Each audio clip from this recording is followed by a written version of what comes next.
A glimpse into the world of Leo Tolstoy and Anna Karenina. Leo Tolstoy, born in 1828 into Russian nobility, is not only one of the greatest novelists of all time, but also a profound thinker and social reformer. His literary journey began with War and Peace, a monumental work that brought him international acclaim. Tolstoy's writings often delve into the complexities of human nature, societal norms, and moral dilemmas, reflected in his other renowned works like The Death of Ivan Ilyich and Resurrection. Among his masterpieces, Anna Karenina stands as a pinnacle of Russian literature. This novel, published in serial installments from 1873 to 1877, intertwines the lives of several characters, primarily focusing on Anna, who embarks on a passionate but ultimately tragic affair with the charming Count Vronsky. Parallel to Anna's story, we explore Levin's journey. A landowner whose struggles with faith, love, and the meaning of life provide a counterpoint to Anna's doomed romance.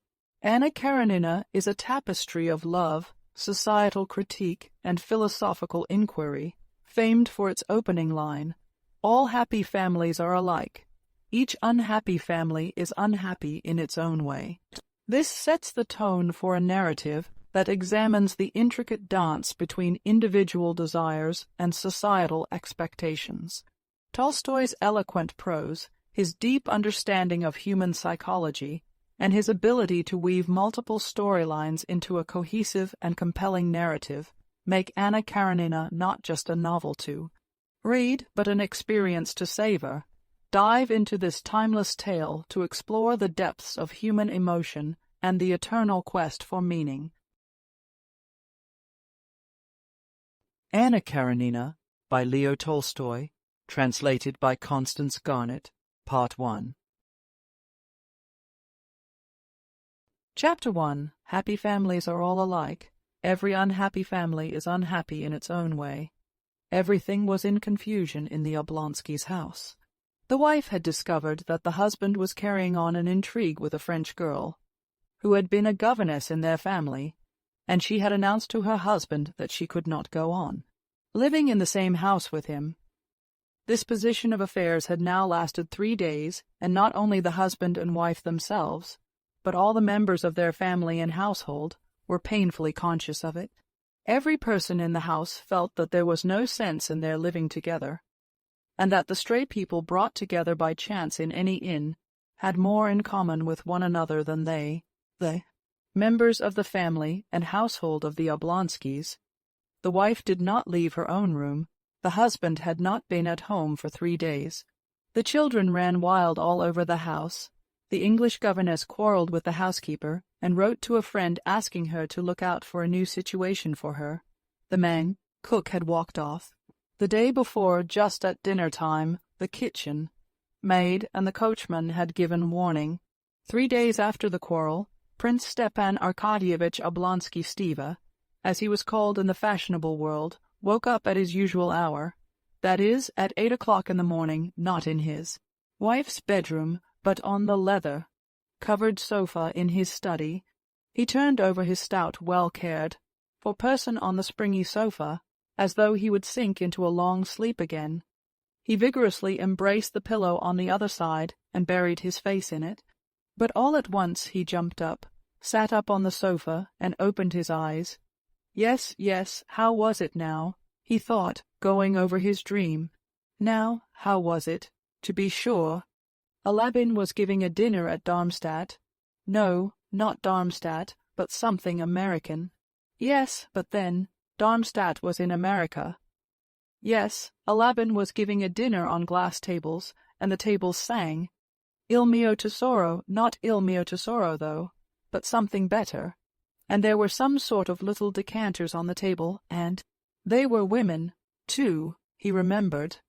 Stepan Arkadyevitch's eyes twinkled gaily, and he pondered with a smile. Yes, it was nice, very nice. There was a great deal more that was delightful, only there's no putting it into words, or even expressing it in one's thoughts awake. And noticing a gleam of light peeping in beside one of the serge curtains, he cheerfully dropped his feet over the edge of the sofa and felt about with them for his slippers, a present on his last birthday, worked for him by his wife on gold, colored morocco, and, as he had done every day for the last 9 years, he stretched out his hand without getting up towards the place where his dressing gown always hung in his bedroom, and thereupon he suddenly remembered that he was not sleeping in his wife's room, but in his study, and why, the smile vanished from his face. He knitted his brows. Ooh, he muttered, recalling everything that had happened, and again, every detail of his quarrel with his wife was present to his imagination. All the hopelessness of his position, and worst of all, his own fault. Yes, she won't forgive me, and she can't forgive me. And the most awful thing about it is that it's all my fault, though I'm not to blame. That's the point of the whole situation, he reflected. Oh, he kept repeating in despair, as he remembered the acutely painful sensations caused him by this quarrel. Most unpleasant of all was the first minute when, on coming, happy and good, humored from the theatre, with a huge pear in his hand for his wife, he had not found his wife in the drawing-room too. His surprise had not found her in the study either, and saw her at last in her bedroom with the unlucky letter that revealed everything in her hand. She, his Dolly, forever fussing and worrying over household details, and limited in her ideas as he considered, was sitting perfectly still with the letter in her hand, looking at him with an expression of horror, despair, and indignation. "What's this, she asked, pointing to the letter, and at this recollection, Stepan Arkadyevitch, as is so often the case, was not so much annoyed at the fact itself as at the way in which he had met his wife's words. There happened to him at that instant what does happen to people when they are unexpectedly caught in something very disgraceful. He did not succeed in adapting his face to the position in which he was placed towards his wife by the discovery of his fault. Instead of being hurt, denying, defending himself, begging forgiveness, instead of remaining indifferent, even anything would have been better than what he did do his face utterly involuntarily. Reflex spinal action, reflected Stepan Arkadyevitch, who was fond of physiology, utterly involuntarily assumed its habitual, good-humored, and therefore idiotic smile. This idiotic smile he could not forgive himself.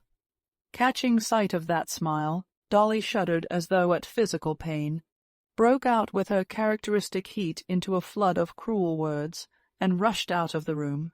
Since then, she had refused to see her husband. "It's that idiotic smile that's to blame for it all," thought Stepan Arkadyevitch. "But what's to be done? What's to be done?" he said to himself in despair, and found no answer. Chapter 2. Stepan Arkadyevitch was a truthful man in his relations with himself. He was incapable of deceiving himself and persuading himself that he repented of his conduct. He could not at this date repent of the fact that he, a handsome, susceptible man of 34, was not in love with his wife, the mother of 5 living and 2 dead children, and only a year younger than himself. All he repented of was that he had not succeeded better in hiding it from his wife. But he felt all the difficulty of his position, and was sorry for his wife, his children, and himself. Possibly he might have managed to conceal his sins better from his wife, if he had anticipated that the knowledge of them would have had such an effect on her. He had never clearly thought out the subject, but he had vaguely conceived that his wife must long ago have suspected him of being unfaithful to her, and shut her eyes to the fact. He had even supposed that she, a worn-out woman no longer young or good-looking, and in no way remarkable or interesting, merely a good mother, ought from a sense of fairness to take an indulgent view. It had turned out quite the other way. "Oh, it's awful. Oh dear, awful," Stepan Arkadyevitch kept repeating to himself, and he could think of nothing to be done. And how well things were going up till now. How well we got on. She was contented and happy in her children. I never interfered with her in anything. I let her manage the children and the house just as she liked. It's true it's bad, her having been a governess in our house. That's bad. There's something common, vulgar, in flirting with one's governess. But what a governess! He vividly recalled the roguish black eyes of Emil, Roland and her smile. But after all, while she was in the house, I kept myself in hand. And the worst of it all is that she's already. It seems as if ill luck would have it so. Oh, but what is to be done? There was no solution. But that universal solution which life gives to all questions, even the most complex and insoluble. That answer is, one must live in the needs of the day, that is, forget oneself. To forget himself in sleep was impossible now, at least till night-time. He could not go back now to the music sung by the decanter, women, so he must forget himself in the dream of daily life. Then we shall see, Stepan Arkadyevitch said to himself, and getting up he put on a grey dressing gown lined with blue silk, tied the tassels in a knot, and drawing a deep breath of air into his broad, bare chest, he walked to the window with his usual confident step. Turning out his feet that carried his full frame so easily, he pulled up the blind and rang the bell loudly. It was at once answered by the appearance of an old friend, his valet, Matvey, carrying his clothes, his boots, and a telegram. Matvey was followed by the barber with all the necessaries for shaving. "Are there any papers from the office?" asked Stepan Arkadyevitch, taking the telegram and seating himself at the looking-glass. "On the table," replied Matvey, glancing with inquiring sympathy at his master, and after a short pause he added with a sly smile, "They've sent from the carriage. Jobbers." Stepan Arkadyevitch made no reply. He merely glanced at Matvey in the looking-glass. In the glance, in which their eyes met in the looking-glass, it was clear that they understood one another. Stepan Arkadyevitch's eyes asked, "Why do you tell me that? Don't you know?" Matvey put his hands in his jacket pockets, thrust out one leg, and gazed silently, good-humoredly, with a faint smile, at his master. "I told them to come on Sunday, and till then not to trouble you or themselves for nothing," he said. He had obviously prepared the sentence beforehand. Stepan Arkadyevitch saw Matvey wanted to make a joke and attract attention to himself. Tearing open the telegram, he read it through, guessing at the words, misspelt as they always are in telegrams, and his face brightened.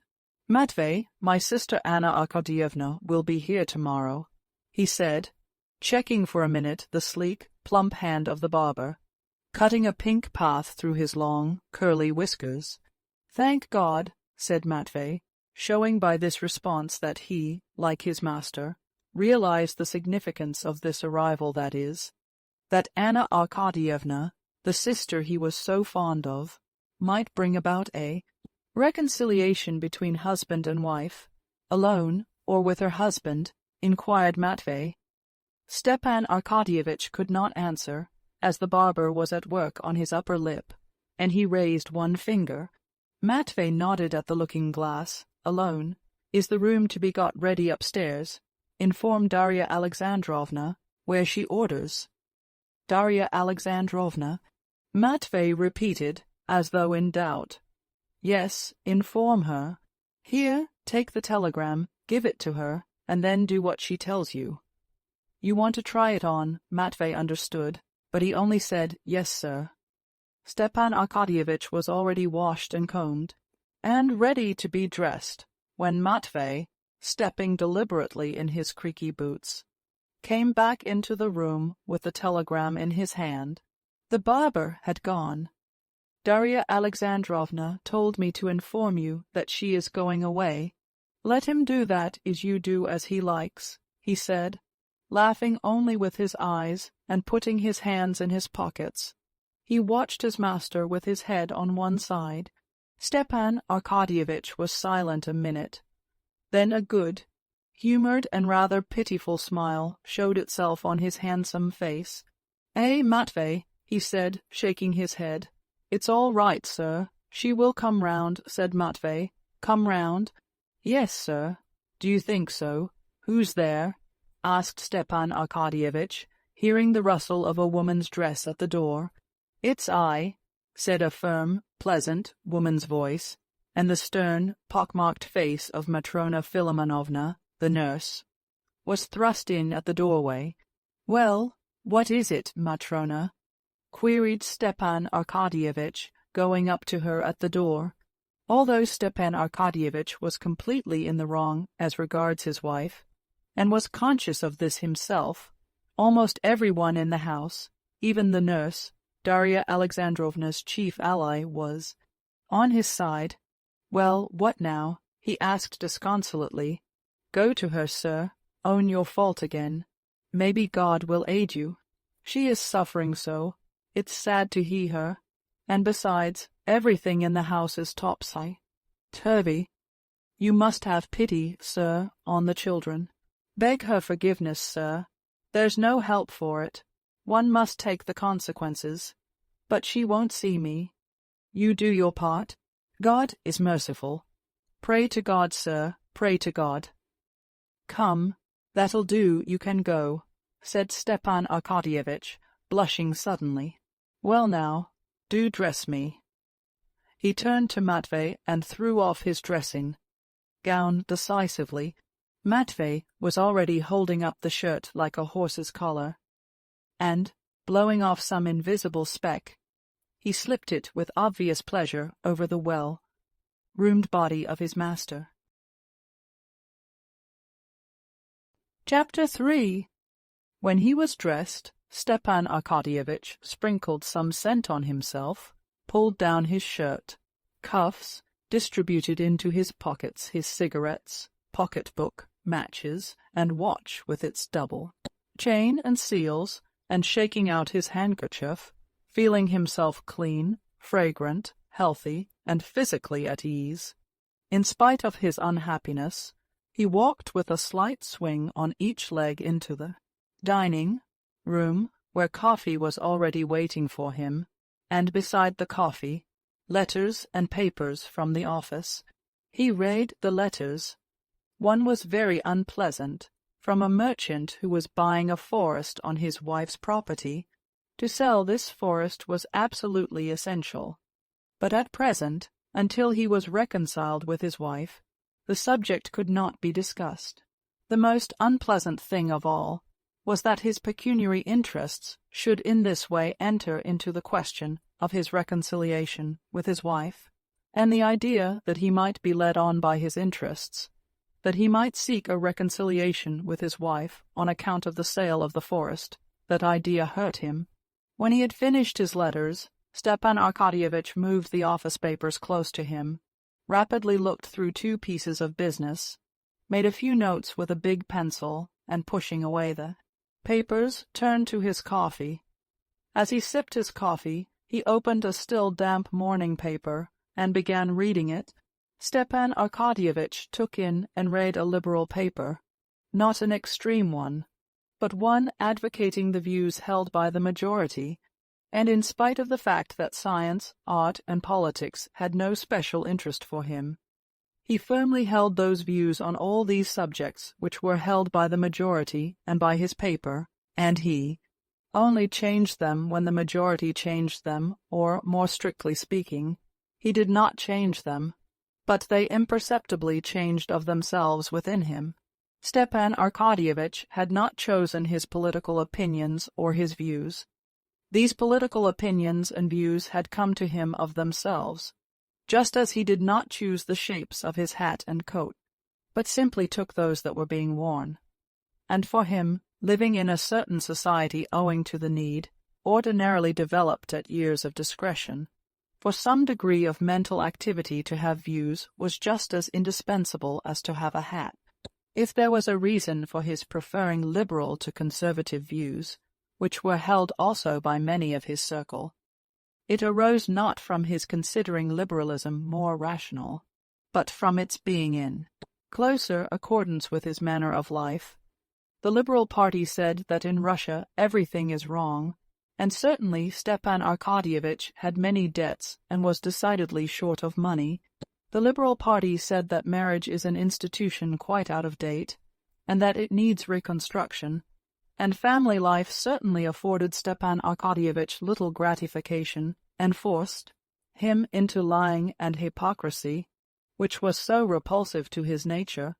The Liberal party said, or rather allowed it to be understood, that religion is only a curb to keep in check the barbarous classes of the people, and Stepan Arkadyevitch could not get through even a short service without his legs aching from standing up, and could never make out what was the object of all the terrible and lone language about another world, when life might be so very amusing in this world.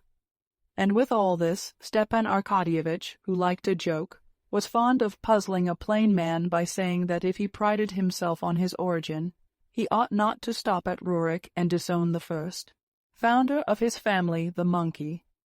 And so liberalism had become a habit of Stepan Arkadyevitch's, and he liked his newspaper, as he did his cigar after dinner, for the slight fog it diffused in his brain. He read the leading article, in which it was maintained that it was quite senseless in our day to raise an outcry that radicalism was threatening to swallow up all conservative elements, and that the government ought to take measures to crush the revolutionary hydra. That, on the contrary, in our opinion, the danger lies not in that fantastic revolutionary hydra, but in the obstinacy of traditionalism clogging progress, etc., etc.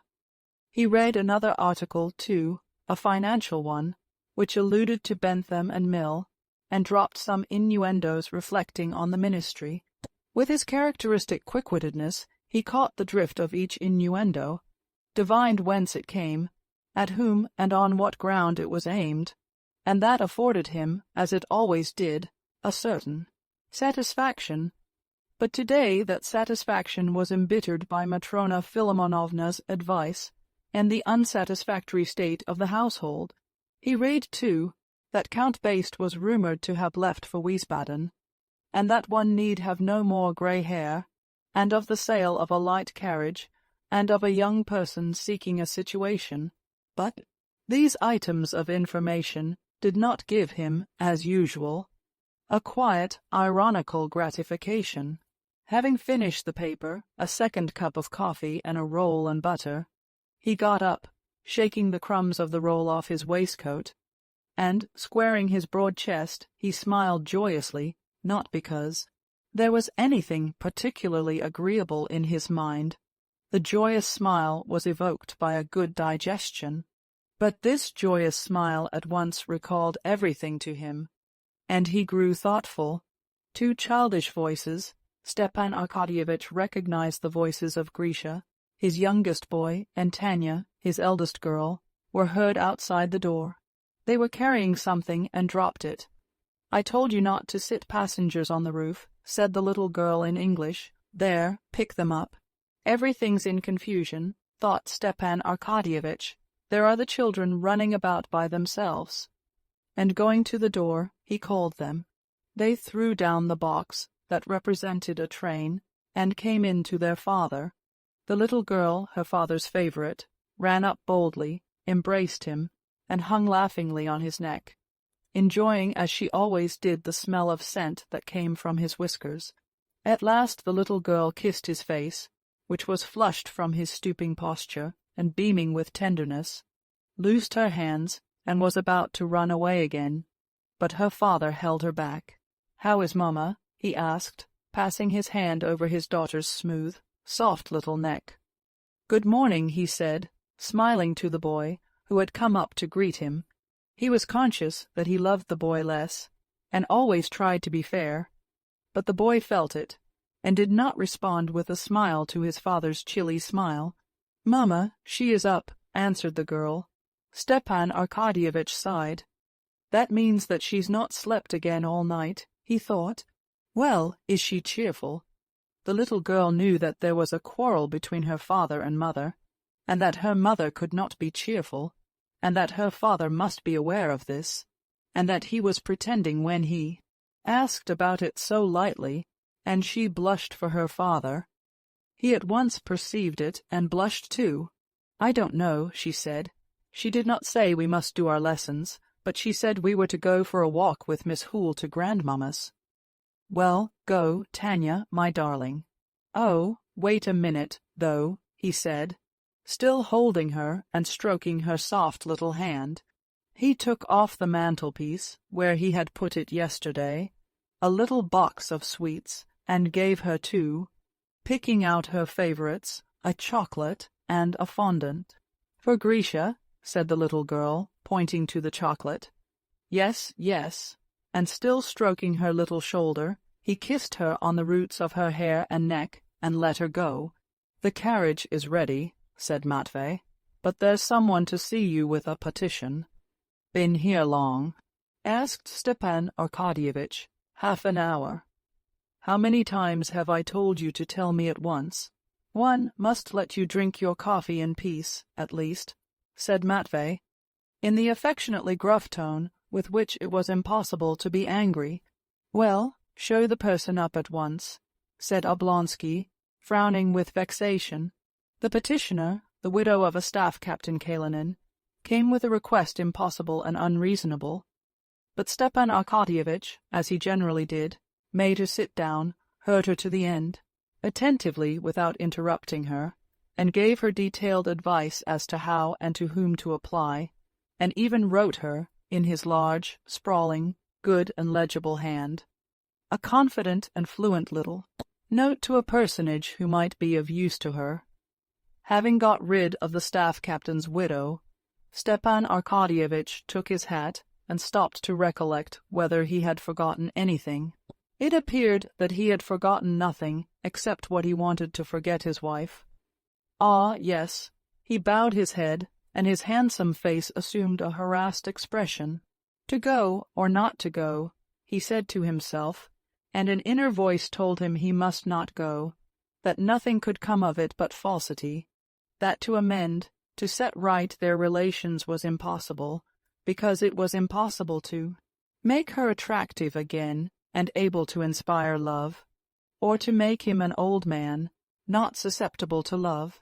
Except deceit and lying nothing could come of it now, and deceit and lying were opposed to his nature. "It must be some time, though. It can't go on like this," he said, trying to give himself courage. He squared his chest, took out a cigarette, took 2 whiffs at it, flung it into a mother-of-pearl ashtray, and with rapid steps walked through the drawing-room and opened the other door into his wife's bedroom. Chapter 4. Darya Alexandrovna, in a dressing-jacket, and with her now scanty, once luxuriant and beautiful hair fastened up with hairpins on the nape of her neck, with a sunken, thin face and large, startled eyes, which looked prominent from the thinness of her face, was standing among a litter of all sorts of things scattered all over the room, before an open bureau, from which she was taking something. Hearing her husband's steps, she stopped, looking towards the door, and trying assiduously to give her features a severe and contemptuous expression. She felt she was afraid of him, and afraid of the coming interview. She was just attempting to do what she had attempted to do 10 times already in these last 3 days, to sort out the children's things and her own, so as to take them to her mother's, and again. She could not bring herself to do this, but now again, as each time before, she kept saying to herself that things cannot go on like this, that she must take some step to punish him, put him to shame, avenge on him some little part at least of the suffering he had caused her. She still continued to tell herself that she should leave him, but she was conscious that this was impossible. It was impossible because she could not get out of the habit of regarding him as her husband and loving him. Besides this, she realized that if even here in her own house she could hardly manage to look after her 5 children properly, they would be still worse off where she was going with them all. As it was, Even in the course of these 3 days, the youngest was unwell from being given unwholesome soup, and the others had almost gone without their dinner the day before. She was conscious that it was impossible to go away, but, cheating herself, she went on all the same, sorting out her things and pretending she was going. Seeing her husband, she dropped her hands into the drawer of the bureau as though looking for something, and only looked round at him when he had come quite up to her. But her face, to which she tried to give a severe and resolute expression, betrayed bewilderment and suffering. "Dolly," he said in a subdued and timid voice. He bent his head towards his shoulder and tried to look pitiful and humble, but for all that he was radiant with freshness and health. In a rapid glance she scanned his figure that beamed with health and freshness. "Yes, he is happy and content," she thought, while and that disgusting good nature, which every one likes him for and praises, I hate that good nature of his," she thought. Her mouth stiffened. The muscles of the cheek contracted on the right side of her pale, nervous face. "What do you want?" she said in a rapid, deep, unnatural voice. "Dolly," he repeated with a quiver in his voice, "Anna is coming today." "Well, what is that to me? I can't see her," she cried. "But you must really, Dolly. Go away, go away, go away," she shrieked, not looking at him, as though this shriek were called up by physical pain. Stepan Arkadyevitch could be calm when he thought of his wife. He could hope that she would come round, as Matvey expressed it, and could quietly go on reading his paper and drinking his coffee. But when he saw her tortured, suffering face, heard the tone of her voice, submissive to fate and full of despair, there was a catch in his breath and a lump in his throat, and his eyes began to shine with tears. "My God, what have I done? Dolly, for God's sake." You know, he could not go on. There was a sob in his throat. She shut the bureau with a slam and glanced at him. "Dolly, what can I say? One thing, forgive. Remember, cannot 9 years of my life atone for an instant?" She dropped her eyes and listened, expecting what he would say, as it were beseeching him in some way or other to make her believe differently. "Instant of passion," he said, and would have gone on, but at that word, as at a pang of physical pain, her lips stiffened again, and again the muscles of her right cheek worked. "Go away, go out of the room," she shrieked still more shrilly, "and don't talk to me of your passion and your loathsomeness." She tried to go out, but tottered, and clung to the back of a chair to support herself. His face relaxed, his lips swelled, his eyes were swimming with tears. "Dolly," he said, sobbing now, "for mercy's sake, think of the children. They are not to blame. I am to blame, and punish me. Make me expiate my fault. Anything I can do, I am ready to do anything. I am to blame. No words can express how much I am to blame. But, Dolly, forgive me." She sat down. He listened to her hard, heavy breathing, and he was unutterably sorry for her. She tried several times to begin to speak, but could not. He waited. "You remember the children, Stiva, to play with them." "But I remember them, and know that this means their ruin." She said obviously one of the phrases she had more than once repeated to herself in the course of the last few days.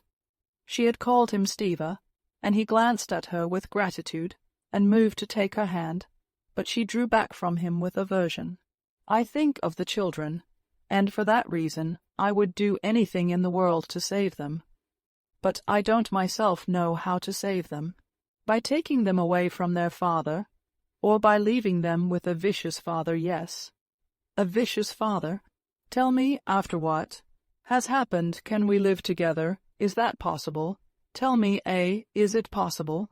She repeated, raising her voice, "After my husband, the father of my children, enters into a love affair with his own children's governess. But what could I do? What could I do?" He kept saying in a pitiful voice, not knowing what he was saying, as his head sank lower and lower. "You are loathsome to me, repulsive," she shrieked, getting more and more heated. "Your tears mean nothing. You have never loved me. You have neither heart nor honorable feeling. You are hateful to me, disgusting, a stranger, yes, a complete stranger." With pain and wrath, she uttered the word so terrible to herself, stranger. He looked at her, and the fury expressed in her face alarmed and amazed him. He did not understand how his pity for her exasperated her. She saw in him sympathy for her, but not love. "No, she hates me. She will not forgive me," he thought. "It is awful, awful," he said. At that moment in the next room a child began to cry. Probably it had fallen down. Darya Alexandrovna listened, and her face suddenly softened. She seemed to be pulling herself together for a few seconds, as though she did not know where she was, and what she was doing, and getting up rapidly, she moved towards the door. "Well, she loves my child," he thought, noticing the change of her face at the child's cry. "My child, how can she hate me?" "Dolly, one word more," he said, following her. "If you come near me, I will call in the servants, the children. They may all know you are a scoundrel. I am going away at once, and you may live here with your mistress." And she went out, slamming the door. Stepan Arkadyevitch sighed, wiped his face, and with a subdued tread walked out of the room. "Matvey says she will come round, but how? I don't see the least chance of it. Oh, how horrible it is! And how vulgarly she shouted," he said to himself, remembering her shriek and the words scoundrel and mistress.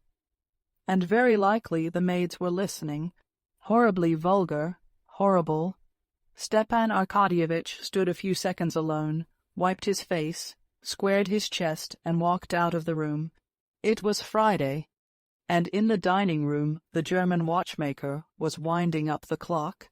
Stepan Arkadyevitch remembered his joke about this punctual, bald watchmaker, that the German was wound up for a whole lifetime himself, to wind up watches, and he smiled.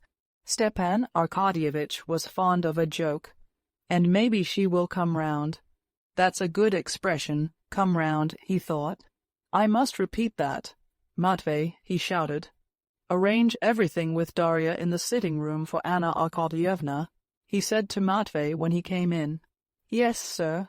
Stepan Arkadyevitch put on his fur coat and went out onto the steps. "You won't dine at home?" said Matvey, seeing him off. "That's as it happens. But here's for the housekeeping," he said, taking 10 rubles from his pocketbook. "That'll be enough." "Enough or not enough, we must make it do," said Matvey, slamming the carriage door and stepping back onto the steps.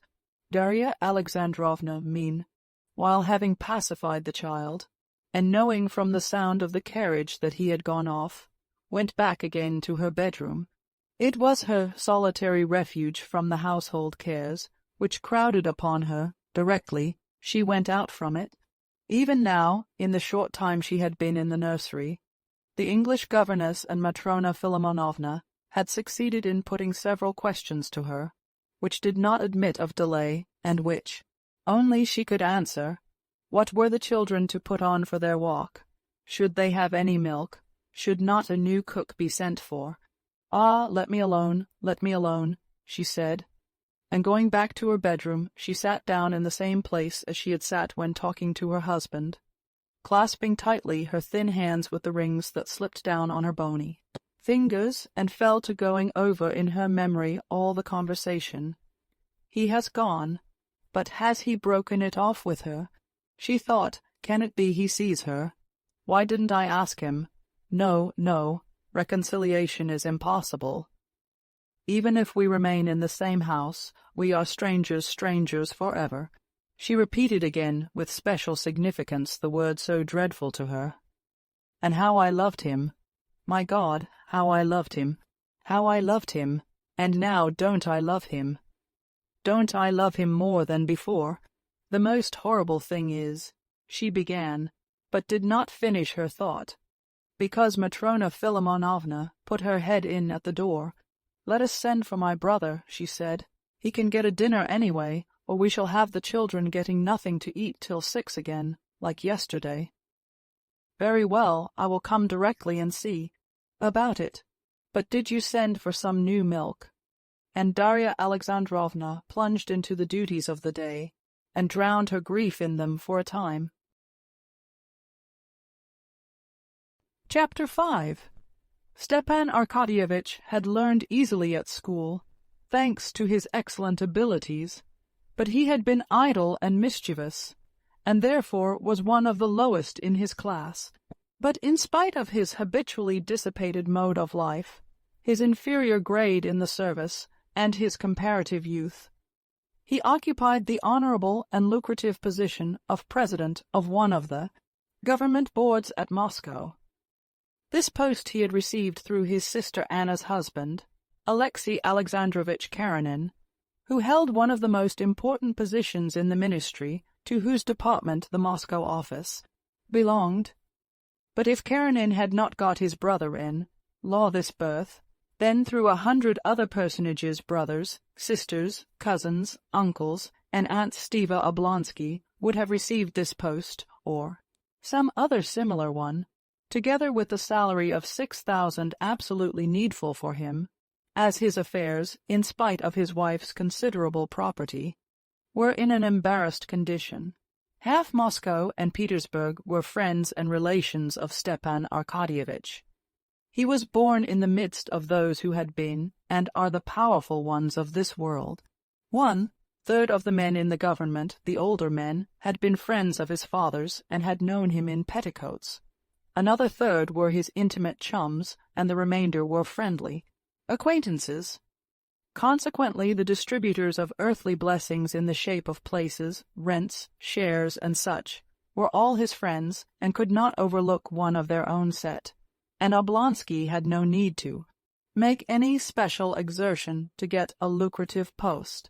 He had only not to refuse things, not to show jealousy, not to be quarrelsome or take offense, all of which from his characteristic good nature he never did.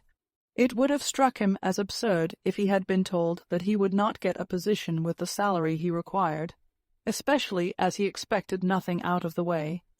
He only wanted what the men of his own age and standing did get, and he was no worse qualified for performing duties of the kind than any other man. Stepan Arkadyevitch was not merely liked by all who knew him for his good humor, but for his bright disposition and his unquestionable honesty. In him, in his handsome, radiant figure, his sparkling eyes, black hair and eyebrows, and the white and red of his face, there was something which produced a physical effect of kindliness and good humor on the people who met him. "Aha, Stiva, Oblonsky, here he is," was almost always said with a smile of delight on meeting him, even though it happened at times that after a conversation with him it seemed that nothing particularly delightful had happened. The next day, and the next, every one was just as delighted at meeting him again. After filling for 3 years the post of president of one of the government boards at Moscow, Stepan Arkadyevitch had won the respect as well as the liking of his fellow officials, subordinates, and superiors, and all who had had business with him.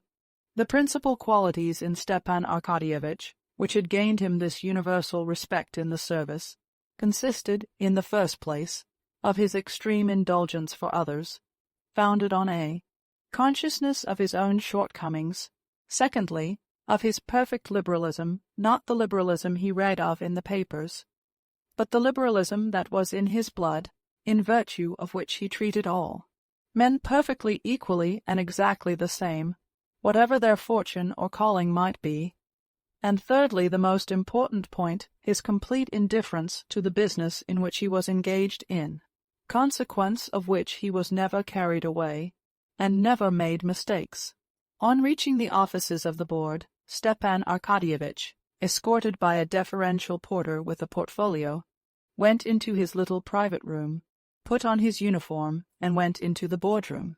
The clerks and copyists all rose, greeting him with good-humored deference, Stepan Arkadyevitch moved quickly, as ever, to his place, shook hands with his colleagues, and sat down.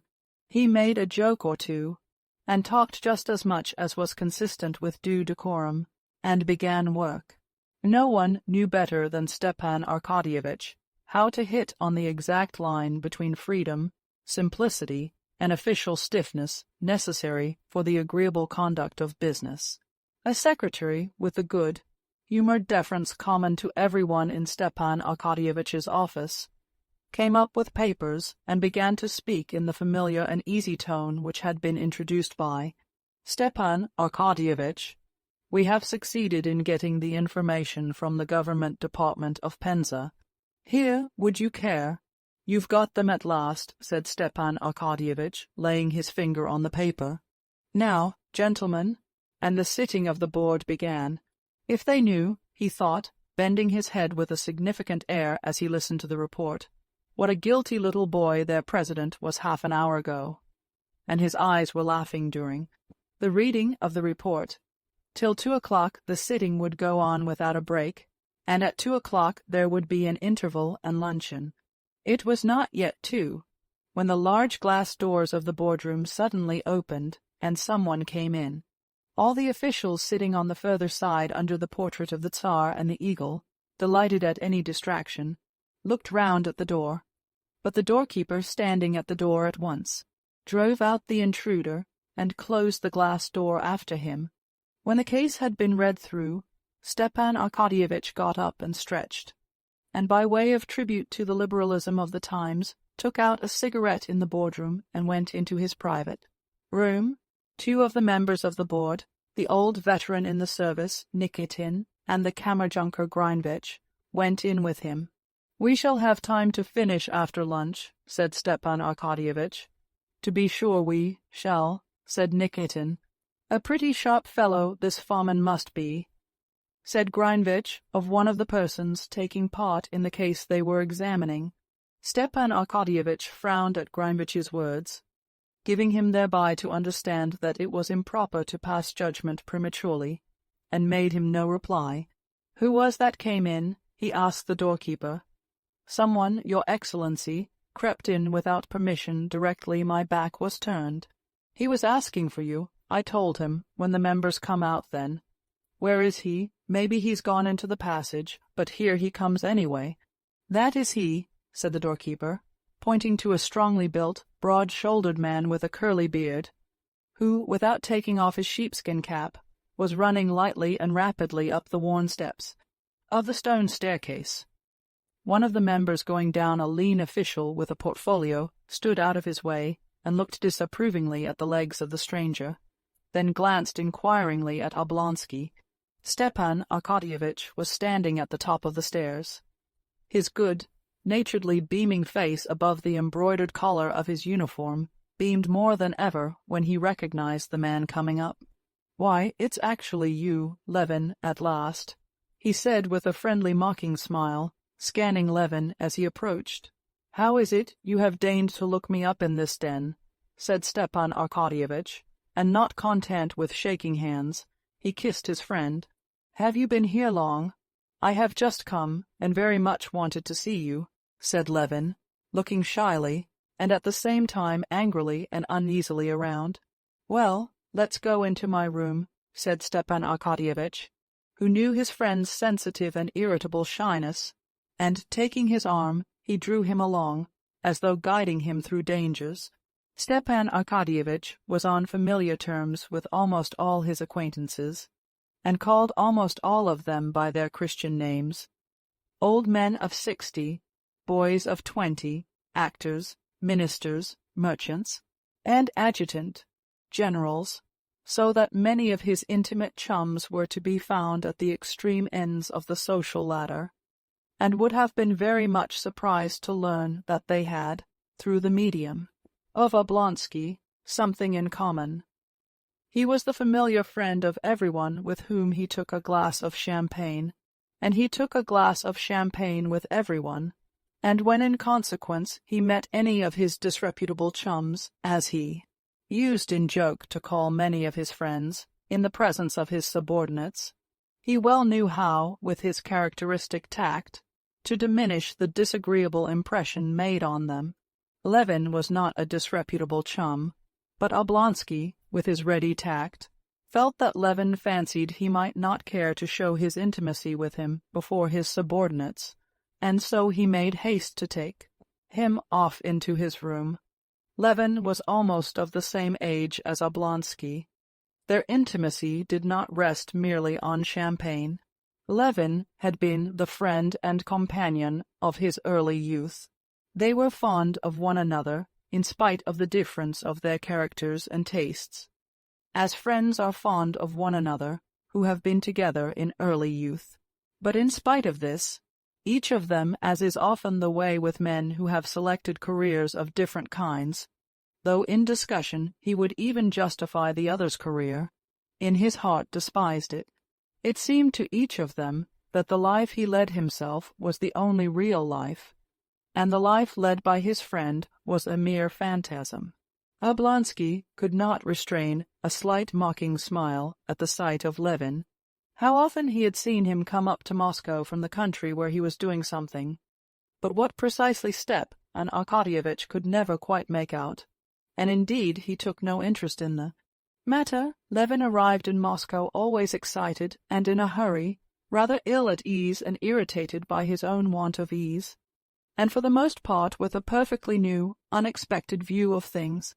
Stepan Arkadyevitch laughed at this and liked it. In the same way, Levin in his heart despised the town mode of life of his friend, and his official duties, which he laughed at and regarded as trifling. But the difference was that Oblonsky, as he was doing the same as every one did, laughed complacently and good-humoredly, while Levin laughed without complacency and sometimes angrily.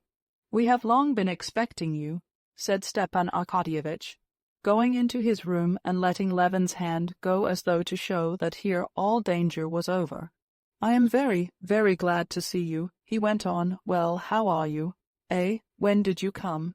Levin was silent, looking at the unknown faces of Oblonsky's two companions, and especially at the hand of the elegant Greinvich, which had such long white fingers, such long yellow filbert-shaped nails, and such huge shining studs on the shirt cuff, that apparently they absorbed all his attention and allowed him no freedom of thought.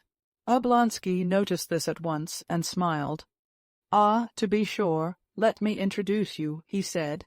"My colleagues, Philip Ivanitch Nikitin, Mihail Stanislavitch Greinvich," and turning to Levin, a district councillor, a modern district councilman, a gymnast who lifts 13 stone with one hand, a cattle breeder and sportsman, and my friend, Konstantin Dmitrievitch Levin, the brother of Sergei Ivanovitch Koznishev. "Delighted," said the veteran. "I have the honor of knowing your brother, Sergei Ivanovitch," said Greinvich, holding out his slender hand with its long nails. Levin frowned, shook hands coldly, and at once turned to Oblonsky. Though he had a great respect for his half-brother, an author well known to all Russia, he could not endure it when people treated him not as Konstantin Levin, but as the brother of the celebrated Koznishev. "No, I am no longer a district councillor. I have quarrelled with them all, and don't go to the meetings any more," he said, turning to Oblonsky. "You've been quick about it," said Oblonsky with a smile. "But how? Why, it's a long story." "I will tell you some time," said Levin, but he began telling him at once. "Well, to put it shortly, I was convinced that nothing was really done by the district councils, or ever could be." He began, as though someone had just insulted him. "On one side it's a plaything. They play at being a parliament, and I'm neither young enough nor old enough to find amusement in playthings. And on the other side," he stammered, "it's a means for the coterie of the district to make money. Formerly they had wardships, courts of justice. Now they have the district council not in the form of bribes, but in the form of unearned salary," he said, as hotly as though someone of those present had opposed his opinion. "Aha, you're in a new phase again, I see, a conservative," said Stepan Arkadyevitch. "However, we can go into that later." "Yes, later, but I wanted to see you," said Levin, looking with hatred at Grindvich's hand. Stepan Arkadyevitch gave a scarcely perceptible smile. "How was it you used to say you would never wear European dress again?" he said, scanning his new suit, obviously cut by a French tailor. "Ah, I see, a new phase." Levin suddenly blushed, not as grown men blush slightly, without being themselves aware of it, but as boys blush, feeling that they are ridiculous through their shyness and, consequently, ashamed of it and blushing still more, almost to the point of tears. And it was so strange to see this sensible, manly face in such a childish plight, that Oblonsky left off looking at him. "Oh, where shall we meet? You know I want very much to talk to you," said Levin. Oblonsky seemed to ponder. "I'll tell you what. Let's go to Guerin's to lunch, and there we can talk. I am free till 3. "No," answered Levin, after an instant's thought. "I have got to go on somewhere else." "All right, then, let's dine together." "Dine together? But I have nothing very particular, only a few words to say, and a question I want to ask you, and we can have a talk afterwards." "Well, say the few words, then, at once, and we'll gossip after." "Dinner?" "Well, it's this," said Levin, "but it's of no importance, though." His face all at once took an expression of anger from the effort he was making to surmount his shyness. "What are the SH teacher Batskys doing?" "Everything as it used to be," he said. Stepan Arkadyevitch, who had long known that Levin was in love with his sister-in-law Kitty, gave a hardly perceptible smile, and his eyes sparkled merrily. "You said a few words, but I can't answer in a few words, because— Excuse me a minute." A secretary came in, with respectful familiarity and the modest consciousness, characteristic of every secretary, of superiority to his chief in the knowledge of their business. He went up to Oblonsky with some papers, and began, under pretense of asking a question, to explain some objection. Stepan Arkadyevitch, without hearing him out, laid his hand genially on the secretary's sleeve. "No, you do as I told you," he said, softening his words with a smile, and with a brief explanation of his view of the matter, he turned away from the papers and said, "So do it that way, if you please, Zahar Nikitich." The secretary retired in confusion. During the consultation with the secretary, Levin had completely recovered from his embarrassment. He was standing with his elbows on the back of a chair, and on his face was a look of ironical attention. "I don't understand it, I don't understand it," he said. "What don't you understand?" said Oblonsky, smiling as brightly as ever, and picking up a cigarette. He expected some queer outburst from Levin. "I don't understand what you are doing," said Levin, shrugging his shoulders. "How can you do it seriously?" "Why not?" "Why, because there's nothing in it. You think so, but we're overwhelmed with work, on paper." "But there, you've a gift for it," added Levin. "That's to say, you think there's a lack of something in me." "Perhaps so," said Levin. "But all the same I admire your grandeur, and am proud that I've a friend in such a great person. You've not answered my question, though," he went on, with a desperate effort looking Oblonsky straight in the face. "Oh, that's all very well. You wait a bit, and you'll come to this yourself. It's very nice for you to have over 6,000 acres in the Karezinsky district, and such muscles, and the freshness of a girl of 12. Still, you'll be one of us one day. Yes, as to your question, there is no change, but it's a pity you've been away so long." "Oh, why so?" Levin queried, panic-stricken. "Oh, nothing," responded Oblonsky. "We'll talk it over. But what's brought you up to town?" "Oh, we'll talk about that, too, later on," said Levin, reddening again up to his ears. "All right." "I see," said Stepan Arkadyevitch. "I should ask you to come to us, you know, but my wife's not quite the thing. But I tell you what, if you want to see them, they're sure now to be at the Zoological Gardens from 4 to 5. Kitty skates, you drive along there, and I'll come and fetch you, and we'll go and dine somewhere together. Capital. So good. Bye till then. Now mind you'll forget I know you, or rush off home to the country. Stepan Arkadyevitch called out laughing. No, truly. And Levin went out of the room. Only when he was in the doorway, remembering that he had forgotten to take leave of Oblonsky's colleagues. That gentleman must be a man of great energy, said Greinvich, when Levin had gone away. Yes, my dear boy, said Stepan Arkadyevitch, nodding his head. He's a lucky fellow. Over 6,000 acres in the Karazinsky district. Everything before him, and what youth and vigor, not like some of us. You have a great deal to complain of, haven't you, Stepan Arkadyevitch? Ah, yes, I'm in a poor way, a bad way, said Stepan Arkadyevitch with a heavy sigh. Chapter 6. When Oblonsky asked Levin what had brought him to town, Levin blushed, and was furious with himself for blushing, because he could not answer, I have come to make your sister-in-law an offer, though that was precisely what he had come for.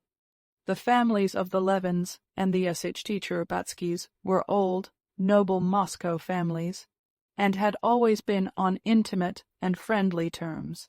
This intimacy had grown still closer during Levin's student days. He had both prepared for the university with the young Prince Sh-Tcherbatsky, the brother of Kitty and Dolly, and had entered at the same time with him. In those days, Levin used often to be in the Sh-Tcherbatskys' house, and he was in love with the Sh-Tcherbatsky household. Strange as it may appear, it was with the household, the family, that Konstantin Levin was in love, especially with the feminine half of the household. Levin did not remember his own mother, and his only sister was older than he was, so that it was in the Sh-Tcherbatskys' house that he saw for the first time that inner life of an old, noble, cultivated, and honorable family of which he had been deprived by the death of his father and mother.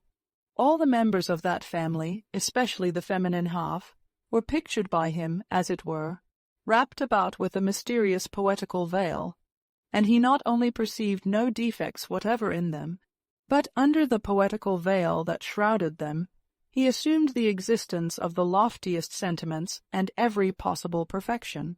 Why it was the three young ladies had one day to speak French and the next English. Why it was that at certain hours they played by turns on the piano, the sounds of which were audible in their brother's room above, where the students used to work. Why they were visited by those professors of French literature, of music, of drawing, of dancing.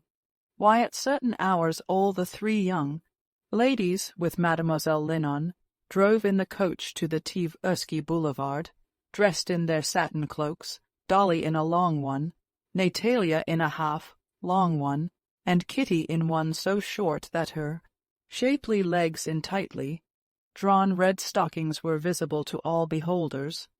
Why it was they had to walk about the Tversky Boulevard, escorted by a footman with a gold cockade in his hat, all this and much more that was done in their mysterious world he did not understand. But he was sure that everything that was done there was very good, and he was in love precisely with the mystery of the proceedings. In his student days he had all but been in love with the eldest, Dolly, but she was soon married to Oblonsky. Then he began being in love with the second. He felt, as it were, that he had to be in love with one of the sisters, only he could not quite make out which. But Natalia, too, had hardly made her appearance in the world when she married the diplomat Lvov. Kitty was still a child when Levin left the university. Young Sh-Tcherbatsky went into the navy, was drowned in the Baltic, and Levin's relations with the Sh-Tcherbatskys, in spite of his friendship with Oblonsky, became less intimate.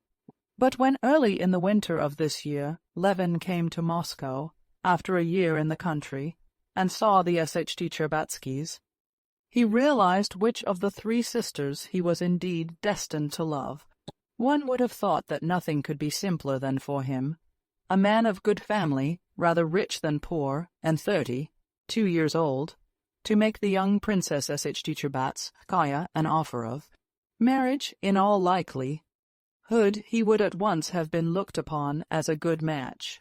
But Levin was in love, and so it seemed to him that Kitty was so perfect in every respect, that she was a creature far above everything earthly, and that he was a creature so low and so earthly that it could not even be conceived that other people and she herself could regard him as worthy of her.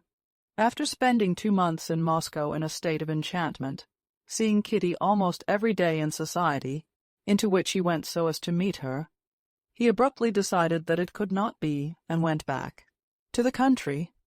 Levin's conviction that it could not be was founded on the idea that in the eyes of her family he was a disadvantageous and worthless match for the charming Kitty, and that Kitty herself could not love him.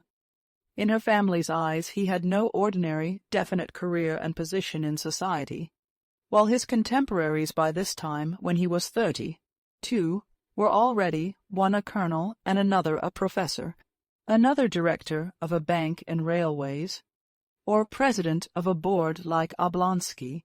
But he knew very well how he must appear to others, was a country gentleman, occupied in breeding cattle, shooting game, and building barns. In other words, a fellow of no ability who had not turned out well, and who was doing just what, according to the ideas of the world, is done by people fit for nothing else. The mysterious, enchanting Kitty herself could not love such an ugly person as he conceived himself to be, and, above all, such an ordinary, in no way striking person. Moreover, his attitude to Kitty in the past, the attitude of a grown-up person to a child, arising from his friendship with her brother, seemed to him yet another obstacle to love. An ugly, good-natured man, as he considered himself, might, he supposed, be liked as a friend, but to be loved with such a love as that with which he loved Kitty, one would need to be a handsome, and, still more, a distinguished man. He had heard that women often did care for ugly and ordinary men, but he did not believe it, for he judged by himself, and he could not himself have loved any but beautiful, mysterious, and exceptional women.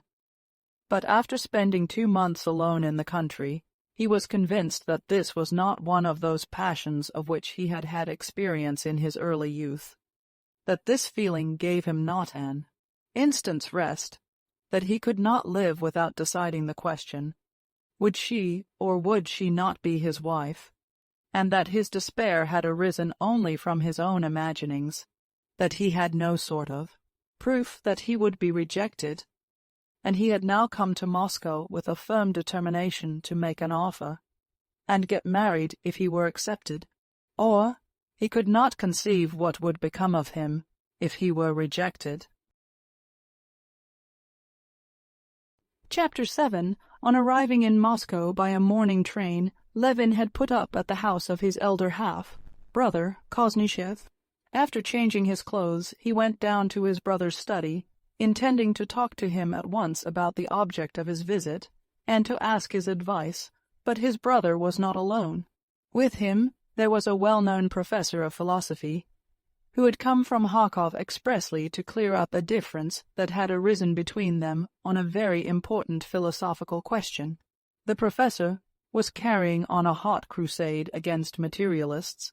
Sergei Koznishev had been following this crusade with interest, and after reading the professor's last article, he had written him a letter stating his objections. He accused the professor of making too great concessions to the materialists, and the professor had promptly appeared to argue the matter out. The point in discussion was the question then in vogue. Is there a line to be drawn between psychological and physiological phenomena in man? And if so, where? Sergei Ivanovitch met his brother with the smile of chilly friendliness he always had for everyone, and introducing him to the professor, went on with the conversation. A little man in spectacles, with a narrow forehead, tore himself from the discussion for an instant to greet Levin, and then went on talking without paying any further attention to him. Levin sat down to wait till the professor should go, but he soon began to get interested in the subject under discussion. Levin had come across the magazine articles about which they were disputing, and had read them, interested in them as a development of the first principles of science, familiar to him as a natural science student at the university, but he had never connected these scientific deductions as to the origin of man as an animal, as to reflex action, biology, and sociology, with those questions as to the meaning of life and death to himself, which had of late been more and more often in his mind. As he listened to his brother's argument with the professor, he noticed that they connected these scientific questions with those spiritual problems, that at times they almost touched on the latter.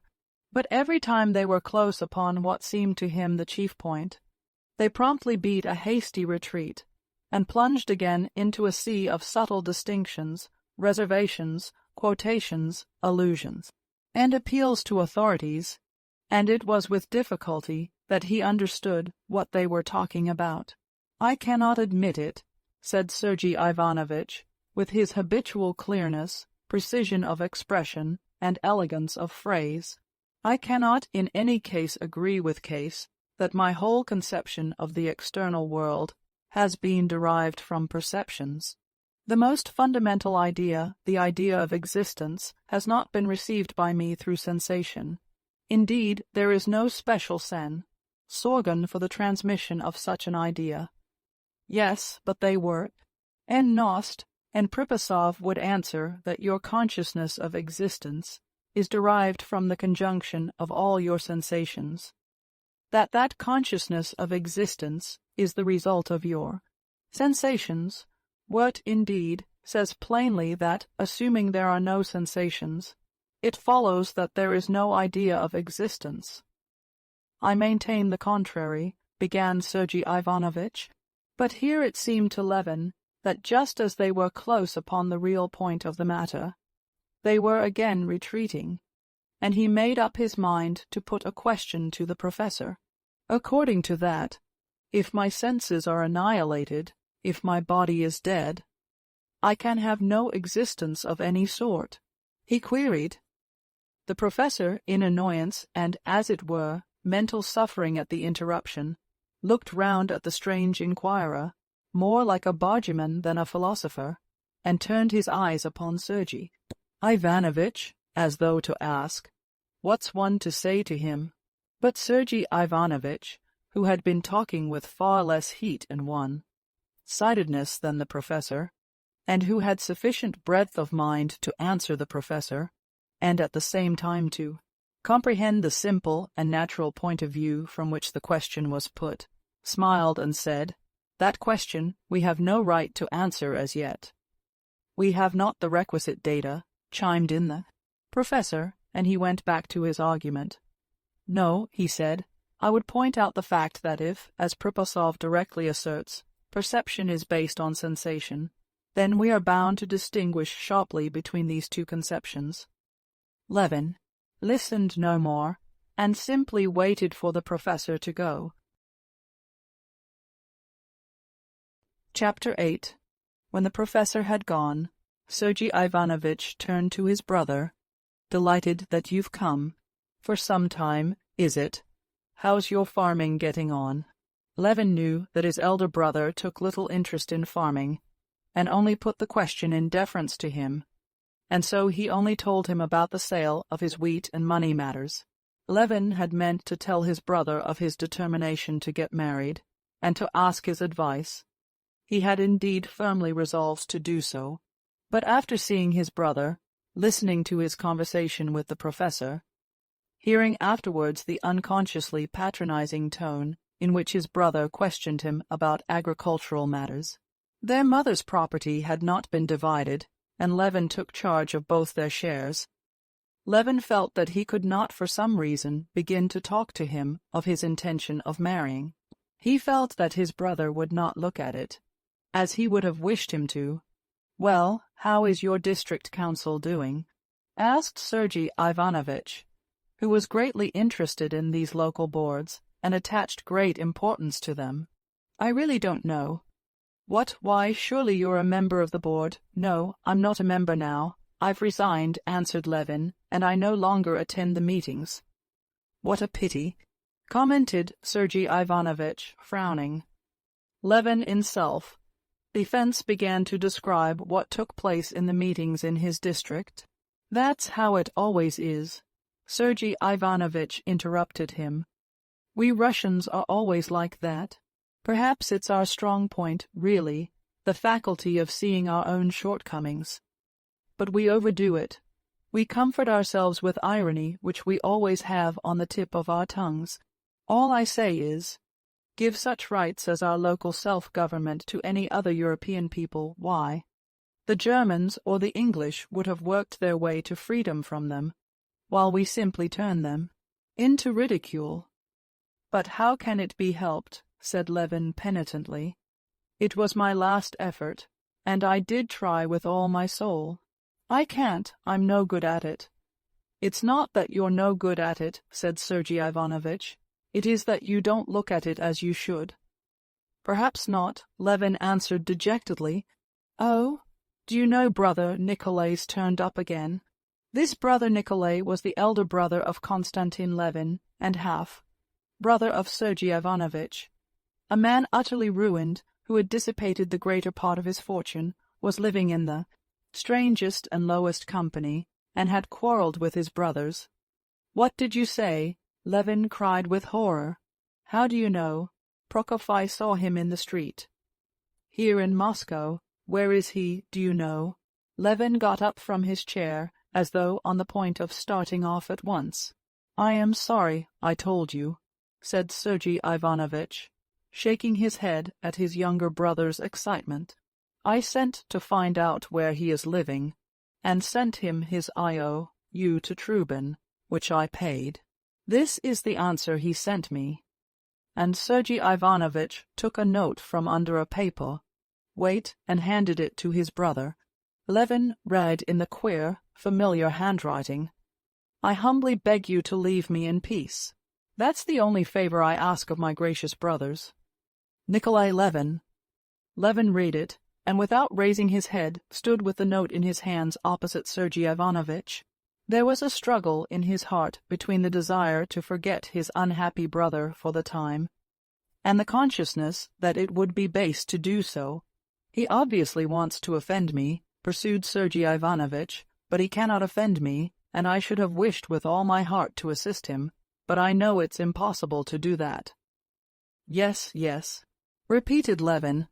I understand and appreciate your attitude to him, but I shall go and see him.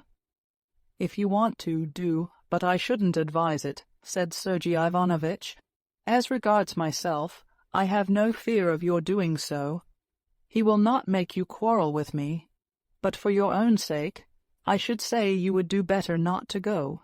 You can't do him any good, still, do as you please. Very likely I can't do any good, but I feel especially at such a moment, but that's another thing I feel I could not be at peace. Well, that I don't understand, said Sergei Ivanovitch. One thing I do understand, he added. It's a lesson in humility. I have come to look very differently and more charitably on what is called infamous since Brother Nikolay has become what he is. You know what he did? Oh, it's awful, awful, repeated Levin. After obtaining his brother's address from Sergei Ivanovitch's footman, Levin was on the point of setting off at once to see him, but on second thought he decided to put off his visit till the evening. The first thing to do to set his heart at rest was to accomplish what he had come to Moscow for. From his brothers, Levin went to Oblonsky's office, and on getting news of the SHT Cherbatsky's from him, he drove to the place where he had been told he might find Kitty. Chapter 9. At 4 o'clock, conscious of his throbbing heart, Levin stepped out of a hired sledge at the Zoological Gardens and turned along the path to the frozen mounds and the skating ground, knowing that he would certainly find her there, as he had seen the SHT Cherbatsky's carriage at the entrance. It was a bright, frosty day. Rows of carriages Sledges, drivers, and policemen were standing in the approach.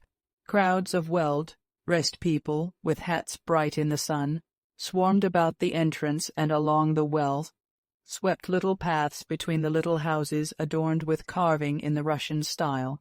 The old curly birches of the gardens, all their twigs laden with snow, looked as though freshly decked in sacred vestments. He walked along the path towards the skating ground and kept saying to himself, "You mustn't be excited. You must be calm. What's the matter with you? What do you want? Be quiet, stupid." He conjured his heart, and the more he tried to compose himself, the more breathless he found himself. An acquaintance met him and called him by his name, but Levin did not even recognize him. He went towards the mounds, whence came the clank of the chains of sledges as they slipped down or were dragged up, the rumble of the sliding sledges, and the sounds of merry voices. He walked on a few steps, and the skating ground lay open before his eyes, and at once, amidst all the skaters, he knew her. He knew she was there by the rapture and the terror that seized on his heart. She was standing talking to a lady at the opposite end of the ground. There was apparently nothing striking either in her dress or her attitude, but for Levin she was as easy to find in that crowd as a rose among nettles. Everything was made bright by her. She was the smile that shed light on all round her. Is it possible I can go over there on the ice, go up to her? He thought. The place where she stood seemed to him a holy shrine, unapproachable, and there was one moment when he was almost retreating. So overwhelmed was he with terror. He had to make an effort to master himself, and to remind himself that people of all sorts were moving about her, and that he too might come there to skate. He walked down, for a long while avoiding looking at her as at the sun, but seeing her as one does the sun, without looking. On that day of the week, and at that time of day, people of one set, all acquainted with one another, used to meet on the ice. There were crack skaters there, showing off their skill, and learners clinging to chairs with timid, awkward movements, boys and elderly people, skating with hygienic motives. They seemed to Levin an elect band of blissful beings, because they were here, near her. All the skaters, it seemed, with perfect self-possession, skated towards her, skated by her, even spoke to her, and were happy, quite apart from her, enjoying the capital ice and the fine weather. Nikolay Asechty-Cherbatsky, Kitty's cousin, in a short jacket and tight trousers, was sitting on a garden seat with his skates on. Seeing Levin, he shouted to him, "Ah, the first skater in Russia. Been here long. First rate ice, do put your skates on." "I haven't got my skates," Levin answered, marveling at this boldness and ease in her presence, and not for 1 second losing sight of her, though he did not. Look at her, he felt as though the sun were coming near him. She was in a corner, and turning out her slender feet in their high boots with obvious timidity, she skated towards him. A boy in Russian dress, desperately waving his arms and bowed down to the ground, overtook her. She skated a little uncertainly. Taking her hands out of the little muff that hung on a cord, she held them ready for emergency, and looking towards Levin, whom she had recognized, she smiled at him and at her own fears. When she had got round the turn, she gave herself a push off with one foot, and skated straight up to Asechty-Cherbatsky. Clutching at his arm, she nodded smiling to Levin. She was more splendid than he had imagined her. When he thought of her, he could call up a vivid picture of her to himself, especially the charm of that little fair head, so freely set on the shapely girlish shoulders, and so full of childish brightness and good humor. The childishness of her expression, together with the delicate beauty of her figure, made up her special charm, and that he fully realized.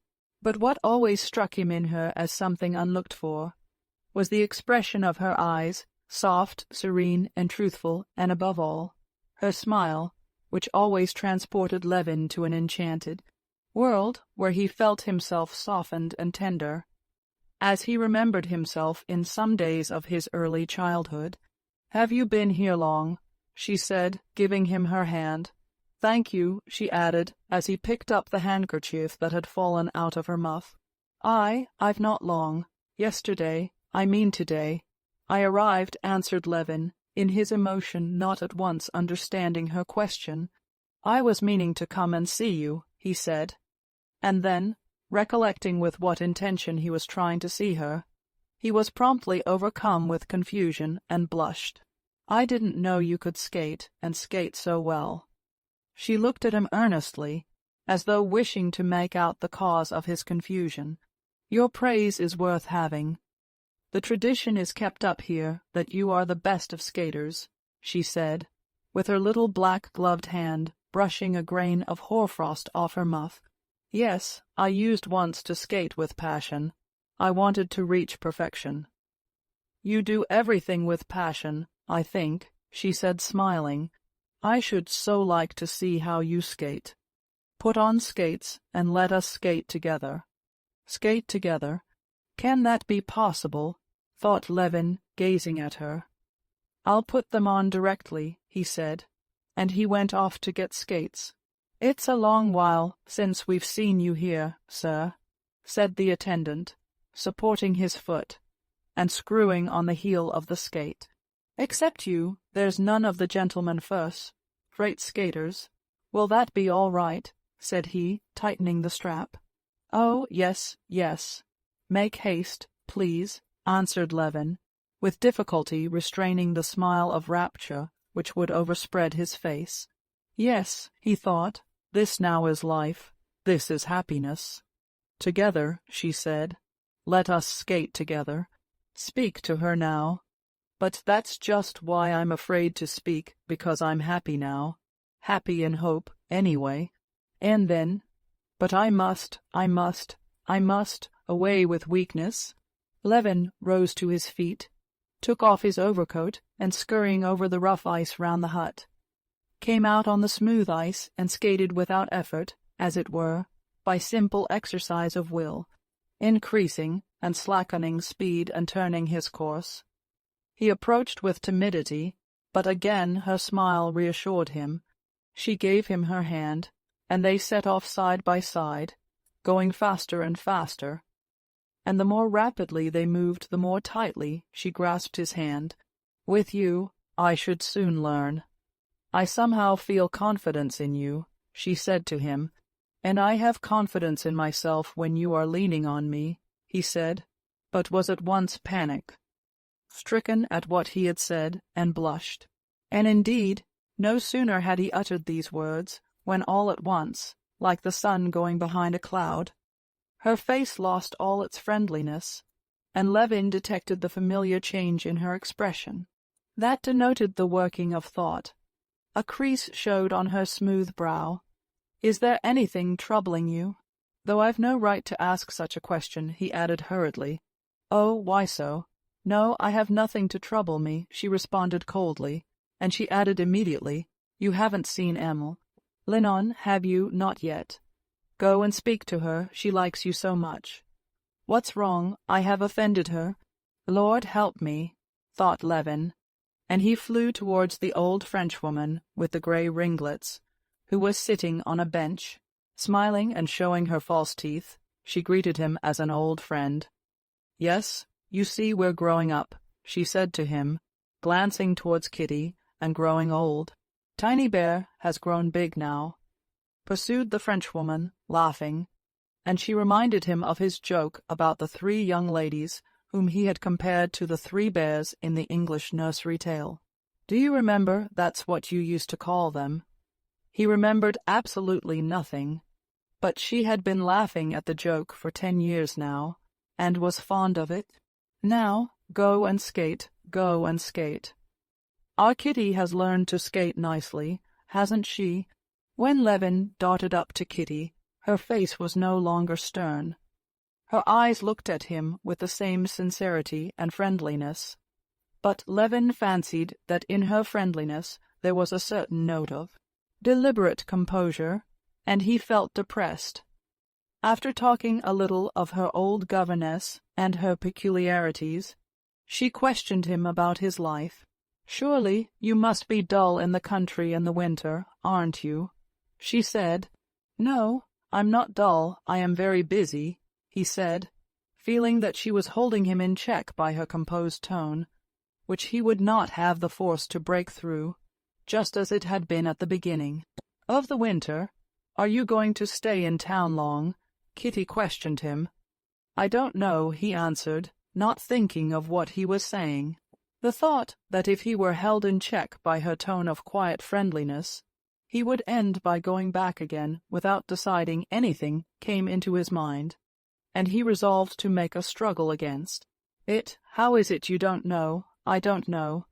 It depends upon you," he said, and was immediately horror-stricken at his own words. Whether it was that she had heard his words or that she did not want to hear them, she made a sort of stumble, twice struck out, and hurriedly skated away from him. She skated up to Emil. Levin said something to her, and went towards the pavilion where the ladies took off their skates. "My God, what have I done, merciful God? Help me, guide me," said Levin, praying inwardly, and at the same time feeling a need of violent exercise. He skated about describing inner and outer circles. At that moment, one of the young men, the best of the skaters of the day, came out of the coffee house in his skates, with a cigarette in his mouth.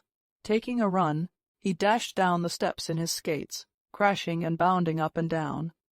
He flew down, and without even changing the position of his hands, skated away over the ice. "Ah, that's a new trick," said Levin, and he promptly ran up to the top to do this new trick. "Don't break your neck. It needs practice." Nikolai Batsky shouted after him. Levin went to the steps, took a run from above as best he could, and dashed down, preserving his balance in this unwonted movement with his hands. On the last step he stumbled, but barely touching the ice with his hand, with a violent effort recovered himself and skated off, laughing. "How splendid, how nice he is," Kitty was thinking at that time as she came out of the pavilion with Emil. Levin, and looked towards him with a smile of quiet affection, as though he were a favorite brother. "And can it be my fault? Can I have done anything wrong? They talk of flirtation. I know it's not he that I love, but still I am happy with him, and he's so jolly. Only, why did he say that?" she mused, catching sight of Kitty going away, and her mother meeting her at the steps. Levin, flushed from his rapid exercise, stood still and pondered a minute. He took off his skates and overtook the mother and daughter at the entrance of the gardens. "Delighted to see you," said Princess Sh. Batskaya. "On Thursdays we are home, as always. Today, then, we shall be pleased to see you," the princess said stiffly. This stiffness hurt Kitty, and she could not resist the desire to smooth over her mother's coldness. She turned her head, and with a smile said, "Good. Bye till this evening." At that moment Stepan Arkadyevitch, his hat cocked on one side, with beaming face and eyes, strode into the garden like a conquering hero. But as he approached his mother-in-law, he responded in a mournful and crestfallen tone to her inquiries about Dolly's health.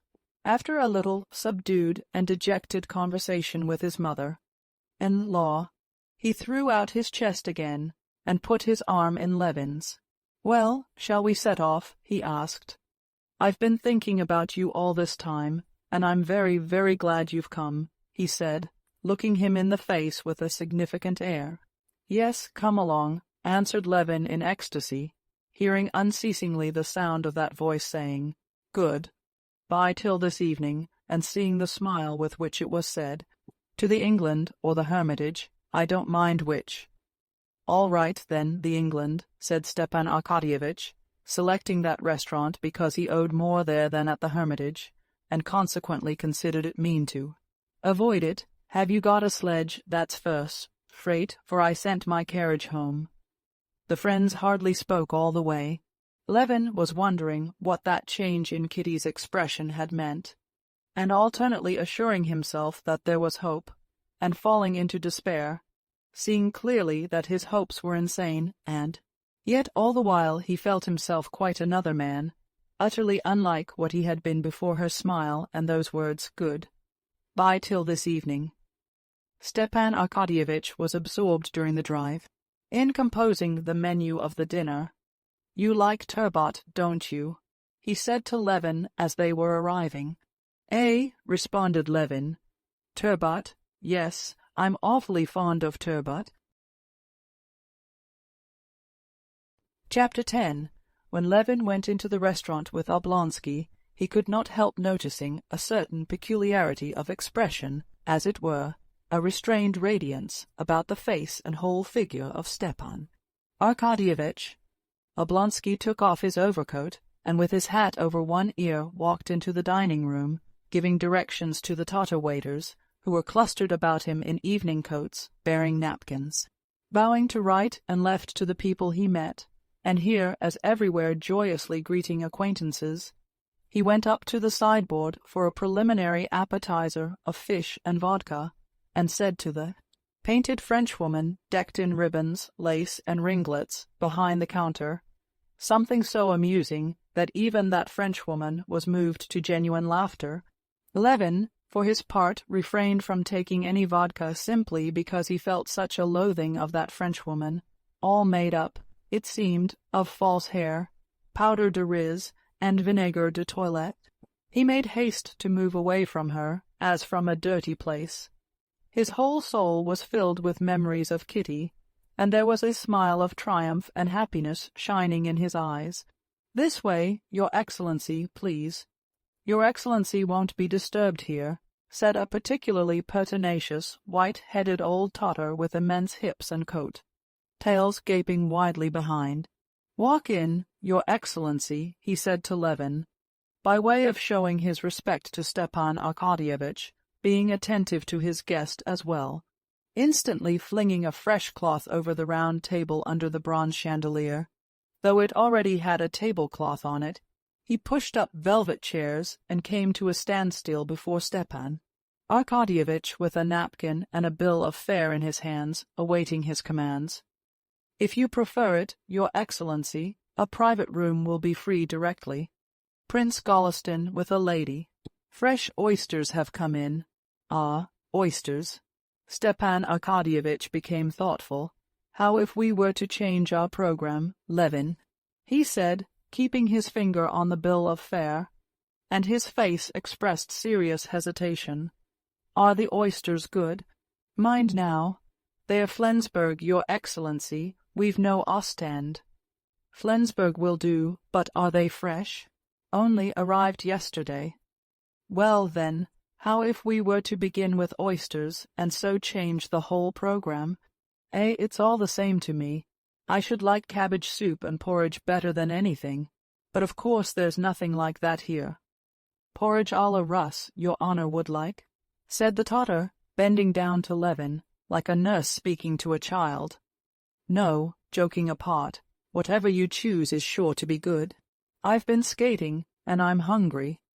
And don't imagine," he added, detecting a look of dissatisfaction on Oblonsky's face, "that I shan't appreciate your choice. I am fond of good things." "I should hope so. After all, it's one of the pleasures of life," said Stepan Arkadyevitch. "Well, then, my friend, you give us 2 or better say 3 dozen oysters. Clear soup with vegetables." "Printanière," prompted the Tatar. But Stepan Arkadyevitch apparently did not care to allow him the satisfaction of giving the French names of the dishes. "With vegetables in it, you know. Then turbot with thick sauce, then. Roast beef, and mind it's good. Yes, and capons, perhaps, and then sweets." The Tatar, recollecting that it was Stepan Arkadyevitch, his way not to call the dishes by the names in the French bill of fare, did not repeat them after him, but could not resist rehearsing the whole menu to himself according to the bill. Soup printanière, turbot, sauce beaumarchais, poulard à l'estragon, macédoine de fruits, etc., and then, instantly, as though worked by springs, laying down one bound bill of fare. He took up another, the list of wines, and submitted it to Stepan Arkadyevitch. "What shall we drink?" "What you like, only not too much." "Champagne," said Levin. "What, to start with?" "You're right, though, I dare say. Do you like the white seal?" "Cachet blanc," prompted the Tatar. "Very well, then. Give us that brand with the oysters, and then we'll see." "Yes, sir." "And what table wine? You can give us Newitts." "Oh, no, better the classic Chablis." "Yes, sir. And your cheese, your Excellency." "Oh, yes, Parmesan. Or would you like another?" "No, it's all the same to me," said Levin, unable to suppress a smile. And the Tatar ran off with flying coat, tails, and in 5 minutes darted in with a dish of opened oysters on mother, of pearl shells, and a bottle between his fingers. Stepan Arkadyevitch crushed the starchy napkin, tucked it into his waistcoat, and settling his arms comfortably, started on the oysters. "Not bad," he said, stripping the oysters from the pearly shell with a silver fork, and swallowing them one after another.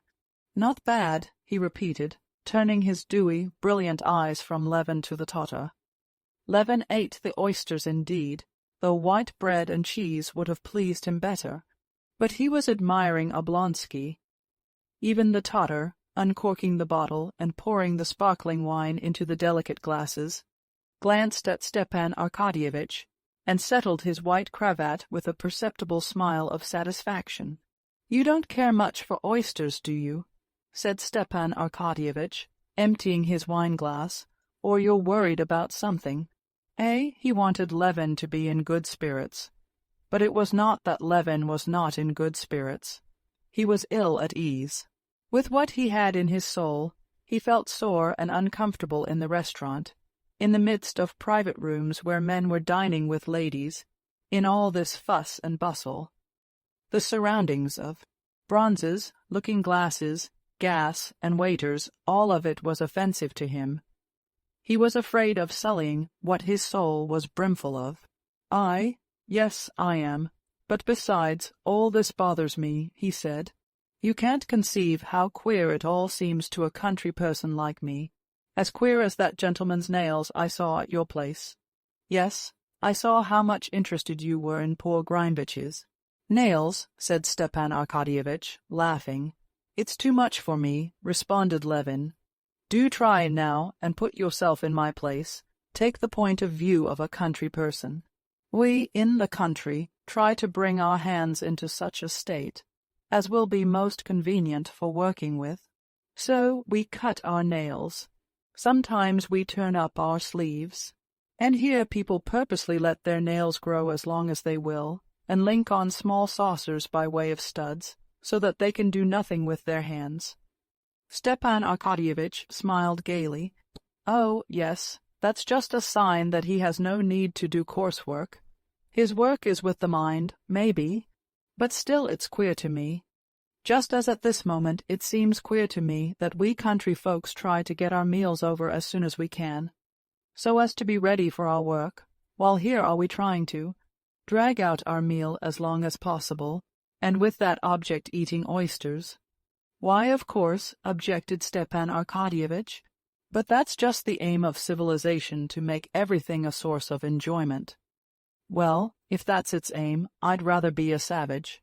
"And so you are a savage? All you Levins are savages." Levin sighed.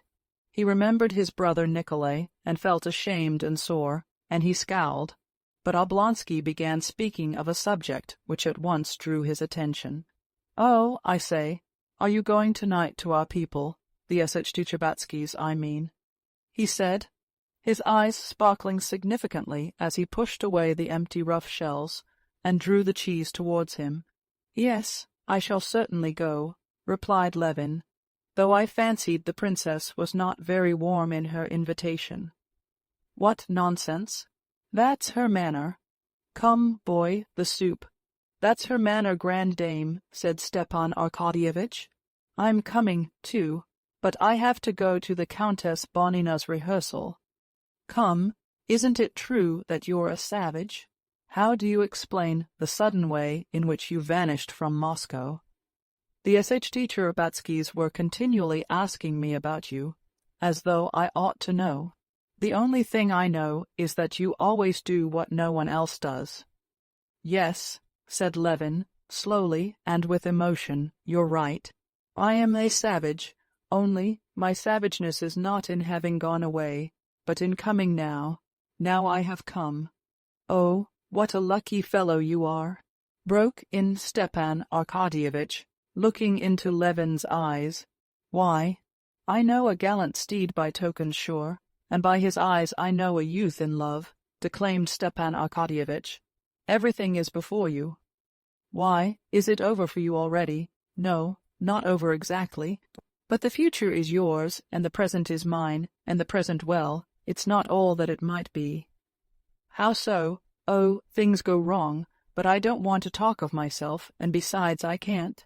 Explain it all, said Stepan Arkadyevitch. Well, why have you come to Moscow, then? Hi, take away, he called to the Tatar. You guess, responded Levin, his eyes like deep wells of light fixed on Stepan Arkadyevitch. I guess, but I can't be the first to talk about it.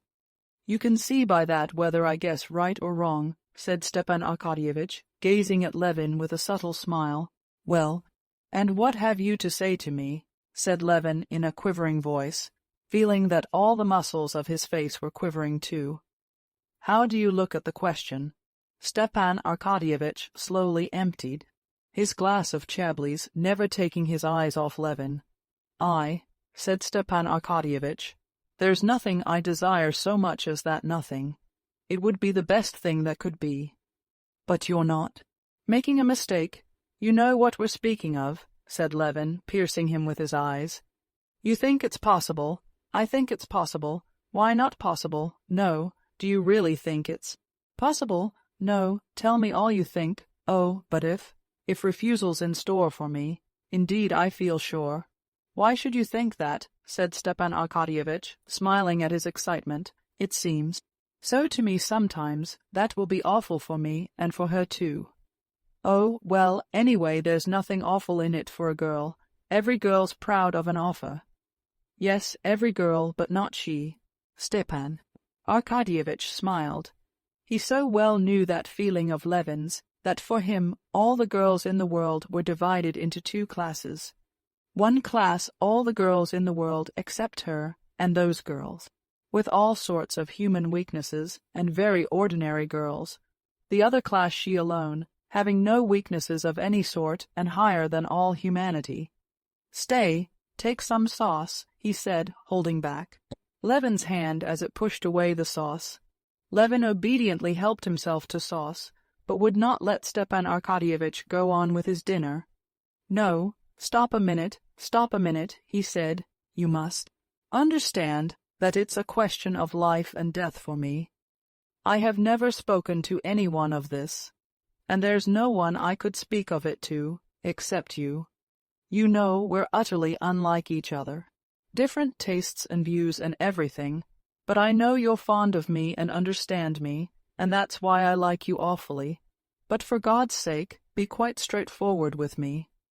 I tell you what I think, said Stepan Arkadyevitch, smiling, but I'll say more. My wife is a wonderful woman. Stepan Arkadyevitch sighed, remembering his position with his wife, and, after a moment's silence, resumed, she has a gift of foreseeing things. She sees right through people, but that's not all. She knows what will come to pass, especially in the way of marriages. She foretold, for instance, that Princess Shahevskaya would marry Brenton. No one would believe it, but it came to pass, and she's on your side. How do you mean? It's not only that she likes you, she says that Kitty is certain to be your wife. At these words Levin's face suddenly lighted up with a smile not far from tears of emotion. She says that, cried Levin. I always said she was exquisite, your wife. There, that's enough said about it, he said, getting up from his seat. All right, but do sit down. But Levin could not sit down. He walked with his firm tread twice up and down the little cage of a room, blinked his eyelids that his tears might not fall, and only then sat down to the table. "You must understand," said he, "it's not love. I've been in love, but it's not that. It's not my feeling, but a sort of force outside me has taken possession of me. I went away, you see, because I made up my mind that it could never be, you understand, as a happiness that does not come on earth, but I've struggled with myself. I see there's no living without it, and it must be settled. What did you go away for? Ah, stop a minute. Ah, the thoughts that come crowding on one.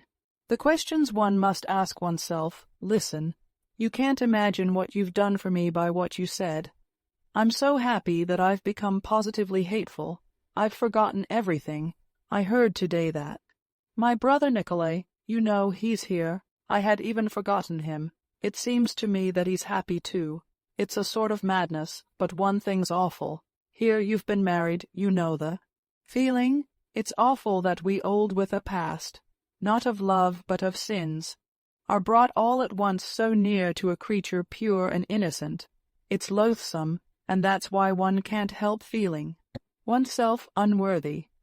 Oh, well, you've not many sins on your conscience.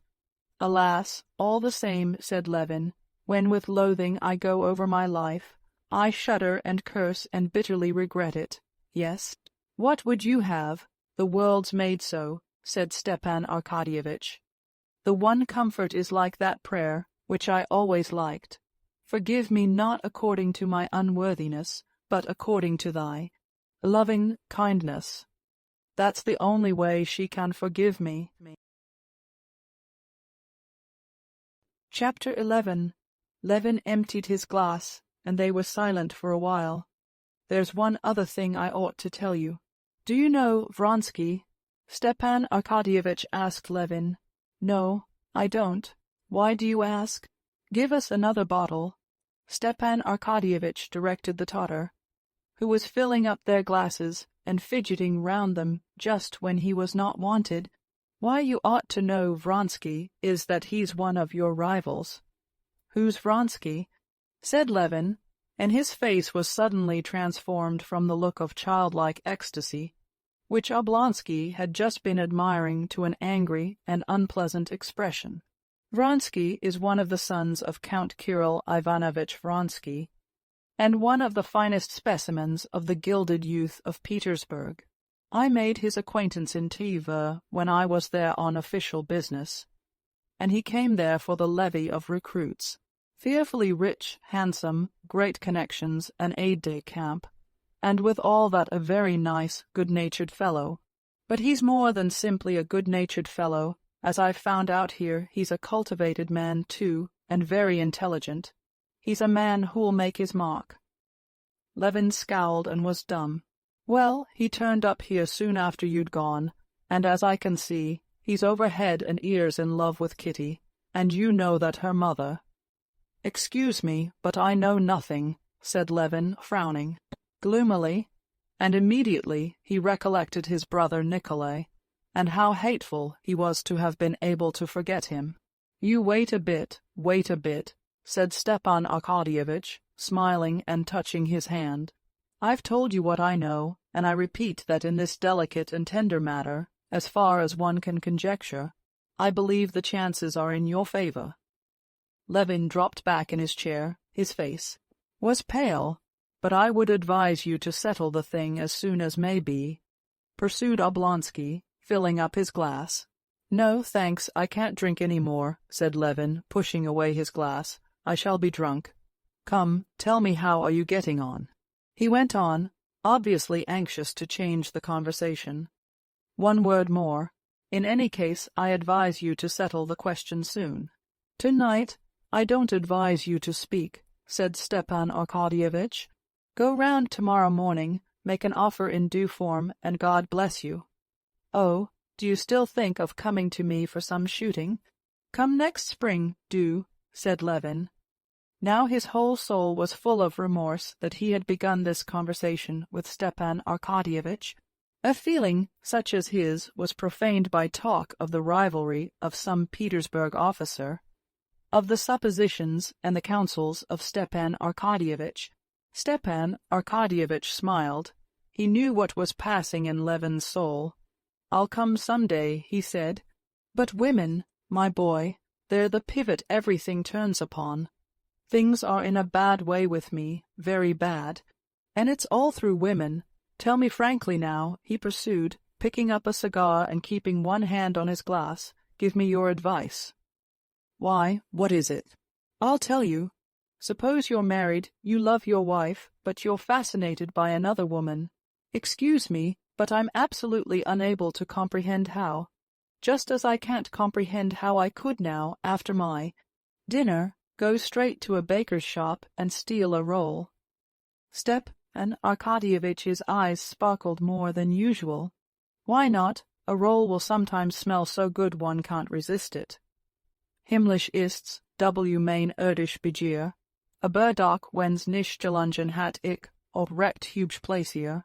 As he said this, Stepan Arkadyevitch smiled subtly. Levin, too, could not help smiling. "Yes, but joking apart," resumed Stepan Arkadyevitch, "you must understand that the woman is a sweet, gentle, loving creature, poor and lonely, and has sacrificed everything.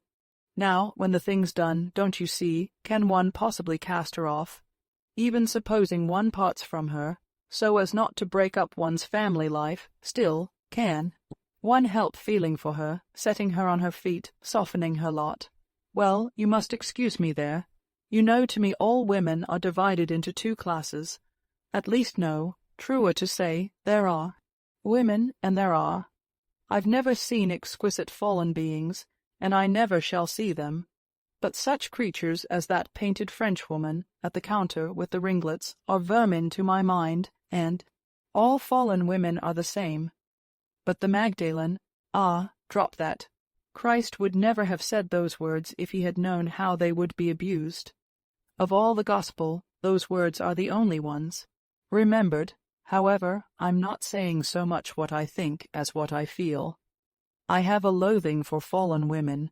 You're afraid of spiders, and I of these vermin. Most likely you've not made a study of spiders and don't know their character, and so it is with me. It's very well for you to talk like that. It's very much like that gentleman in Dickens who used to fling all difficult questions over his right shoulder, but to deny the facts is no answer. What's to be done, you tell me that? What's to be done? Your wife gets older while you're full of life. Before you've time to look round you, feel that you can't love your wife with love, however much you may esteem her. And then all at once love turns up, and you're done for, Stepan Arkadyevitch said with weary despair. Levin half smiled. "Yes, you're done for," resumed Oblonsky. "But what's to be done? Don't steal rolls." Stepan Arkadyevitch laughed outright. "Oh, moralist, but you must understand there are two women. One insists only on her rights, and those rights are your love, which you can't give her. And the other sacrifices everything for you and asks for nothing. What are you to do? How are you to act? There's a fearful tragedy in it. If you care for my profession of faith as regards that, I'll tell you that I don't believe there was any tragedy about it.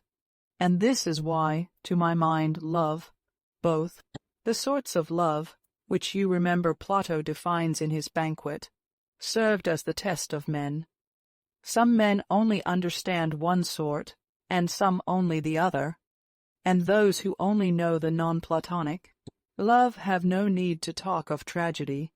In such love there can be no sort of tragedy. I'm much obliged for the gratification. My humble respects, that's all the tragedy. And in Platonic love there can be no tragedy, because in that love all is clear and pure, because—" At that instant Levin recollected his own sins and the inner conflict he had lived through, and he added unexpectedly, "But perhaps you are right, very likely. I don't know. It's this, don't you see," said Stepan Arkadyevitch, "you're very much all of a piece. That's your strong point and your failing. You have a character that's all of a piece, and you want the whole of life to be of a piece too, but that's not how it is. You despise public official work because you want the reality to be invariably corresponding all the while with the aim, and that's not how it is. You want a man's work, too, always to have a defined aim, and love and family life always to be undivided, and that's not how it is. All the variety, all the charm, all the beauty of life is made up of light and shadow. Levin sighed and made no reply. He was thinking of his own affairs and did not hear Oblonsky, and suddenly both of them felt that though they were friends, though they had been dining and drinking together, which should have drawn them closer, yet each was thinking only of his own affairs, and they had nothing to do with one another. Oblonsky had more than once experienced this extreme sense of aloofness, instead of intimacy, coming on after dinner, and he knew what to do in such cases.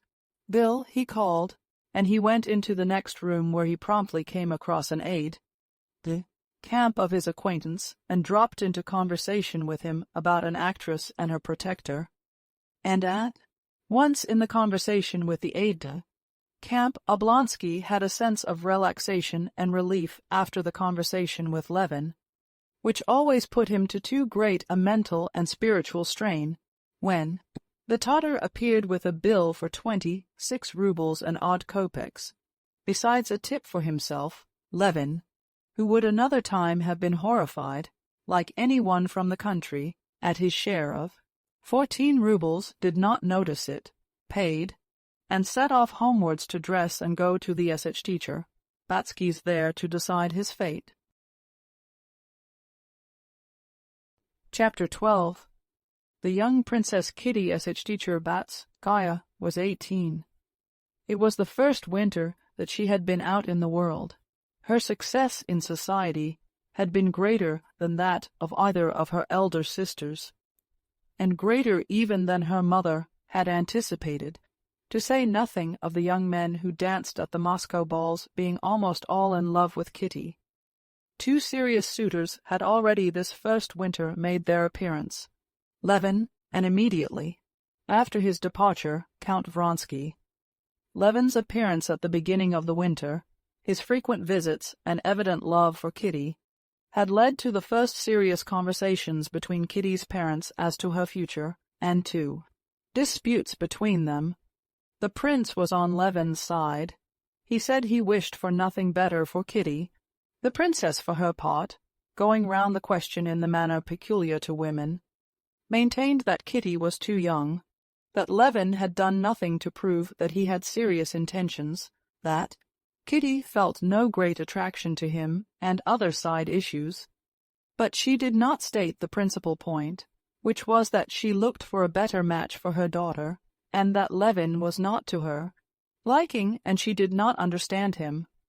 When Levin had abruptly departed, the princess was delighted, and said to her husband triumphantly, "You see, I was right." When Vronsky appeared on the scene, she was still more delighted, confirmed, in her opinion, that Kitty was to make not simply a good, but a brilliant match. In the mother's eyes there could be no comparison between Vronsky and Levin. She disliked in Levin his strange and uncompromising opinions and his shyness in society, founded, as she supposed, on his pride and his queer sort of life, as she considered it, absorbed in cattle and peasants. She did not very much like it that he, who was in love with her daughter, had kept coming to the house for 6 weeks, as though he were waiting for something, inspecting, as though he were afraid he might be doing them too great an honor by making an offer, and did not realize that a man who continually visits at a house where there is a young unmarried girl is bound to make his intentions clear, and suddenly, without doing so, he disappeared. It's as well he's not attractive enough for Kitty to have fallen in love with him, thought the mother. Vronsky satisfied all the mother's desires. Very wealthy, clever, of aristocratic family, on the high road to a brilliant career in the army and at court, and a fascinating man. Nothing better could be wished for. Vronsky openly flirted with Kitty at balls, danced with her, and came continually to the house, Consequently, there could be no doubt of the seriousness of his intentions. But, in spite of that, the mother had spent the whole of that winter in a state of anxiety and agitation. Princess Sshtchia had herself been married 30 years ago, her aunt arranging the match. Her husband, about whom everything was well known beforehand, had come, looked at his future bride, and been looked at. The matchmaking aunt had ascertained and communicated their mutual impression. That impression had been favorable. Afterwards, on a day fixed beforehand, the expected offer was made to her parents and accepted. All had passed very simply and easily, so it seemed, at least to the princess. But over her own daughters she had felt how far from simple and easy is the business, apparently so commonplace, of marrying off one's daughters. The panics that had been lived through, the thoughts that had been brooded over, the money that had been wasted, and the disputes with her husband over marrying the two elder girls, Darya and Natalia. Now, since the youngest had come out, she was going through the same terrors, the same doubts, and still more violent quarrels with her husband than she had over the elder girls. The old prince, like all fathers indeed, was exceedingly punctilious on the score of the honor and reputation of his daughters. He was irrationally jealous over his daughters, especially over Kitty, who was his favorite. At every turn he had scenes with the princess for compromising her daughter. The princess had grown accustomed to this already with her other daughters, but now she felt that there was more ground for the prince's touchiness. She saw that of late years much was changed in the manners of society, that a mother's duties had become still more difficult. She saw that girls of Kitty's age formed some sort of clubs, went to some sort of lectures, mixed freely in men's society, drove about the streets alone. Many of them did not curtsy, and, what was the most important thing, all the girls were firmly convinced that to choose their husbands was their own affair, and not their parents'. Marriages aren't made nowadays as they used to be, was thought and said by all these young girls, and even by their elders. But how marriages were made now, the princess could not learn from anyone. The French fashion of the parents arranging their children's future was not accepted. It was condemned. The English fashion of the complete independence of girls was also not accepted, and not possible in Russian society. The Russian fashion of match-making by the offices of intermediate persons was for some reason considered unseemly. It was ridiculed by everyone, and by the princess herself. But how girls were to be married, and how parents were to marry them, no one knew. Everyone with whom the princess had chanced to discuss the matter said the same thing. Mercy on us! It's high time in our day to cast off all that old-fashioned business. It's the young people have to marry, and not their parents, and so we ought to leave the young people to arrange it as they choose. It was very easy for anyone to say that who had no daughters, but the princess realized that in the process of getting to know each other, her daughter might fall in love, and fall in love with someone who did not care to marry her, or who was quite unfit to be her husband, and however much it was instilled into the princess that in our times young people ought to arrange their lives for themselves, she was unable to believe it, just as she would have been unable to believe that, at any time whatever, the most suitable playthings for children 5 years old ought to be loaded pistols, and so the princess was more uneasy over Kitty than she had been over her elder sisters. Now she was afraid that Vronsky might confine himself to simply flirting with her daughter. She saw that her daughter was in love with him, but tried to comfort herself with the thought that he was an honorable man, and would not do this. But at the same time she knew how easy it is, with the freedom of manners of today, to turn a girl's head, and how lightly men generally regard such a crime. The week before, Kitty had told her mother of a conversation she had with Vronsky during a mazurka. This conversation had partly reassured the princess, but perfectly at ease she could not be. Vronsky had told Kitty that both he and his brother were so used to obeying their mother that they never made up their minds to any important undertaking without consulting her. And just now I am impatiently awaiting my mother's arrival from Petersburg, as peculiarly fortunate, he told her. Kitty had repeated this without attaching any significance to the words, but her mother saw them in a different light. She knew that the old lady was expected from day to day, that she would be pleased at her son's choice, and she felt it strange that he should not make his offer through fear of vexing his mother. However, she was so anxious for the marriage itself, and still more for relief from her fears, that she believed it was so. Bitter as it was for the princess to see the unhappiness of her eldest daughter, Dolly, on the point of leaving her husband, her anxiety over the decision of her youngest daughter's fate engrossed all her feelings. Today, with Levin's reappearance, a fresh source of anxiety arose. She was afraid that her daughter, who had at one time, as she fancied, a feeling for Levin, might from extreme sense of honor refuse Vronsky, and that Levin's arrival might generally complicate and delay the affair so near being concluded. "Why has he been here long?" the princess asked about Levin as they returned home. "He came today, Mamma. There's one thing I want to say," began the princess, and from her serious and alert face Kitty guessed what it would be. "Mamma," she said, flushing hotly and turning quickly to her, "please, please don't say anything about that. I know all about it."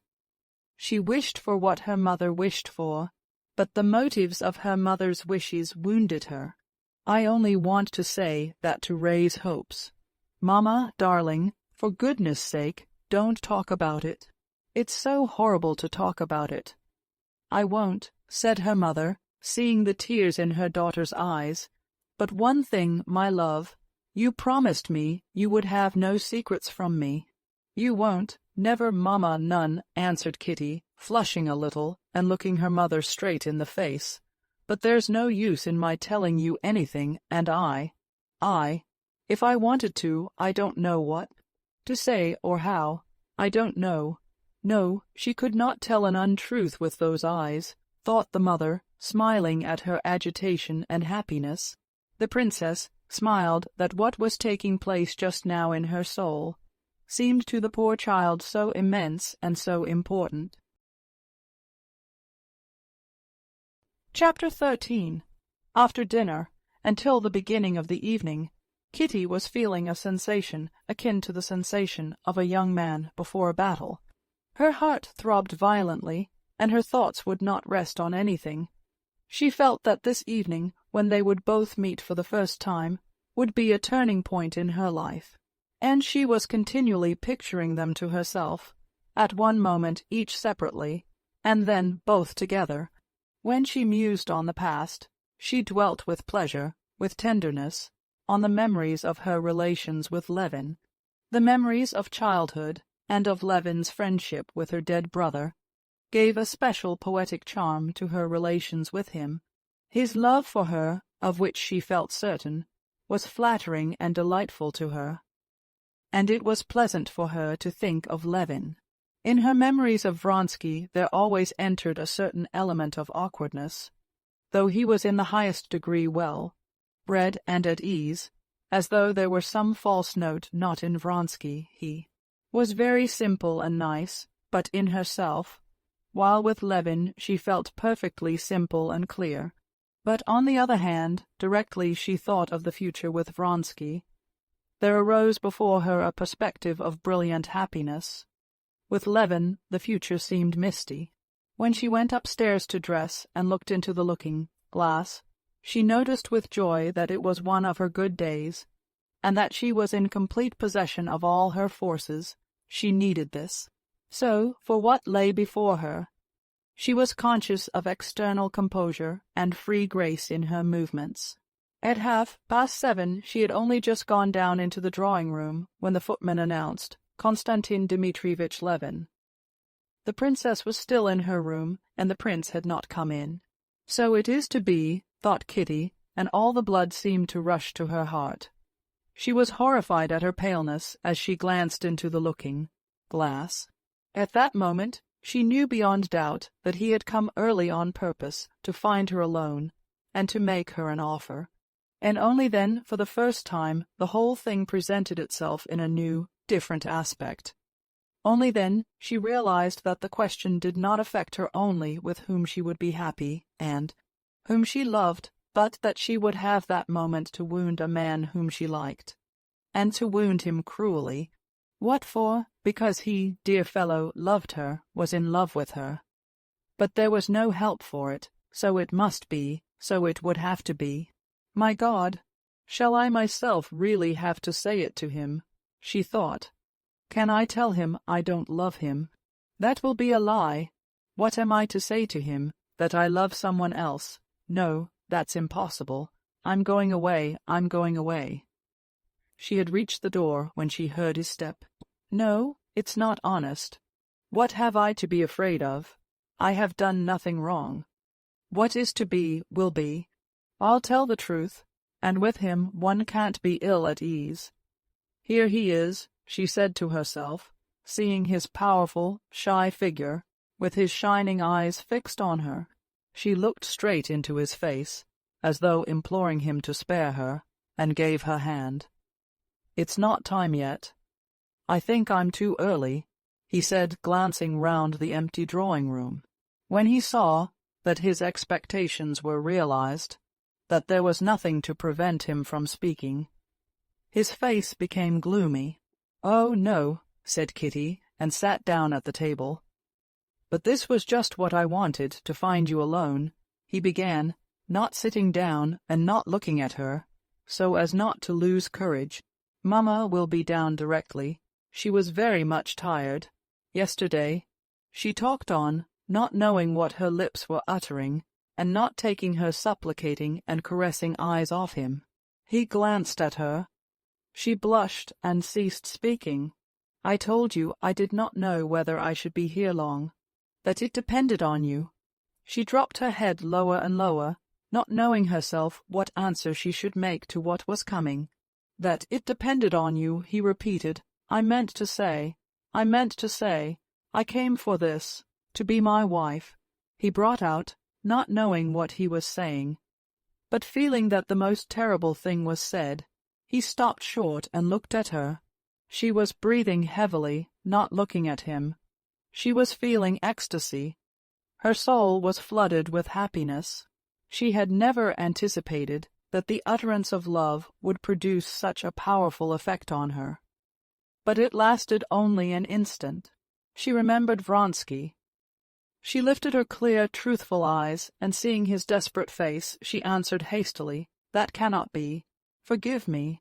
A moment ago, and how close she had been to him, of what importance in his life, and how aloof and remote from him she had become now. It was bound to be so, he said, not looking at her. He bowed, and was meaning to retreat. Chapter 14. But at that very moment the princess came in. There was a look of horror on her face when she saw them alone, and their disturbed faces. Levin bowed to her, and said nothing. Kitty did not speak nor lift her eyes. "Thank God, she has refused him," thought the mother, and her face lighted up with the habitual smile with which she greeted her guests on Thursdays. She sat down, and began questioning Levin about his life in the country. He sat down again, waiting for other visitors to arrive, in order to retreat unnoticed. 5 minutes later there came in a friend of Kitty's, married the preceding winter, Countess Nordston. She was a thin, sallow, sickly, and nervous woman, with brilliant black eyes. She was fond of Kitty, and her affection for her showed itself, as the affection of married women for girls always does, in the desire to make a match for Kitty after her own ideal of married happiness. She wanted her to marry Vronsky. Levin she had often met at the SHT Cherbatsky's early in the winter, and she had always disliked him.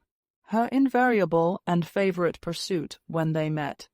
consisted in making fun of him. I do like it when he looks down at me from the height of his grandeur, or breaks off his learned conversation with me because I'm a fool, or is condescending to me. I like that so, to see him condescending. I am so glad he can't bear me, she used to say of him. She was right, for Levin actually could not bear her, and despised her for what she was proud of, and regarded as a fine characteristic her nervousness, her delicate contempt and indifference for everything coarse and earthly. The Countess Nordsten and Levin got into that relation with one another not seldom seen in society, when two persons, who remain externally on friendly terms, despise each other to such a degree that they cannot even take each other seriously, and cannot even be offended by each other. The Countess Nordsten pounced upon Levin at once. "Ah, Konstantin Dmitrievitch, so you've come back to our corrupt Babylon," she said, giving him her tiny yellow hand, and recalling what he had chanced to say early in the winter, that Moscow was a Babylon. "Come, is Babylon reformed, or have you degenerated?" she added, glancing with a simper at Kitty. "It's very flattering for me, Countess, that you remember my words so well," responded Levin, who had succeeded in recovering his composure, and at once from habit dropped into his tone of joking. "Hostility to the Countess Nordsten. They must certainly make a great impression on you." "Oh, I should think so. I always note them all down.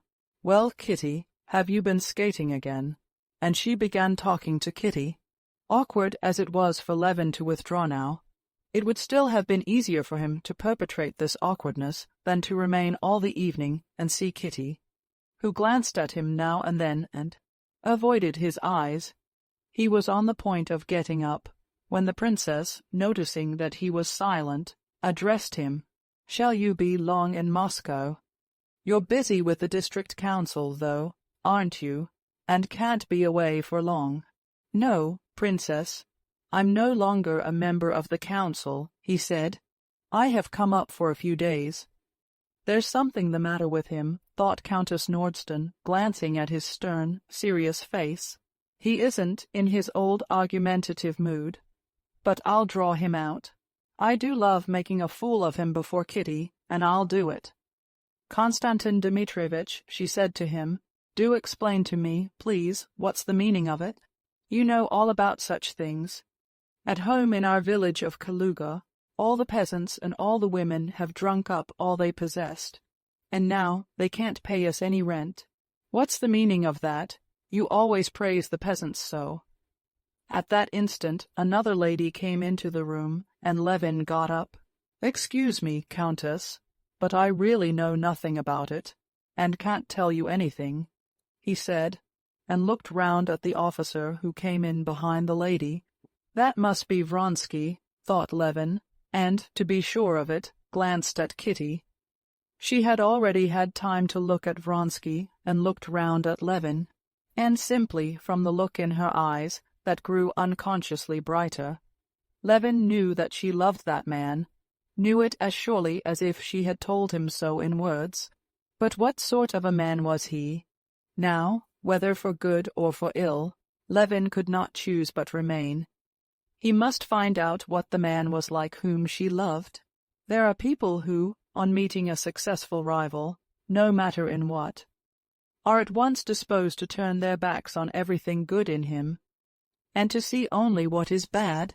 There are people, on the other hand, who desire above all to find in that lucky rival the qualities by which he has outstripped them, and seek with a throbbing ache at heart only what is good.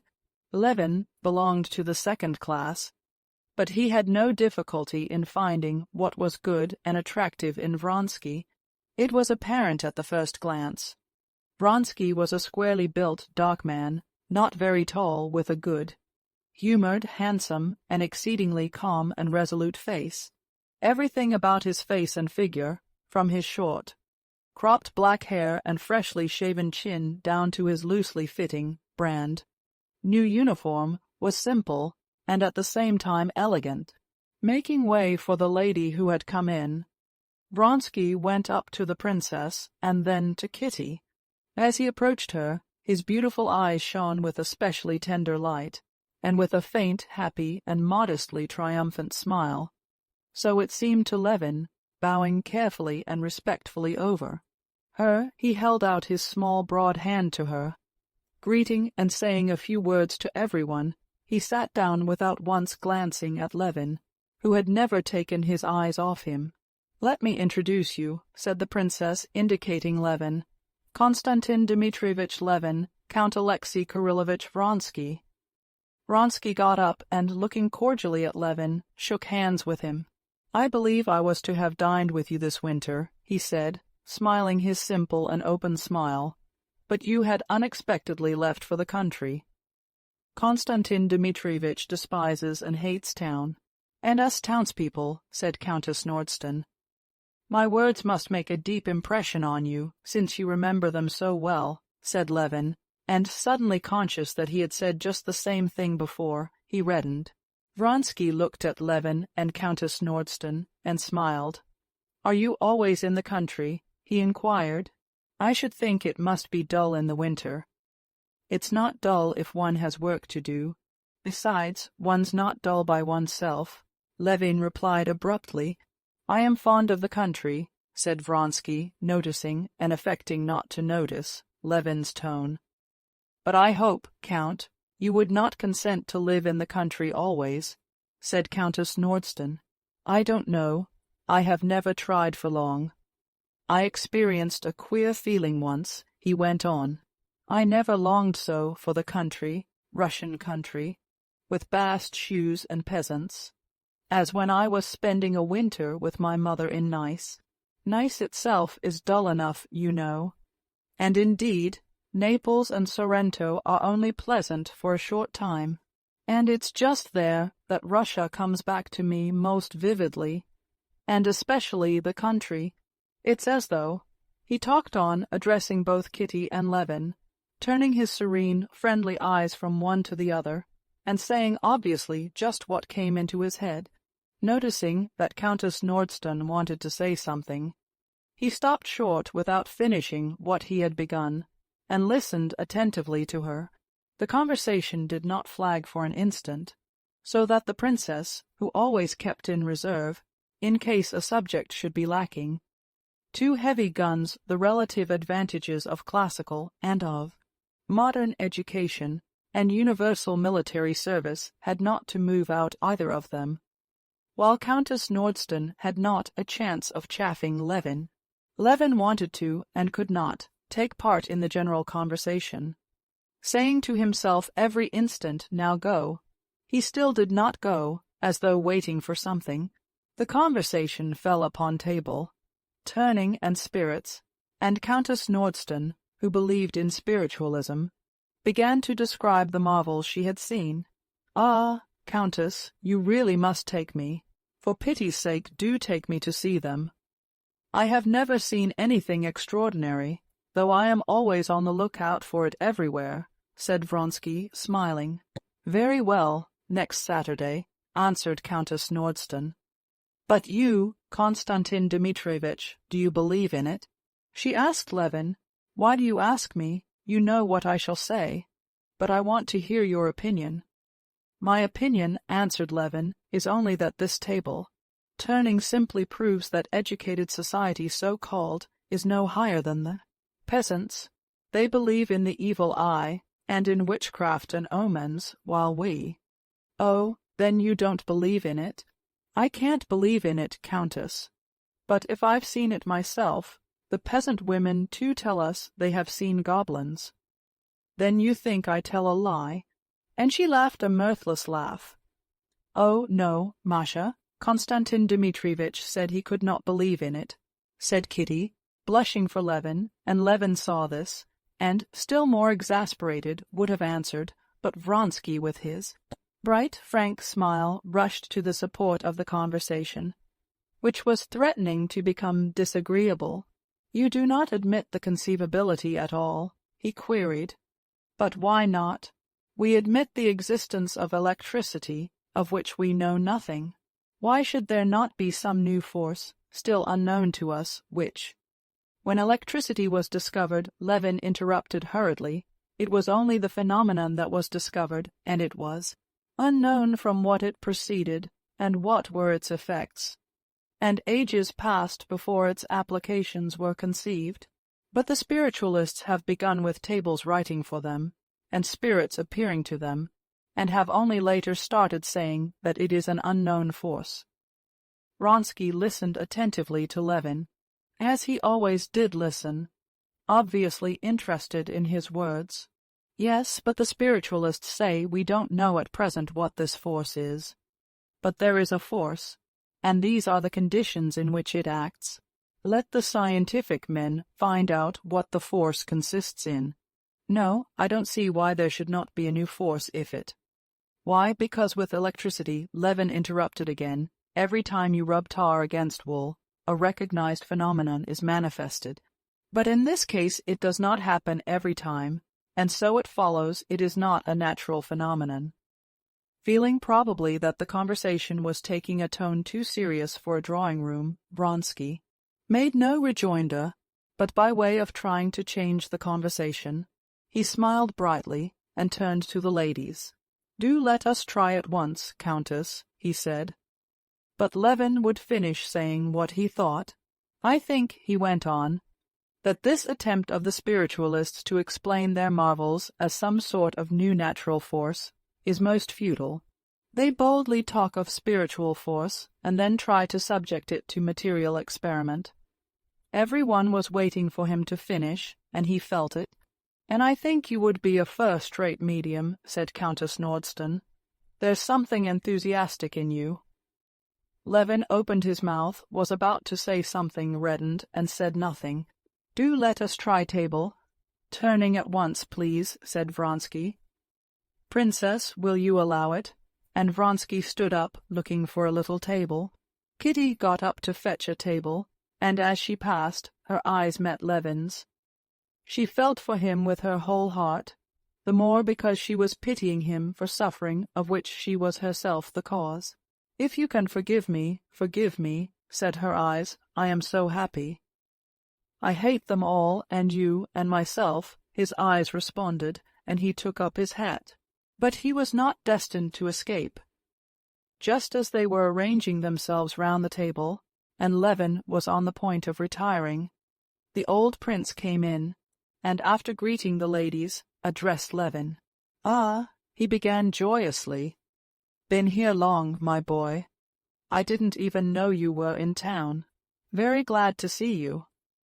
The old prince embraced Levin, and talking to him, did not observe Vronsky, who had risen, and was serenely waiting till the prince should turn to him.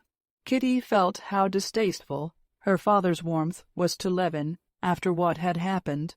She saw, too, how coldly her father responded at last to Vronsky's bow, and how Vronsky looked with amiable perplexity at her father, as though trying and failing to understand how and why anyone could be hostilely disposed towards him, and she flushed. "Prince, let us have Konstantin Dmitrievitch," said Countess Nordston. "We want to try an experiment." "What experiment?" "Table, turning.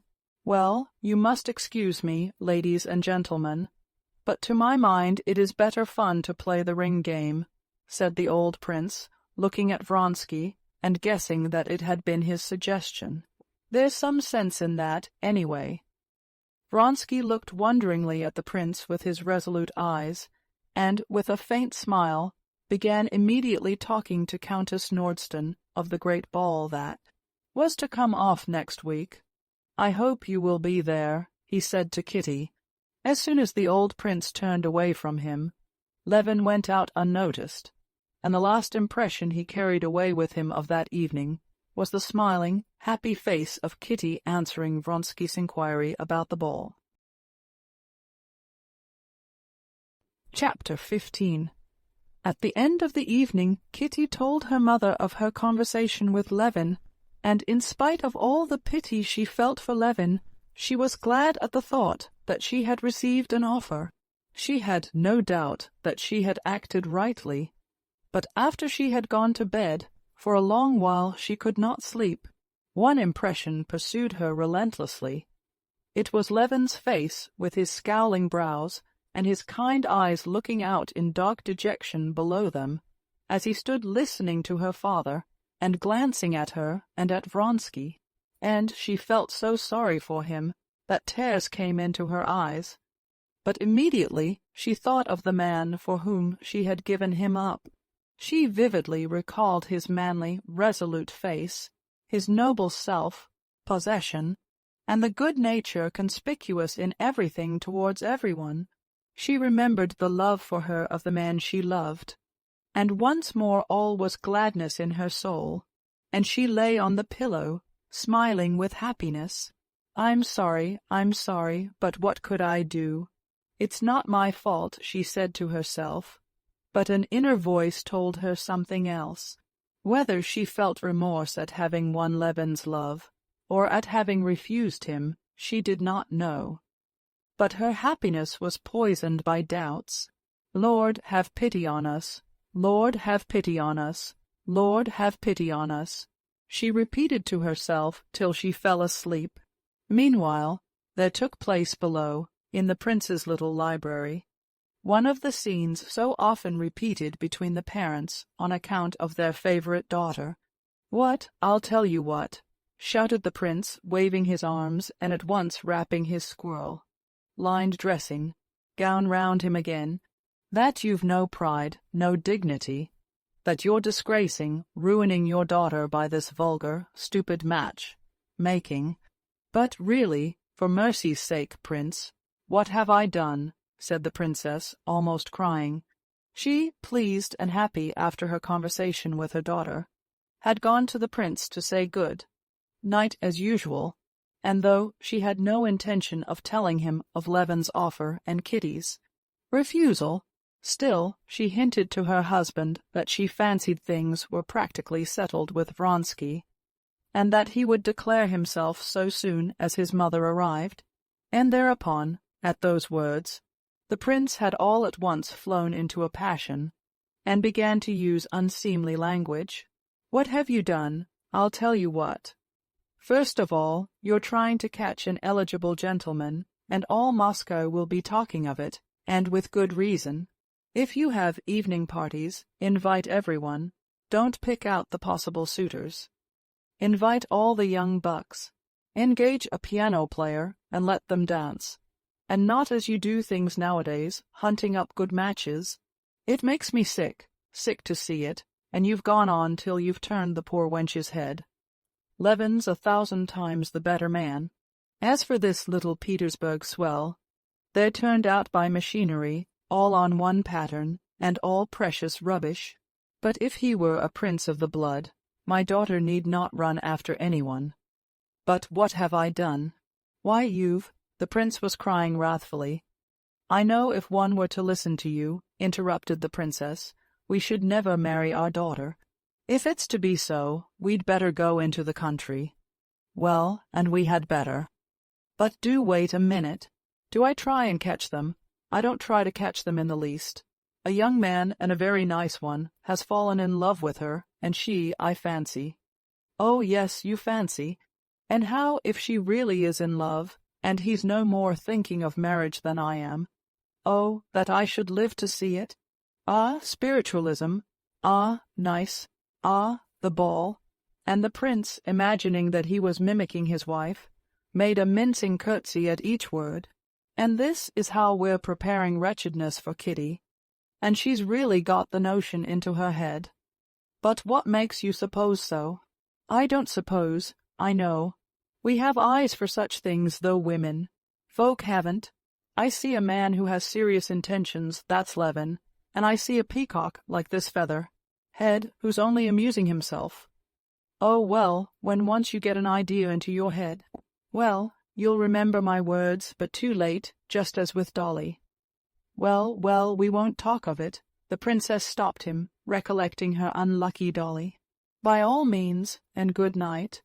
And signing each other with the cross, the husband and wife parted with a kiss, feeling that they each remained of their own opinion. The princess had at first been quite certain that that evening had settled Kitty's future, and that there could be no doubt of Vronsky's intentions. But her husband's words had disturbed her, and returning to her own room in terror before the unknown future, she, too, like Kitty, repeated several times in her heart, "Lord, have pity, Lord, have pity, Lord, have pity." Chapter 16. Vronsky had never had a real home life. His mother had been in her youth a brilliant society woman, who had had during her married life, and still more afterwards, many love affairs notorious in the whole fashionable world. His father he scarcely remembered, and he had been educated in the corps of pages. Leaving the school very young as a brilliant officer, he had at once got into the circle of wealthy Petersburg army men, although he did go more or less into Petersburg society. His love affairs had always hitherto been outside it. In Moscow he had for the first time felt, after his luxurious and coarse life at Petersburg, all the charm of intimacy with a sweet and innocent girl of his own rank, who cared for him. It never even entered his head that there could be any harm in his relations with Kitty. At balls he danced principally with her. He was a constant visitor at their house. He talked to her as people commonly do talk in society, all sorts of nonsense, but nonsense to which he could not help attaching a special meaning in her case. Although he said nothing to her that he could not have said before everybody, he felt that she was becoming more and more dependent upon him, and the more he felt this, the better he liked it, and the tenderer was his feeling for her. He did not know that his mode of behavior in relation to Kitty had a definite character, that it is courting young girls with no intention of marriage, and that such courting is one of the evil actions common among brilliant young men such as he was. It seemed to him that he was the first who had discovered this pleasure, and he was enjoying his discovery. If he could have heard what her parents were saying that evening, if he could have put himself at the point of view of the family, and have heard that Kitty would be unhappy if he did not marry her, he would have been greatly astonished, and would not have believed it. He could not believe that what gave such great and delicate pleasure to him, and above all to her, could be wrong. Still less could he have believed that he ought to marry. Marriage had never presented itself to him as a possibility. He not only disliked family life, but a family, and especially a husband, was, in accordance with the views general in the bachelor world in which he lived, conceived as something alien, repellent, and, above all, ridiculous. But though Vronsky had not the least suspicion what the parents were saying, he felt on coming away from the SHT Cherbatskys that the secret spiritual bond which existed between him and Kitty had grown so much stronger that evening that some step must be taken. But what step could and ought to be taken he could not imagine. What is so exquisite, he thought as he returned from the SHT Cherbatskys, carrying away with him, as he always did, a delicious feeling of purity and freshness, arising partly from the fact that he had not been smoking for a whole evening, and with it a new feeling of tenderness at her love for him. What is so exquisite? It is that not a word has been said by me or by her, but we understand each other so well in this unseen language of looks and tones, that this evening more clearly than ever she told me she loves me, and how secretly, simply, and most of all, how trustfully. I feel myself better, purer. I feel that I have a heart, and that there is a great deal of good in me. Those sweet, loving eyes, when she said, "Indeed I do." Well, what then? Oh, nothing. It's good for me and good for her. And he began wondering where to finish the evening. He passed in review of the places he might go to. Club, a game of bezique, champagne with Ignatov. No, I'm not going. Chateau des Fleurs. There I shall find Oblonsky, songs, the cancan. No, I'm sick of it. That's why I like the SHT Cherbatskys, that I'm growing better. I'll go home. He went straight to his room at Dassault's hotel, ordered supper, and then undressed, and as soon as his head touched the pillow, fell into a sound sleep. Chapter 17. Next day at 11 o'clock in the morning, Vronsky drove to the station of the Petersburg Railway to meet his mother, and the first person he came across on the great flight of steps was Oblonsky, who was expecting his sister by the same train. "Ah, Your Excellency," cried Oblonsky, "whom are you meeting?" "My mother," Vronsky responded, smiling, as everyone did who met Oblonsky. He shook hands with him, and together they ascended the steps. "She is to be here from Petersburg today. I was looking out for you till 2 o'clock last night. Where did you go after the Shtcherbatskys?" "Home," answered Vronsky. "I must own I felt so well content yesterday after the Shtcherbatskys that I didn't care to go anywhere. I know a gallant steed by token sure, and by his eyes I know a youth in love," declaimed Stepan Arkadyevitch, just as he had done before to Levin. Vronsky smiled with a look that seemed to say that he did not deny it, but he promptly changed the subject. "And whom are you meeting?" he asked. "I've come to meet a pretty woman," said Oblonsky. "You don't say so. Honi soit qui mal y pense, my sister Anna." "Ah, that's Madame Karenina," said Vronsky. "You know her, no doubt." "I think I do, or perhaps not. I really am not sure," Vronsky answered heedlessly, with a vague recollection of something stiff and tedious evoked by the name Karenina. "But Alexey Alexandrovitch, my celebrated brother-in-law, you surely must know. All the world knows him." "I know him by reputation and by sight. I know that he's clever, learned, religious somewhat. But you know that's not in my line," said Vronsky in English. "Yes, he's a very remarkable man, rather a conservative, but a splendid man," observed Stepan Arkadyevitch, "a splendid man." "Oh, well, so much the better for him," said Vronsky, smiling. "Oh, you've come," he said, addressing a tall old footman of his mother's, standing at the door. "Come here." Besides the charm Oblonsky had in general for everyone, Vronsky had felt of late specially drawn to him by the fact that in his imagination he was associated with Kitty. "Well, what do you say? Shall we give a supper on Sunday for the diva?" he said to him with a smile, taking his arm, "Of course. I'm collecting subscriptions." "Oh, did you make the acquaintance of my friend Levin?" asked Stepan Arkadyevitch. "Yes, but he left rather early." "He's a capital fellow," pursued Oblonsky. "Isn't he?" "I don't know why it is," responded Vronsky. "In all Moscow people, present company of course excepted," he put in jestingly, "there's something uncompromising. They are all on the defensive, lose their tempers, as though they all want to make one feel something." "Yes, that's true, it is so," said Stepan Arkadyevitch, laughing good-humoredly. "Will the train soon be in?"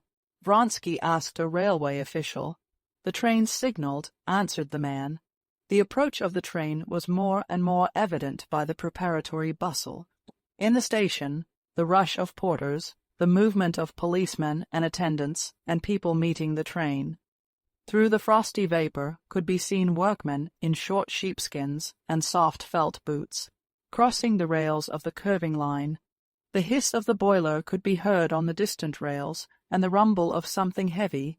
"No," said Stepan Arkadyevitch, who felt a great inclination to tell Vronsky of Levin's intentions in regard to Kitty. "No, you've not got a true impression of Levin. He's a very nervous man, and is sometimes out of humor, it's true, but then he is often very nice. He's such a true, honest nature, and a heart of gold." "But yesterday there were special reasons," pursued Stepan Arkadyevitch, with a meaning smile, totally oblivious of the genuine sympathy he had felt the day before for his friend, and feeling the same sympathy now, only for Vronsky. Yes, there were reasons why he could not help being either particularly happy or particularly unhappy. Vronsky stood still and asked directly, "How so? Do you mean he made your bell?" "So an offer yesterday." "Maybe," said Stepan Arkadyevitch. "I fancied something of the sort yesterday." "Yes, if he went away early, and was out of humor too, it must mean it. He's been so long in love, and I'm very sorry for him." "So that's it," I should imagine, though, she might reckon on a better match," said Vronsky, drawing himself up and walking about again. "Though I don't know him, of course," he added. "Yes, that is a hateful position. That's why most fellows prefer to have to do with Claras. If you don't succeed with them, it only proves that you've not enough cash, but in this case one's dignity's at stake. But here's the train." The engine had already whistled in the distance. A few instants later the platform was quivering, and with puffs of steam hanging low in the air from the frost, the engine rolled up, with the lever of the middle wheel rhythmically moving up and down, and the stooping figure of the engine driver covered with frost. Behind the tender, setting the platform more and more slowly swaying, came the luggage van with a dog whining in it. At last the passenger. Carriages rolled in, oscillating before coming to a standstill. A smart guard jumped out, giving a whistle, and after him, one by one, the impatient passengers began to get down, an officer of the guards holding himself erect and looking severely about him, a nimble little merchant with a satchel, smiling gaily, a peasant with a sack over his shoulder, Vronsky, standing beside Oblonsky, watched the carriages and the passengers, totally oblivious of his mother. What he had just heard about Kitty excited and delighted him. Unconsciously he arched his chest, and his eyes flashed. He felt himself a conqueror. "Countess Vronskaya is in that compartment," said the smart guard, going up to Vronsky. The guard's words roused him, and forced him to think of his mother and his approaching meeting with her. He did not in his heart respect his mother, and without acknowledging it to himself, he did not love her, though in accordance with the ideas of the set in which he lived, and with his own education, he could not have conceived of any behavior to his mother, not in the highest degree respectful and obedient. And the more externally obedient and respectful his behavior, the less in his heart he respected and loved her. Chapter 18. Vronsky followed the guard to the carriage, and at the door of the compartment he stopped short to make room for a lady who was getting out.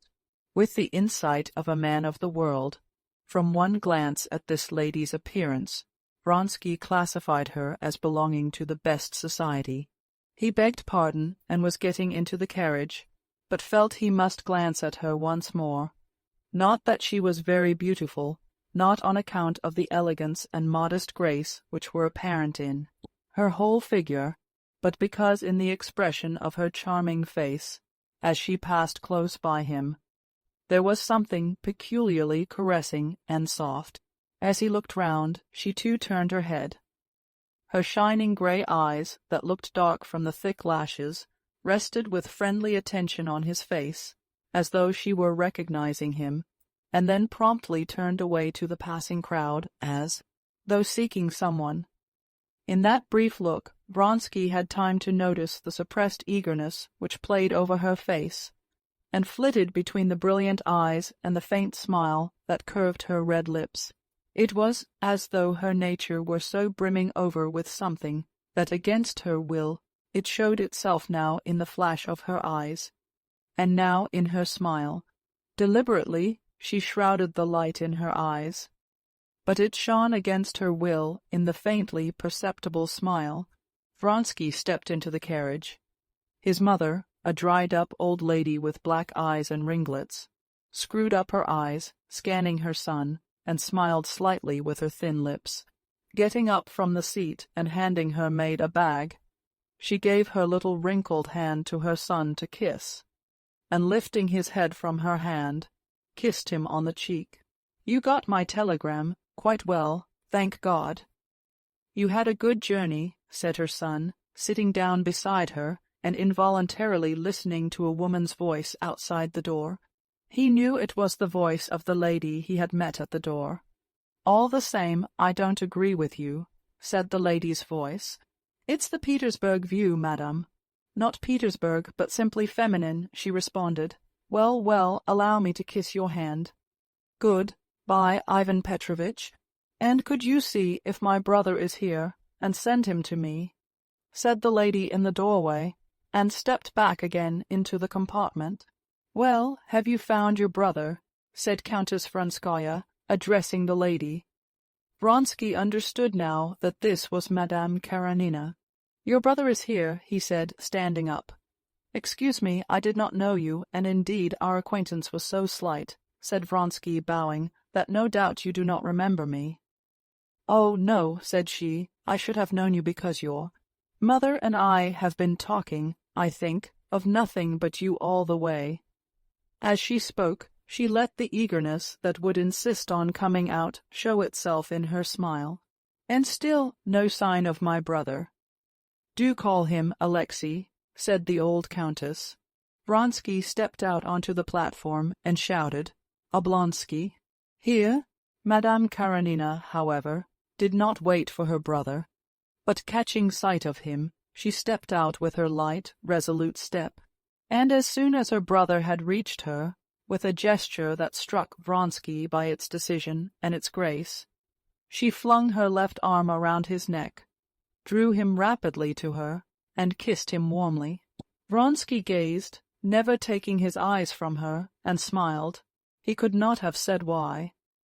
But recollecting that his mother was waiting for him, he went back again into the carriage. "She's very sweet, isn't she?" said the Countess of Madame Karenina. "Her husband put her with me, and I was delighted to have her. We've been talking all the way, and so you, I hear. Vous files le parfait amour. Tante mia, mon cher, tante mia." "I don't know what you are referring to, Mammon," he answered coldly. "Come, Mammon, let us go." Madame Karenina entered the carriage again to say good-bye to the Countess. "Well, Countess, you have met your son, and I my brother," she said, "and all my gossip is exhausted. I should have nothing more to tell you." "Oh, no," said the Countess, taking her hand. "I could go all around the world with you and never be dull. You are one of those delightful women in whose company it's sweet to be silent as well as to talk. Now please don't fret over your son. You can't expect never to be parted." Madame Karenina stood quite still, holding herself very erect, and her eyes were smiling. "Anna Arkadyevna," the Countess said in explanation to her son, "has a little son 8 years old, I believe, and she has never been parted from him before, and she keeps fretting over leaving him." "Yes, the Countess and I have been talking all the time, I of my son and she of hers," said Madame Karenina, and again a smile lighted up her face, a caressing smile intended for him. "I am afraid that you must have been dreadfully bored," he said, promptly catching the ball of coquetry she had flung him, but apparently she did not care to pursue the conversation in that strain, and she turned to the old Countess. "Thank you so much. The time has passed so quickly. Good-bye, Countess." "Good-bye, my love," answered the Countess. "Let me have a kiss of your pretty face. I speak plainly at my age, and I tell you simply that I've lost my heart to you." Stereotyped as the phrase was, Madame Karenina obviously believed it and was delighted by it. She flushed, bent down slightly, and put her cheek to the Countess's lips, drew herself up again, and with the same smile fluttering between her lips and her eyes, she gave her hand to Vronsky. He pressed the little hand she gave him, and was delighted, as though at something special, by the energetic squeeze with which she freely and vigorously shook his hand. She went out with the rapid step which bore her rather fully developed figure with such strange lightness. "Very charming," said the Countess. That was just what her son was thinking. His eyes followed her till her graceful figure was out of sight, and then the smile remained on his face. He saw out of the window how she went up to her brother, put her arm in his, and began telling him something eagerly, obviously something that had nothing to do with him, Vronsky, and at that he felt annoyed. "Well, Mammon, are you perfectly well?" he repeated, turning to his mother. "Everything has been delightful. Alexander has been very good, and Marie has grown very pretty. She's very interesting." and she began telling him again of what interested her most, the christening of her grandson, for which she had been staying in Petersburg, and the special favor shown her. Elder son by the Tsar. "Here's Lavrenti," said Vronsky, looking out of the window. "Now we can go, if you like." The old butler who had travelled with the Countess came to the carriage to announce that everything was ready, and the Countess got up to go. "Come, there's not such a crowd now," said Vronsky. The maid took a handbag and the lapdog, the butler and a porter the other baggage. Vronsky gave his mother his arm. But just as they were getting out of the carriage, several men ran suddenly by with panic-stricken faces. The station master, too, ran by in his extraordinary colored cap. Obviously, something unusual had happened. The crowd who had left the train were running back again. What, where, flung himself, crushed, was heard among the crowd. Stepan Arkadyevitch, with his sister on his arm, turned back. They too looked scared, and stopped at the carriage door to avoid the crowd. The ladies got in, while Vronsky and Stepan Arkadyevitch followed the crowd to find out details of the disaster. A guard, either drunk or too much muffled up in the bitter frost, had not heard the train moving back, and had been crushed. Before Vronsky and Oblonsky came back, the ladies heard the facts from the butler. Oblonsky and Vronsky had both seen the mutilated corpse. Oblonsky was evidently upset. He frowned and seemed ready to cry. "Ah, how awful! Ah, Anna, if you had seen it! Ah, how awful!" he said. Vronsky did not speak. His handsome face was serious, but perfectly composed. "Oh, if you had seen it, Countess," said Stepan Arkadyevitch, and his wife was there. "It was awful to see her. She flung herself on the body. They say he was the only support of an immense family. How awful! Couldn't one do anything for her?" said Madame Karenina in an agitated whisper. Vronsky glanced at her, and immediately got out of the carriage. "I'll be back directly, maman," he remarked, turning round in the doorway.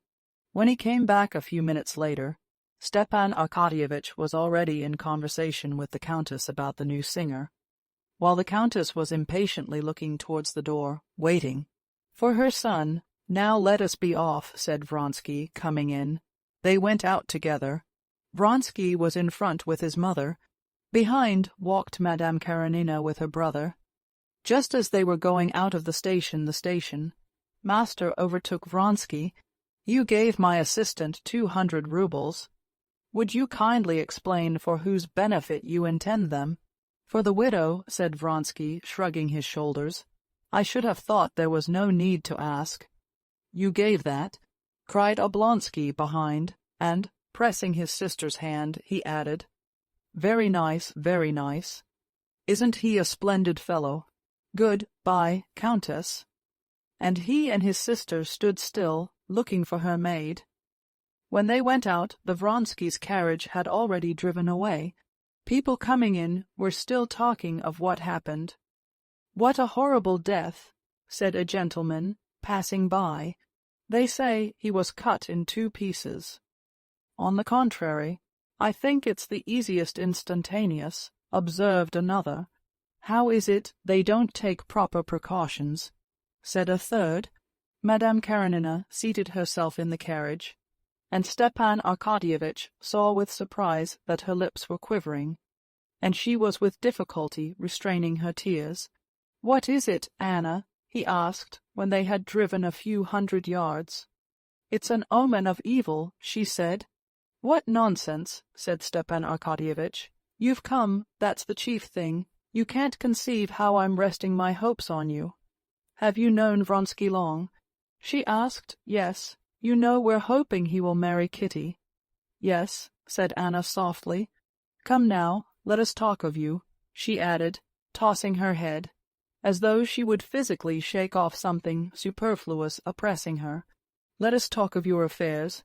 I got your letter, and here I am." "Yes, all my hopes are in you," said Stepan Arkadyevitch. "Well, tell me all about it." and Stepan Arkadyevitch began to tell his story. On reaching home, Oblonsky helped his sister out, sighed, pressed her hand, and set off to his office. Chapter 19. When Anna went into the room, Dolly was sitting in the little drawing room with a white-headed fat little boy, already like his father, giving him a lesson in French reading. As the boy read, he kept twisting and trying to tear off a button that was nearly off his jacket.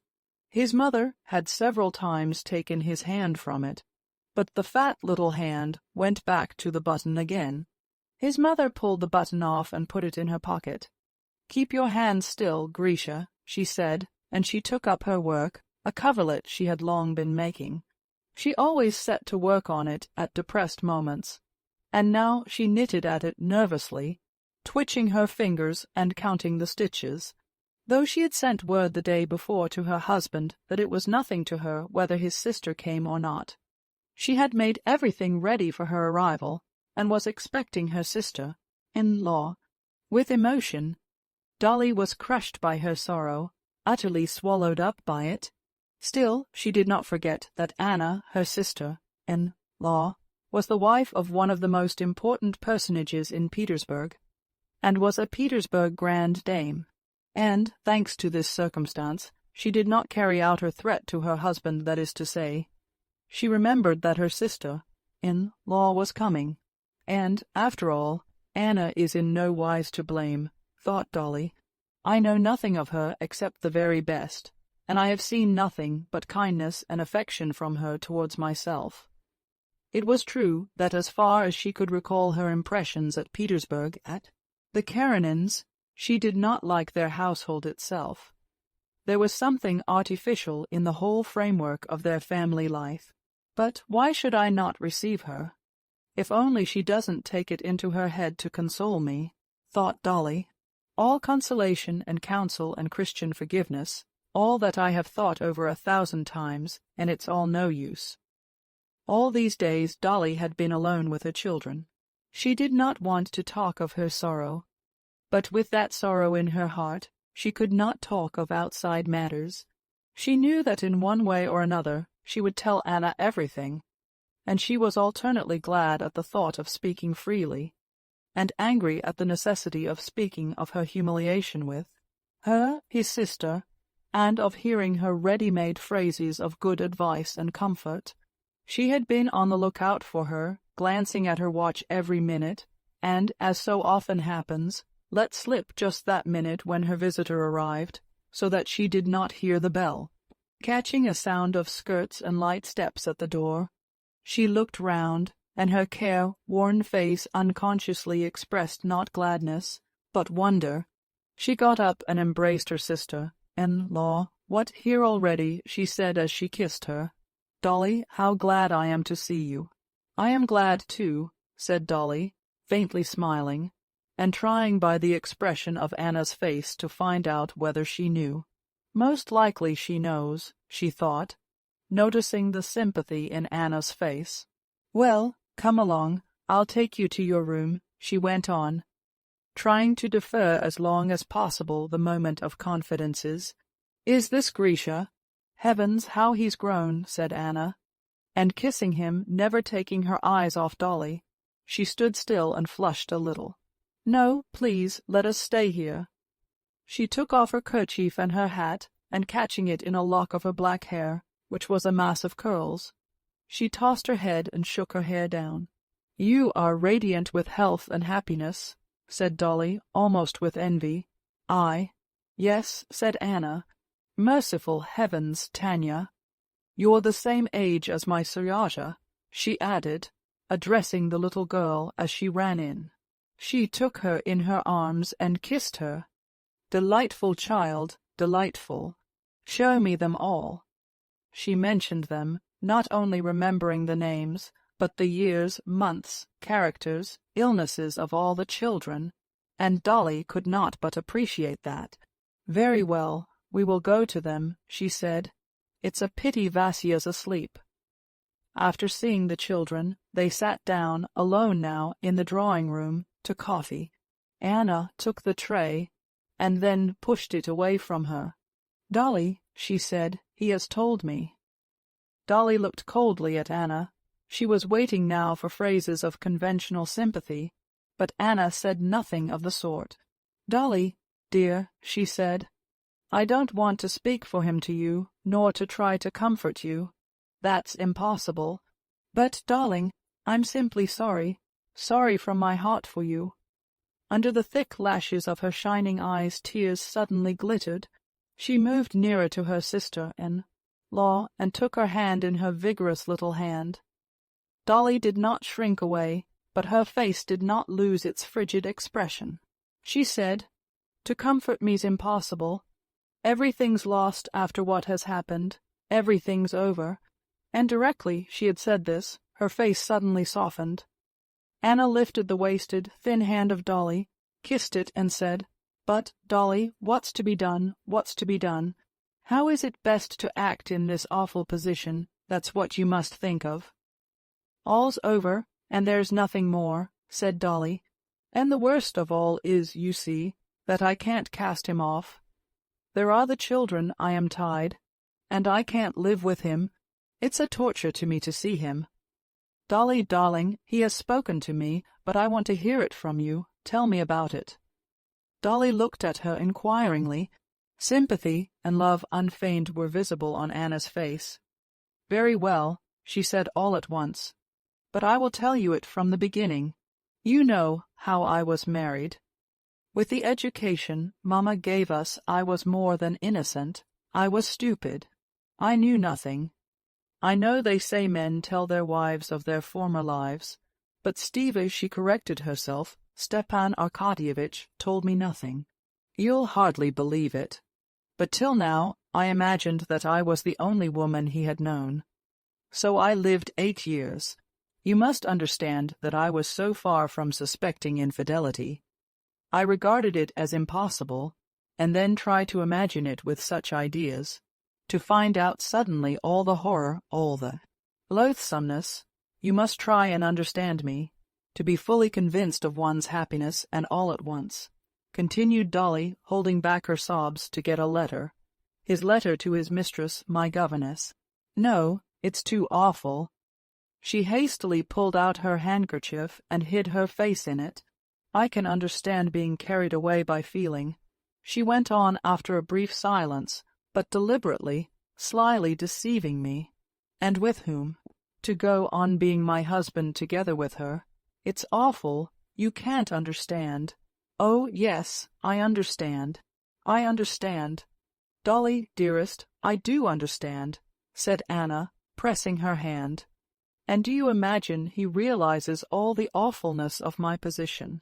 Dolly resumed, "Not the slightest. He's happy and contented." "Oh, no," Anna interposed quickly. "He's to be pitied. He's weighed down by remorse." "Is he capable of remorse?" Dolly interrupted, gazing intently into her sister. "And Law's face. Yes, I know him. I could not look at him without feeling sorry for him. We both know him. He's good-hearted, but he's proud, and now he's so humiliated. What touched me most," and here Anna guessed what would touch Dolly most, "he's tortured by 2 things. That he's ashamed for the children's sake, and that, loving you, yes, loving you. Beyond everything on earth," she hurriedly interrupted Dolly, who would have answered, "He has hurt you, pierced you to the heart. No, no, she cannot forgive me, he keeps saying." Dolly looked dreamily away beyond her sister, and Law, as she listened to her words, "Yes, I can see that his position is awful. It's worse for the guilty than the innocent," she said, "if he feels that all the misery comes from his fault. But how am I to forgive him? How am I to be his wife again after her? For me to live with him now would be torture, just because I love my past love for him." And sobs cut short her words. But, as though of set design, each time she was softened, she began to speak again of what exasperated her. "She's young, you see. She's pretty," she went on. "Do you know, Anna, my youth and my beauty are gone, taken by whom? By him and his children. I have worked for him, and all I had has gone in his service. And now, of course, any fresh, vulgar creature has more charm for him. No doubt they talked of me together, or, worse still, they were silent. Do you understand? Again her eyes glowed with hatred. And after that he will tell me. What, can I believe him? Never, no, everything is over, everything that once made my comfort, the reward of my work, and my sufferings. Would you believe it? I was teaching Grisha just now. Once this was a joy to me, now it is a torture. What have I to strive and toil for? Why are the children here? What's so awful is that all at once my heart's turned, and instead of love and tenderness, I have nothing but hatred for him. Yes, hatred. I could kill him. Darling Dolly, I understand, but don't torture yourself. You are so distressed, so overwrought, that you look at many things mistakenly. Dolly grew calmer, and for 2 minutes both were silent. What's to be done? Think for me, Anna, help me. I have thought over everything, and I see nothing. Anna could think of nothing, but her heart responded instantly to each word, to each change of expression of her sister-in-law. One thing I would say, began Anna. I am his sister, I know his character, that faculty of forgetting everything, she waved her hand before her forehead, that faculty for being completely carried away, but for completely repenting too. He cannot believe it, he cannot comprehend now how he can have acted as he did. No, he understands, he understood. Dolly broke in, but you are forgetting me. Does it make it easier for me? Wait a minute. When he told me, I will own I did not realize all the awfulness of your position. I saw nothing but him, and that the family was broken up. I felt sorry for him, but after talking to you, I see it, as a woman, quite differently. I see your agony, and I can't tell you how sorry I am for you. But, Dolly, darling, I fully realize your sufferings, only there is one thing I don't know. I don't know how much love there is still in your heart for him, that you know whether there is enough for you to be able to forgive him. If there is, forgive him. No, Dolly was beginning, but Anna cut her short, kissing her hand once more. I know more of the world than you do, she said. I know how men like Stiva look at it. You speak of his talking of you with her. That never happened. Such men are unfaithful, but their home and wife are sacred to them. Somehow or other these women are still looked on with contempt by them, and do not touch on their feeling for their family. They draw a sort of line that can't be crossed between them and their families. I don't understand it, but it is so. Yes, but he has kissed her. Dolly, hush, darling. I saw Stiva when he was in love with you. I remember the time when he came to me and cried, talking of you, and all the poetry and loftiness of his feeling for you. And I know that the longer he has lived with you, the loftier you have been. In his eyes. You know we have sometimes laughed at him for putting in at every word. Dolly's a marvelous woman. You have always been a divinity for him, and you are that still, and this has not been an infidelity of the heart. But if it is repeated, it cannot be as I understand it. Yes, but could you forgive it? I don't know, I can't judge. Yes, I can, said Anna, thinking a moment, and grasping the position in her thought and weighing it in her inner balance, she added, Yes, I can. Yes, I could forgive it. I could not be the same, no, but I could forgive it, and forgive it as though it had never been at all. Oh, of course, Dolly interposed quickly, as though saying what she had more than once thought, else it would not be forgiveness. If one forgives, it must be completely. Come, let us go. I'll take you to your room, she said, getting up, and on the way she embraced Anna. My dear, how glad I am you came. It has made things better, ever so much better. Chapter 20. The whole of that day Anna spent at home, that's to say at the Oblonskys', and received no one, though some of her acquaintances had already heard of her arrival and came to call the same day, Anna spent the whole morning with Dolly and the children. She merely sent a brief note to her brother to tell him that he must not fail to dine at home. "Come, God is merciful," she wrote. Oblonsky did dine at home. The conversation was general, and his wife, speaking to him, addressed him as Stiva, as she had not done before. In the relations of the husband and wife the same estrangement still remained, but there was no talk now of separation, and Stepan Arkadyevitch saw the possibility of explanation and reconciliation. Immediately after dinner Kitty came in. She knew Anna Arkadyevna, but only very slightly, and she came now to her sisters with some trepidation, at the prospect of meeting this fashionable Petersburg lady, whom everyone spoke so highly of, but she made a favorable impression on Anna Arkadyevna. She saw that at once. Anna was unmistakably admiring her loveliness and her youth. Before Kitty knew where she was, she found herself not merely under Anna's sway, but in love with her, as young girls do fall in love with older and married women. Anna was not like a fashionable lady, nor the mother of a boy of 8 years old.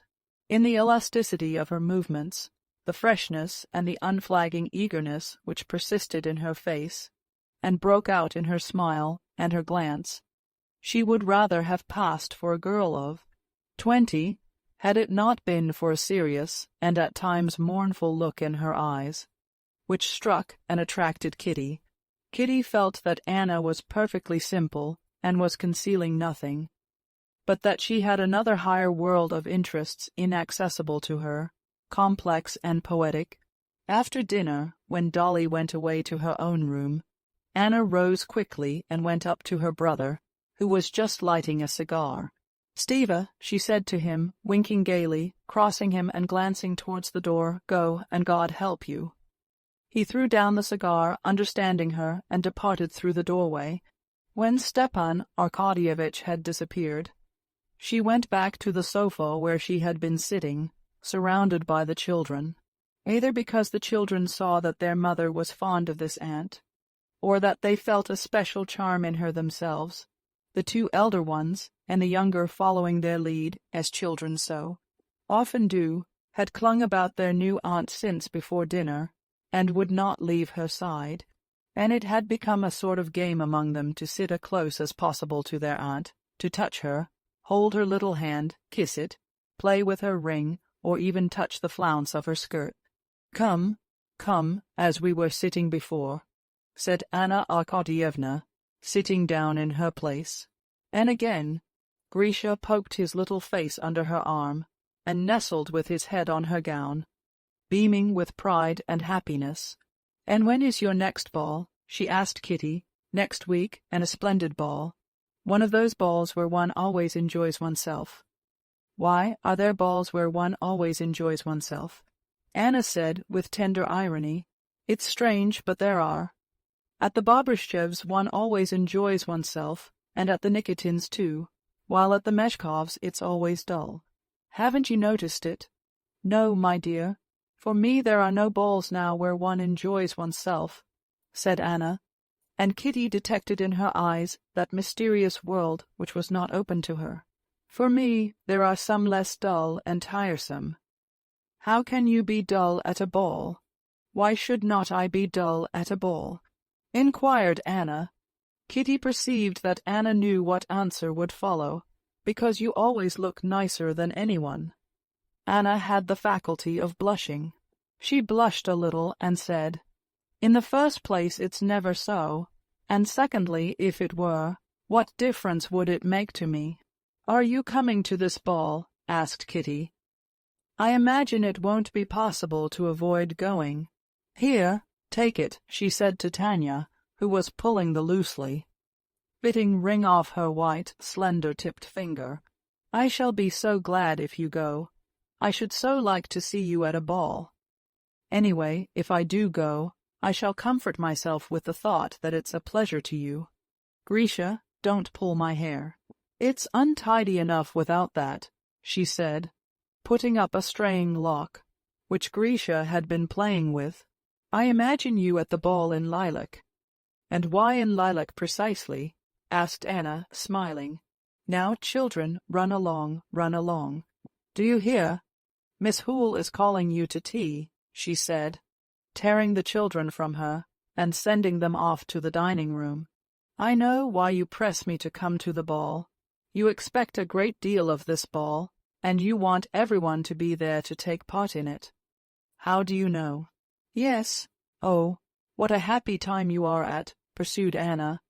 "I remember, and I know that blue haze like the mist on the mountains in Switzerland, that mist which covers everything in that blissful time when childhood is just ending. And out of that vast circle, happy and gay, there is a path growing narrower and narrower, and it is delightful and alarming to enter the ballroom, bright and splendid as it is. Who has not been through it?" Kitty smiled without speaking. But how did she go through it? How I should like to know all her love story, thought Kitty, recalling the unromantic appearance of Alexey Alexandrovitch, her husband. "I know something.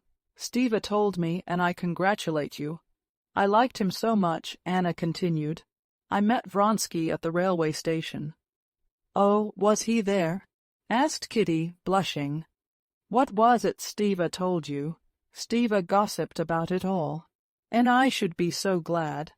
I travelled yesterday with Vronsky's mother," she went on, "and his mother talked without a pause of him. He's her favorite. I know mothers are partial, but what did his mother tell you? Oh, a great deal, and I know that he's her favorite. Still, one can see how chivalrous he is. Well, for instance, she told me that he had wanted to give up all his property to his brother, that he had done something extraordinary when he was quite a child, saved a woman out of the water. He's a hero, in fact," said Anna, smiling and recollecting the 200 rubles he had given at the station. But she did not tell Kitty about the 200 rubles. For some reason it was disagreeable to her to think of it. She felt that there was something that had to do with her in it, and something that ought not to have been. "She pressed me very much to go and see her," Anna went on, "and I shall be glad to go to see her tomorrow. Stiva is staying a long while in Dolly's room. Thank God," Anna added, changing the subject and getting up, Kitty fancied, displeased with something. "No, I'm first. No, I," screamed the children, who had finished tea, running up to their Aunt Anna. "All together," said Anna, and she ran laughing to meet them, and embraced and swung round all the throng of swarming children, shrieking with delight. Chapter 21. Dolly came out of her room to the tea of the grown-up people. Stepan Arkadyevitch did not come out. He must have left his wife's room by the other door. "I am afraid you'll be cold upstairs," observed Dolly, addressing Anna. "I want to move you downstairs, and we shall be nearer." "Oh, please don't trouble about me," answered Anna, looking intently into Dolly's face, trying to make out whether there had been a reconciliation or not. "It will be lighter for you here," answered her sister-in-law. "I assure you that I sleep everywhere, and always like a marmot." "What's the question?" inquired Stepan Arkadyevitch, coming out of his room and addressing his wife. From his tone, both Kitty and Anna knew that a reconciliation had taken place. "I want to move Anna downstairs, but we must hang up blinds. No one knows how to do it. I must see to it myself," answered Dolly, addressing him. "God knows whether they are fully reconciled," thought Anna, hearing her tone, cold and composed. "Oh, nonsense, Dolly, always making difficulties," answered her husband. "Come, I'll do it all if you like." "Yes, they must be reconciled," thought Anna. "I know how you do everything," answered Dolly. "You tell Matvey to do what can't be done, and go away yourself, leaving him to make a muddle of everything," and her habitual mocking smile curved the corners of Dolly's lips as she spoke. Full reconciliation, full, thought Anna. Thank God. And rejoicing that she was the cause of it, she went up to Dolly and kissed her. "Not at all. "Why do you always look down on me and Matvey?" said Stepan Arkadyevitch, smiling hardly perceptibly, and addressing his wife. The whole evening Dolly was, as always, a little mocking in her tone to her husband, while Stepan Arkadyevitch was happy and cheerful, but not so as to seem as though, having been forgiven, he had forgotten his offense. At 9:30, a particularly joyful and pleasant family conversation over the tea-table at the Oblonskys' was broken up by an apparently simple incident. But this simple incident, for some reason, struck everyone as strange. Talking about common acquaintances in Petersburg, Anna got up quickly. "She is in my album," she said. "And, by the way, I'll show you my Seryaja," she added, with a mother's smile of pride. Towards 10 o'clock, when she usually said good night to her son, and often before going to a ball put him to bed herself, she felt depressed at being so far from him, and whatever she was talking about, she kept coming back in thought to her curly-headed Seryaja. She longed to look at his photograph and talk of him.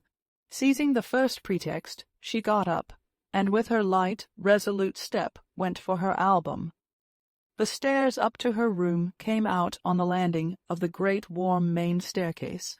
Just as she was leaving the drawing-room, a ring was heard in the hall. "Who can that be?" said Dolly. "It's early for me to be fetched, and for anyone else it's late," observed Kitty. "Sure to be someone with papers for me," put in Stepan Arkadyevitch. When Anna was passing the top of the staircase, a servant was running up to announce the visitor, while the visitor himself was standing under a lamp. Anna, glancing down, at once recognized Vronsky, and a strange feeling of pleasure, and at the same time of dread of something, stirred in her heart. He was standing still, not taking off his coat, pulling something out of his pocket.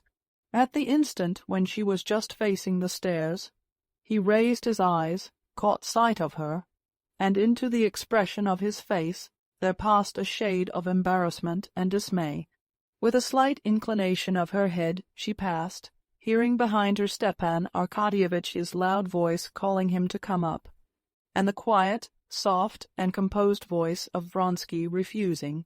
When Anna returned with the album, he was already gone, and Stepan Arkadyevitch was telling them that he had called to inquire about the dinner they were giving next day to a celebrity who had just arrived, and nothing would induce him to come up. "What a queer fellow he is," added Stepan Arkadyevitch. Kitty blushed. She thought that she was the only person who knew why he had come, and why he would not come up. "He has been at home," she thought, "and didn't find me, and thought I should be here. But he did not come up because he thought it late, and Anna's here." All of them looked at each other, saying nothing, and began to look at Anna's album. There was nothing either exceptional or strange in a man's calling at 9:30 on a friend to inquire details of a proposed dinner party and not coming in, but it seemed strange to all of them. Above all, it seemed strange and not right to Anna. Chapter 22. The ball was only just beginning as Kitty and her mother walked up the great staircase, flooded with light, and lined with flowers and footmen in powder and red coats. From the rooms came a constant, steady hum, as from a hive, and the rustle of movement. And while on the landing between trees they gave last touches to their hair and dresses before the mirror, they heard from the ballroom the careful, distinct notes of the fiddles of the orchestra, beginning the first waltz. A little old man in civilian dress, arranging his grey curls before another mirror, and diffusing an odor of scent, stumbled against them on the stairs, and stood aside, evidently admiring Kitty, whom he did not know. A beardless youth, one of those society youths whom the old Prince Asechticherbatsky called young bucks, in an exceedingly open waistcoat, straightening his white tie as he went, bowed to them, and, after running by, came back to ask Kitty for a quadrille. As the first quadrille had already been given to Vronsky, she had to promise this youth the second. An officer, buttoning his glove, stood aside in the doorway, and, stroking his mustache, admired rosy Kitty, although her dress, her coiffure, and all the preparations for the ball had cost Kitty great trouble and consideration. At this moment she walked into the ballroom in her elaborate tulle dress over, a pink slip as easily and simply as though all the rosettes and lace, all the minute details of her attire, had not cost her or her family a moment's attention, as though she had been born in that. Tulle and lace, with her hair done up high on her head, and a rose and 2 leaves on the top of it. When, just before entering the ballroom, the princess, her mother, tried to turn right side out of the ribbon of her sash, Kitty had drawn back a little. She felt that everything must be right of itself, and graceful, and nothing could need setting straight. It was one of Kitty's best days. Her dress was not uncomfortable anywhere, her lace berthe did not droop anywhere, her rosettes were not crushed nor torn off, her pink slippers with high, hollow, stout heels did not pinch, but gladdened her feet, and the thick rolls of fair chignon kept up on her head as if they were her own hair. All the 3 buttons buttoned up without tearing on the long glove that covered her hand without concealing its lines, the black velvet of her locket nestled with special softness round her neck. That velvet was delicious. At home, looking at her neck in the looking-glass, Kitty had felt that that velvet was speaking. About all the rest there might be a doubt, but the velvet was delicious. Kitty smiled here, too, at the ball, when she glanced at it in the glass. Her bare shoulders and arms gave Kitty a sense of chill marble, a feeling she particularly liked. Her eyes sparkled, and her rosy lips could not keep from smiling from the consciousness of her own attractiveness. She had scarcely entered the ballroom and reached the throng of ladies, all tulle, ribbons, lace, and flowers. Waiting to be asked to dance, Kitty was never one of that throng when she was asked. For a waltz, and asked by the best partner, the first star in the hierarchy of the ballroom, a renowned director of dances, a married man, handsome and well-built, Yegorushka Korsunsky. He had only just left the Countess Karenina, with whom he had danced the first half of the waltz, and, scanning his kingdom, that is to say, a few couples who had started dancing, he caught sight of Kitty entering, and flew up to her with that peculiar, easy amble which is confined to directors of balls. Without even asking her if she cared to dance, he put out his arm to encircle her slender waist. She looked round for someone to give her fan to, and their hostess, smiling to her, took it. "How nice you've come in good time," he said to her, embracing her waist. "Such a bad habit to be late." Bending her left hand, she laid it on his shoulder, and her little feet in their pink. Slippers began swiftly, lightly, and rhythmically moving over the slippery floor in time to the music. "It's a rest to waltz with you," he said to her, as they fell into the first slow steps of the waltz. "It's exquisite, such lightness, precision." He said to her the same thing he said to almost all his partners whom he knew well. She smiled at his praise, and continued to look about the room over his shoulder.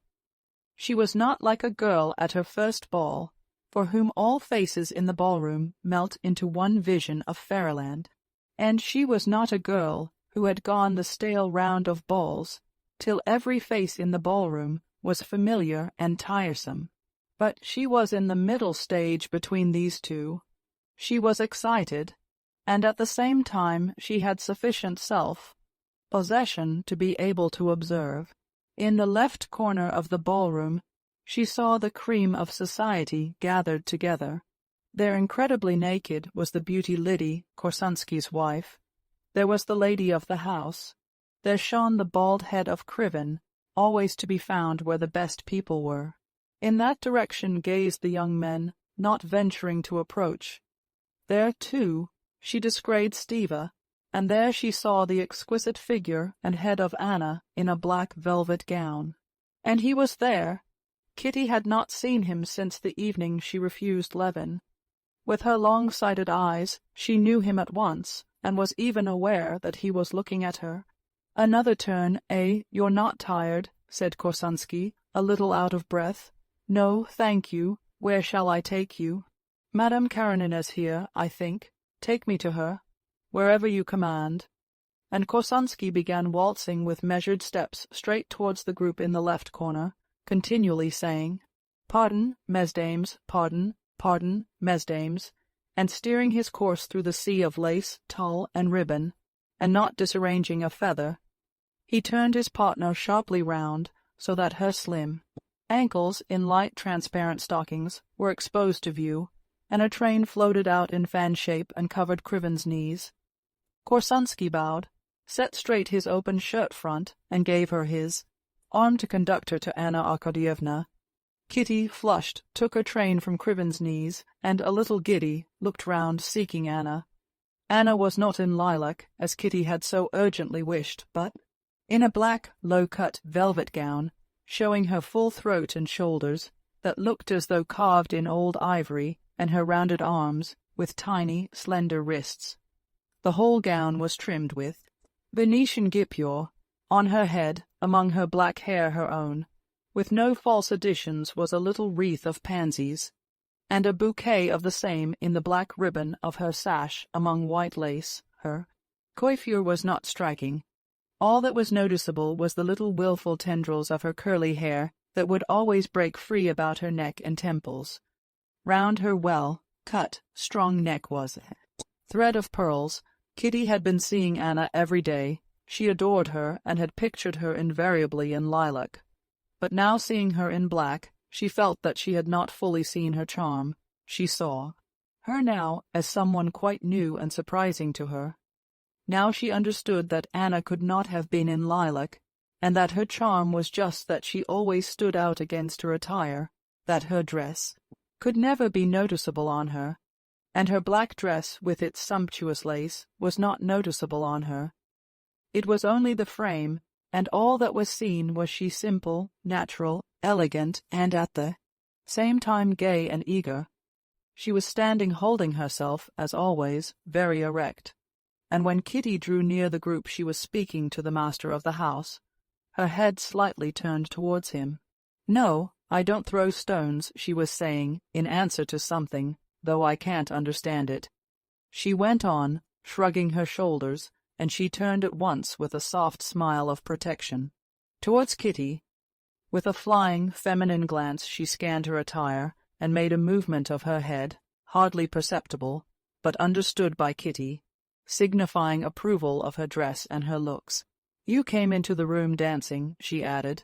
"This is one of my most faithful supporters," said Korsunsky, bowing to Anna Arkadyevna, whom he had not yet seen. "The princess helps to make balls happy and successful.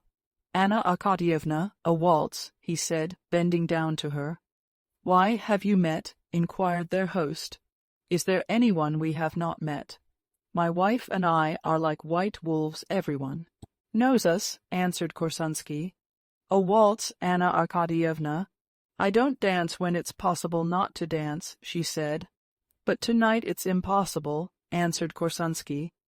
At that instant Vronsky came up. "Well, since it's impossible tonight, let us start," she said, not noticing Vronsky's bow, and she hastily put her hand on Korsunsky's shoulder. What is she vexed with him about? Thought Kitty, discerning that Anna had intentionally not responded to Vronsky's bow.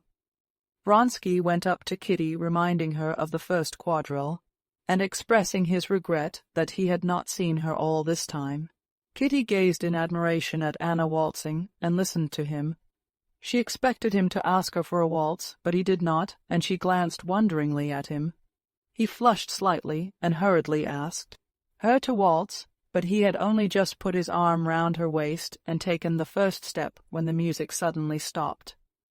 Kitty looked into his face, which was so close to her own, and long afterwards, for several years after that look, full of love, to which he made no response, cut her to the heart with an agony of shame. "Pardon, pardon, waltz, waltz," shouted Korsunsky from the other side of the room, and seizing the first young lady he came across, he began dancing himself. Chapter 23. Vronsky and Kitty waltzed several times round the room. After the first waltz, Kitty went to her mother, and she had hardly time to say a few words to Countess Nordston when Vronsky came up again for the first quadrille. During the quadrille nothing of any significance was said. There was disjointed talk between them of the Korsunskys, husband and wife, whom he described very amusingly as delightful children at 40, and of the future town theatre, and only once the conversation touched her to the quick, when he asked her about Levin, whether he was here, and added that he liked him so much. But Kitty did not expect much from the quadrille. She looked forward with a thrill at her heart to the mazurka. She fancied that in the mazurka everything must be decided. The fact that he did not during the quadrille ask her for the mazurka did not trouble her. She felt sure she would dance the mazurka with him, as she had done at former balls, and refused 5 young men, saying she was engaged for the mazurka.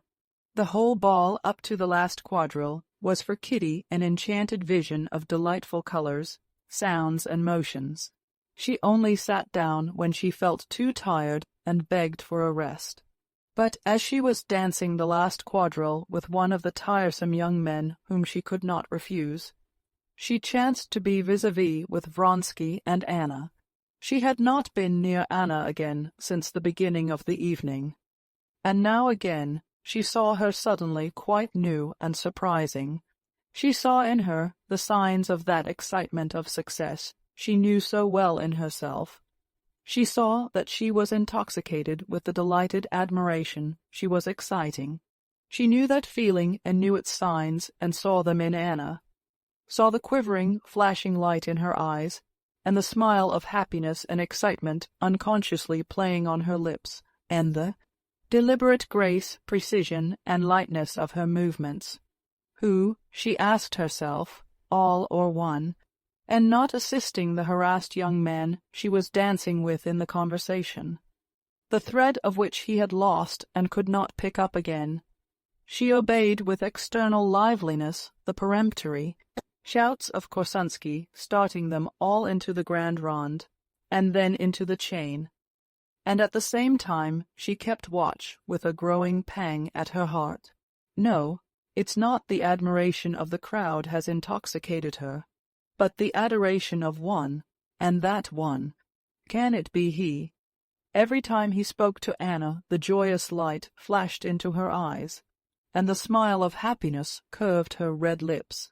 She seemed to make an effort to control herself, to try not to show these signs of delight, but they came out on her face of themselves.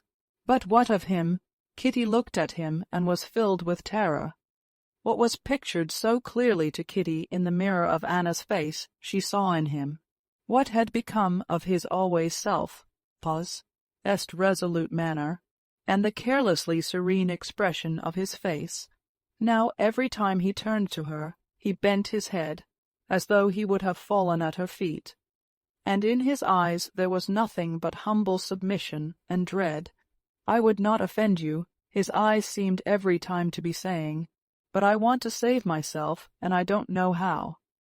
On his face was a look such as Kitty had never seen before. They were speaking of common acquaintances, keeping up the most trivial conversation, but to Kitty it seemed that every word they said was determining their fate and hers. And strange it was that they were actually talking of how absurd Ivan Ivanovitch was with his French, and how the Ilyich girl might have made a better match. Yet these words had all the while consequence for them, and they were feeling just as Kitty did. The whole ball, the whole world, everything seemed lost in fog in Kitty's soul. Nothing but the stern discipline of her bringing up supported her and forced her to do what was expected of her, that is, to dance, to answer questions, to talk, even to smile.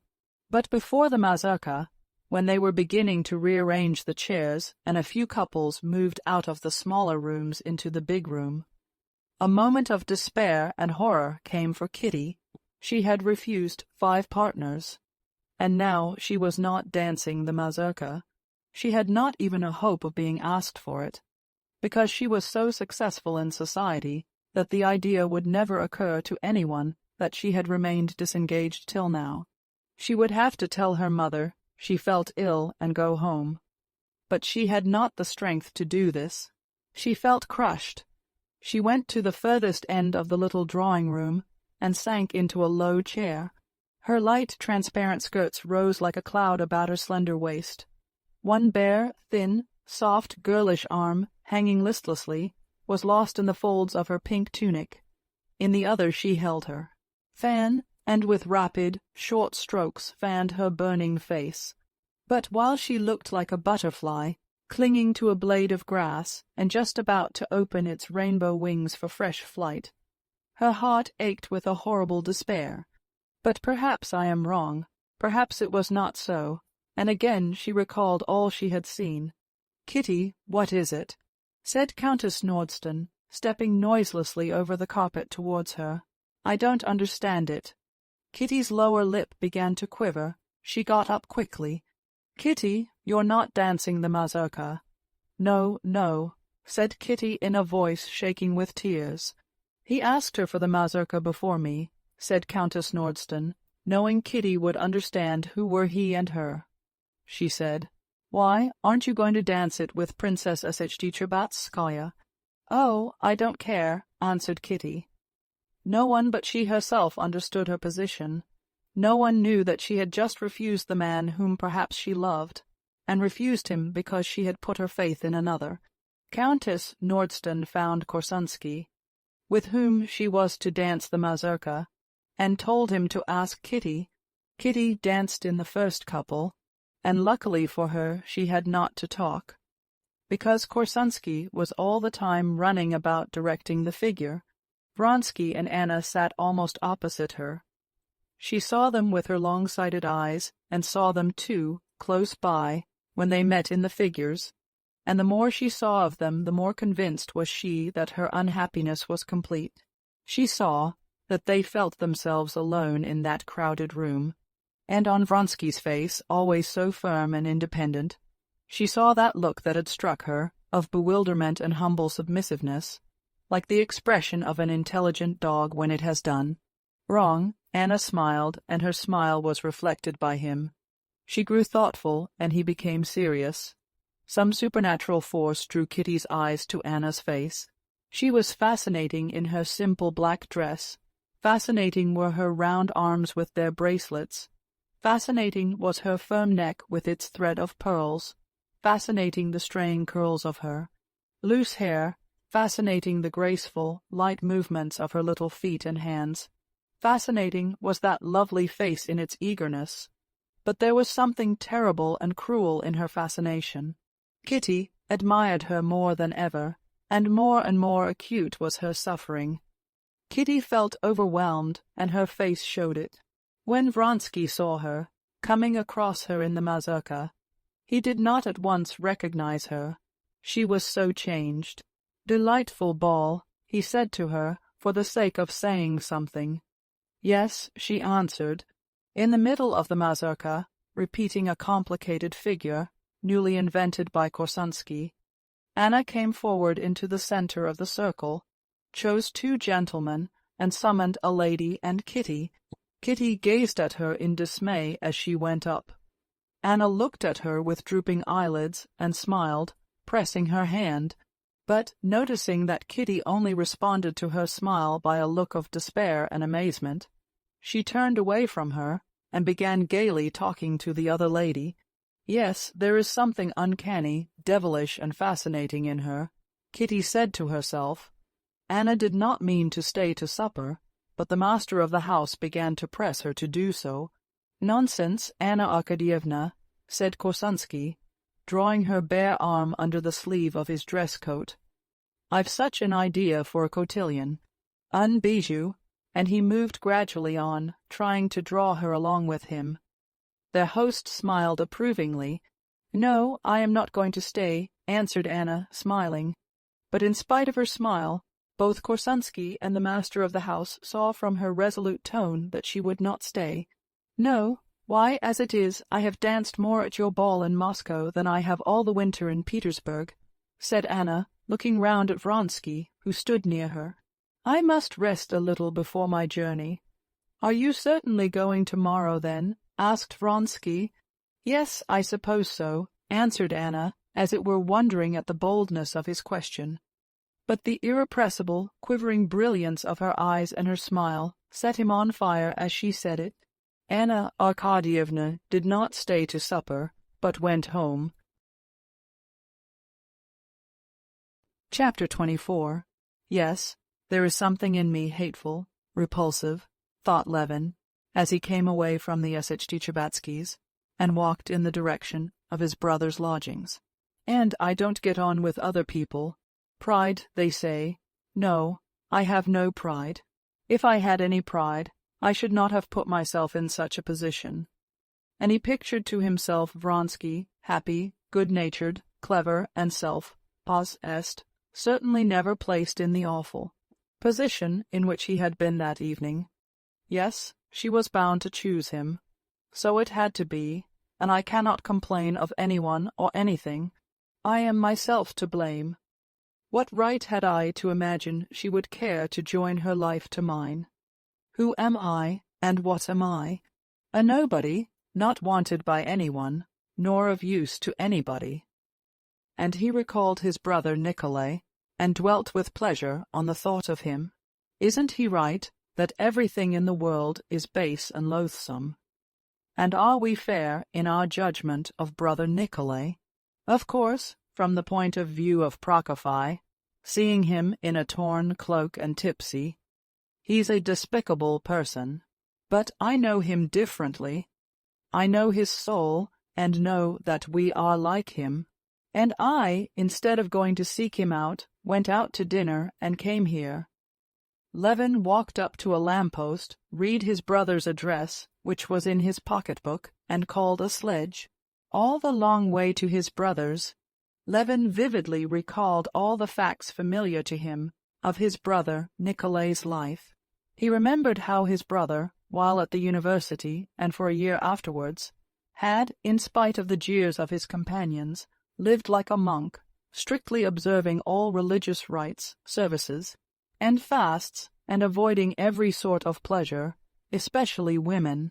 And afterwards, how he had all at once broken out. He had associated with the most horrible people, and rushed into the most senseless debauchery. He remembered later the scandal over a boy, whom he had taken from the country to bring up, and, in a fit of rage, had so violently beaten that proceedings were brought against him for unlawfully wounding. Then he recalled the scandal with a sharper, to whom he had lost money, and given a promissory note, and against whom he had himself lodged a complaint, asserting that he had cheated him. This was the money Sergei Ivanovitch had paid. Then he remembered how he had spent a night in the lock-up for disorderly conduct in the street. He remembered the shameful proceedings he had tried to get up against his brother Sergei Ivanovitch, accusing him of not having paid him his share of his mother's fortune, and the last scandal when he had gone to a western province in an official capacity, and there had got into trouble for assaulting a village elder. It was all horribly disgusting, yet to Levin it appeared not at all in the same disgusting light as it inevitably would to those who did not know Nikolay, did not know all his story, did not know his heart. Levin remembered that when Nikolay had been in the devout stage, the period of fasts and monks and church services, when he was seeking in religion a support and a curb for his passionate temperament, everyone, far from encouraging him, had jeered at him, and he, too, with the others. They had teased him, called him Noah and monk, and, when he had broken out, no one had helped him, but everyone had turned away from him with horror and disgust.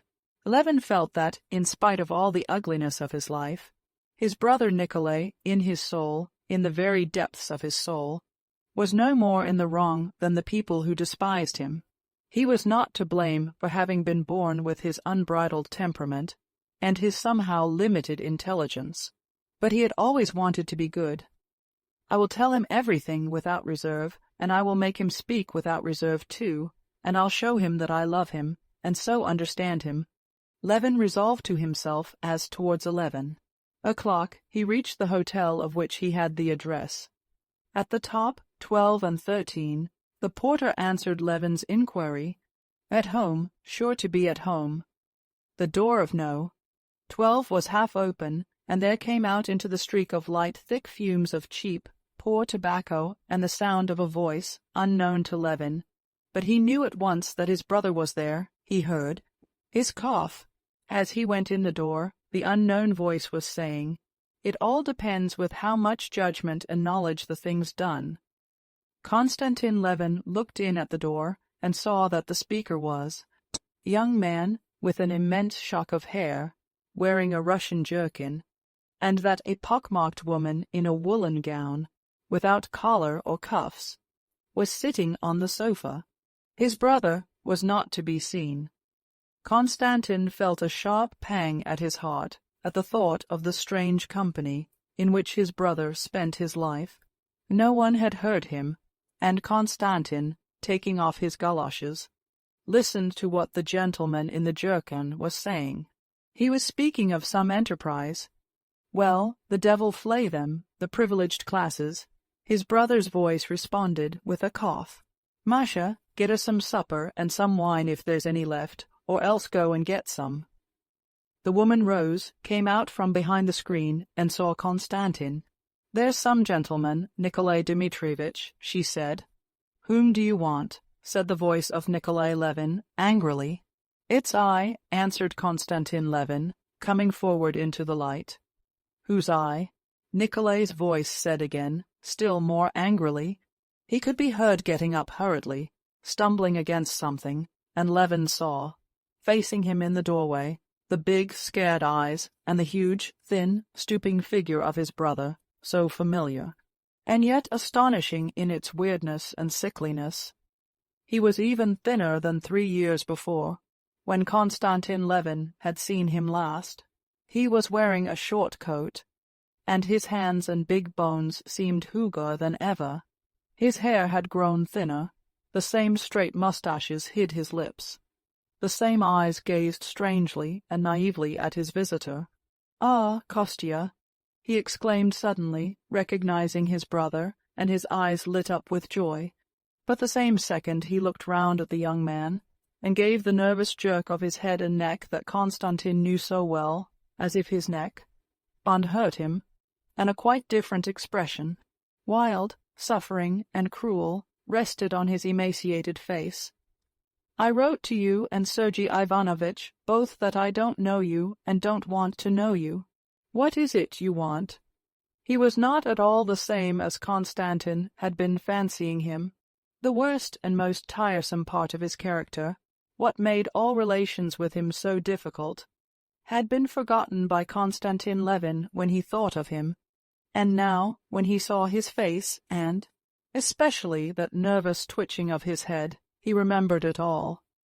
"I didn't want to see you for anything," he answered timidly. "I've simply come to see you."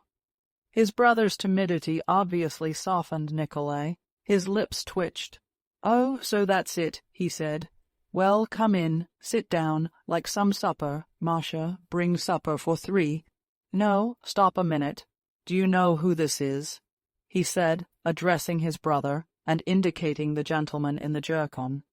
"This is Mr. Kritsky, my friend from Kiev, a very remarkable man. He's persecuted by the police, of course, because he's not a scoundrel." And he looked round in the way he always did at everyone in the room. Seeing that the woman standing in the doorway was moving to go, he shouted to her, "Wait a minute, I said."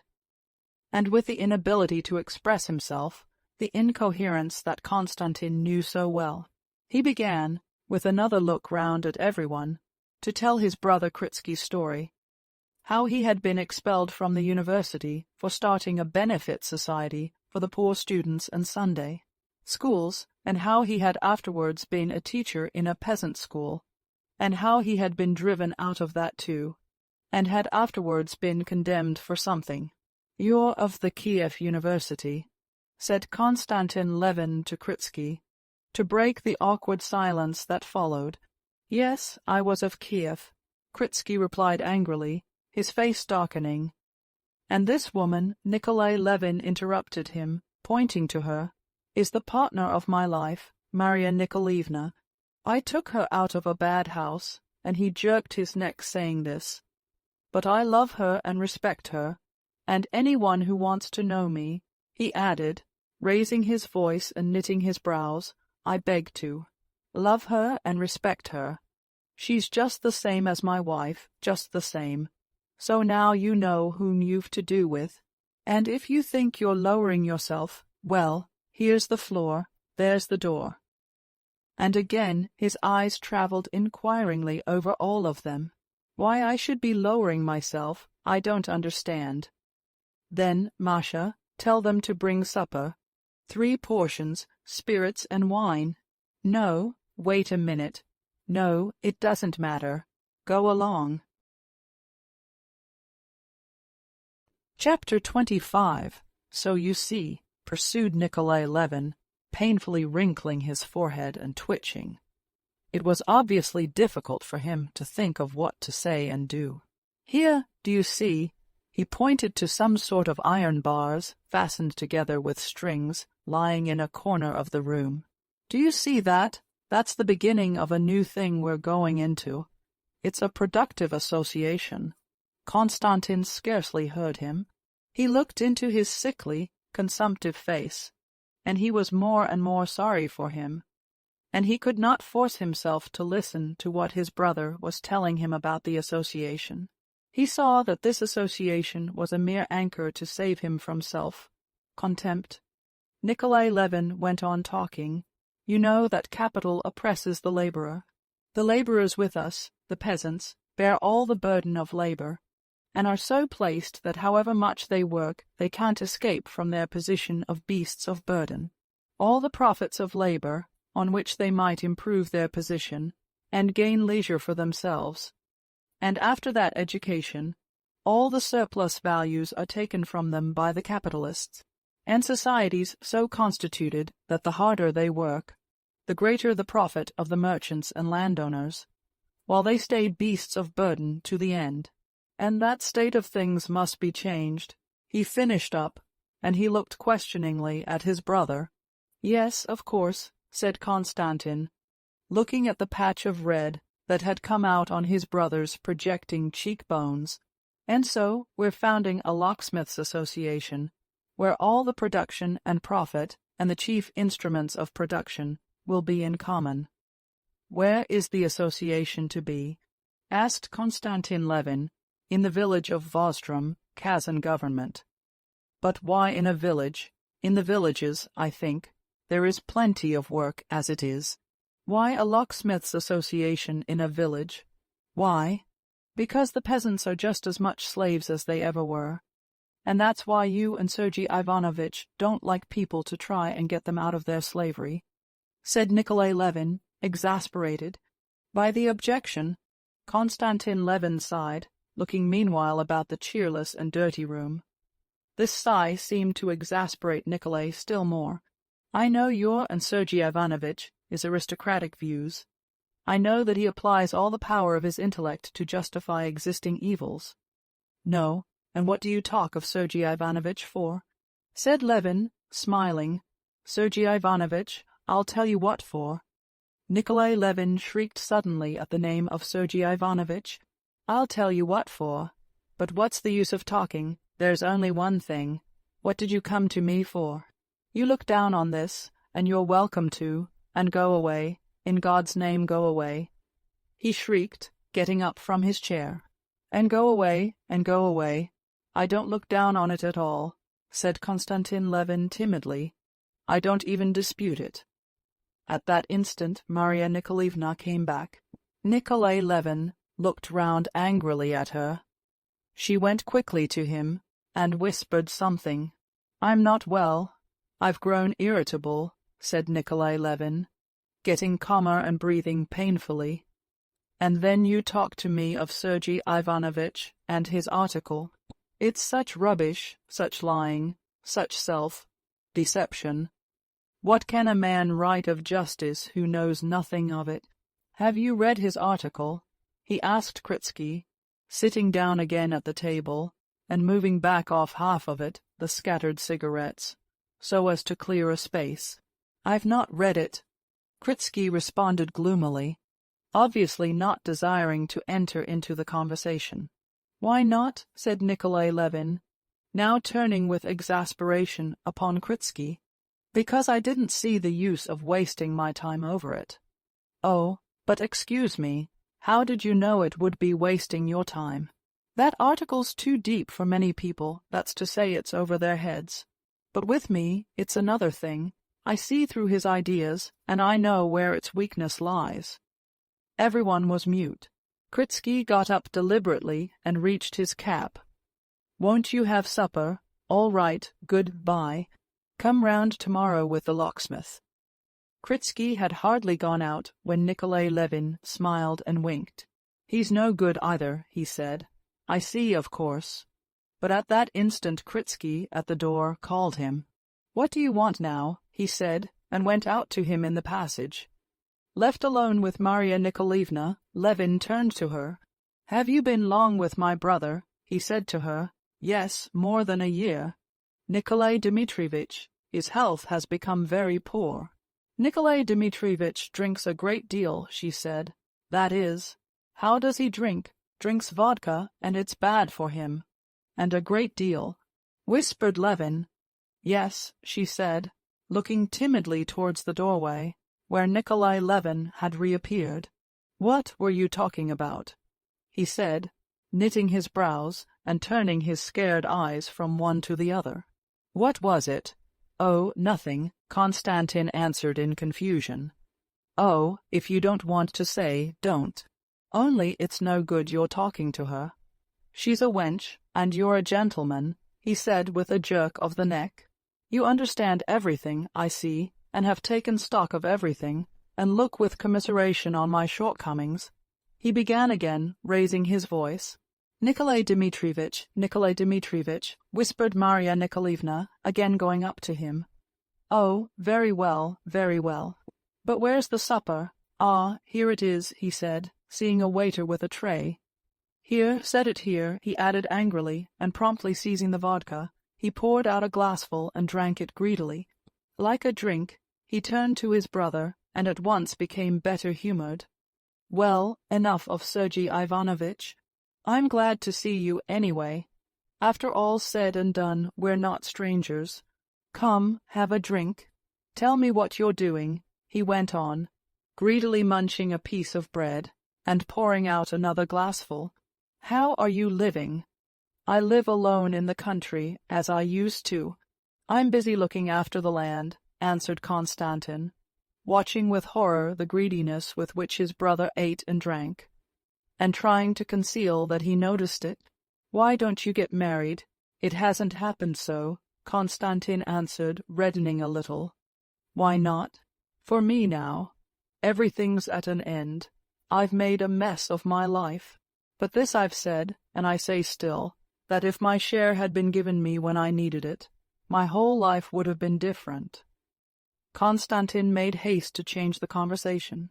Do you know your little Vanya's with me, a clerk in the counting-house at Pokrovskoe? Nikolai jerked his neck and sank into thought. Yes, tell me what's going on at Pokrovskoe. Is the house standing still, and the birch trees, and our schoolroom?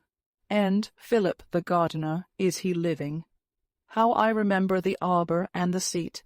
Now, mind, and don't alter anything in the house, but make haste and get married, and make everything as it used to be again. Then I'll come and see you if your wife is nice. But come to me now, said Levin, how nicely we would arrange it. I'd come and see you if I were sure I should not find Sergei Ivanovitch. You wouldn't find him there. I live quite independently of him. Yes, but say what you like, you will have to choose between me and him, he said, looking timidly into his brother's face. This timidity touched Konstantin. If you want to hear my confession of faith on the subject, I tell you that in your quarrel with Sergei Ivanovitch, I take neither side. You're both wrong. You're more wrong externally and he inwardly. You see that, you see that. Nikolay shouted joyfully, but I personally value friendly relations with you more because— Why? Konstantin could not say that he valued it more because Nikolay was unhappy and needed affection, but Nikolay knew that this was just what he meant to say, and scowling he took up the vodka again. Enough, Nikolay Dmitrievitch, said Maria Nikolaevna, stretching out her plump, bare arm towards the decanter. Let it be, don't insist. I'll beat you, he shouted. Maria Nikolaevna smiled a sweet and good, humored smile, which was at once reflected on Nikolay's face, and she took the bottle. And do you suppose she understands nothing? Said Nikolay. She understands it all better than any of us. Isn't it true there's something good and sweet in her? Were you never before in Moscow? Konstantin said to her, for the sake of saying something. Only you mustn't be polite and stiff with her. It frightens her. No one ever spoke to her so but the justices of the peace who tried her for trying to get out of a house of ill fame. Mercy on us, the senselessness in the world, he cried suddenly. These new institutions, these justices of the peace, rural councils, what hideousness it all is. And he began to enlarge on his encounters with the new institutions. Konstantin Levin heard him, and the disbelief in the sense of all public institutions, which he shared with him, and often expressed, was distasteful to him now from his brother's lips. In another world we shall understand it all, he said lightly. In another world. I don't like that other world. I don't like it, he said, letting his scared eyes rest on his brother's eyes.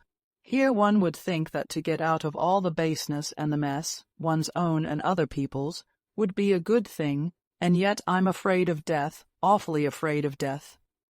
He shuddered. But do drink something. Would you like some champagne? Or shall we go somewhere? Let's go to the gypsies. Do you know, I have got so fond of the gypsies and Russian songs. His speech had begun to falter, and he passed abruptly from one subject to another. Konstantin, with the help of Masha, persuaded him not to go out anywhere, and got him to bed hopelessly drunk. Masha promised to write to Konstantin in case of need, and to persuade Nikolay Levin to go and stay with his brother.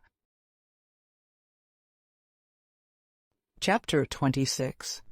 In the morning, Konstantin Levin left Moscow, and towards evening he reached home. On the journey in the train, he talked to his neighbors about politics and the new railways. And just as in Moscow, he was overcome by a sense of confusion of ideas, dissatisfaction with himself, shame of something or other.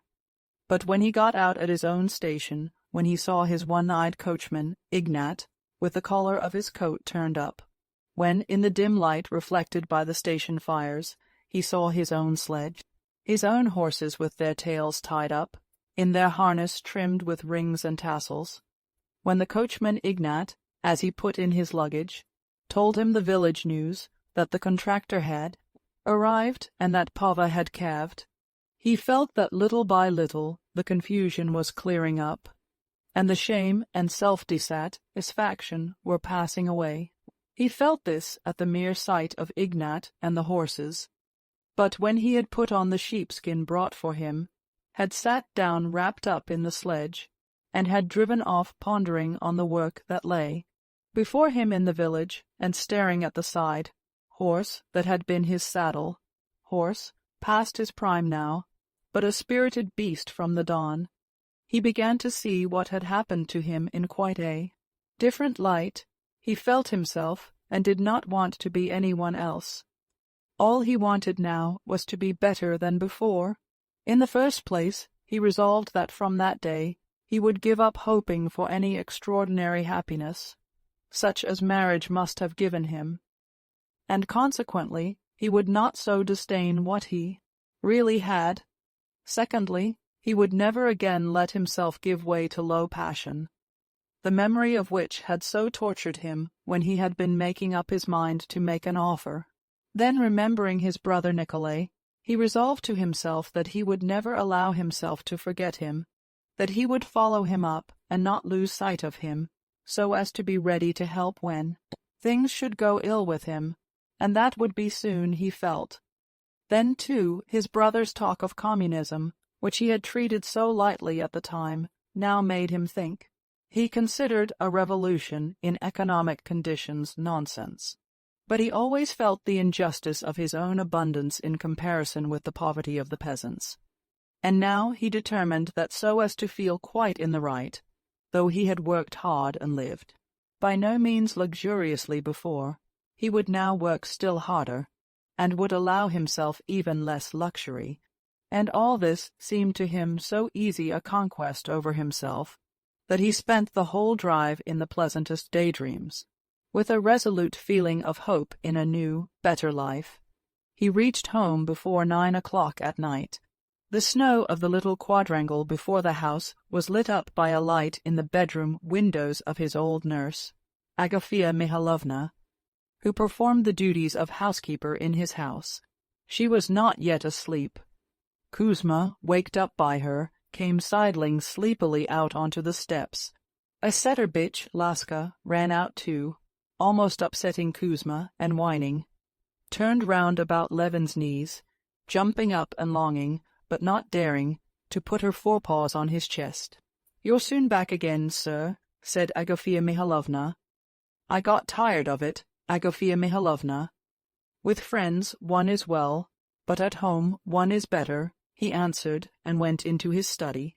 The study was slowly lit up as the candle was brought in. The familiar details came out: the stag's horns, the bookshelves, the looking-glass, the stove with its ventilator, which had long wanted mending, his father's sofa, a large table on the table an open book, a broken ash-tray, a manuscript book with his handwriting.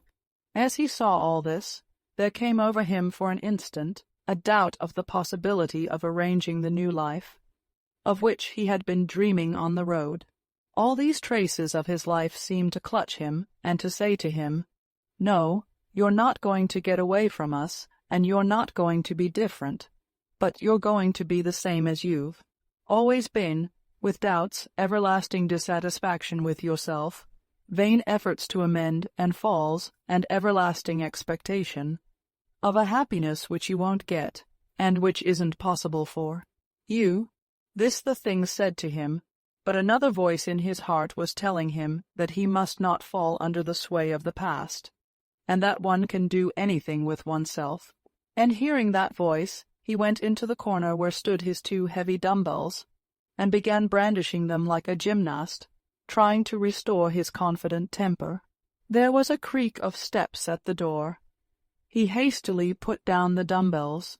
The bailiff came in and said everything, thank God, was doing well, but informed him that the buckwheat in the new drying machine had been a little scorched. This piece of news irritated Levin. The new drying machine had been constructed and partly invented by Levin.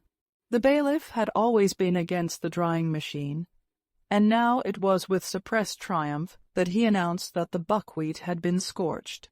Levin was firmly convinced that if the buckwheat had been scorched, it was only because the precautions had not been taken, for which he had hundreds of times given orders. He was annoyed and reprimanded the bailiff, but there had been an important and joyful event. Pava, his best cow, an expensive beast bought at a show, had calved. "Kuzma, give me my sheepskin, and you tell them to take a lantern. I'll come and look at her," he said to the bailiff. The cowhouse for the more valuable cows was just behind the house. Walking across the yard, passing a snowdrift by the lilac tree, he went into the cowhouse. There was the warm, steamy smell of dung when the frozen door was opened, and the cows, astonished at the unfamiliar light of the lantern, stirred on the fresh straw. He caught a glimpse of the broad, smooth, black and piebald back of Hollandka.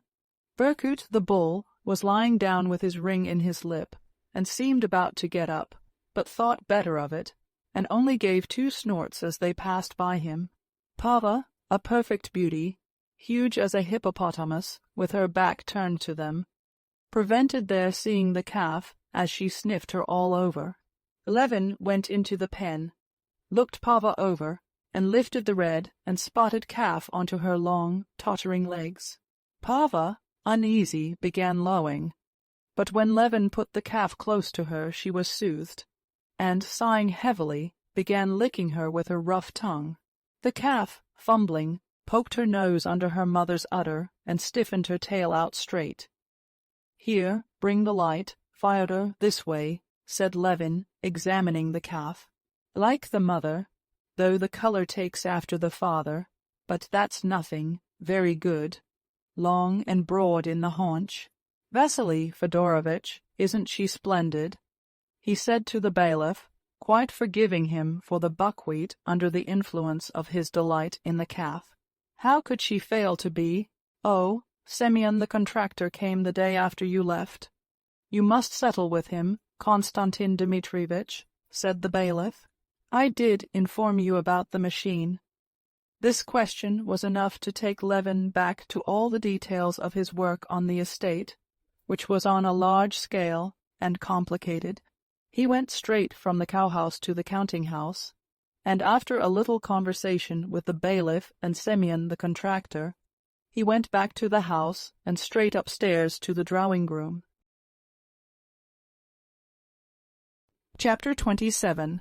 The house was big and old-fashioned, and Levin, though he lived alone, had the whole house heated and used. He knew that this was stupid, he knew that it was positively not right, and contrary to his present new plans, but this house was a whole world to Levin. It was the world in which his father and mother had lived and died. They had lived just the life that to Levin seemed the ideal of perfection, and that he had dreamed of beginning with his wife, his family. Levin scarcely remembered his mother. His conception of her was for him a sacred memory, and his future wife was bound to be in his imagination a repetition of that exquisite, holy ideal of a woman that his mother had been. He was so far from conceiving of love for woman apart from marriage that he positively pictured to himself first the family, and only secondarily the woman who would give him a family. His ideas of marriage were, consequently, quite unlike those of the great majority of his acquaintances, for whom getting married was one of the numerous facts of social life. For Levin, it was the chief affair of life on which its whole happiness turned, and now he had to give up that. When he had gone into the little drawing-room where he always had tea, and had settled himself in his armchair with a book, and Agafea Mihalovna had brought him tea, and with her usual, "Well, I'll stay a while, sir," had taken a chair in the window, he felt that, however strange it might be, he had not parted from his daydreams, and that he could not live without them. Whether with her or with another, still it would be. He was reading a book, and thinking of what he was reading, and stopping to listen to Agafea Mihalovna, who gossiped away without flagging, and yet with all that, all sorts of pictures of family. Life and work in the future rose disconnectedly before his imagination. He felt that in the depth of his soul something had been put in its place, settled down, and laid to rest. He heard Agafea Mihalovna talking of how Prohor had forgotten his duty to God, and with the money Levin had given him to buy a horse, had been drinking without stopping, and had beaten his wife till he'd half killed her. He listened and read his book, and recalled the whole train of ideas suggested by his reading. It was Tyndall's treatise on heat. He recalled his own criticisms of Tyndall, of his complacent satisfaction in the cleverness of his experiments, and for his lack of philosophic insight, and suddenly there floated into his mind the joyful thought, "In 2 years' time I shall have 2 Dutch cows. Pava herself will perhaps still be alive, a dozen young daughters of Berkut Ende. 3 others, how lovely!" He took up his book again. Very good. Electricity and heat are the same thing. But is it possible to substitute the one quantity for the other in the equation for the solution of any problem? No. Well, then what of it? The connection between all the forces of nature is felt instinctively. It's particularly nice if Pava's daughter should be a red, spotted cow, and all the herd will take after her, and the other 3, too. Splendid, to go out with my wife and visitors to meet the herd. My wife says, Kostya and I looked after that calf like a child. How can it interest you so much? Says a visitor. Everything that interests him interests me. But who will she be? And he remembered what had happened at Moscow. Well, there's nothing to be done. It's not my fault, but now everything shall go on in a new way. It's nonsense to pretend that life won't let one, that the past won't let one. One must struggle to live better, much better. He raised his head and fell to dreaming. Old Laska, who had not yet fully digested her delight at his return, and had run out into the yard to bark, came back wagging her tail and crept up to him, bringing in the scent of fresh air, put her head under his hand and whined plaintively, asking to be stroked. There, who'd have thought it? Said Agafea Mihalovna, the dog now. Why, she understands that her master's come home, and that he's low-spirited. Why low-spirited? Do you suppose I don't see it, sir? It's high time I should know the gentry. Why, I've grown up from a little thing with them. It's nothing, sir, so long as there's health and a clear conscience. Levin looked intently at her, surprised at how well she knew his thought. "Shall I fetch you another cup?" said she, and taking his cup she went out. Laska kept poking her head under his hand. He stroked her, and she promptly curled up at his feet, laying her head on a hind paw, and in token of all now being well and satisfactory, she opened her mouth a little, smacked her lips, and settling her sticky lips more comfortably about her old teeth, she sank into blissful repose. Levin watched all her movements attentively. "That's what I'll do," he said to himself.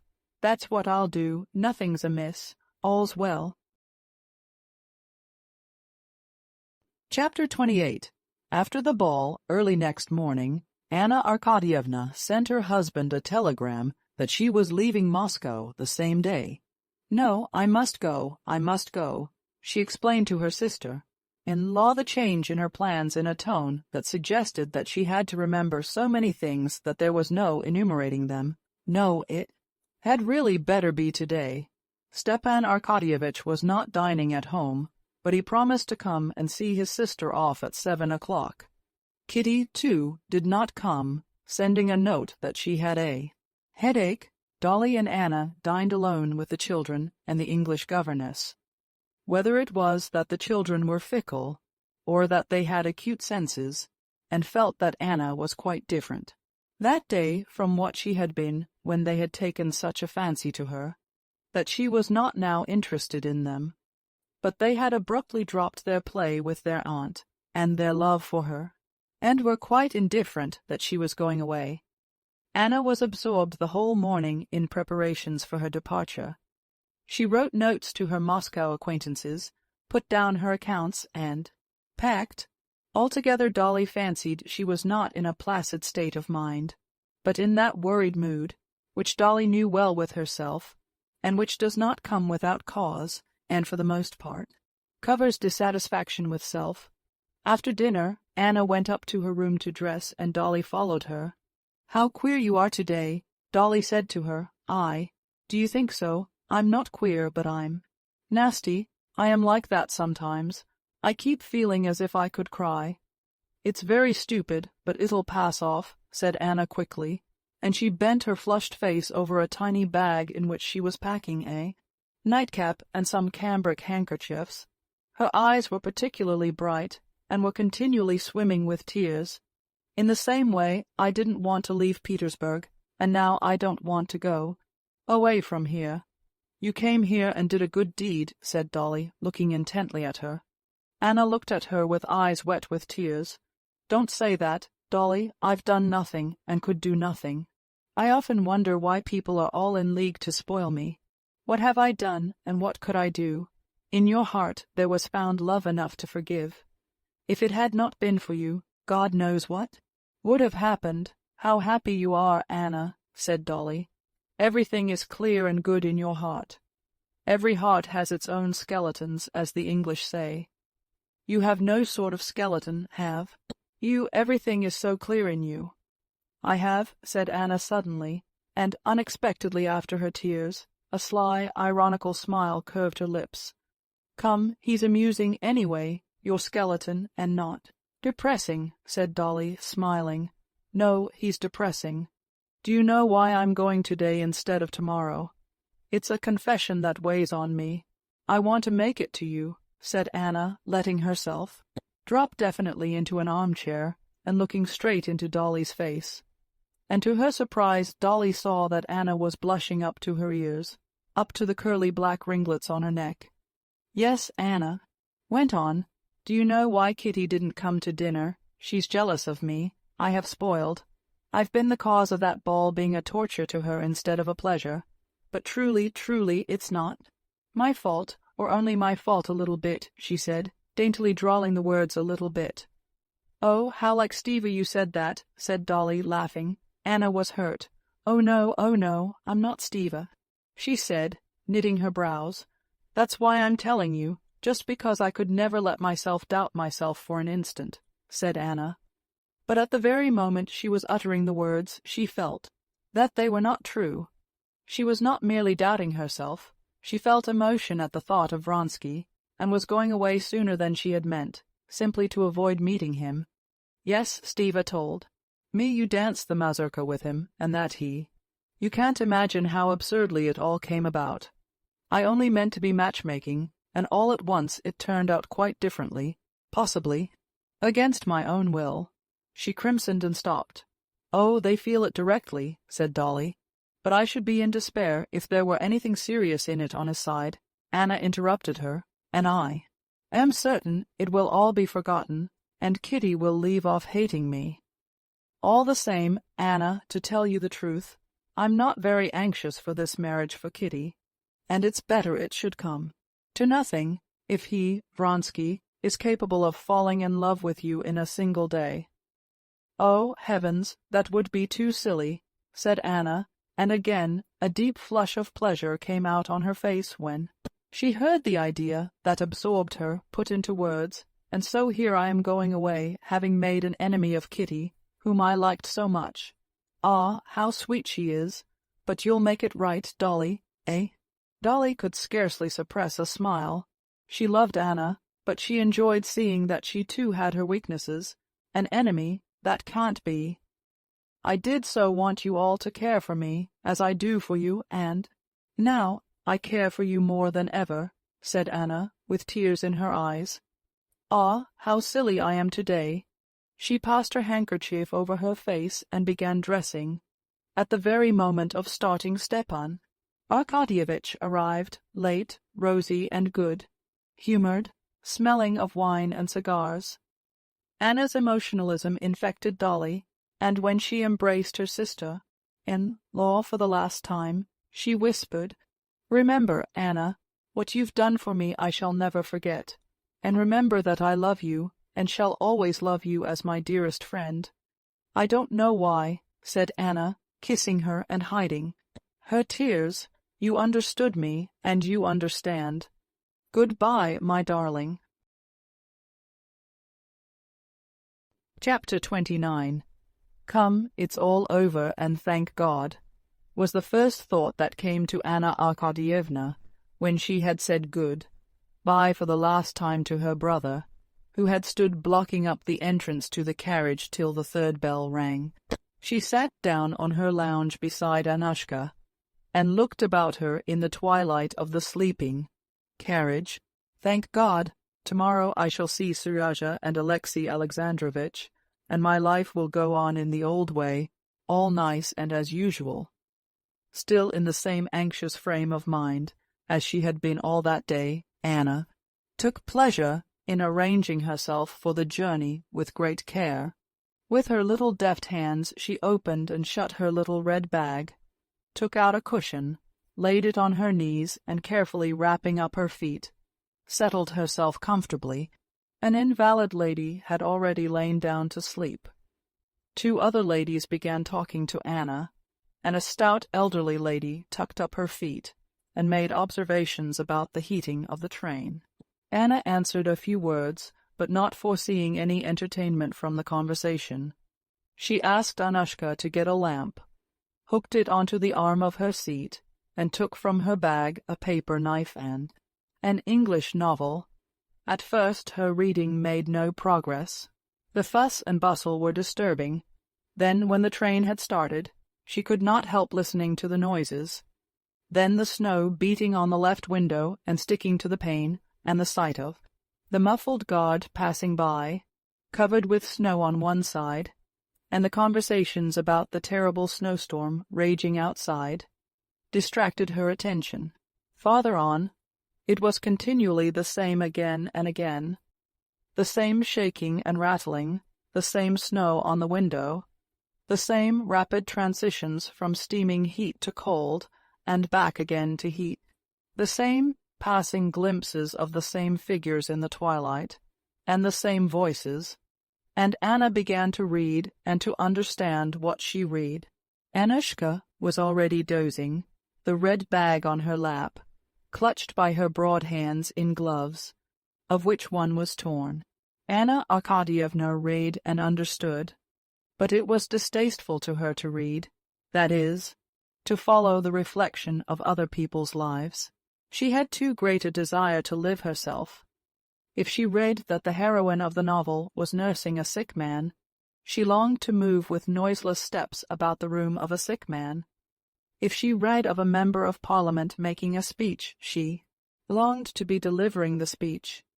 If she read of how Lady Mary had ridden after the hounds, and had provoked her sister-in-law, and had surprised everyone by her boldness, she too wished to be doing the same, but there was no chance of doing anything, and twisting the smooth paper knife in her little hands, she forced herself to read. The hero of the novel was already almost reaching his English happiness, a baronetcy and an estate, and Anna was feeling a desire to go with him to the estate, when she suddenly felt that he ought to feel ashamed, and that she was ashamed of the same thing. But what had he to be ashamed of? What have I to be ashamed of? She asked herself in injured surprise. She laid down the book and sank against the back of the chair, tightly gripping the paper cutter in both hands. There was nothing.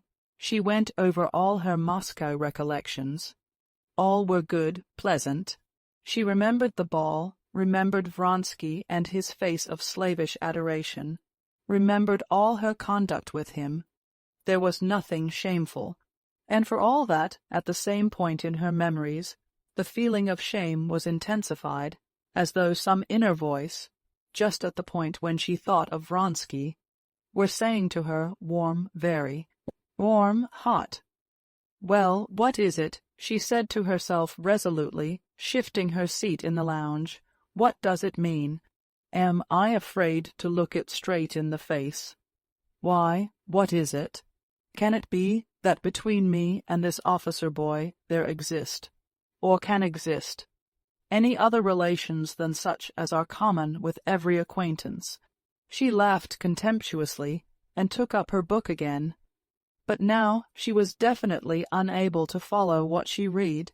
She passed the paper knife over the window pane, then laid its smooth, cool surface to her cheek, and almost laughed aloud at the feeling of delight that all at once without cause came over her.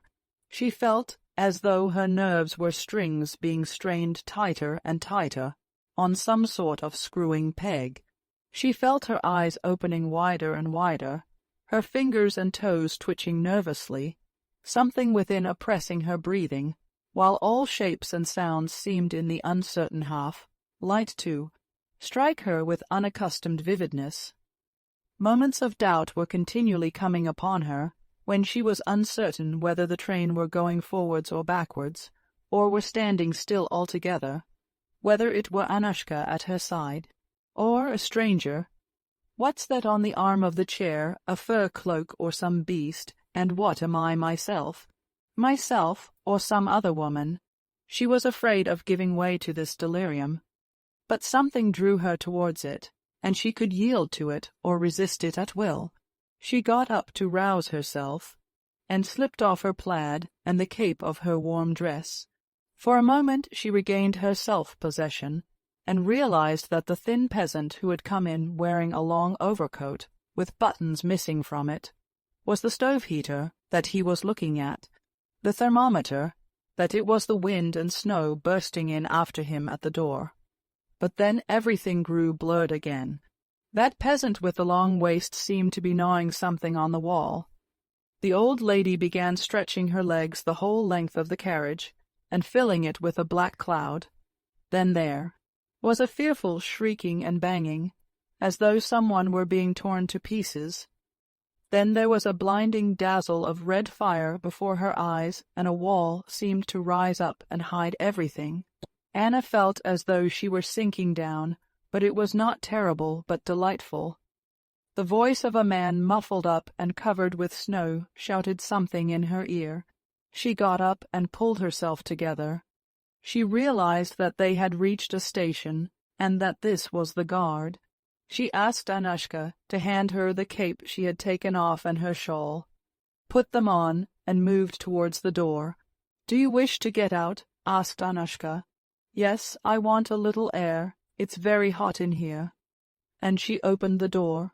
The driving snow and the wind rushed to meet her and struggled with her over the door. But she enjoyed the struggle. She opened the door and went out. The wind seemed as though lying in wait for her. With gleeful whistle it tried to snatch her up and bear her off, but she clung to the cold door-post, and holding her skirt got down onto the platform and under the shelter of the carriages. The wind had been powerful on the steps, but on the platform, under the lee of the carriages, there was a lull. With enjoyment, she drew deep breaths of the frozen, snowy air, and standing near the carriage looked about the platform and the lighted station. Chapter 30. The raging tempest rushed whistling between the wheels of the carriages, about the scaffolding, and round the corner of the station. The carriages, posts, people, everything that was to be seen was covered with snow on one side, and was getting more and more thickly covered. For a moment there would come a lull in the storm, but then it would swoop down again with such onslaughts that it seemed impossible to stand against it. Meanwhile men ran to and fro, talking merrily together, their steps crackling on the platform as they continually opened and closed the big doors. The bent shadow of a man glided by at her feet, and she heard sounds of a hammer upon iron. Hand over that telegram, came an angry voice out of the stormy darkness on the other side. This way, no, 28. Several different voices shouted again, and muffled figures ran by covered with snow. 2 gentlemen with lighted cigarettes passed by her.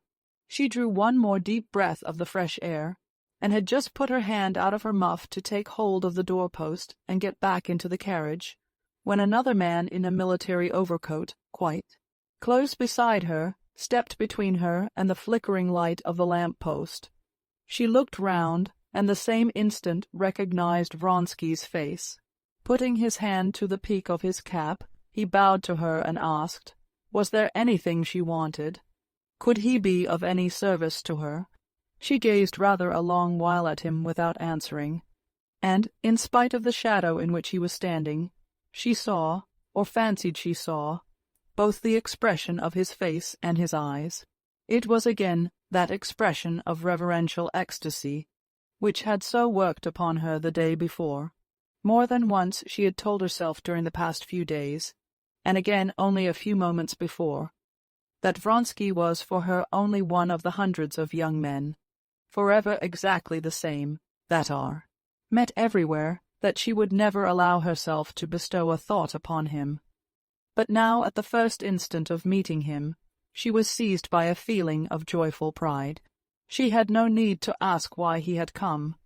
She knew as certainly as if he had told her that he was here to be where she was. "I didn't know you were going. What are you coming for?" she said, letting fall the hand with which she had grasped the door-post. And irrepressible delight and eagerness shone in her face. "What am I coming for?" he repeated, looking straight into her eyes.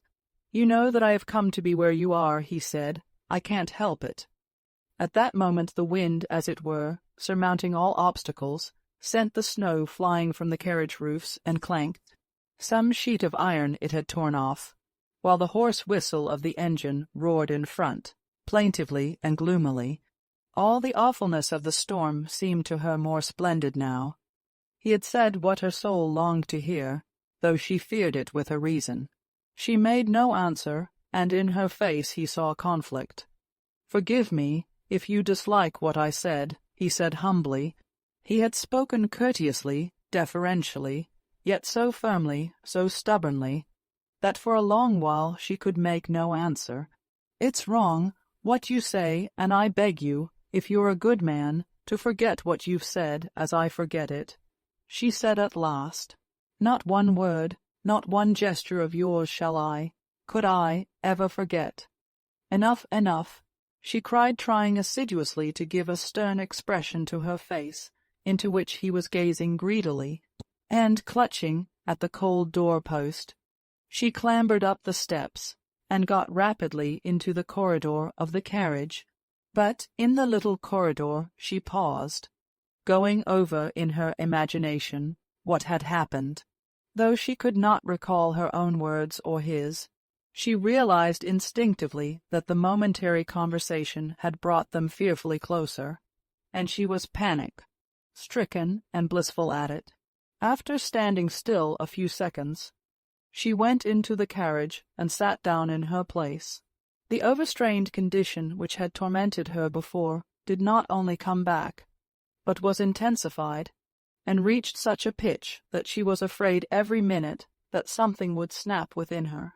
From the excessive tension, she did not sleep all night, but in that nervous tension and in the visions that filled her imagination there was nothing disagreeable or gloomy.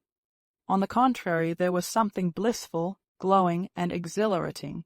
Towards morning Anna sank into a doze, sitting in her place, and when she waked it was daylight and the train was near Petersburg.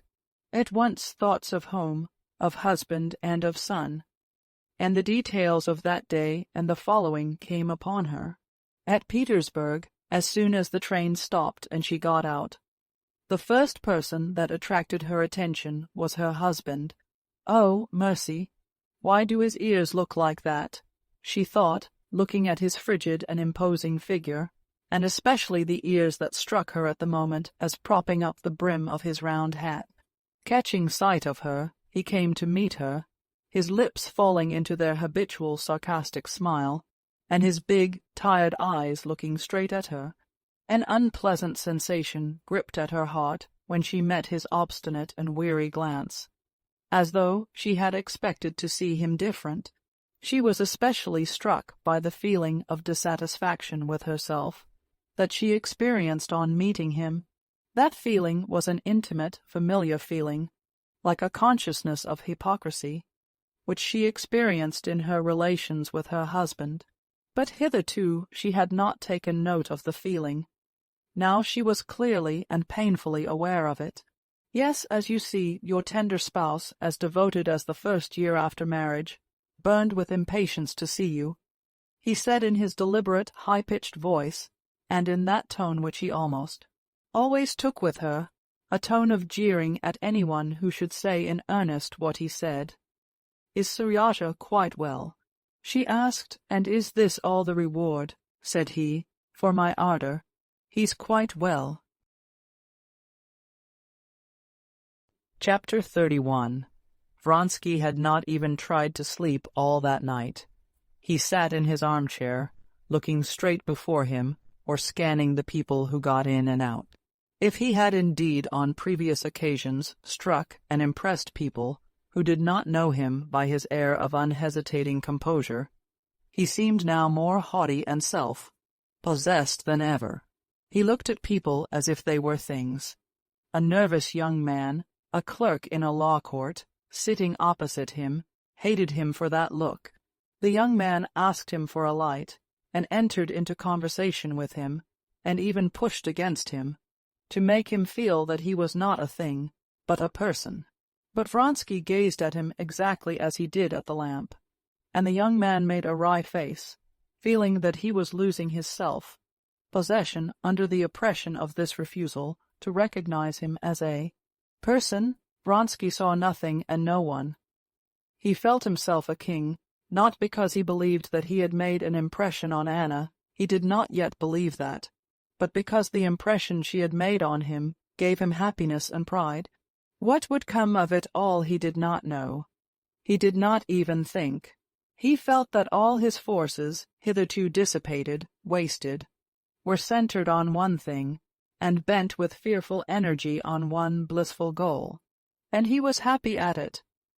He knew only that he had told her the truth, that he had come where she was, that all the happiness of his life, the only meaning in life for him, now lay in seeing and hearing her.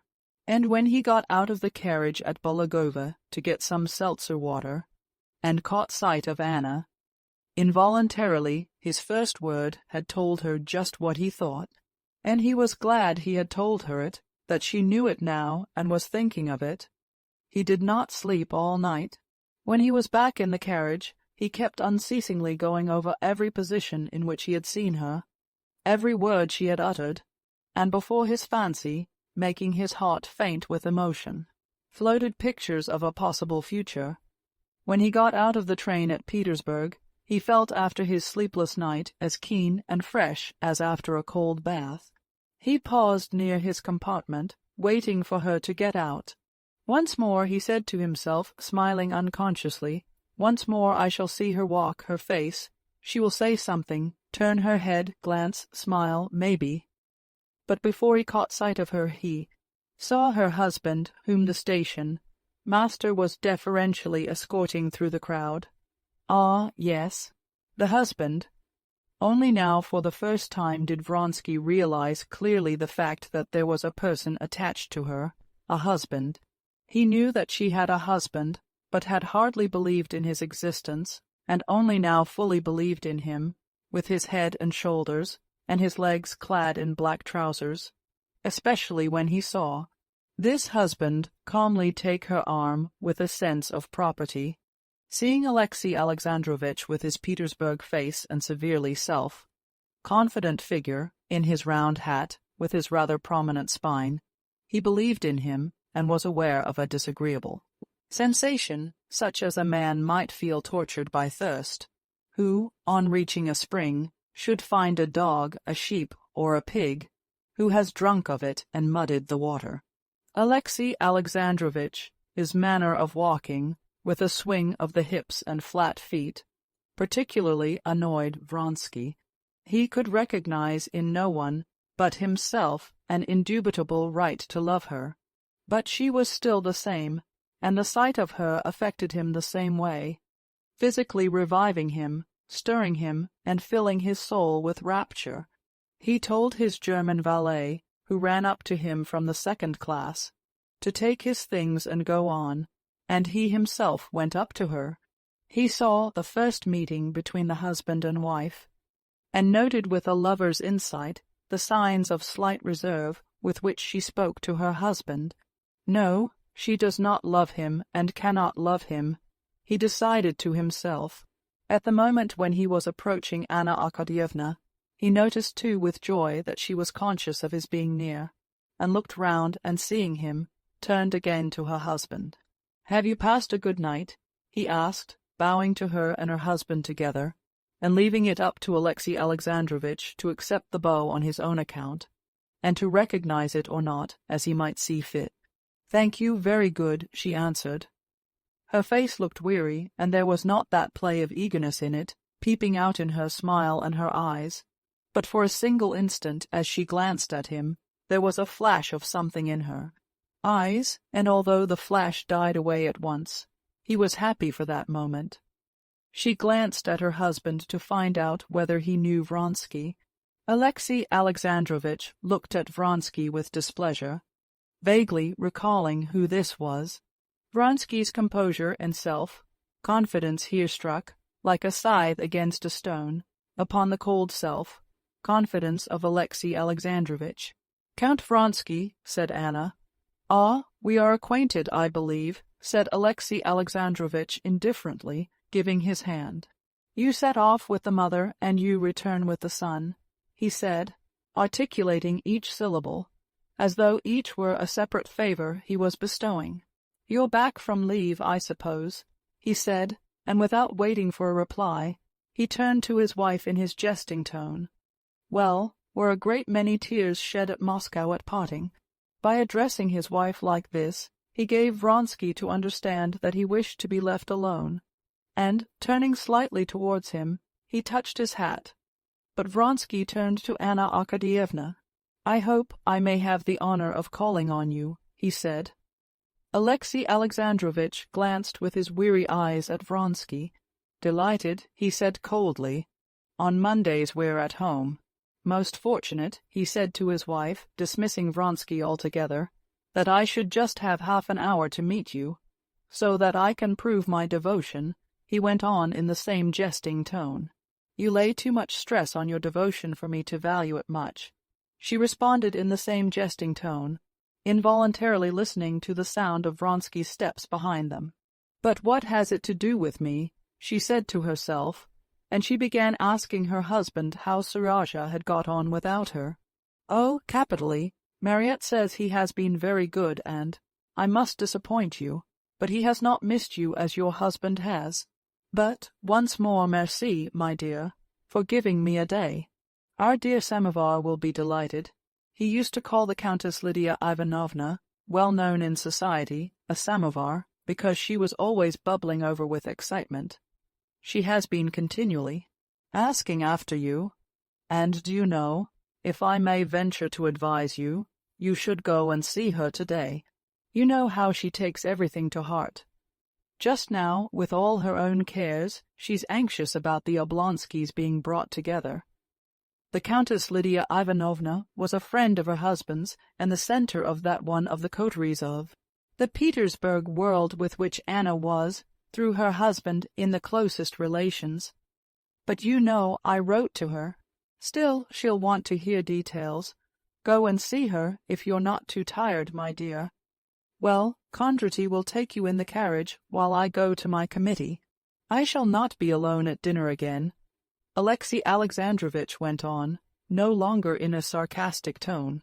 "You wouldn't believe how I've missed." And with a long pressure of her hand and a meaning smile, he put her in her carriage. Chapter 32.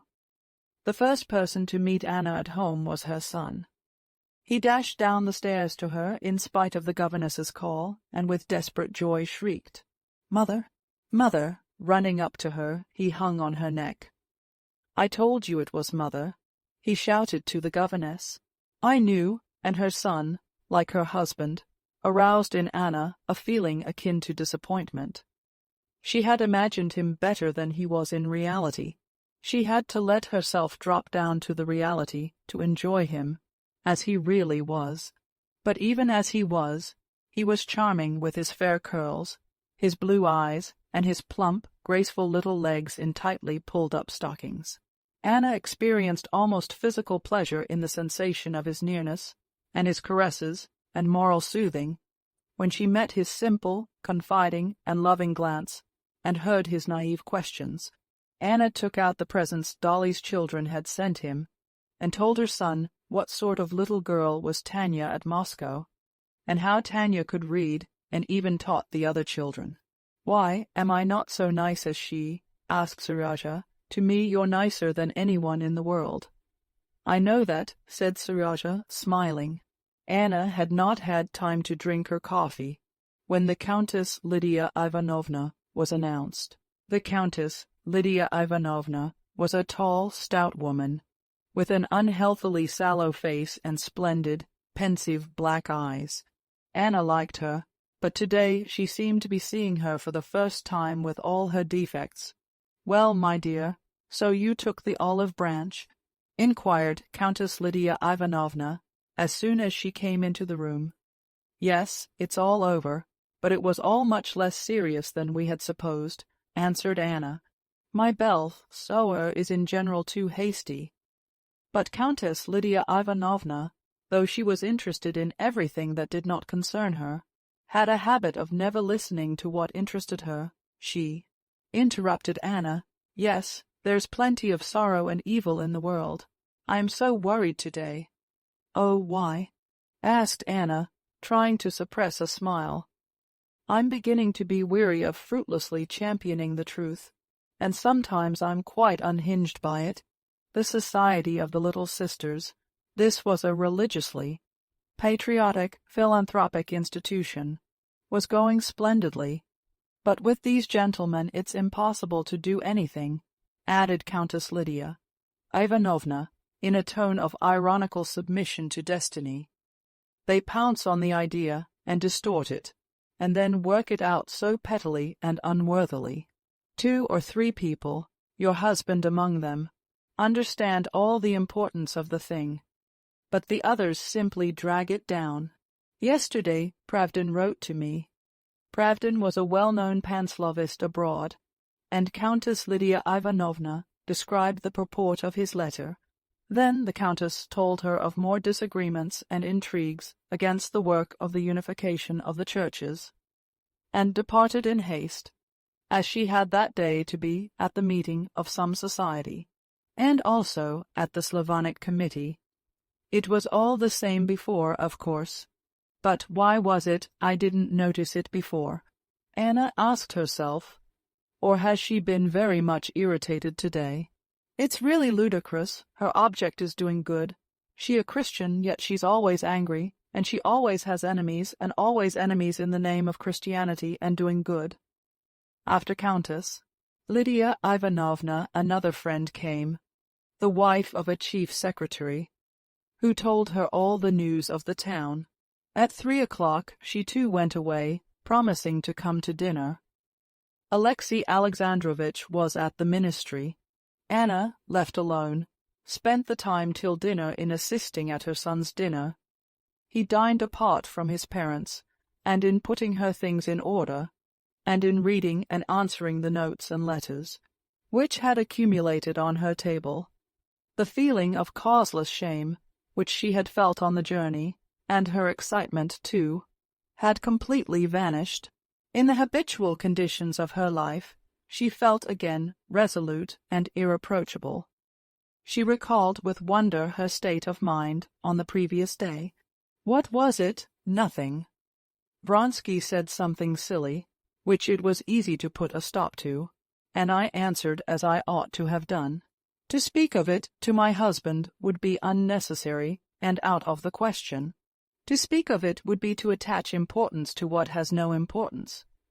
She remembered how she had told her husband of what was almost a declaration made her at Petersburg by a young man, one of her husband's subordinates, and how Alexey Alexandrovitch had answered that every woman living in the world was exposed to such incidents, but that he had the fullest confidence in her tact, and could never lower her and himself by jealousy. So then there's no reason to speak of it, and indeed, thank God, there's nothing to speak of, she told herself. Chapter 33. Alexey Alexandrovitch came back from the meeting of the ministers at 4 o'clock, but as often happened, he had not time to come in to her. He went into his study to see the people waiting for him with petitions, and to sign some papers brought him by his chief secretary. At dinner-time, there were always a few people dining with the Karenins. There arrived an old lady, a cousin of Alexey Alexandrovitch, the chief secretary of the department and his wife, and a young man who had been recommended to Alexey Alexandrovitch for the service. Anna went into the drawing-room to receive these guests. Precisely at 5 o'clock, before the bronze Peter I clock had struck the 5th stroke, Alexey Alexandrovitch came in, wearing a white tie and evening coat with 2 stars, as he had to go out directly after dinner. Every minute of Alexey Alexandrovitch's life was portioned out and occupied, and to make time to get through all that lay before him every day, he adhered to the strictest punctuality. Unhasting and unresting was his motto. He came into the dining-hall, greeted everyone, and hurriedly sat down, smiling to his wife. "Yes, my solitude is over. You wouldn't believe how uncomfortable, he laid stress on the word uncomfortable, it is to dine alone. At dinner he talked a little to his wife about Moscow matters, and with a sarcastic smile, asked her after Stepan Arkadyevitch. But the conversation was for the most part general, dealing with Petersburg official and public news.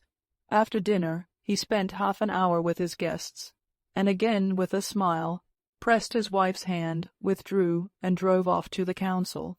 Anna did not go out that evening either to the Princess Betsy Tverskaya, who, hearing of her return, had invited her, nor to the theatre, where she had a box for that evening. She did not go out principally because the dress she had reckoned upon was not ready. Altogether, Anna, on turning after the departure of her guests to the consideration of her attire, was very much annoyed. She was generally a mistress of the art of dressing well without great expense, and before leaving Moscow she had given her dressmaker 3 dresses to transform. The dresses had to be altered so that they could not be recognized, and they ought to have been ready 3 days before. It appeared that 2 dresses had not been done at all, while the other one had not been altered as Anna had intended. The dressmaker came to explain, declaring that it would be better as she had done it, and Anna was so furious that she felt ashamed when she thought of it afterwards. To regain her serenity completely, she went into the nursery and spent the whole evening with her son, put him to bed herself, signed him with the cross and tucked him up. She was glad she had not gone out anywhere, and had spent the evening so well. She felt so light-hearted and serene. She saw so clearly that all that had seemed to her so important on her railway journey was only one of the common trivial incidents of fashionable life, and that she had no reason to feel ashamed before anyone else or before herself. Anna sat down at the hearth with an English novel and waited for her husband. Exactly at 9:30 she heard his ring, and he came into the room. "Here you are at last," she observed, holding out her hand to him. He kissed her hand and sat down beside her. "Altogether, then, I see your visit was a success," he said to her. "Oh, yes," she said, and she began telling him about everything from the beginning. Her journey with Countess Vronsky, her arrival, the accident at the station. Then she described the pity she had felt, first for her brother, and afterwards for Dolly. "I imagine one cannot exonerate such a man from blame, though he is your brother," said Alexey Alexandrovitch severely. Anna smiled. She knew that he said that simply to show that family considerations could not prevent him from expressing his genuine opinion. She knew that characteristic in her husband and liked it. "I am glad it has all ended so satisfactorily, and that you are back again," he went on. "Come, what do they say about the new act I have got passed in the council?" Anna had heard nothing of this act, and she felt conscience-stricken at having been able so readily to forget what was to him of such importance. "Here, on the other hand, it has made a great sensation," he said, with a complacent smile. She saw that Alexey Alexandrovitch wanted to tell her something pleasant to him about it, and she brought him by questions to telling it. With the same complacent smile, he told her of the ovations he had received in consequence of the act he had passed. "I was very, very glad. It shows that at last a reasonable and steady view of the matter is becoming prevalent among us." Having drunk his second cup of tea with cream and bread, Alexey Alexandrovitch got up and was going towards his study. "And you've not been anywhere this evening. You've been dull, I expect," he said. "Oh, no," she answered, getting up after him and accompanying him across the room to his study. "What are you reading now?" she asked. "Just now I'm reading Duc de Lille, Posy des Enfers," he answered. "A very remarkable book." Anna smiled, as people smile at the weaknesses of those they love, and, putting her hand under his, she escorted him to the door of the study. She knew his habit, that had grown into a necessity, of reading in the evening. She knew, too, that in spite of his official duties, which swallowed up almost the whole of his time, he considered it his duty to keep up with everything of note that appeared in the intellectual world. She knew, too, that he was really interested in books dealing with politics, philosophy, and theology, that art was utterly foreign to his nature, but in spite of this, or rather, in consequence of it, Alexey Alexandrovitch never passed over anything in the world of art, but made it his duty to read everything.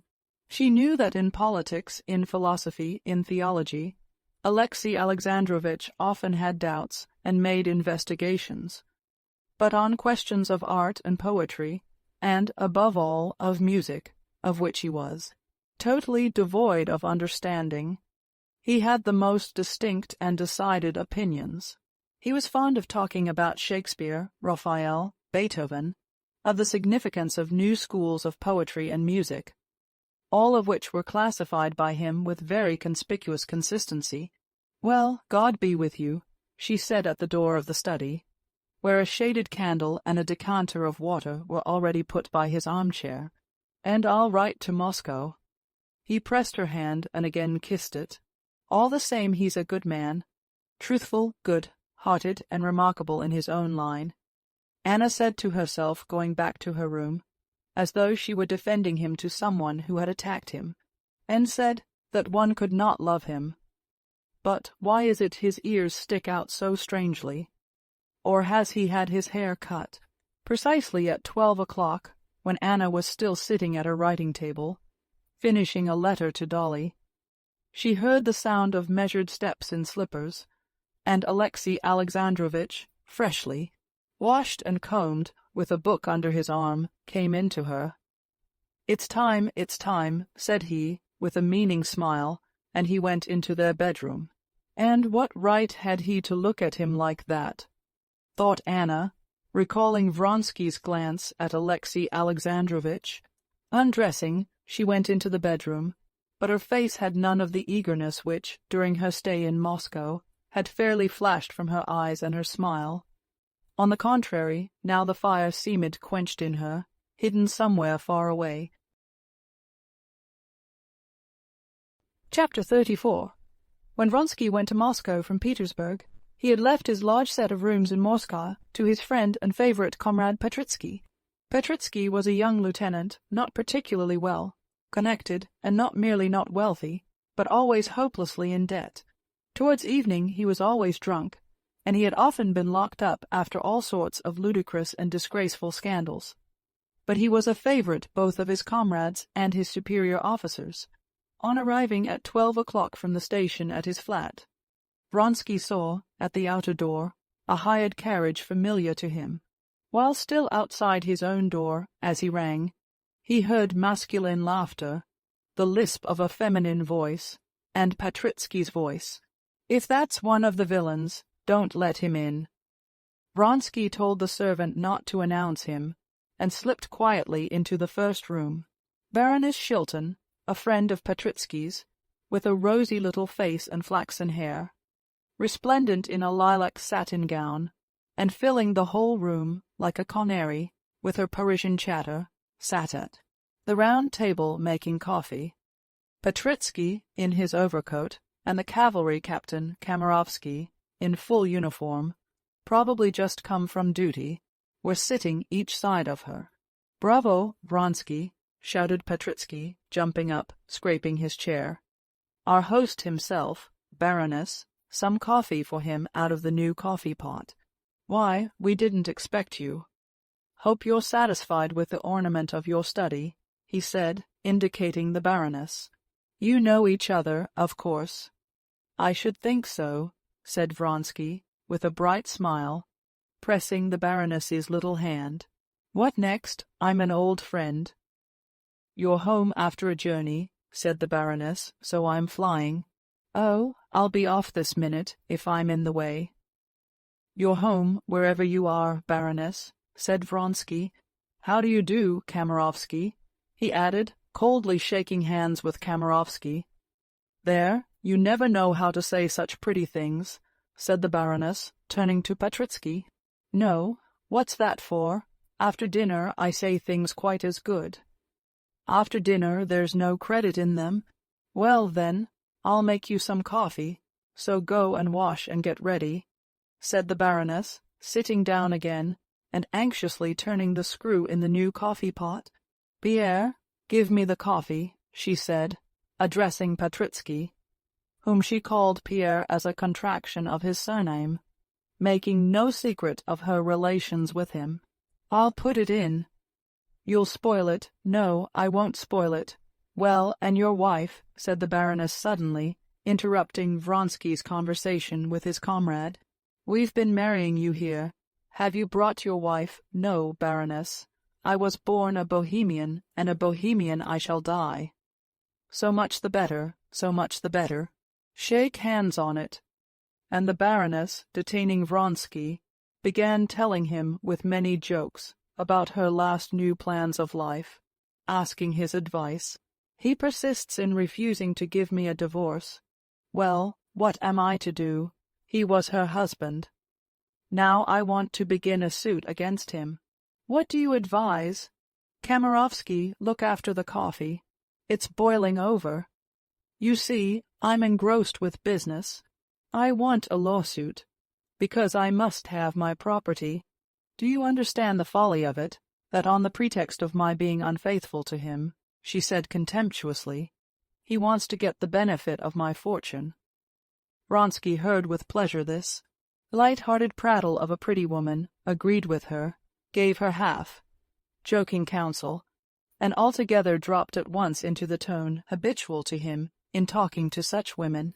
In his Petersburg world, all people were divided into utterly opposed classes. 1. The lower class, vulgar, stupid, and above all ridiculous people, who believe that one husband ought to live with the one wife whom he has lawfully married, that a girl should be innocent, a woman modest, and a man manly, self-controlled and strong, that one ought to bring up one's children, earn one's bread, and pay one's debts, and various similar absurdities. This was the class of old-fashioned and ridiculous people. But there was another class of people, the real people. To this class they all belonged, and in it the great thing was to be elegant, generous, plucky, gay, to abandon oneself without a blush to every passion, and to laugh at everything else. For the first moment only, Vronsky was startled after the impression of a quite different world that he had brought with him from Moscow, but immediately, as though slipping his feet into old slippers, he dropped back into the light-hearted, pleasant world he had always lived in. The coffee was never really made, but spluttered over everyone and boiled away, doing just what was required of it, that is, providing much cause for much noise and laughter, and spoiling a costly rug and the Baroness's gown. Well now, good. Bye, or you'll never get washed, and I shall have on my conscience the worst sin a gentleman can commit. So you would advise a knife to his throat, to be sure, and manage that your hand may not be far from his lips. He'll kiss your hand, and all will end satisfactorily, answered Vronsky. So at the Frankis, and with a rustle of her skirts, she vanished. Kamerovsky got up too, and Vronsky, not waiting for him to go, shook hands and went off to his dressing-room. While he was washing, Petritsky described to him in brief outlines his position, as far as it had changed since Vronsky had left Petersburg. No money at all. His father said he wouldn't give him any and pay his debts. His tailor was trying to get him locked up, and another fellow, too, was threatening to get him locked up. The colonel of the regiment had announced that if these scandals did not cease, he would have to leave. As for the Baroness, he was sick to death of her, especially since she'd taken to offering continually to lend him money. But he had found a girl he'd show her to Vronsky, a marvel, exquisite, in the strict Oriental style, genre of the slave Rebecca, don't you know.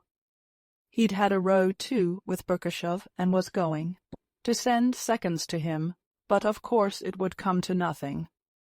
Altogether everything was supremely amusing and jolly. and not letting his comrade enter into further details of his position, Patritsky proceeded to tell him all the interesting news. As he listened to Patritsky's familiar stories in the familiar setting of the rooms he had spent the last 3 years in, Vronsky felt a delightful sense of coming back to the careless Petersburg, life that he was used to.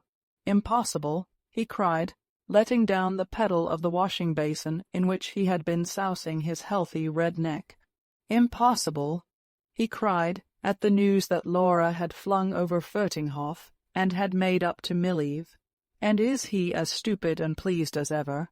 Well, and how's Buzulukov? Oh, there is a tale about Buzulukov simply lovely, cried Patritsky. You know his weakness for balls, and he never misses a single court ball. He went to a big ball in a new helmet. Have you seen the new helmets? Very nice, lighter. Well, so he's standing. No, I say, do listen. I am listening, answered Vronsky, rubbing himself with a rough towel. Up comes the Grand Duchess with some ambassador or other, and, as ill luck would have it, she begins talking to him about the new helmets. The Grand Duchess positively wanted to show the new helmet to the ambassador. They see our friend standing there. Patritsky mimicked how he was standing with the helmet. The Grand Duchess asked him to give her the helmet. He doesn't give it to her. What do you think of that? Well, everyone's winking at him, nodding, frowning. Give it to her, do. He doesn't give it to her. He's mute as a fish, only picture it. Well, what's his name, whatever he was, tries to take the helmet from him. He won't give it up. He pulls it from him and hands it to the Grand Duchess. Here, Your Highness, says he, is the new helmet. She turned the helmet the other side up, and just picture it. Plop went a pear and sweetmeats out of it. 2 pounds of sweetmeats. He'd been storing them up, the darling. Vronsky burst into roars of laughter. And long afterwards, when he was talking of other things, he broke out into his healthy laugh, showing his strong, close rows of teeth, when he thought of the helmet.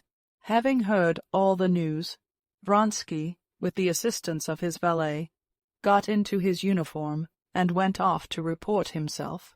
He intended, when he had done that, to drive to his brother's and to Betsy's, and to pay several visits with a view to beginning to go into that society where he might meet Madame Karenina. As he always did in Petersburg, he left home not meaning to return till late at night.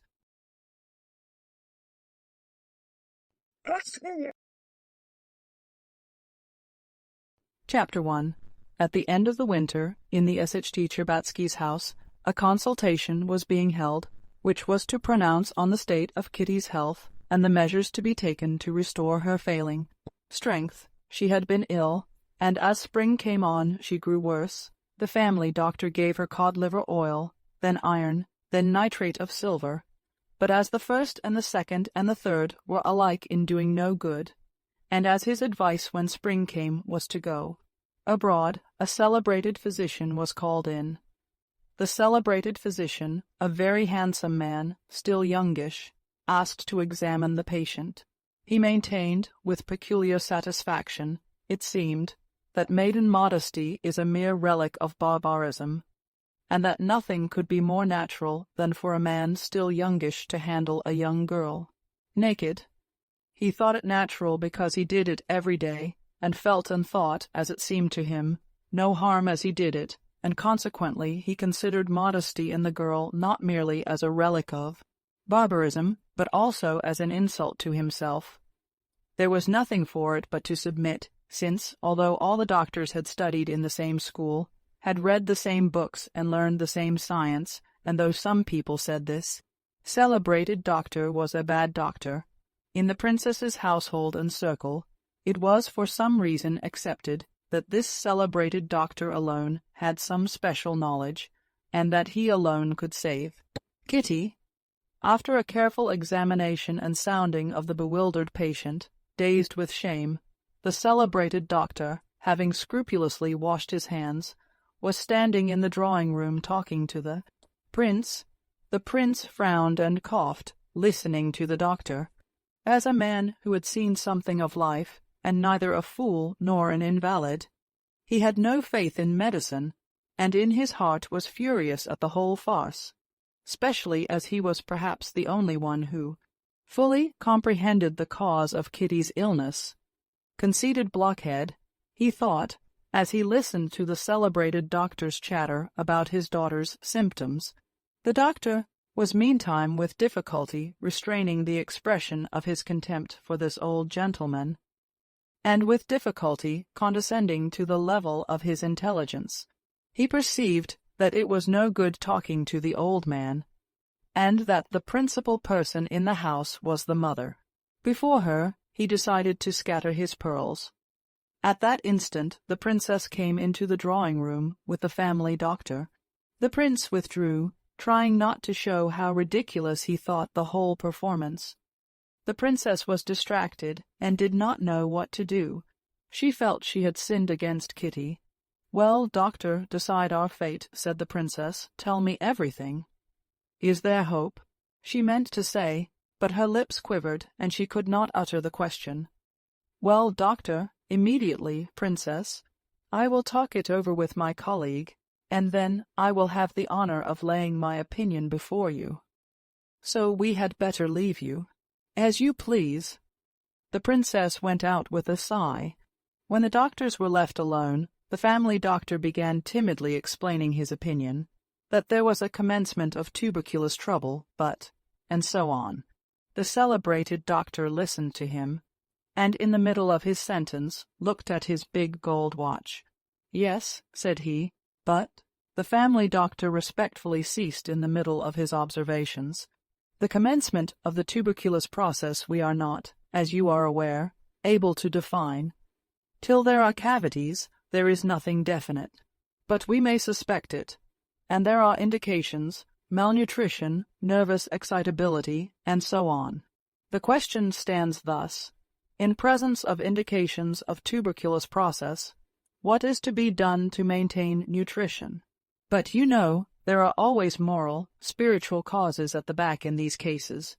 The family doctor permitted himself to interpolate with a subtle smile. "Yes, that's an understood thing," responded the celebrated physician, again glancing at his watch. "Beg pardon, is the Oski Bridge done yet, or shall I have to drive around?" he asked. "Ah, it is." "Oh, well, then I can do it in 20 minutes. So we were saying the problem may be put thus: to maintain nutrition and to give tone to the nerves. The one is in close connection with the other. One must attack both sides at once." "And how about a tour abroad?" asked the family doctor. "I've no liking for foreign tours, and take note. If there is an early stage of tuberculous process, of which we cannot be certain, a foreign tour will be of no use. What is wanted is means of improving nutrition, and not for lowering it." And the celebrated doctor expounded his plan of treatment with soda waters, a remedy obviously prescribed primarily on the ground that they could do no harm. The family doctor listened attentively and respectfully, but in favor of foreign travel I would urge the change of habits, the removal from conditions calling up reminiscences. "And then the mother wishes it," he added. "Ah, well, in that case, to be sure, let them go. Only those German quacks are mischievous. They ought to be persuaded. Well, let them go then." He glanced once more at his watch. "Oh, time's up already," and he went to the door. The celebrated doctor announced to the princess. A feeling of what was due from him dictated his doing so, that he ought to see the patient once more. "What, another examination?" cried the mother with horror.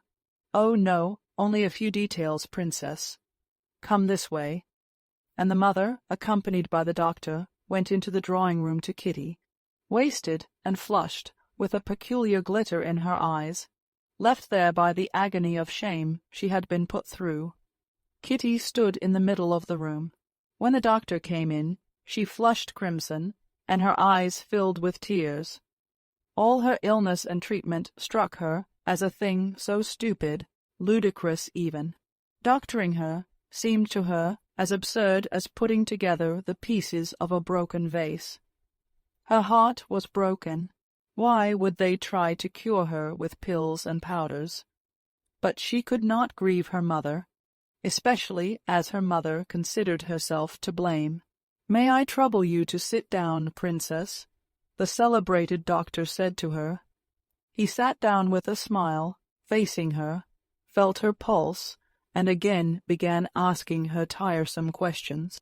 She answered him, and all at once got up, furious. "Excuse me, doctor, but there is really no object in this. This is the third time you've asked me the same thing." The celebrated doctor did not take offense. "Nervous irritability," he said to the princess, when Kitty had left the room. However, I had finished, and the doctor began scientifically explaining to the princess, as an exceptionally intelligent woman, the condition of the young princess, and concluded by insisting on the drinking of the waters, which were certainly harmless. At the question, should they go abroad, the doctor plunged into deep meditation, as though resolving a weighty problem. Finally, his decision was pronounced. They were to go abroad, but to put no faith in foreign quacks, and to apply to him in any need. It seemed as though some piece of good fortune had come to pass after the doctor had gone. The mother was much more cheerful when she went back to her daughter, and Kitty pretended to be more cheerful. She had often, almost always, to be pretending now. "Really, I'm quite well, Mamma. But if you want to go abroad, let's go," she said, and trying to appear interested in the proposed tour, she began talking of the preparations for the journey. Chapter 2. Soon after the doctor, Dolly had arrived. She knew that there was to be a consultation that day, and though she was only just up after her confinement, she had another baby, a little girl, born at the end of the winter, though she had trouble and anxiety enough of her own. She had left her tiny baby and a sick child to come and hear Kitty's fate, which was to be decided that day. "Well, well," she said, coming into the drawing-room without taking off her hat. "You're all in good spirits. Good news, then." They tried to tell her what the doctor had said, but it appeared that though the doctor had talked distinctly enough and at great length, it was utterly impossible to report what he had said. The only point of interest was that it was settled they should go abroad. Dolly could not help sighing. Her dearest friend, her sister, was going away, and her life was not a cheerful one. Her relations with Stepan Arkadyevitch, after their reconciliation, had become humiliating. The union Anna had cemented turned out to be of no solid character, and family harmony was breaking down again at the same point. There had been nothing definite, but Stepan Arkadyevitch was hardly ever at home.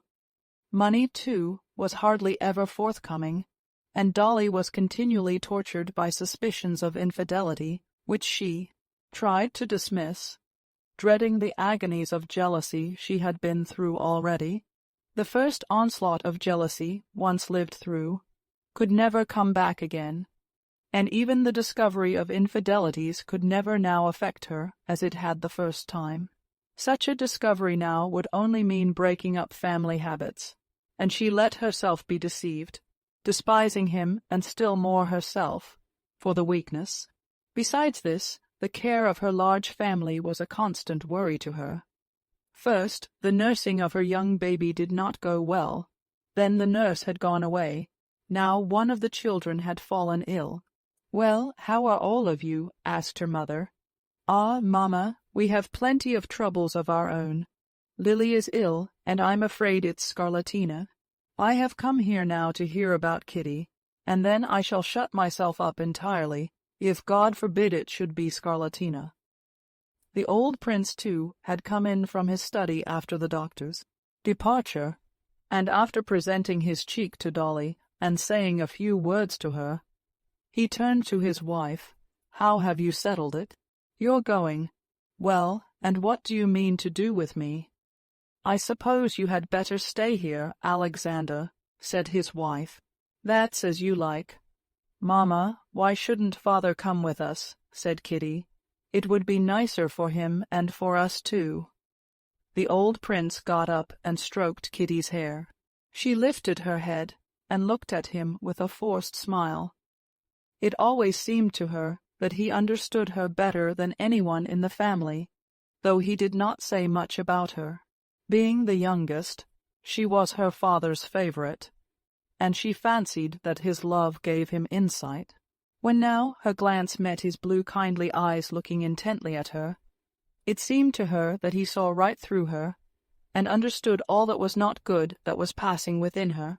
Reddening, she stretched out towards him expecting a kiss, but he only patted her hair and said, "These stupid chignons. There's no getting at the real daughter. One simply strokes the bristles of dead women. Well, Dolinka," he turned to his elder daughter, "what's your young buck about, hey?" "Nothing, father," answered Dolly, understanding that her husband was meant. "He's always out. I scarcely ever see him," she could not resist adding with a sarcastic smile. "Why, hasn't he gone into the country yet to see about selling that forest?" "No, he's still getting ready for the journey." "Oh, that's it," said the prince, "and so am I to be getting ready for a journey too." "At your service," he said to his wife, sitting down.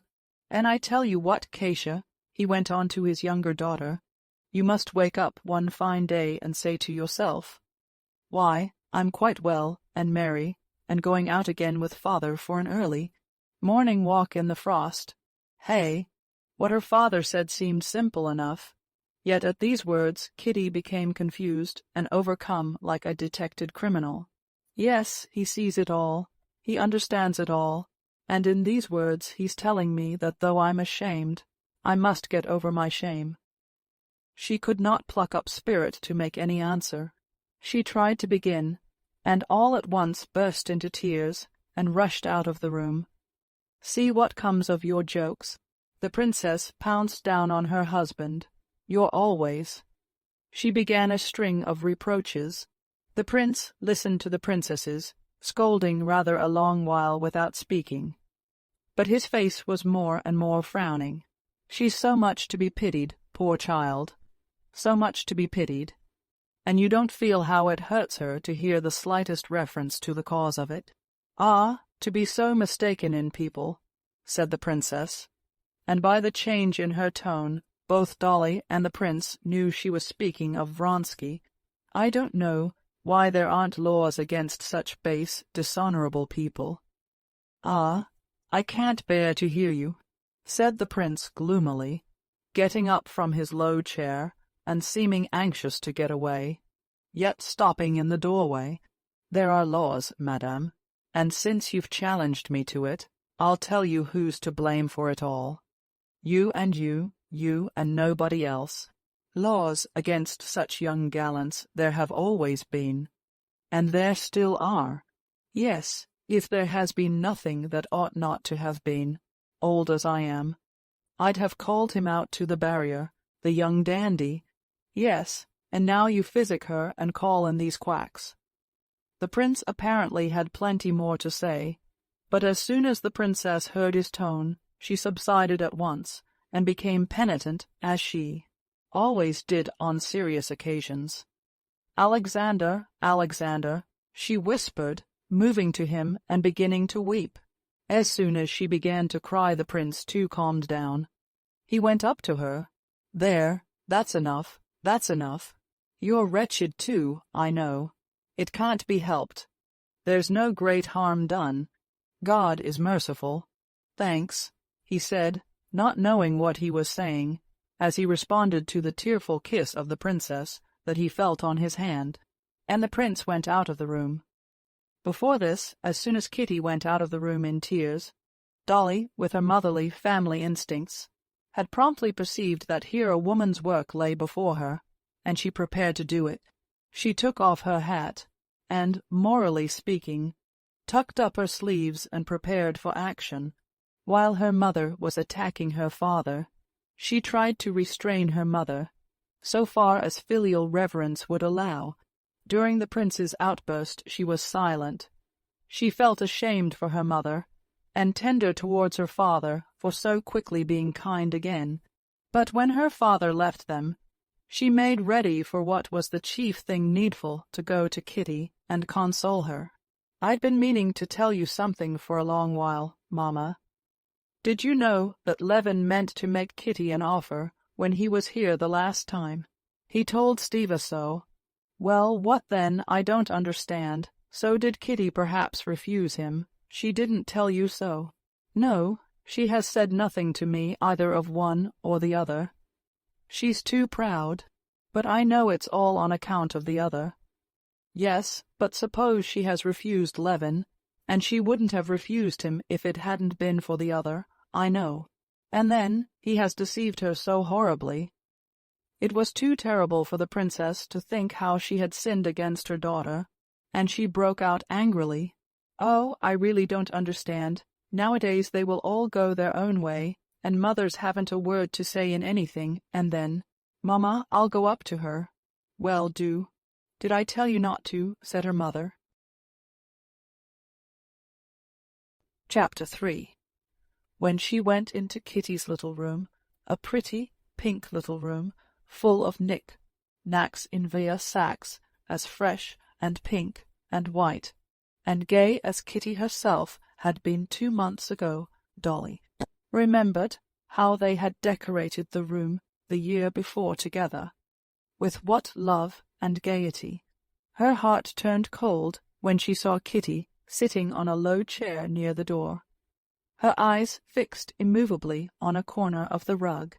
Kitty glanced at her sister, and the cold, rather ill-tempered expression of her face did not change. I'm just going now, and I shall have to keep in, and you won't be able to come to see me, said Dolly, sitting down beside her. I want to talk to you. What about? Kitty asked swiftly, lifting her head in dismay. What should it be but your trouble? I have no trouble. Nonsense, Kitty. Do you suppose I could help knowing? I know all about it, and believe me, it's of so little consequence. We've all been through it. Kitty did not speak, and her face had a stern expression. He's not worth your grieving over him, pursued Darya Alexandrovna, coming straight to the point.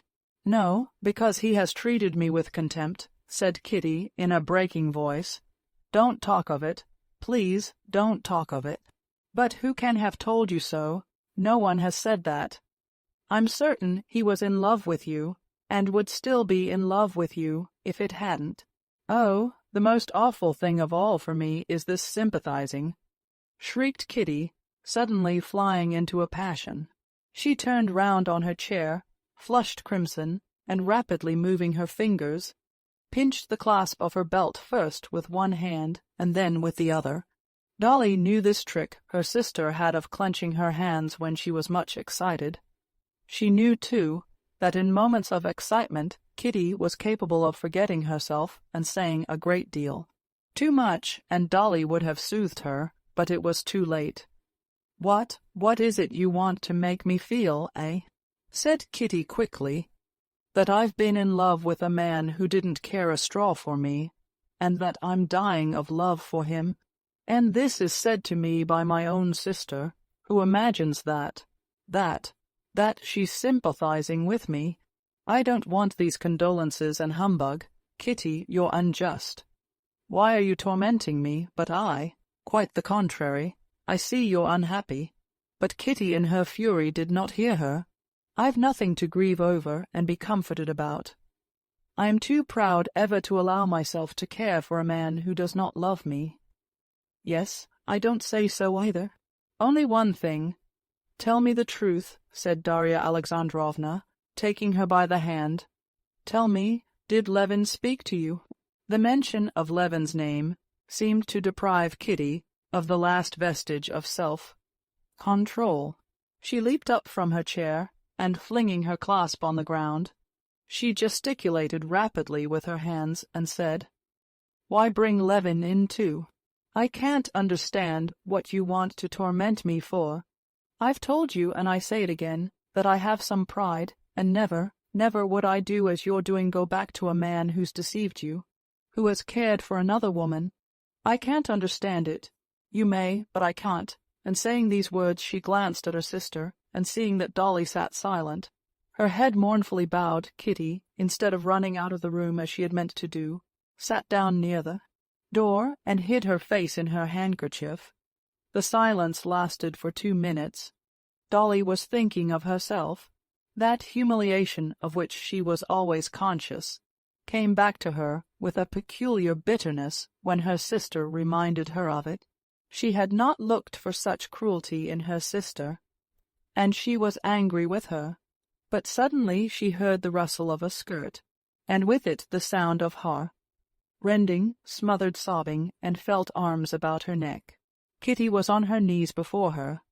"Dolinka, I am so wretched," she whispered penitently, and the sweet face covered with tears hid itself in Darya Alexandrovna's skirt, as though tears were the indispensable oil, without which the machinery of mutual confidence could not run smoothly between the two sisters. The sisters after their tears talked, not of what was uppermost in their minds, but, though they talked of outside matters, they understood each other. Kitty knew that the words she had uttered in anger about her husband's infidelity and her humiliating position had cut her poor sister to the heart, but that she had forgiven her. Dolly, for her part, knew all she had wanted to find out. She felt certain that her surmises were correct, that Kitty's misery, her inconsolable misery, was due precisely to the fact that Levin had made her an offer, and she had refused him, and Vronsky had deceived her, and that she was fully prepared to love Levin and to detest Vronsky. Kitty said not a word of that. She talked of nothing but her spiritual condition. "I have nothing to make me miserable," she said, getting calmer. "But can you understand that everything has become hateful, loathsome, coarse to me, and I myself most of all? You can't imagine what loathsome thoughts I have about everything." "Why, whatever loathsome thoughts can you have?" asked Dolly, smiling. "The most utterly loathsome and coarse, I can't tell you. It's not unhappiness or low spirits, but much worse, as though everything that was good in me was all hidden away, and nothing was left but the most loathsome. Come, how am I to tell you?" she went on, seeing the puzzled look in her sister's eyes. "Father began saying something to me just now. It seems to me he thinks all I want is to be married. Mother takes me to a ball. It seems to me she only takes me to get me married off as soon as may be, and be rid of me. I know it's not the truth, but I can't drive away such thoughts. Eligible suitors, as they call them, I can't bear to see them. It seems to me they're taking stock of me and summing me up. In old days to go anywhere in a ball dress was a simple joy to me. I admired myself. Now I feel ashamed and awkward. And then, the doctor.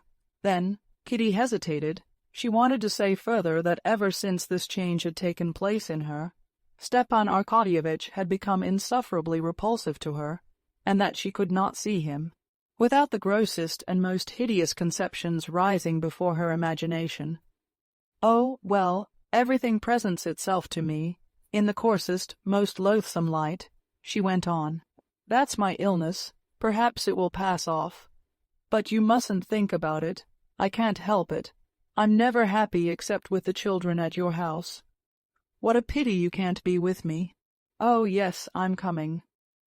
I've had scarlatina, and I'll persuade Mamma to let me."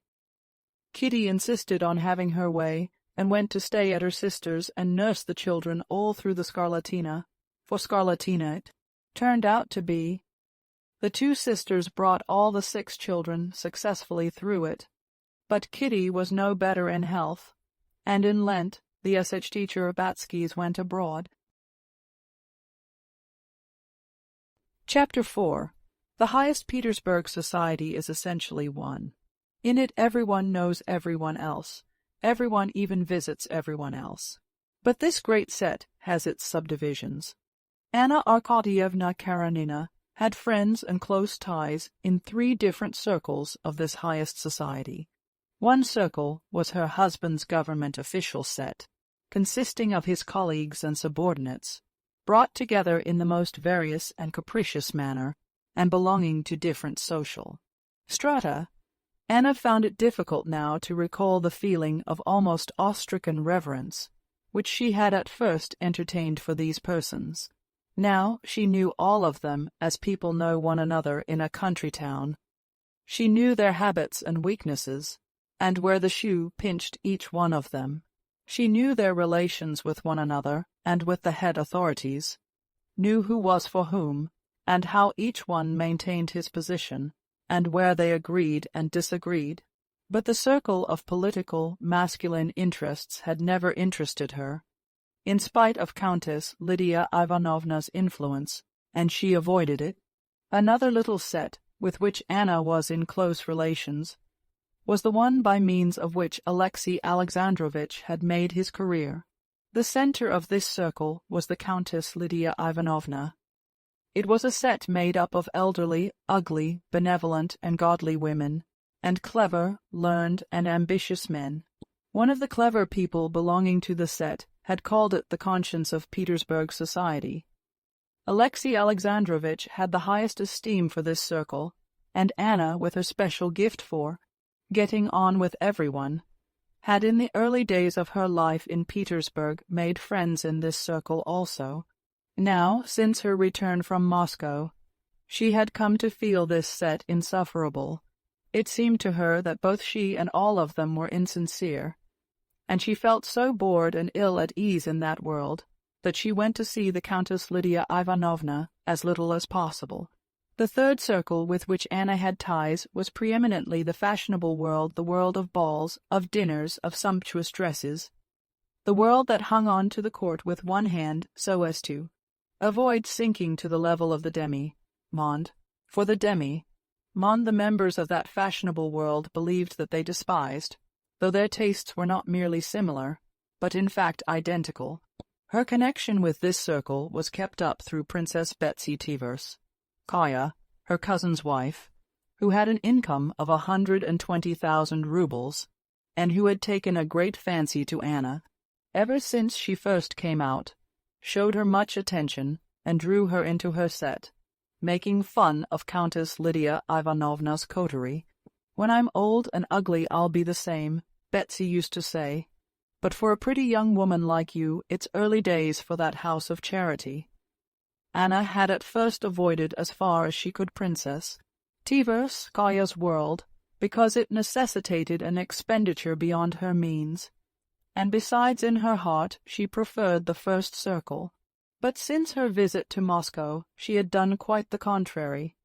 She avoided her serious-minded friends and went out into the fashionable world. There she met Vronsky, and experienced an agitating joy at those meetings. She met Vronsky specially often at Betsy's, for Betsy was a Vronsky by birth and his cousin. Vronsky was everywhere where he had any chance of meeting Anna, and speaking to her, when he could, of his love.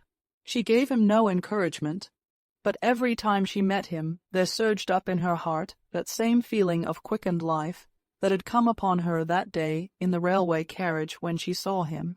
For the first time, she was conscious herself that her delight sparkled in her eyes and curved her lips into a smile, and she could not quench the expression of this delight. At first Anna sincerely believed that she was displeased with him for daring to pursue her. Soon after her return from Moscow, on arriving at a soirée where she had expected to meet him, and not finding him there, she realized distinctly from the rush of disappointment that she had been deceiving herself, and that this pursuit was not merely not distasteful to her, but that it made the whole interest of her life. A celebrated singer was singing for the second time, and all the fashionable world was in the theatre. Vronsky, seeing his cousin from his stall in the front row, did not wait till the entr'acte, but went to her box. "Why didn't you come to dinner?" she said to him. "I marvel at the second sight of lovers," she added with a smile, so that no one but he could hear she wasn't there. "But come after the opera." Vronsky looked inquiringly at her. She nodded. He thanked her by a smile and sat down beside her. "But how I remember your jeers," continued Princess Betsy, who took a peculiar pleasure in following up this passion to a successful issue. "What's become of all that? You're caught, my dear boy." "That's my one desire, to be caught," answered Vronsky with his serene, good-humored smile. "If I complain of anything, it's only that I'm not caught enough to tell the truth. I begin to lose hope." "Why, whatever hope can you have?" said Betsy, offended on behalf of her friend. Enenden's news. But in her eyes there were gleams of light that betrayed that she understood perfectly and precisely as he did what hope he might have. "None whatever," said Vronsky, laughing and showing his even rows of teeth. "Excuse me," he added, taking an opera glass out of her hand, and proceeding to scrutinize over her bare shoulder the row of boxes facing them. "I'm afraid I'm becoming ridiculous." He was very well aware that he ran no risk of being ridiculous in the eyes of Betsy or any other fashionable people. He was very well aware that in their eyes the position of an unsuccessful lover of a girl, or of any woman free to marry, might be ridiculous, but the position of a man pursuing a married woman, and, regardless of everything, staking his life on drawing her into adultery, has something fine and grand about it, and can never be ridiculous. And so it was with a proud and gay smile under his mustaches that he lowered the opera glass and looked at his cousin. "But why was it you didn't come to dinner?" she said, admiring him. "I must tell you about that. I was busily employed, and doing what, do you suppose? I'll give you 100 guesses, 1,000. You'd never guess. I've been reconciling a husband with a man who'd insulted his wife." "Yes, really. Well, did you succeed? Almost." "You really must tell me about it," she said, getting up. "Come to me in the next entr'acte." "I can't. I'm going to the French theatre." "From Nilsson?" Betsy queried in horror, though she could not herself have distinguished Nilsson's voice from any chorus girl's. "Can't help it.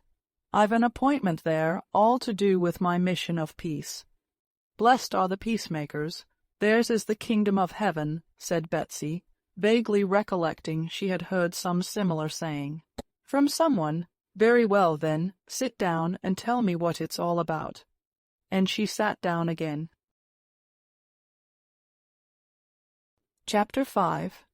This is rather indiscreet, but it's so good it's an awful temptation to tell the story, said Vronsky, looking at her with his laughing eyes. "I'm not going to mention any names, but I shall guess, so much the better. Well, listen. 2 festive young men were driving officers of your regiment, of course. I didn't say they were officers, 2 young men who had been lunching. In other words, drinking. Possibly, they were driving on their way to dinner, with a friend in the most festive state of mind, and they beheld a pretty woman in a hired sledge. She overtakes them, looks round at them, and, so they fancy anyway, nods to them and laughs. They, of course, follow her. They gallop at full speed. To their amazement, the fair one alights at the entrance of the very house to which they were going. The fair one darts upstairs to the top story. They get a glimpse of red lips under a short veil, and exquisite little feet. You describe it with such feeling that I fancy you must be one of the 2. And after what you said just now, well, the young men go in to their comrades. He was giving a farewell dinner. There they certainly did drink a little too much, as one always does at farewell dinners, and at dinner they inquire who lives at the top in that house. No one knows, only their host's valet, in answer to their inquiry whether any young ladies are living on the top floor, answered that there were a great many of them about there. After dinner, the 2 young men go into their host's study, and write a letter to the unknown fair one. They compose an ardent epistle, a declaration in fact, and they carry the letter upstairs themselves, so as to elucidate whatever might appear not perfectly intelligible in the letter. Why are you telling me these horrible stories? Well, they ring. A maidservant opens the door. They hand her the letter, and assure the maid that they're both so in love that they'll die on the spot at the door. The maid, stupefied, carries in their messages. All at once a gentleman appears with whiskers like sausages, as red as a lobster, announces that there is no one living in the flat except his wife, and sends them both about their business. How? Do you know he had whiskers like sausages, as you say? Ah, you shall hear. I've just been to make peace between them. Well, and what then? That's the most interesting part of the story. It appears that it's a happy couple, a government clerk and his lady. The government clerk lodges a complaint, and I became a mediator, and such a mediator. I assure you Talleyrand couldn't hold a candle to me. Why, where was the difficulty? Ah, you shall hear. We apologize in due form. We are in despair. We entreat forgiveness for the unfortunate misunderstanding.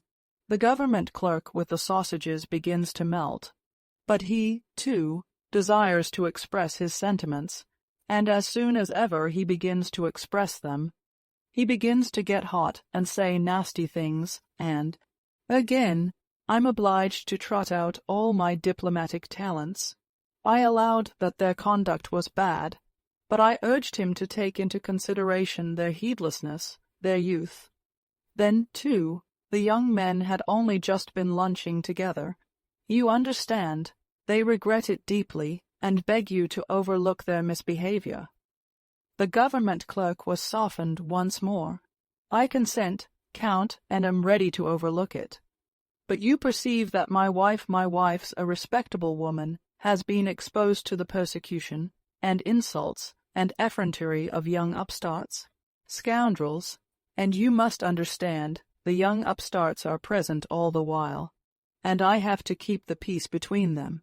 Again, I call out all my diplomacy, and again, as soon as the thing was about at an end, our friend the government clerk gets hot and red, and his sausages stand on end with wrath, and once more I launch out into diplomatic wiles. Ah, he must tell you this story, said Betsy, laughing, to a lady who came into her box. He has been making me laugh so. Well, bon chance, she added, giving Vronsky one finger of the hand in which she held her fan, and with a shrug of her shoulders she twitched down the bodice of her gown that had worked up, so as to be duly naked as. She moved forward towards the footlights into the light of the gas, and the sight of all eyes. Vronsky drove to the French theatre, where he really had to see the colonel of his regiment, who never missed a single performance there. He wanted to see him, to report on the result of his mediation, which had occupied and amused him for the last 3 days. Petritsky, whom he liked, was implicated in the affair, and the other culprit was a capital fellow and first-rate comrade, who had lately joined the regiment, the young Prince Kedrov.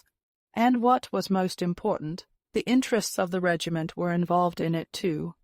Both the young men were in Vronsky's company. The colonel of the regiment was waited upon by the government clerk, Vendin, with a complaint against his officers, who had insulted his wife. His young wife, so Vendin told the story, he had been married half a year, was at church with her mother, and suddenly overcome by indisposition, arising from her interesting condition, she could not remain standing. She drove home in the first sledge, a smart-looking one she came across. On the spot the officers set off in pursuit of her. She was alarmed, and feeling still more unwell, ran up the staircase home. Vendin himself, on returning from his office, heard a ring at their bell and voices, went out, and seeing the intoxicated officers with a letter, he had turned them out. He asked for exemplary punishment. Yes, it's all very well, said the colonel to Vronsky, whom he had invited to come and see him. Petritsky's becoming impossible. Not a week goes by without some scandal. This government clerk won't let it drop. He'll go on with the thing. Vronsky saw all the thanklessness of the business, and that there could be no question of a duel in it, that everything must be done to soften the government clerk and hush the matter up. The colonel had called in Vronsky just because he knew him to be an honorable and intelligent man, and, more than all, a man who cared for the honor of the regiment. They talked it over, and decided that Petritsky and Kedrov must go with Vronsky to Vendin's to apologize. The colonel and Vronsky were both fully aware that Vronsky's name and rank would be sure to contribute greatly to the softening of the injured husband's feelings, and these two influences were not in fact without effect, though the result remained, as Vronsky had described, uncertain. On reaching the French theatre, Vronsky retired to the foyer with the colonel, and reported to him his success or non-success. The colonel, thinking it all over, made up his mind not to pursue the matter further, but then, for his own satisfaction, proceeded to cross-examine Vronsky about his interview, and it was a long while before he could restrain his laughter, as Vronsky described how the government clerk, after subsiding for a while, would suddenly flare up again, as he recalled the details, and how Vronsky, at the last half-word of conciliation, skillfully maneuvered a retreat, shoving Patritsky out before him. It's a disgraceful story, but killing. Kedrov really can't fight the gentleman. Was he so awfully hot? He commented, laughing. But what do you say to Claire today? She's marvelous, he went on, speaking of a new French actress. However often you see her, every day she's different. It's only the French who can do that.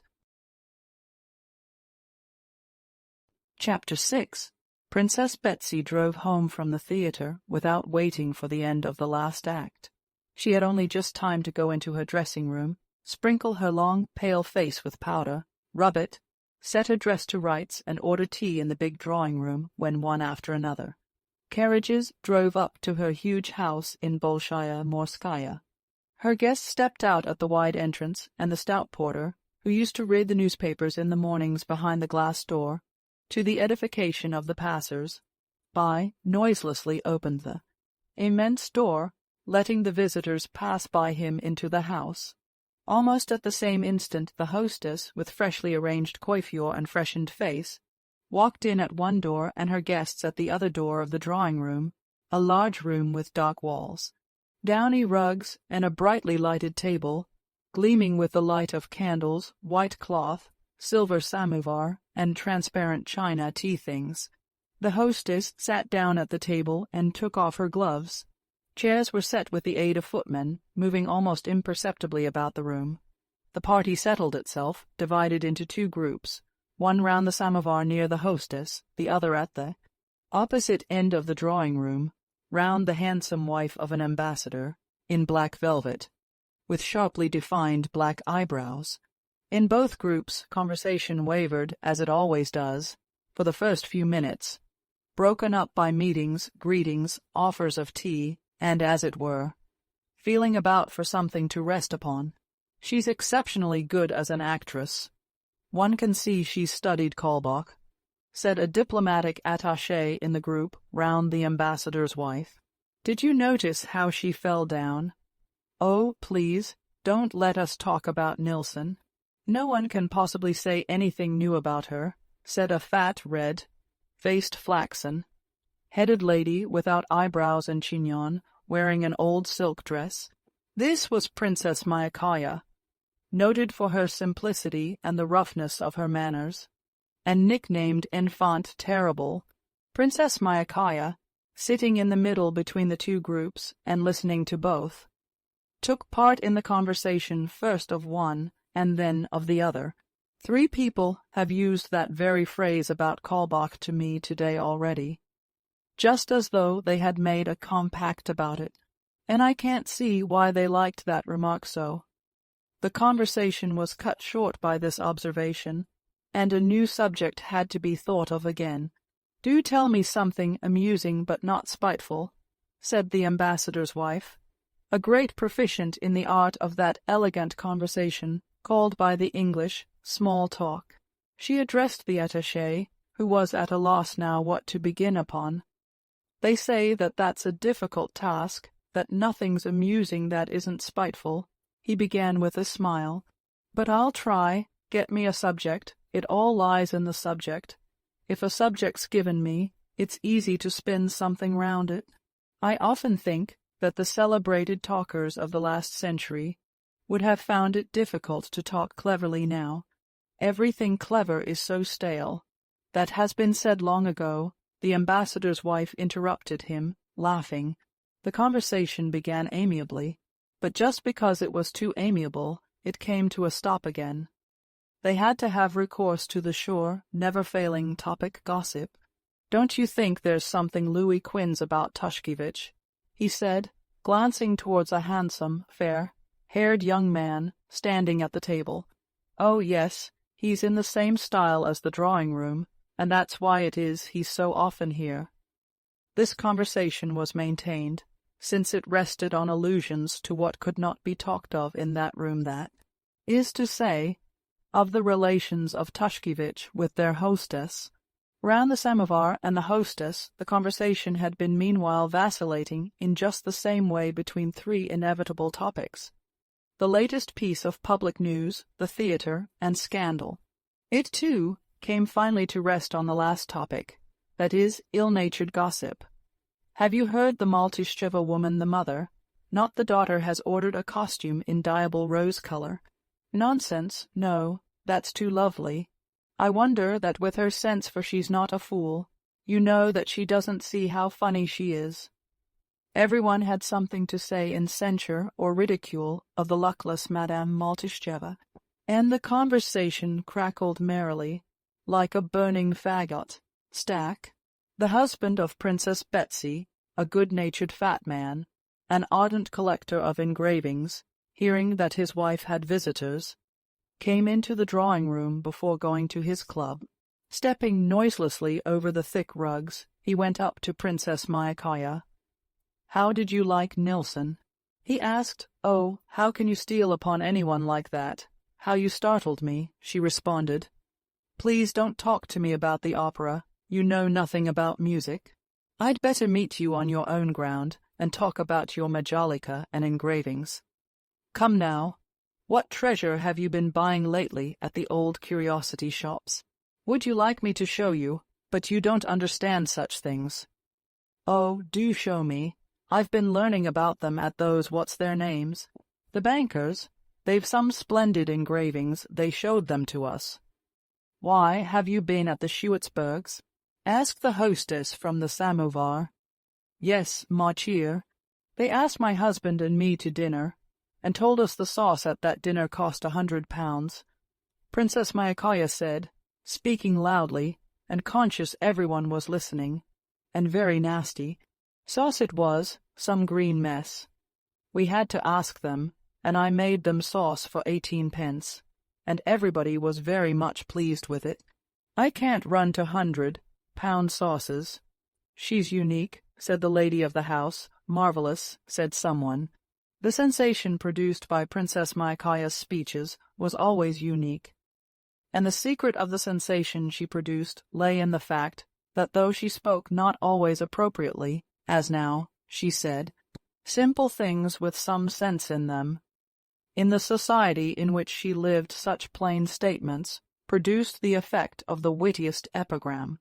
Princess Myakaya could never see why it had that effect, but she knew it had and took advantage of it. As everyone had been listening while Princess Myakaya spoke, and so the conversation around the ambassador's wife had dropped, Princess Betsy tried to bring the whole party together and turned to the ambassador's wife. "Will you really not have tea? You should come over here by us." "No, we're very happy here," the ambassador's wife responded with a smile, and she went on with the conversation that had been begun. It was a very agreeable conversation. They were criticizing the Karenins, husband and wife. "Anna is quite changed since her stay in Moscow. There's something strange about her," said her friend. "The great change is that she brought back with her the shadow of Alexei Vronsky," said the ambassador's wife. "Well, what of it? There's a fable of Grimm's about a man without a shadow, a man who's lost his shadow, and that's his punishment for something. I never could understand how it was a punishment, but a woman must dislike being without a shadow." "Yes, but women with a shadow usually come to a bad end," said Anna's friend. "Bad luck to your tongue," said Princess Myakaya suddenly. "Madame Karenina is a splendid woman. I don't like her husband, but I like her very much." "Why don't you like her husband?"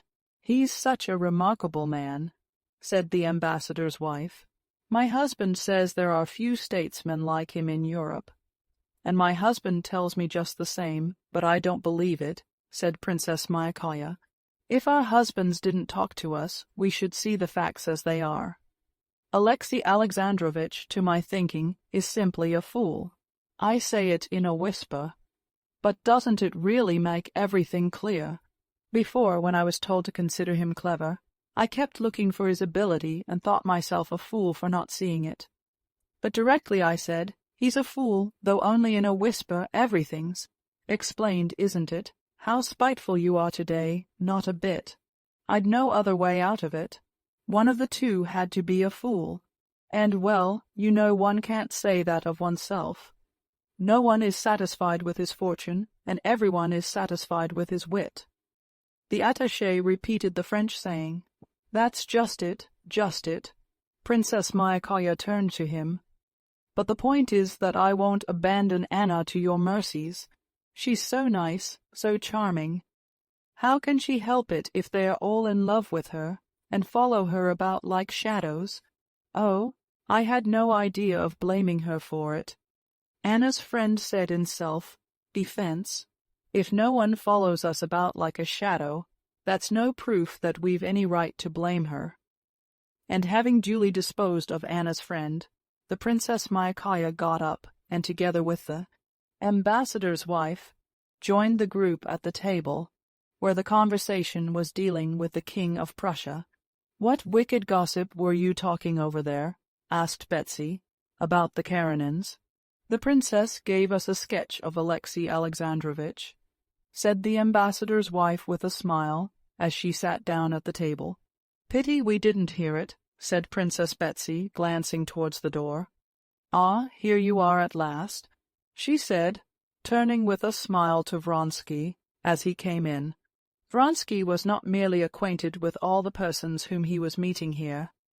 He saw them all every day, and so he came in with the quiet manner with which one enters a room full of people from whom one has only just parted. "Where do I come from?" he said, in answer to a question from the ambassador's wife. "Well, there's no help for it, I must confess, from the opera bouffe. I do believe I've seen it 100 times, and always with fresh enjoyment.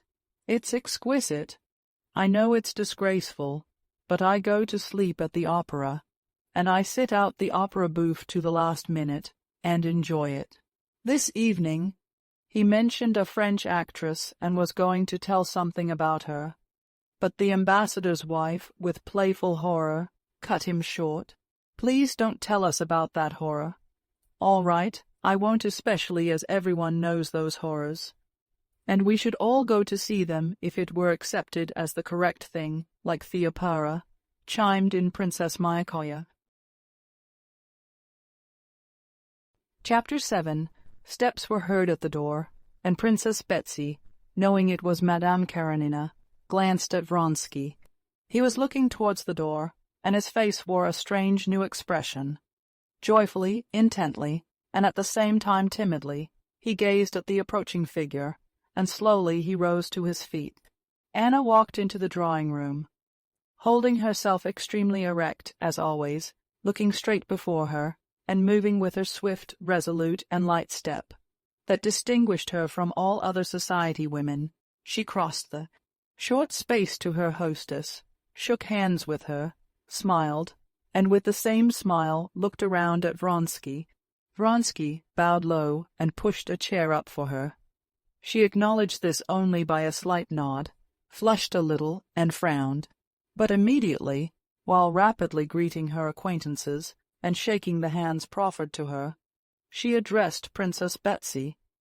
"I have been at Countess Lydia's, and meant to have come here earlier, but I stayed on. Sir John was there. He's very interesting." "Oh, that's this missionary?"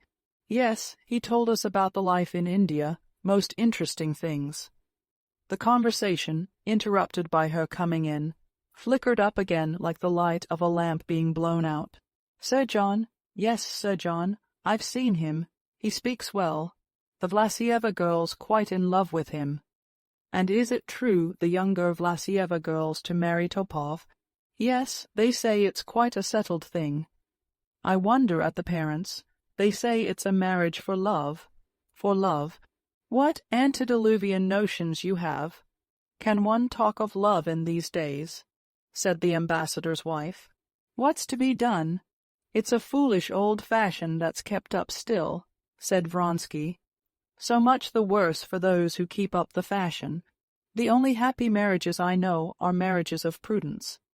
Yes, but then how often the happiness of these prudent marriages flies away like dust just because that passion turns up that they have refused to recognize, said Vronsky.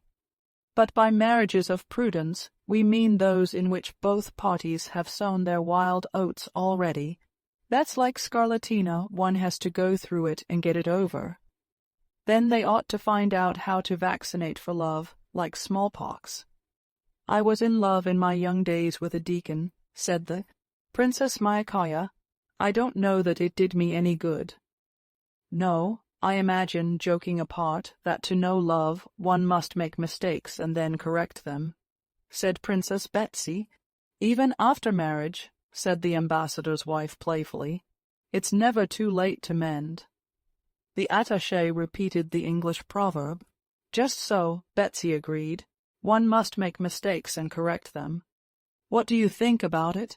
She turned to Anna, who, with a faintly perceptible resolute smile on her lips, was listening in silence to the conversation. I think, said Anna, playing with the glove she had taken off, I think. Of so many men, so many minds, certainly so many hearts, so many kinds of love. Vronsky was gazing at Anna, and with a fainting heart waiting for what she would say. He sighed, as after a danger escaped when she uttered these words. Anna suddenly turned to him. Oh, I have had a letter from Moscow. They write me that Kitty's teacher, Batskaya's very ill. Really? Said Vronsky, knitting his brows. Anna looked sternly at him. That doesn't interest you. On the contrary, it does, very much. What was it exactly they told you, if I may know? He questioned. Anna got up and went to Betsy.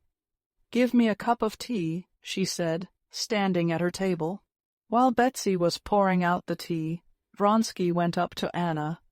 What is it they write to you? He repeated. I often think men have no understanding of what's not honorable, though they're always talking of it, said Anna, without answering him. I've wanted to tell you so a long while, she added, and moving a few steps away, she sat down at a table in a corner, covered with albums. I don't quite understand the meaning of your words, he said, handing her the cup. She glanced towards the sofa beside her, and he instantly sat down.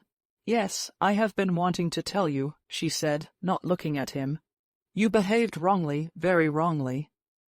Do you suppose I don't know that I've acted wrongly? But who was the cause of my doing so? What do you say that to me for? She said, glancing severely at him. You know what for, he answered boldly and joyfully, meeting her glance and not dropping his eyes. Not he, but she, was confused. That only shows you have no heart, she said. But her eyes said that she knew he had a heart, and that was why she was afraid of him. What you spoke of just now was a mistake, and not love. Remember that I have forbidden you to utter that word, that hateful word, said Anna, with a shudder. But at once she felt that by that very word forbidden, she had shown that she acknowledged certain rights over him, and by that very fact was encouraging him to speak of love. I have long meant to tell you this, she went on, looking resolutely into his eyes, and hot all over from the burning flush on her cheeks. I've come on purpose this evening, knowing I should meet you. I have come to tell you that this must end. I have never blushed before anyone, and you force me to feel to blame for something. He looked at her, and was struck by a new spiritual beauty in her face. What do you wish of me? He said simply and seriously. I want you to go to Moscow and ask for Kitty's forgiveness, she said. "You don't wish that," he said. He saw she was saying what she forced herself to say, not what she wanted to say. "If you love me, as you say," she whispered, "do so that I may be at peace." His face grew radiant. "Don't you know that you're all my life to me? But I know no peace, and I can't give it to you. All myself and love. Yes, I can't think of you and myself apart. You and I are one to me, and I see no chance before us of peace for me or for you. I see a chance of despair, of wretchedness, or I see a chance of bliss. What bliss? Can it be there's no chance of it?" He murmured with his lips, but she heard. She strained every effort of her mind to say what ought to be said, but instead of that she let her eyes rest on him, full of love, and made no answer. "It's come," he thought in ecstasy, "when I was beginning to despair, and it seemed there would be no, and it's come. She loves me, she owns it. Then do this for me. Never say such things to me, and let us be friends," she said in words, but her eyes spoke quite differently. "Friends we shall never be, you know that yourself. Whether we shall be the happiest or the wretchedest of people, that's in your hands." She would have said something, but he interrupted her. "I ask one thing only. I ask for the right to hope, to suffer as I do. But if even that cannot be, command me to disappear, and I disappear. You shall not see me if my presence is distasteful to you. I don't want to drive you away. Only don't change anything, leave everything as it is," he said in a shaky voice. "Here's your husband." At that instant Alexey Alexandrovitch did in fact walk into the room with his calm, awkward gait. Glancing at his wife and Vronsky, he went up to the lady of the house, and sitting down for a cup of tea, began talking in his deliberate, always audible voice, in his habitual tone of banter, ridiculing someone. "Your Rambouillet is in full conclave," he said, looking round at all the party, the Graces and the Muses. But Princess Betsy could not endure that tone of his sneering, as she called it, using the English word, and like a skilful hostess, she at once brought him into a serious conversation on the subject of universal conscription. Alexey Alexandrovitch was immediately interested in the subject, and began seriously defending the new imperial decree against Princess Betsy, who had attacked it. Vronsky and Anna still sat at the little table. "This is getting indecorous," whispered one lady, with an expressive glance at Madame Karenina, Vronsky, and her husband. "What did I tell you?" said Anna's friend. But not only those ladies, almost everyone in the room, even the Princess Myakaya and Betsy herself, looked several times in the direction of the two who had withdrawn from the general circle, as though that were a disturbing fact. Alexey Alexandrovitch was the only person who did not once look in that direction, and was not diverted from the interesting discussion he had entered upon. Noticing the disagreeable impression that was being made on everyone, Princess Betsy slipped someone else into her place to listen to Alexey Alexandrovitch, and went up to Anna. "I'm always amazed at the clearness and precision of your husband's language," she said. "The most transcendental ideas seem to be within my grasp when he's speaking." "Oh, yes," said Anna, radiant with a smile of happiness, and not understanding a word of what Betsy had said. She crossed over to the big table and took part in the general conversation. Alexey Alexandrovitch, after staying half an hour, went up to his wife and suggested that they should go home together, but she answered, not looking at him, that she was staying to supper. Alexey Alexandrovitch made his bows and withdrew. The fat old Tatar, Madame Karenina's coachman, was with difficulty holding one of her pair of greys, chilled with the cold and rearing at the entrance. A footman stood opening the carriage door. The hall porter stood holding open the great door of the house. Anna Arkadyevna, with her quick little hand, was unfastening the lace of her sleeve, caught in the hook of her fur cloak, and with bent head listening to the words Vronsky murmured as he escorted her down. "You've said nothing, of course, and I ask nothing," he was saying, "but you know that friendship's not what I want. that there's only one happiness in life for me, that word that you dislike so. Yes, love. Love, she repeated slowly in an inner voice, and suddenly, at the very instant she unhooked the lace, she added, Why I don't like the word is that it means too much to me, far more than you can understand, and she glanced into his face. Au revoir. She gave him her hand, and with her rapid, springy step, she passed by the porter and vanished into the carriage. Her glance, the touch of her hand, set him aflame. He kissed the palm of his hand where she had touched it, and went home, happy in the sense that he had got nearer to the attainment of his aims that evening than during the last 2 months. Chapter 8. Alexey Alexandrovitch had seen nothing striking or improper in the fact that his wife was sitting with Vronsky at a table apart, in eager conversation with him about something. But he noticed that to the rest of the party this appeared something striking and improper, and for that reason it seemed to him too to be improper. He made up his mind that he must speak of it to his wife. On reaching home, Alexey Alexandrovitch went to his study, as he usually did, seated himself in his low chair, opened a book on the papacy at the place where he had laid the paper, knife in it, and read till 1 o'clock, just as he usually did. But from time to time he rubbed his high forehead and shook his head, as though to drive away something. At his usual time he got up and made his toilet for the night.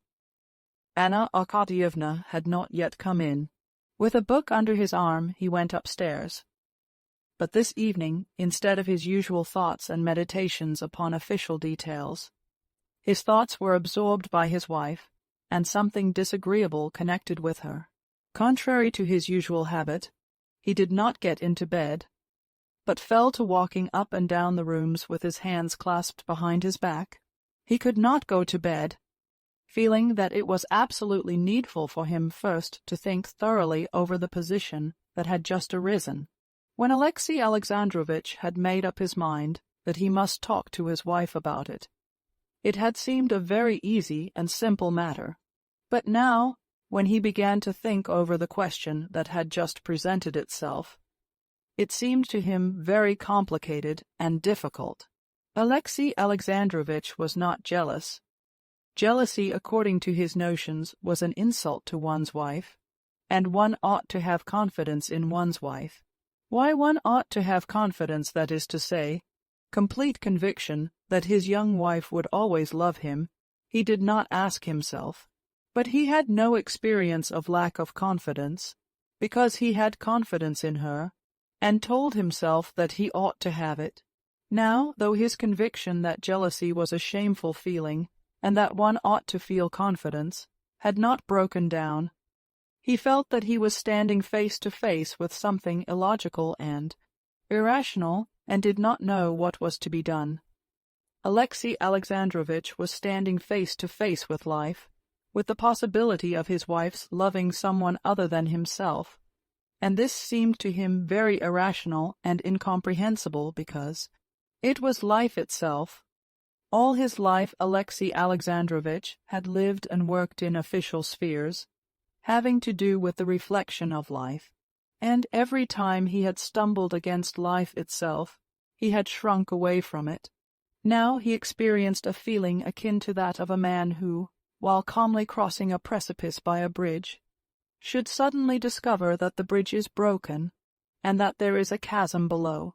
That chasm was life itself, the bridge, that artificial life in which Alexey Alexandrovitch had lived. For the first time the question presented itself to him of the possibility of his wife's loving someone else, and he was horrified at it. He did not undress, but walked up and down with his regular tread over the resounding parquet of the dining-room, where one lamp was burning, over the carpet of the dark drawing-room, in which the light was reflected on the big new portrait of himself hanging over the sofa, and across her boudoir, where 2 candles burned, lighting up the portraits of her parents and woman friends, and the pretty knick-knacks of her writing-table that he knew so well. He walked across her boudoir to the bedroom door, and turned back again, At each turn in his walk, especially at the parquet of the lighted dining-room, he halted and said to himself, "Yes, this I must decide and put a stop to. I must express my view of it and my decision." And he turned back again. But express what decision? He said to himself in the drawing-room, and he found no reply. But after all, he asked himself before turning into the boudoir, what has occurred? Nothing. She was talking a long while with him. But what of that? Surely women in society can talk to whom they please. And then, jealousy means lowering both myself and her. He told himself as he went into her boudoir. But this dictum, which had always had such weight with him before, had now no weight and no meaning at all. And from the bedroom door he turned back again. But as he entered the dark drawing-room, some inner voice told him that it was not so, and that if others noticed it, that showed that there was something. And he said to himself again in the dining-room, "Yes, I must decide and put a stop to it, and express my view of it." And again at the turn in the drawing-room he asked himself, decide how? And again he asked himself, what had occurred, and answered nothing, and recollected that jealousy was a feeling insulting to his wife. But again in the drawing-room he was convinced that something had happened. His thoughts, like his body, went round a complete circle without coming upon anything new. He noticed this, rubbed his forehead, and sat down in her boudoir. There, looking at her table, with the malachite blotting case lying at the top, and an unfinished letter, his thoughts suddenly changed. He began to think of her, of what she was thinking and feeling. For the first time he pictured vividly to himself her personal life, her ideas, her desires, and the idea that she could and should have a separate life of her own, seemed to him so alarming that he made haste to dispel it. It was the chasm which he was afraid to peep into. To put himself in thought and feeling in another person's place was a spiritual exercise not natural to Alexey Alexandrovitch. He looked on this spiritual exercise as a harmful and dangerous abuse of the fancy. And the worst of it all, thought he, is that just now, at the very moment when my great work is approaching completion, he was thinking of the project he was bringing forward at the time when I stand in need of all my mental peace and all my energies. Just now this stupid worry should fall foul of me. But what's to be done? I'm not one of those men who submit to uneasiness and worry without having the force of character to face them. I must think it over, come to a decision, and put it out of my mind, he said aloud. The question of her feelings, of what has passed and may be passing in her soul, that's not my affair. That's the affair of her conscience, and falls under the head of religion, he said to himself, feeling consolation in the sense that he had found to which division of regulating principles this new circumstance could be properly referred.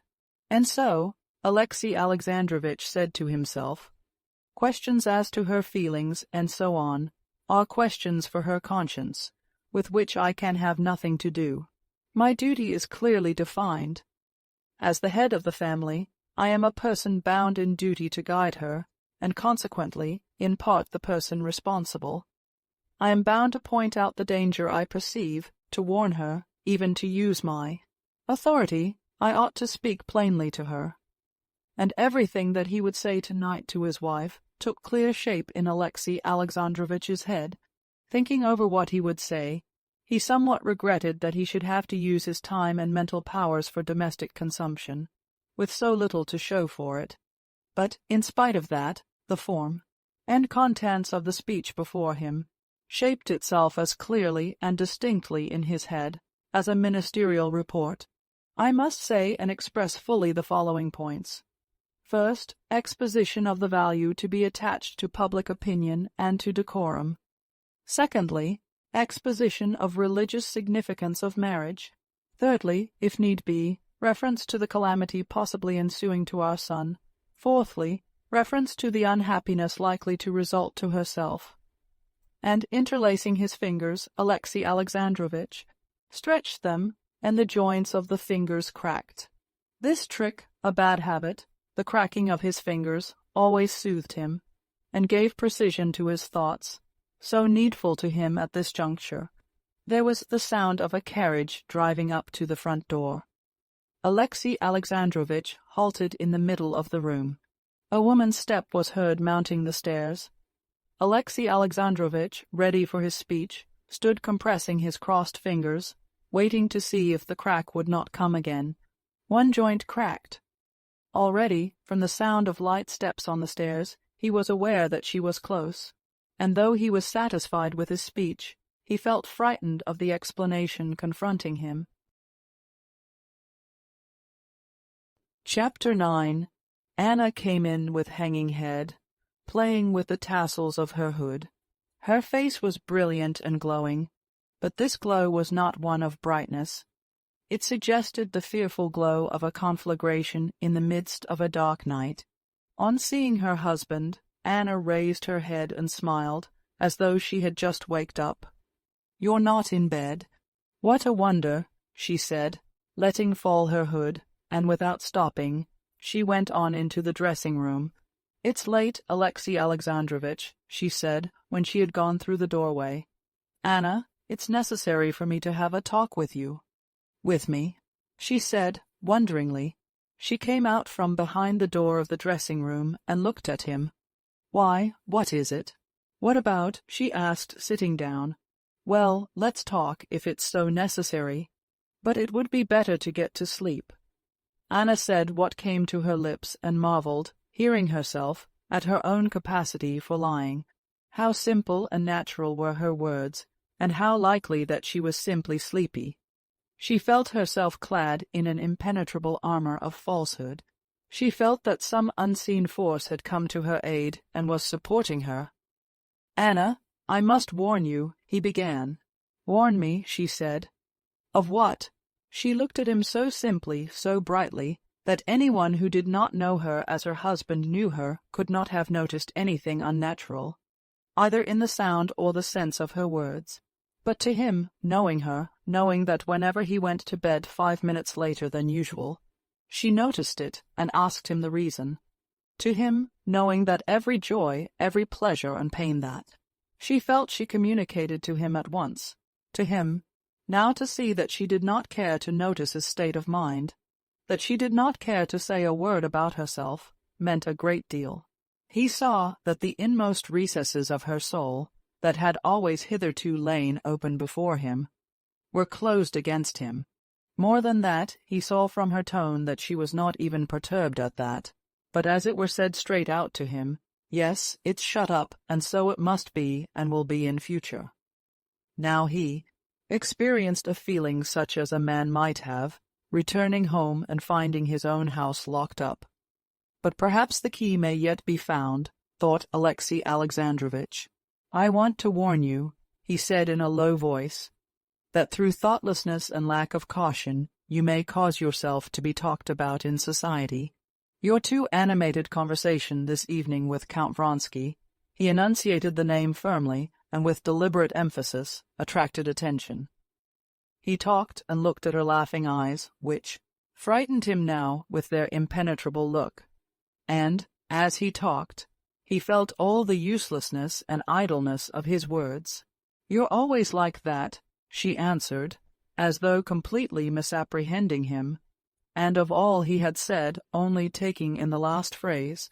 "One time you don't like my being dull, and another time you don't like my being lively.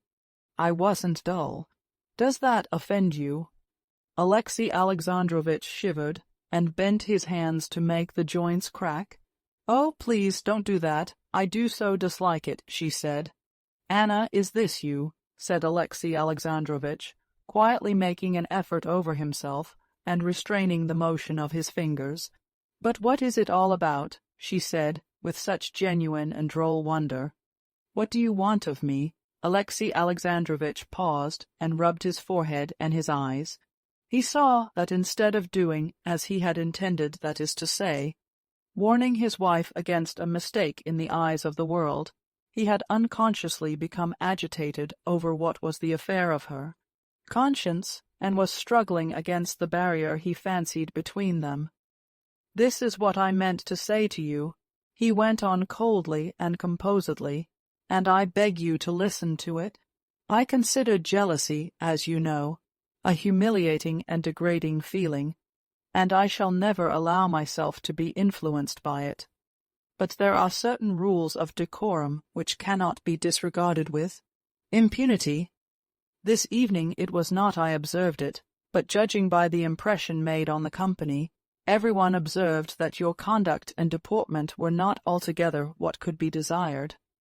"I positively don't understand," said Anna, shrugging her shoulders. "He doesn't care," she thought.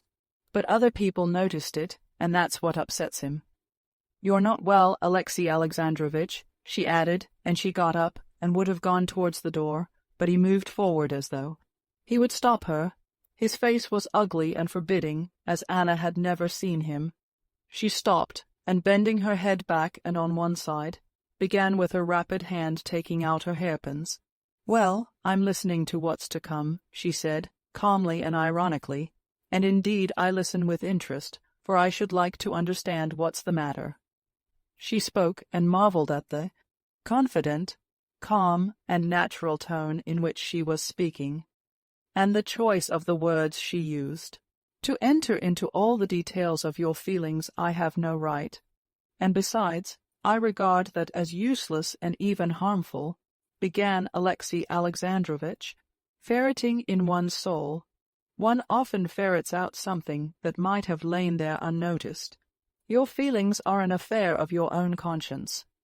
But I am in duty bound to you, to myself, and to God, to point out to you your duties. Our life has been joined not by man but by God.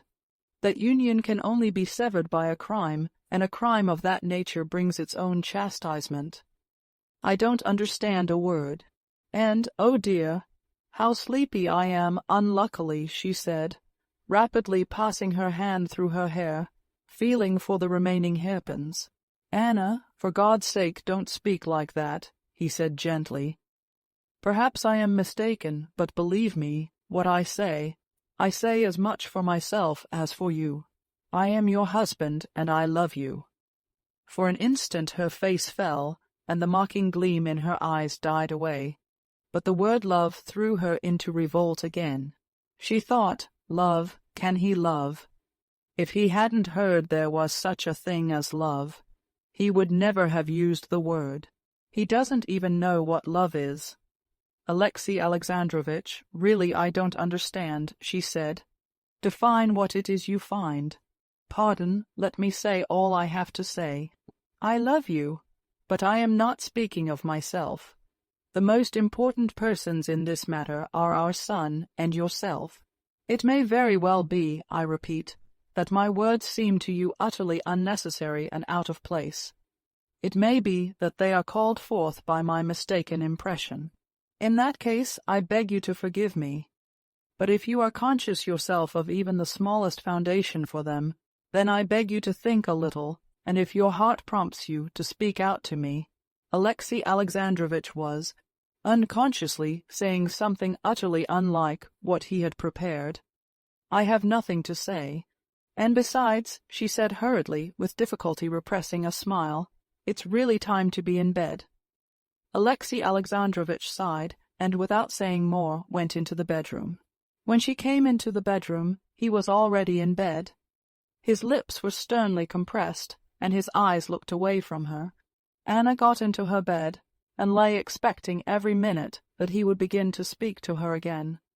She both feared his speaking and wished for it, but he was silent. She waited for a long while without moving, and had forgotten about him. She thought of that other. She pictured him, and felt how her heart was flooded with emotion and guilty delight at the thought of him. Suddenly she heard an even, tranquil snore. For the first instant Alexey Alexandrovitch seemed, as it were, appalled at his own snoring, and ceased. But after an interval of 2 breathings the snore sounded again, with a new tranquil rhythm. It's late," she whispered with a smile.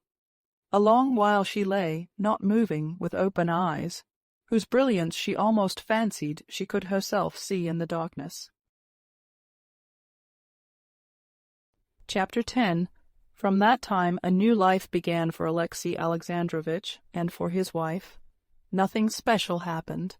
Anna went out into society, as she had always done, was particularly often at Princess Betsy's, and met Vronsky everywhere. Alexey Alexandrovitch saw this, but could do nothing. All his efforts to draw her into open discussion she confronted with a barrier which he could not penetrate, made up of a sort of amused perplexity. Outwardly everything was the same, but their inner relations were completely changed. Alexey Alexandrovitch, a man of great power in the world of politics, felt himself helpless in this, like an ox with head bent. Submissively he awaited the blow which he felt was lifted over him.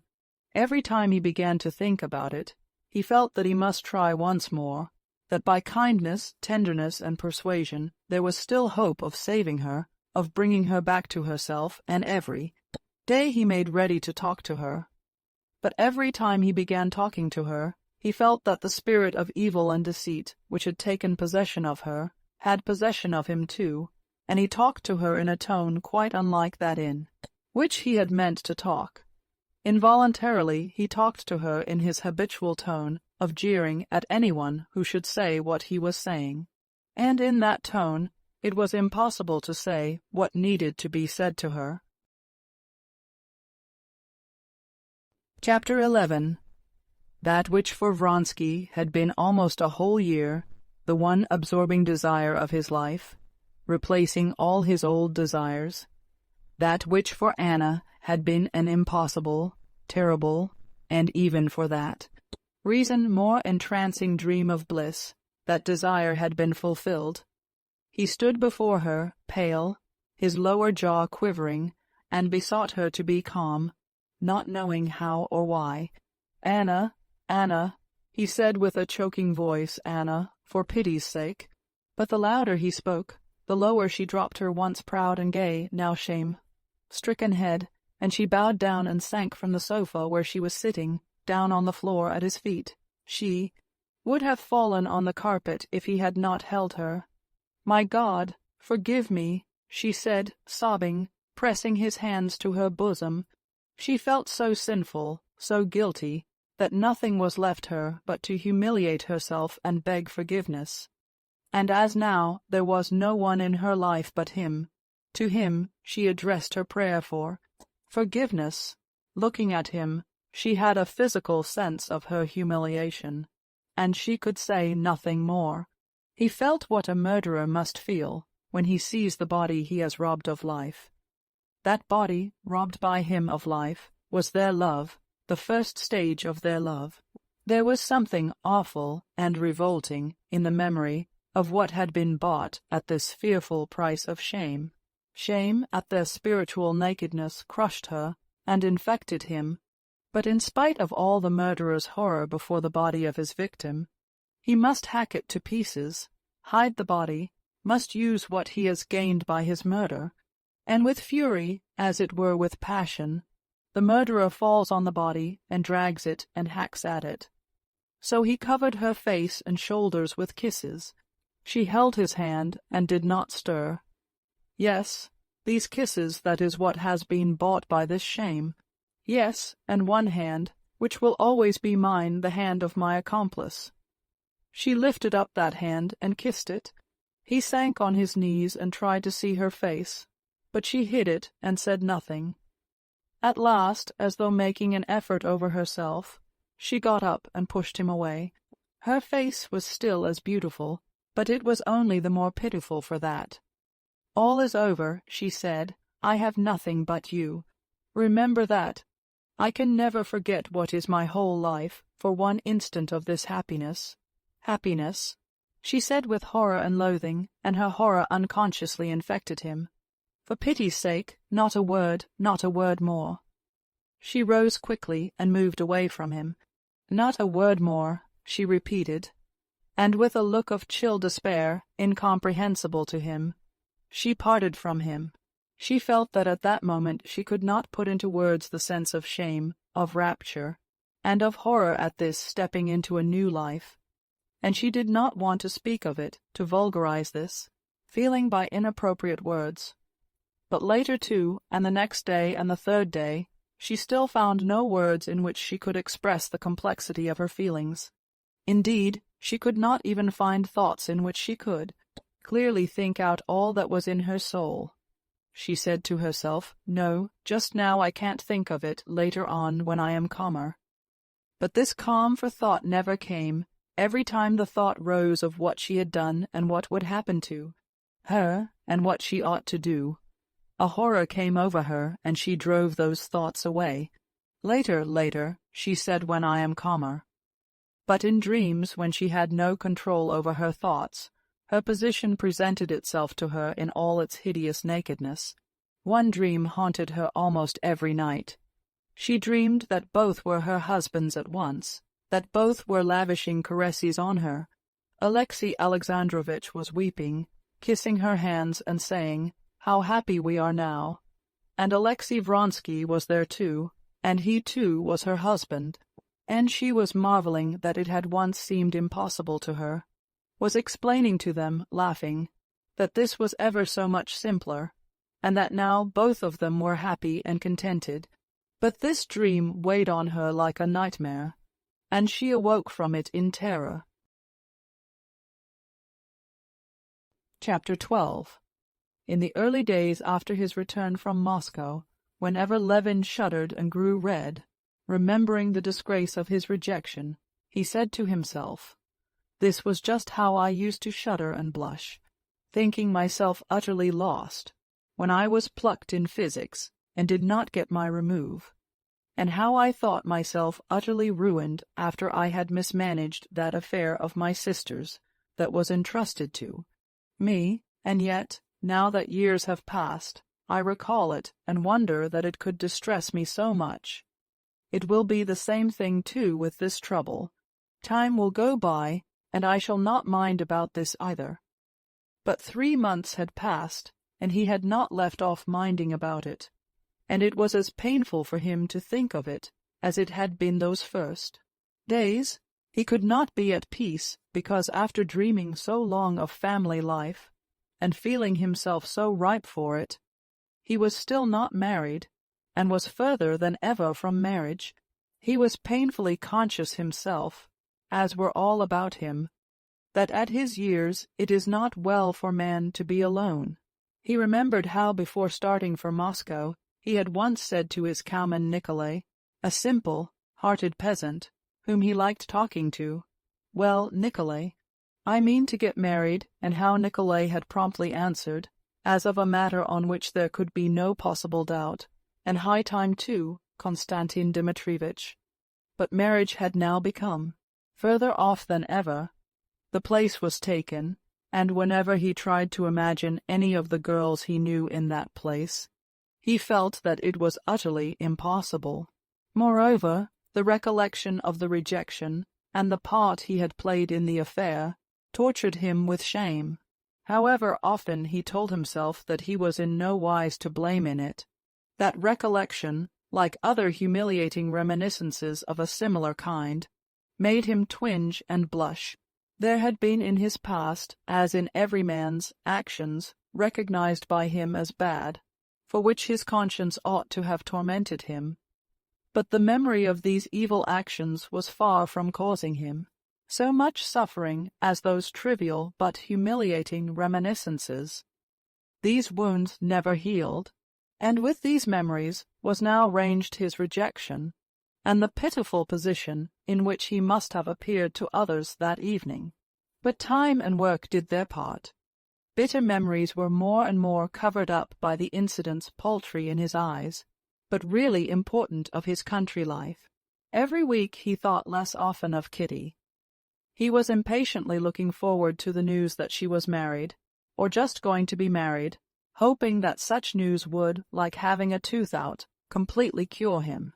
Meanwhile spring came on, beautiful and kindly, without the delays and treacheries of spring. One of those rare springs in which plants, beasts, and man rejoice alike. This lovely spring roused Levin still more, and strengthened him in his resolution of renouncing all his past and building up his lonely life firmly and independently, though many of the plans with which he had returned to the country had not been carried out. Still his most important resolution, that of purity, had been kept by him. He was free from that shame, which had usually harassed him after a fall, and he could look everyone straight in the face. In February he had received a letter from Marya Nikolaevna telling him that his brother Nikolay's health was getting worse, but that he would not take advice, and in consequence of this letter Levin went to Moscow to his brother's and succeeded in persuading him to see a doctor and to go to a water in place abroad. He succeeded so well in persuading his brother, and in lending him money for the journey without irritating him, that he was satisfied with himself in that matter. In addition to his farming, which called for special attention in spring, and in addition to reading, Levin had begun that winter a work on agriculture, the plan of which turned on taking into account the character of the laborer on the land as one of the unalterable data of the question, like the climate and the soil, and consequently deducing all the principles of scientific culture, not simply from the data of soil and climate, but from the data of soil, climate, and a certain unalterable character of the laborer. Thus, in spite of his solitude, or in consequence of his solitude, his life was exceedingly full. Only rarely he suffered from an unsatisfied desire to communicate his stray ideas to someone besides Agafea Mihalovna. With her, indeed, he not infrequently fell into discussion upon physics, the theory of agriculture, and especially philosophy. Philosophy was Agafea Mihalovna's favorite subject. Spring was slow in unfolding.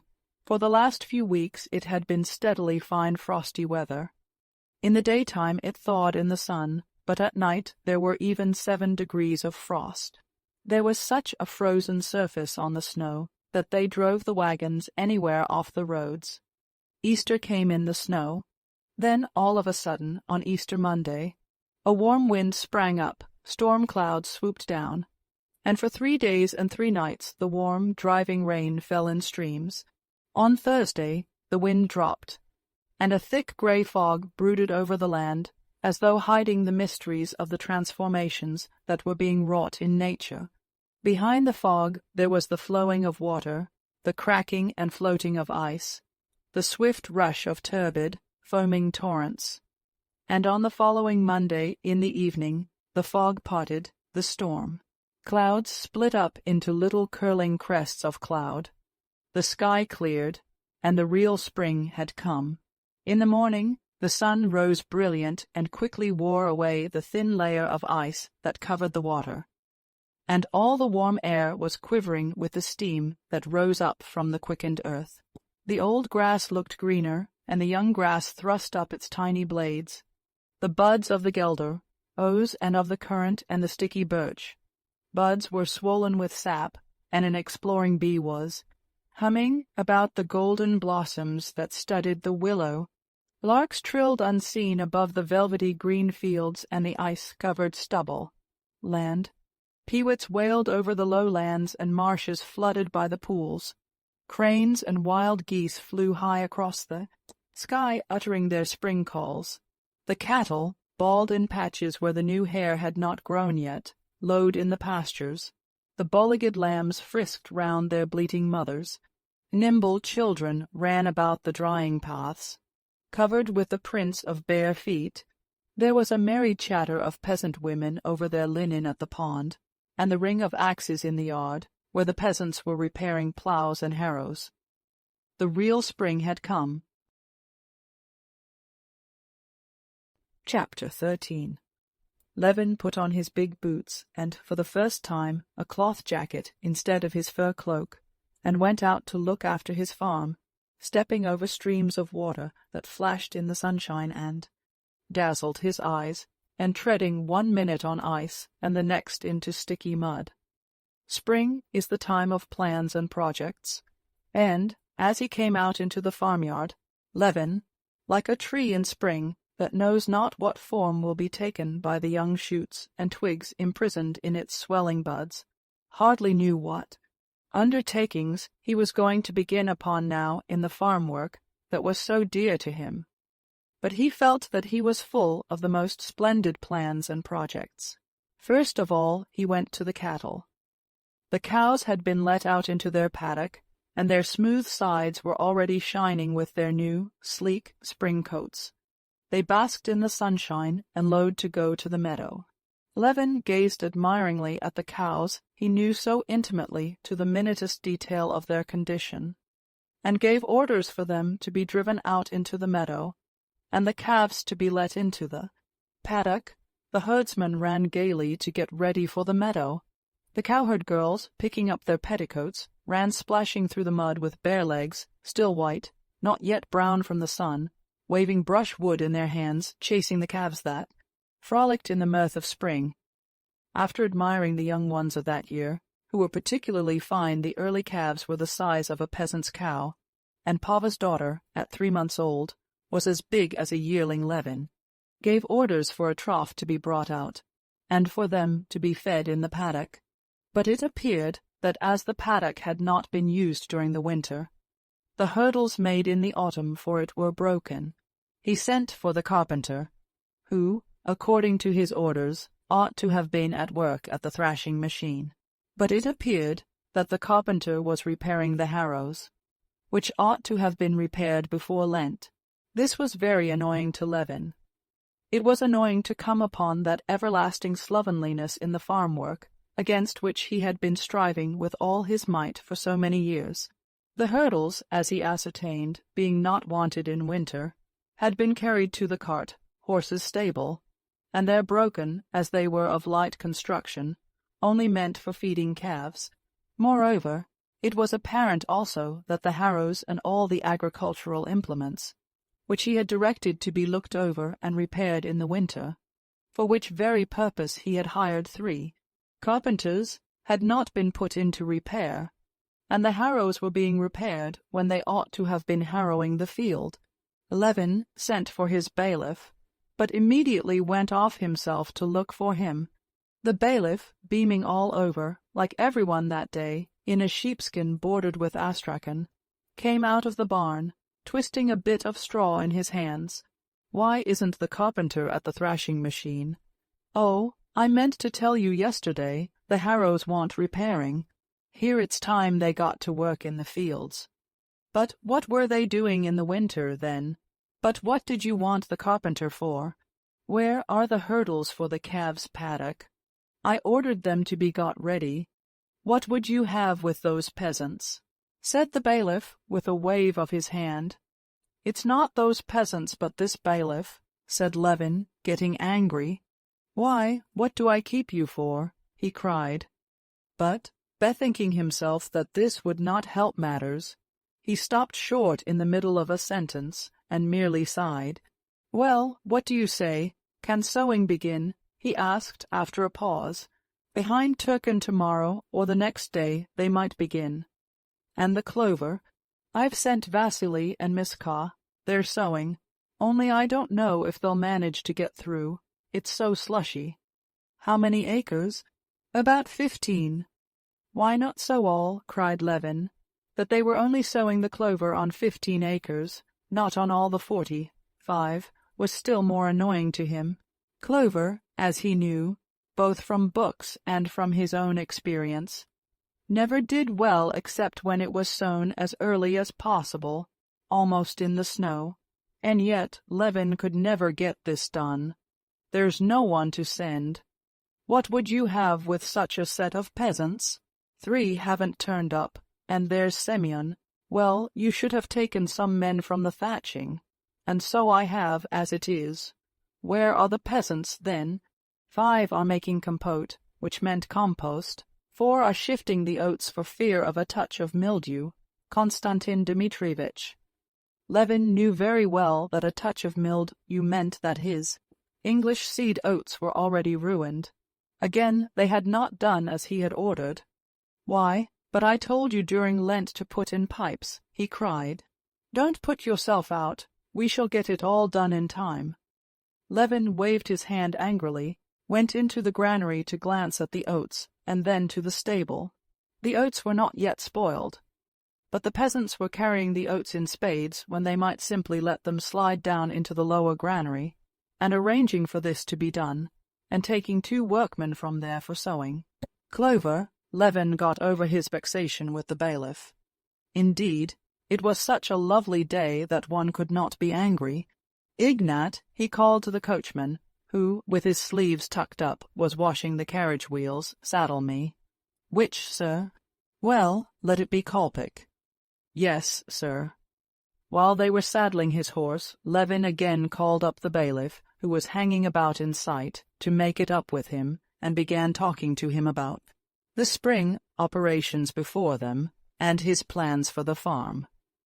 The wagons were to begin carting manure earlier, so as to get all done before the early mowing, and the ploughing of the further land to go on without a break, so as to let it ripen lying fallow, and the mowing to be all done by hired labor, not on half profits. The bailiff listened attentively, and obviously made an effort to approve of his employer's projects.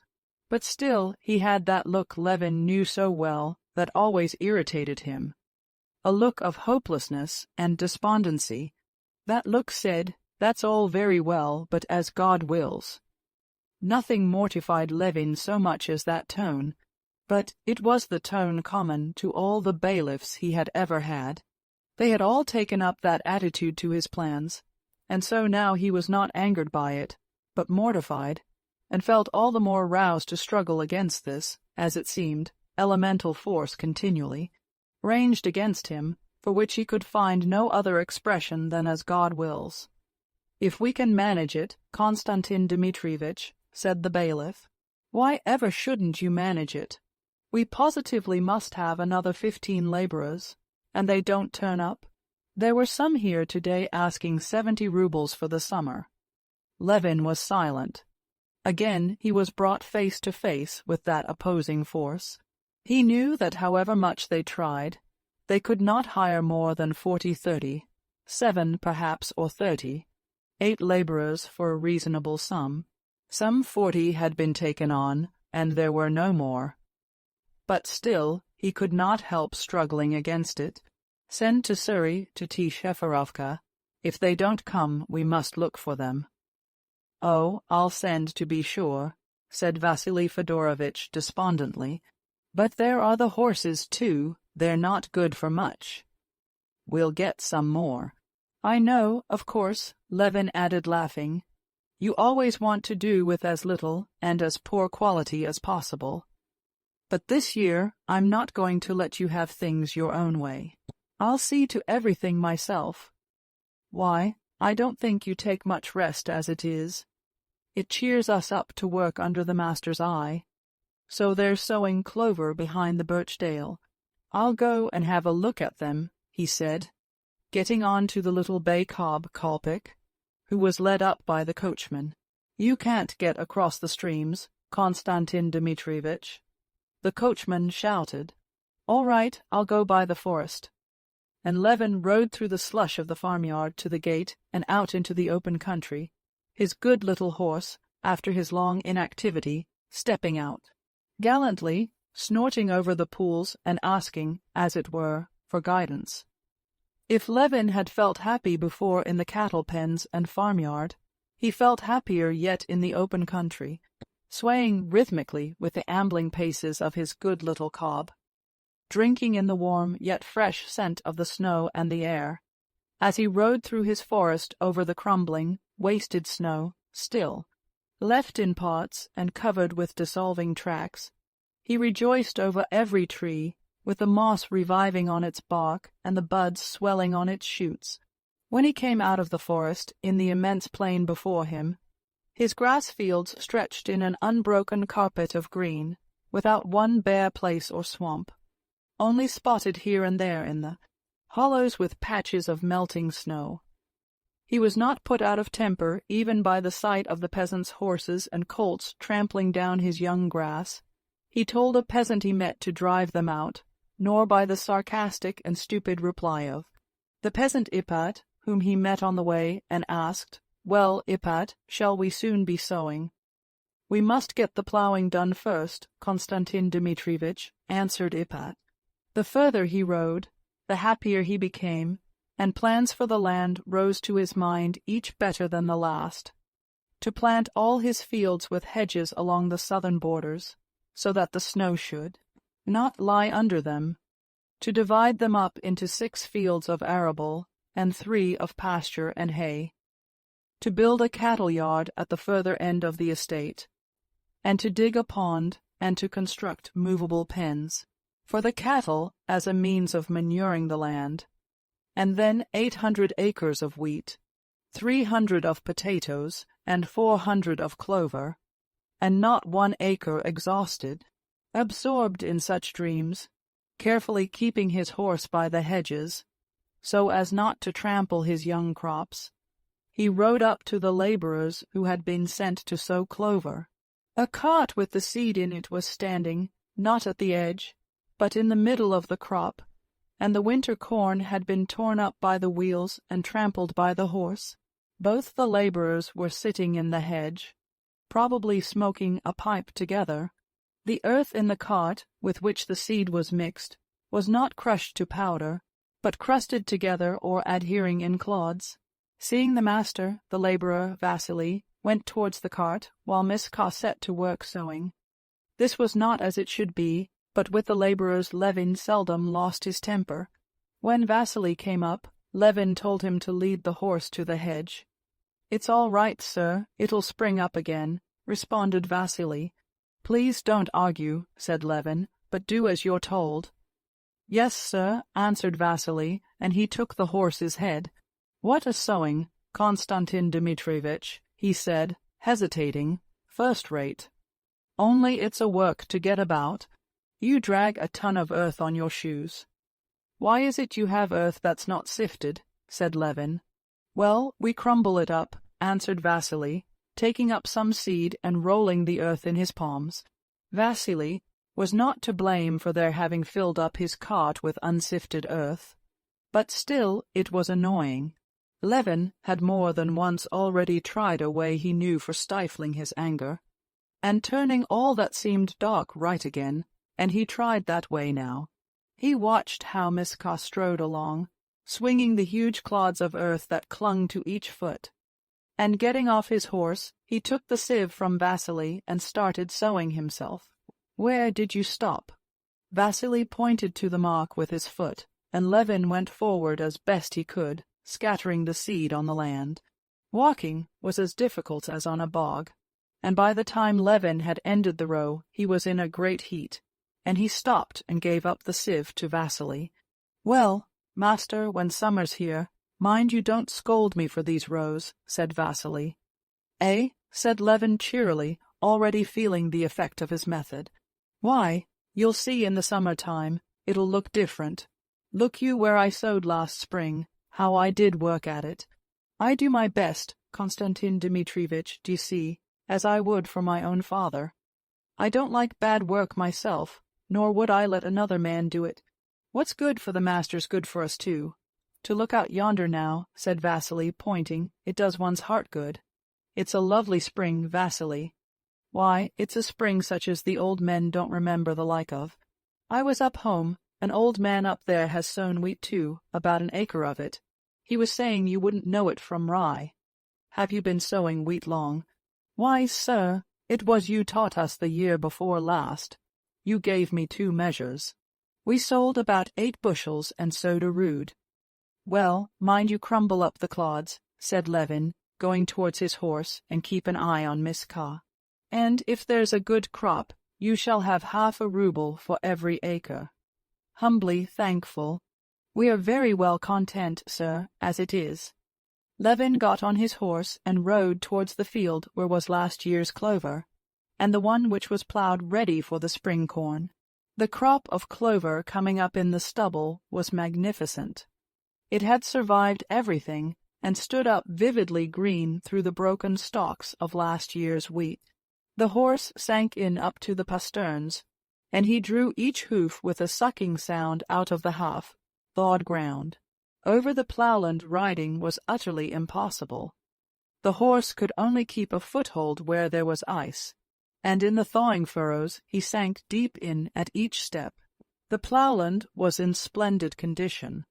In a couple of days it would be fit for harrowing and sowing. Everything was capital, everything was cheering.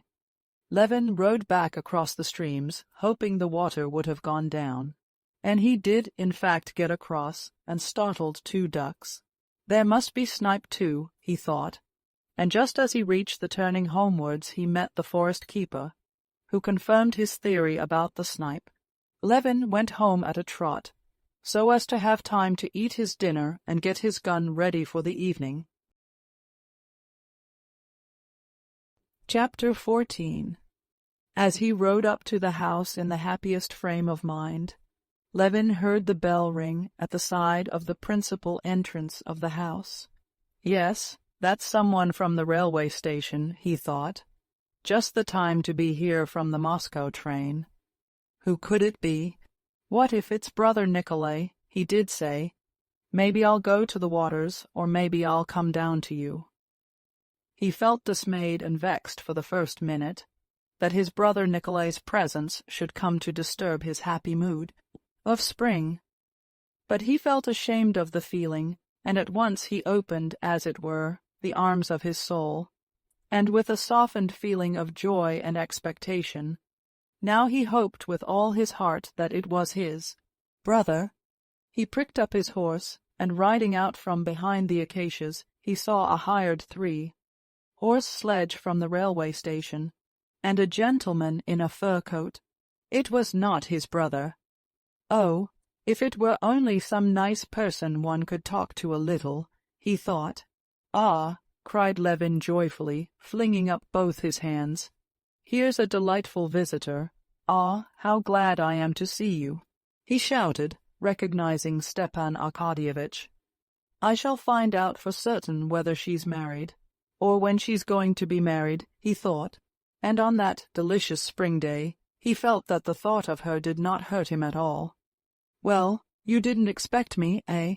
said Stepan Arkadyevitch, getting out of the sledge, splashed with mud on the bridge of his nose, on his cheek, and on his eyebrows, but radiant with health and good spirits. "I've come to see you in the first place," he said, embracing and kissing him, "to have some stand, shooting second, and to sell the forest at Ergoshovo third. Delightful. What a spring we're having.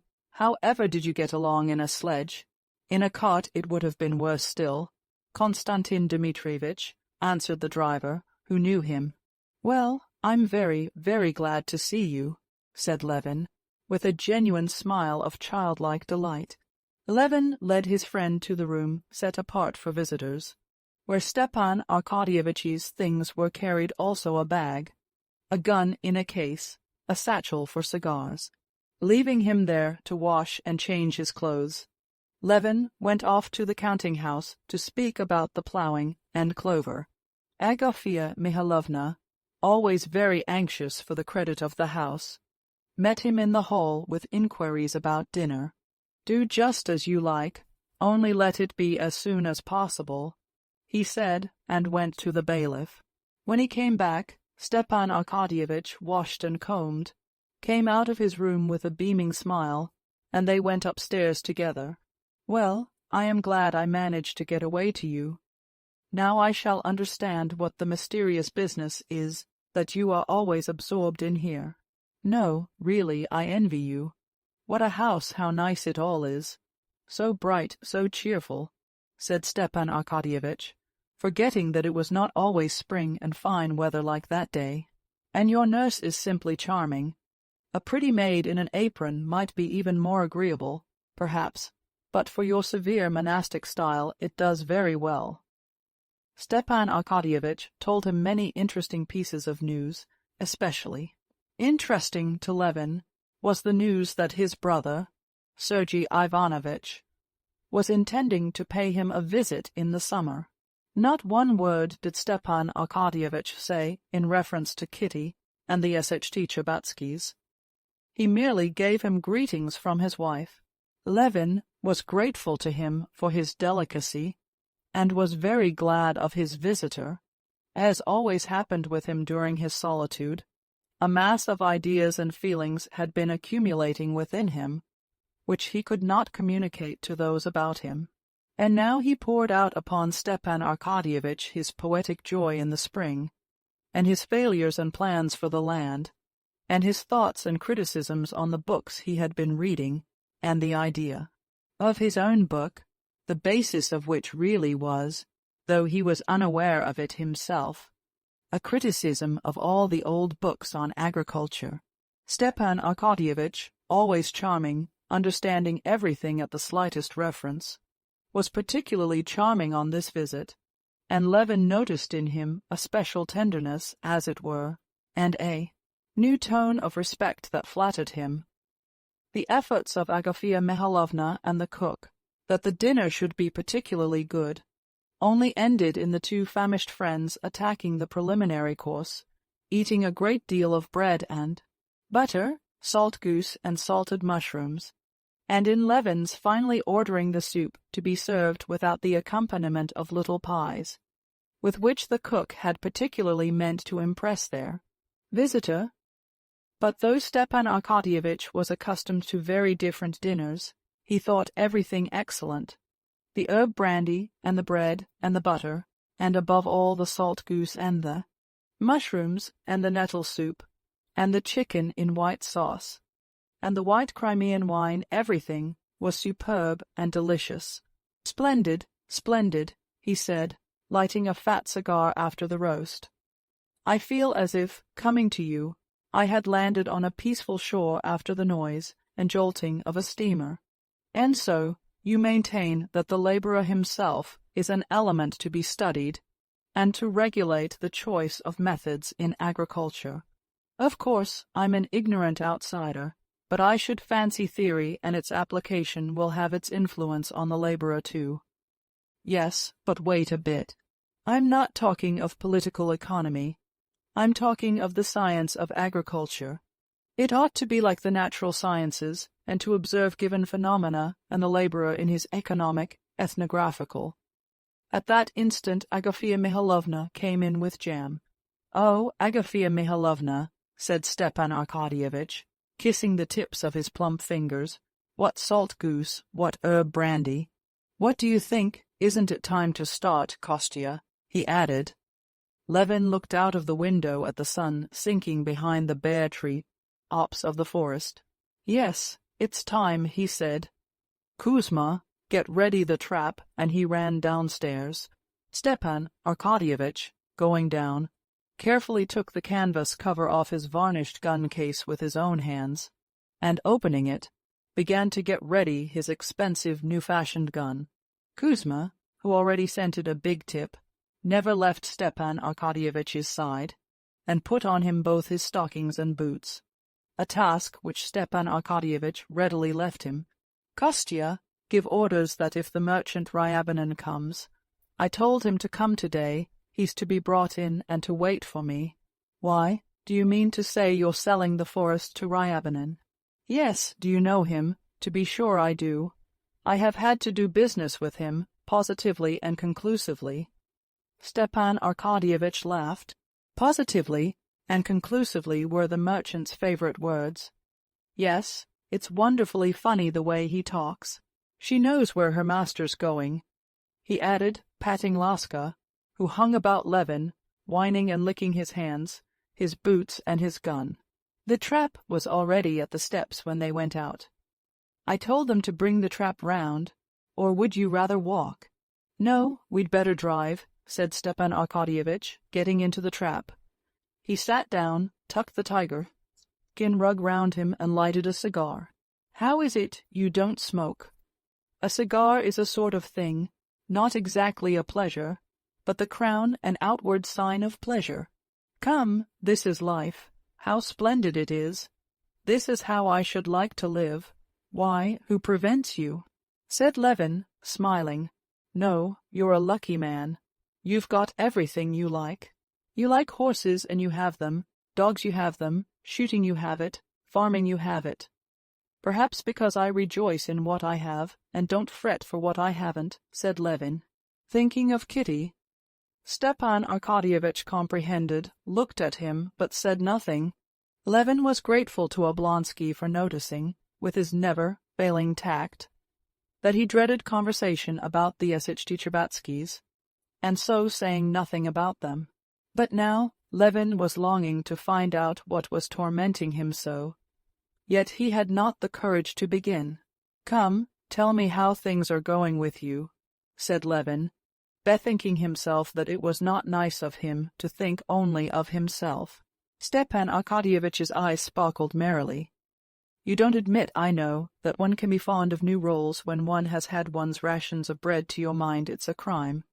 But I don't count life as life without love," he said, taking Levin's question his own way. "What am I to do? I'm made that way. And really, one does so little harm to anyone, and gives oneself so much pleasure." "What? Is there something new, then?" queried Levin. "Yes, my boy, there is. There, do you see, you know the type of Ossian's women. Women, such as one sees in dreams. Well, these women are sometimes to be met in reality, and these women are terrible. Woman, don't you know, is such a subject that however much you study it, it's always perfectly new. Well, then, it would be better not to study it. No. Some mathematician has said that enjoyment lies in the search for truth, not in the finding it." Levin listened in silence, and in spite of all the efforts he made, he could not in the least enter into the feelings of his friend, and understand his sentiments and the charm of studying such women. Chapter 15. The place fixed on for the stand. Shooting was not far above a stream in a little aspen copse. On reaching the copse, Levin got out of the trap and led Oblonsky to a corner of a mossy, swampy glade, already quite free from snow. He went back himself to a double birch tree on the other side, and leaning his gun on the fork of a dead lower branch, he took off his full overcoat, fastened his belt again, and worked his arms to see if they were free. Grey old Laska, who had followed them, sat down warily opposite him and pricked up her ears. The sun was setting behind a thick forest, and in the glow of sunset the birch trees, dotted about in the aspen copse, stood out clearly with their hanging twigs, and their buds swollen almost to bursting. From the thickest parts of the copse, where the snow still remained, came the faint sound of narrow winding threads of water running away. Tiny birds twittered, and now and then fluttered from tree to tree. In the pauses of complete stillness there came the rustle of last year's leaves, stirred by the thawing of the earth and the growth of the grass.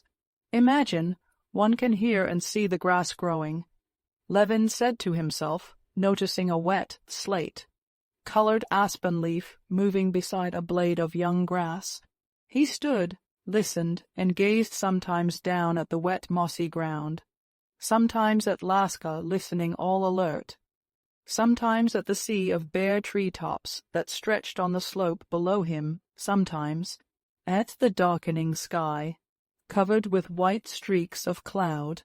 A hawk flew high over a forest far away with slow sweep of its wings. Another flew with exactly the same motion in the same direction and vanished. The birds twittered more and more loudly and busily in the thicket. An owl hooted not far off, and Laska, starting, stepped cautiously a few steps forward, and putting her head on one side, began to listen intently. Beyond the stream was heard the cuckoo. Twice she uttered her usual cuckoo call, and then gave a hoarse, hurried call and broke down. "Imagine, the cuckoo already," said Stepan Arkadyevitch, coming out from behind a bush. "Yes, I hear it," answered Levin, reluctantly breaking the stillness with his voice, which sounded disagreeable to himself. "Now it's coming." Stepan Arkadyevitch's figure again went behind the bush, and Levin saw nothing but the bright flash of a match, followed by the red glow and blue smoke of a cigarette. "Tch-k, tch-k," came the snapping sound of Stepan Arkadyevitch cocking his gun. "What's that cry?" asked Oblonsky, drawing Levin's attention to a prolonged cry, as though a colt were whinnying in a high voice, in play. "Oh, don't you know it? That's the hare. But enough talking. Listen, it's flying, almost shrieked Levin, cocking his gun. They heard a shrill whistle in the distance, and in the exact time, so well known to the sportsman. 2 seconds later another, a third, and after the third whistle the hoarse, guttural cry could be heard. Levin looked about him to right and to left, and there, just facing him against the dusky blue sky above the confused mass of tender shoots of the aspens, he saw the flying bird. It was flying straight towards him. The guttural cry, like the even tearing of some strong stuff, sounded close to his ear. The long beak and neck of the bird could be seen, and at the very instant, when Levin was taking aim, behind the bush where Oblonsky stood, there was a flash of red lightning. The bird dropped like an arrow and darted upwards again. Again came the red flash and the sound of a blow, and fluttering its wings as though trying to keep up in the air, the bird halted, stopped still an instant, and fell with a heavy splash on the slushy ground. "Can I have missed it?" shouted Stepan Arkadyevitch, who could not see for the smoke. "Here it is," said Levin, pointing to Laska, who with one ear raised, wagging the end of her shaggy tail, came slowly back as though she would prolong the pleasure, and as it were smiling, brought the dead bird to her master. "Well, I'm glad you were successful," said Levin, who, at the same time, had a sense of envy that he had not succeeded in shooting the snipe. "It was a bad shot from the right barrel," responded Stepan Arkadyevitch, loading his gun. "Sh, it's flying." The shrill whistles, rapidly following one another, were heard again. 2 snipe, playing and chasing one another, and only whistling, not crying, flew straight at the very heads of the sportsmen. There was the report of 4 shots, and like swallows the snipe turned swift somersaults in the air and vanished from sight. The stand shooting was capital. Stepan Arkadyevitch shot 2 more birds and Levin 2, of which one was not found. It began to get dark. Venus, bright and silvery, shone with her soft light low down in the west behind the birch trees, and high up in the east twinkled the red lights of Arcturus. Over his head, Levin made out the stars of the Great Bear, and lost them again. The snipe had ceased flying, but Levin resolved to stay a little longer, till Venus, which he saw below a branch of birch, should be above it, and the stars of the Great Bear should be perfectly plain. Venus had risen above the branch, and the ear of the Great Bear with its shaft was now all plainly visible against the dark blue sky. Yet still he waited. "Isn't it time to go home?" said Stepan Arkadyevitch. It was quite still now in the copse, and not a bird was stirring. "Let's stay a little while," answered Levin, "as you like." They were standing now about 15 paces from one another. "Stiva," said Levin unexpectedly, "how is it you don't tell me whether your sister-in-law's married yet, or when she's going to be?" Levin felt so resolute and serene that no answer, he fancied, could affect him. But he had never dreamed of what Stepan Arkadyevitch replied. "She's never thought of being married, and isn't thinking of it. But she's very ill, and the doctors have sent her abroad. They're positively afraid she may not live." "What?" cried Levin. "Very ill? What is wrong with her? How has she—" While they were saying this, Laska, with ears pricked up, was looking upwards at the sky, and reproachfully at them. "They have chosen a time to talk," she was thinking. "It's on the wing. Here it is, yes it is. They'll miss it," thought Laska. But at that very instant both suddenly heard a shrill whistle which, as it were, smote on their ears, and both suddenly seized their guns, and 2 flashes gleamed, and 2 gangs sounded at the very same instant. The snipe, flying high above, instantly folded its wings and fell into a thicket, bending down the delicate shoots. "Splendid! Together!" cried Levin, and he ran with Laska into the thicket to look for the snipe. Oh, yes, what was it that was unpleasant? He wondered. Yes, Kitty's ill. Well, it can't be helped. I'm very sorry, he thought. She's found it. "Isn't she a clever thing?" he said, taking the warm bird from Laska's mouth and packing it into the almost full game bag. "I've got it, Steva," he shouted. Chapter 16. On the way home, Levin asked all details of Kitty's illness and the SH teacher Batsky's plans, and though he would have been ashamed to admit it, he was pleased at what he heard. He was pleased that there was still hope, and still more pleased that she should be suffering, who had made him suffer so much. But when Stepan Arkadyevitch began to speak of the causes of Kitty's illness, and mentioned Vronsky's name, Levin cut him short. "I have no right whatever to know family matters, and, to tell the truth, no interest in them either." Stepan Arkadyevitch smiled hardly perceptibly, catching the instantaneous change he knew so well in Levin's face, which had become as gloomy as it had been bright a minute before. "Have you quite settled about the forest with Ryabinin?" asked Levin. "Yes, it's settled. The price is magnificent, 30, 8,000, 8 straight away, and the rest in 6 years. I've been bothering about it for ever so long. No one would give more." "Then you've as good as given away your forest for nothing," said Levin gloomily. "How do you mean for nothing?" said Stepan Arkadyevitch with a good, humored smile, knowing that nothing would be right in Levin's eyes now, "because the forest is worth at least 150 rubles the acre," answered Levin. "Oh, these farmers," said Stepan Arkadyevitch playfully, "your tone of contempt for us poor townsfolk. But when it comes to business, we do it better than anyone. I assure you I have reckoned it all out," he said, "and the forest is fetching a very good price, so much so that I'm afraid of this fellow's crying off. In fact, you know it's not timber," said Stepan Arkadyevitch, hoping by this distinction to convince Levin completely of the unfairness of his doubts, "and it won't run to more than 25 yards of faggots per acre, and he's giving me at the rate of 70 rubles the acre." Levin smiled contemptuously.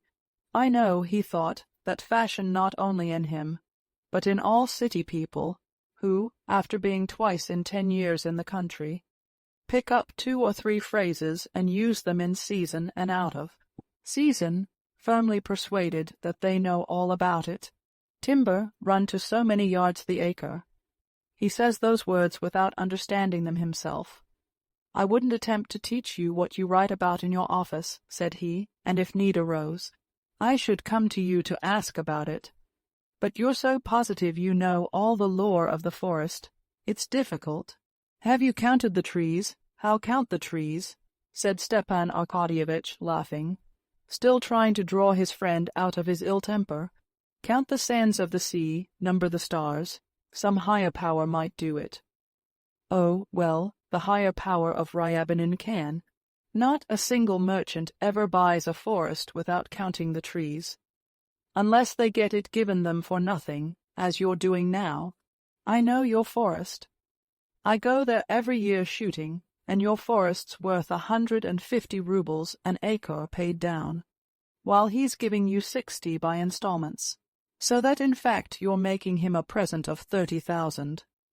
Come, don't let your imagination run away with you," said Stepan Arkadyevitch piteously. "Why was it none would give it, then?" "Why, because he has an understanding with the merchants. He's bought them off. I've had to do with all of them. I know them. They're not merchants, you know. They're speculators. He wouldn't look at a bargain that gave him 10–15% profit, but holds back to buy a ruble's worth for 20 kopecks. Well, enough of it. You're out of temper." "Not the least," said Levin gloomily, as they drove up to the house. At the steps there stood a trap tightly covered with iron and leather, with a sleek horse tightly harnessed with broad collar straps. In the trap sat the chubby, tightly belted clerk who served Ryabinin as coachman. Ryabinin himself was already in the house and met the friends in the hall. Ryabinin was a tall, thinnish, middle-aged man, with mustache and a projecting clean, shaven chin, and prominent muddy-looking eyes. He was dressed in a long-skirted blue coat, with buttons below the waist at the back, and wore high boots wrinkled over the ankles and straight over the calf, with big galoshes drawn over them. He rubbed his face with his handkerchief, and wrapping round him his coat, which sat extremely well as it was, he greeted them with a smile, holding out his hand to Stepan Arkadyevitch, as though he wanted to catch something.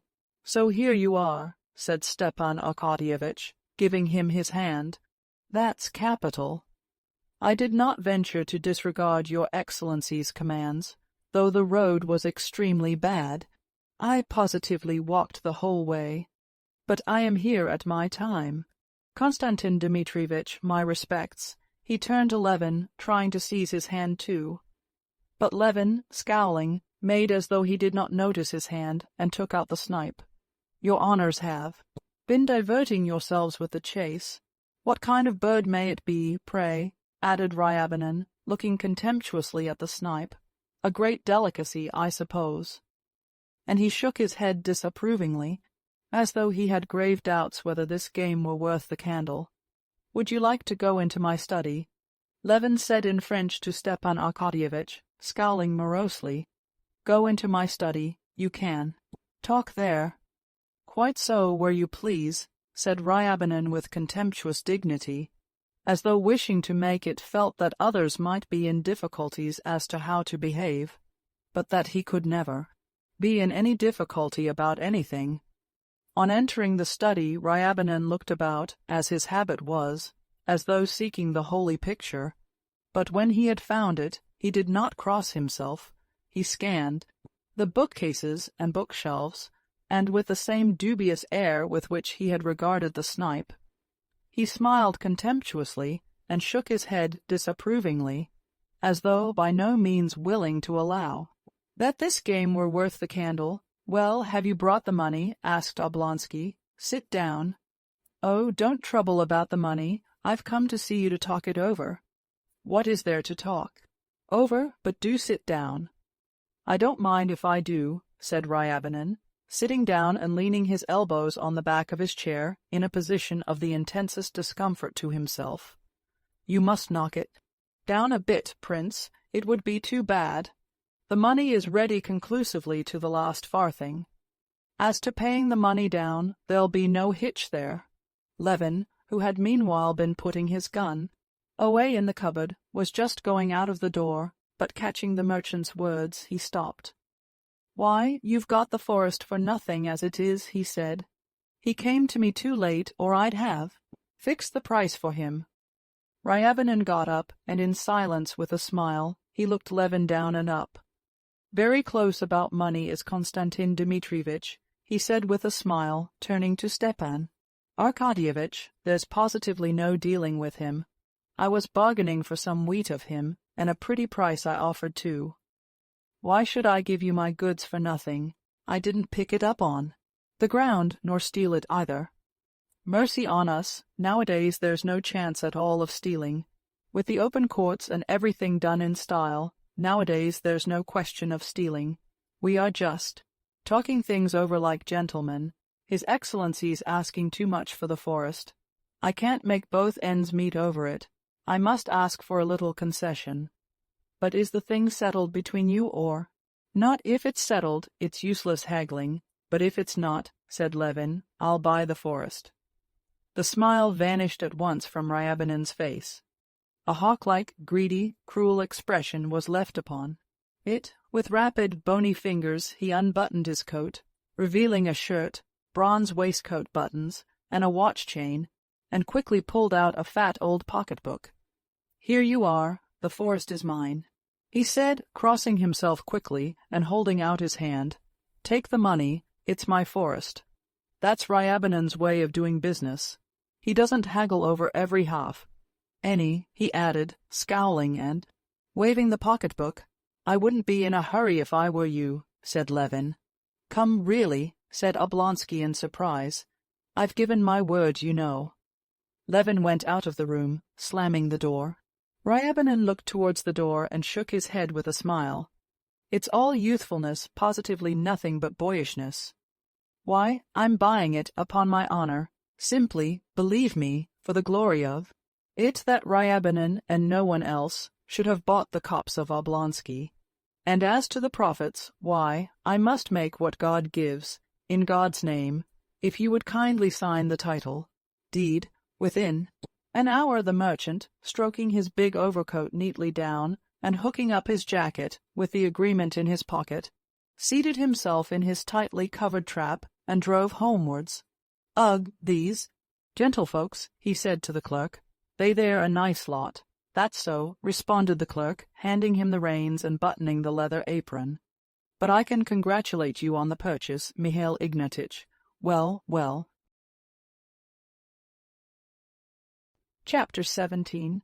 Stepan Arkadyevitch went upstairs with his pocket bulging with notes, which the merchant had paid him for 3 months in advance. The business of the forest was over, the money in his pocket. Their shooting had been excellent, and Stepan Arkadyevitch was in the happiest frame of mind, and so he felt specially anxious to dissipate the ill humor that had come upon Levin. He wanted to finish the day at supper as pleasantly as it had been begun. Levin certainly was out of humor, and in spite of all his desire to be affectionate and cordial to his charming visitor, he could not control his mood. The intoxication of the news that Kitty was not married had gradually begun to work upon him. Kitty was not married, but ill, and ill from love for a man who had slighted her. This slight, as it were, rebounded upon him. Vronsky had slighted her, and she had slighted him, Levin. Consequently, Vronsky had the right to despise Levin, and therefore he was his enemy. But all this Levin did not think out. He vaguely felt that there was something in it insulting to him, and he was not angry now at what had disturbed him. But he fell foul of everything that presented itself. The stupid sale of the forest, the fraud practiced upon Oblonsky and concluded in his house, exasperated him.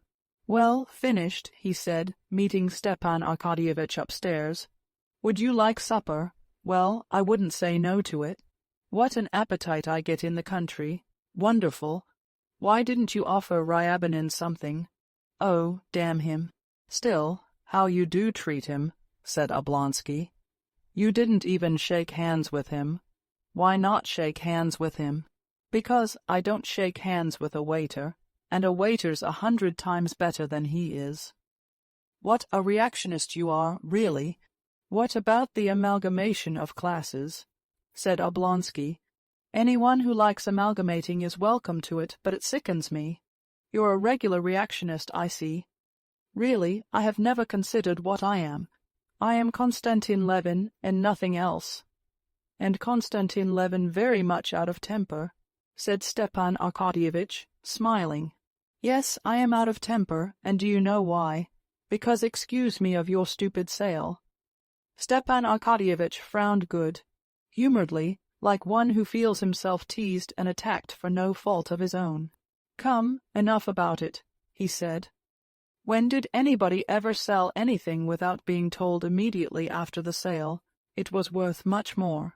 But when one wants to sell, no one will give anything. No, I see you've a grudge against that unlucky Ryabinin." "Maybe I have. And do you know why? You'll say again that I'm a reactionist, or some other terrible word. But all the same it does annoy and anger me to see on all sides the impoverishing of the nobility to which I belong, and in spite of the amalgamation of classes, I'm glad to belong, and their impoverishment is not due to extravagance that would be nothing. Living in good style, that's the proper thing for noblemen. It's only the nobles who know how to do it. Now the peasants about us buy land, and I don't mind that.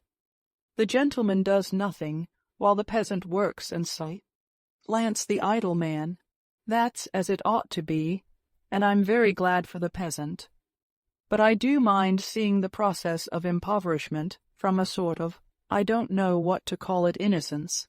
Here, a Polish speculator bought for half its value, a magnificent estate from a young lady who lives in Nice, and there a merchant will get 3 acres of land, worth 10 rubles, as security for the loan of 1 ruble. Here, for no kind of reason, you've made that rascal a present of 30,000 rubles. Well, what should I have done? Counted every tree, of course, they must be counted. You didn't count them, but Ryabinin did. Ryabinin's children will have means of livelihood and education, while yours maybe will not. Well, you must excuse me, but there's something mean in this counting. We have our business, and they have theirs, and they must make their profit. Anyway, the thing's done, and there's an end of it.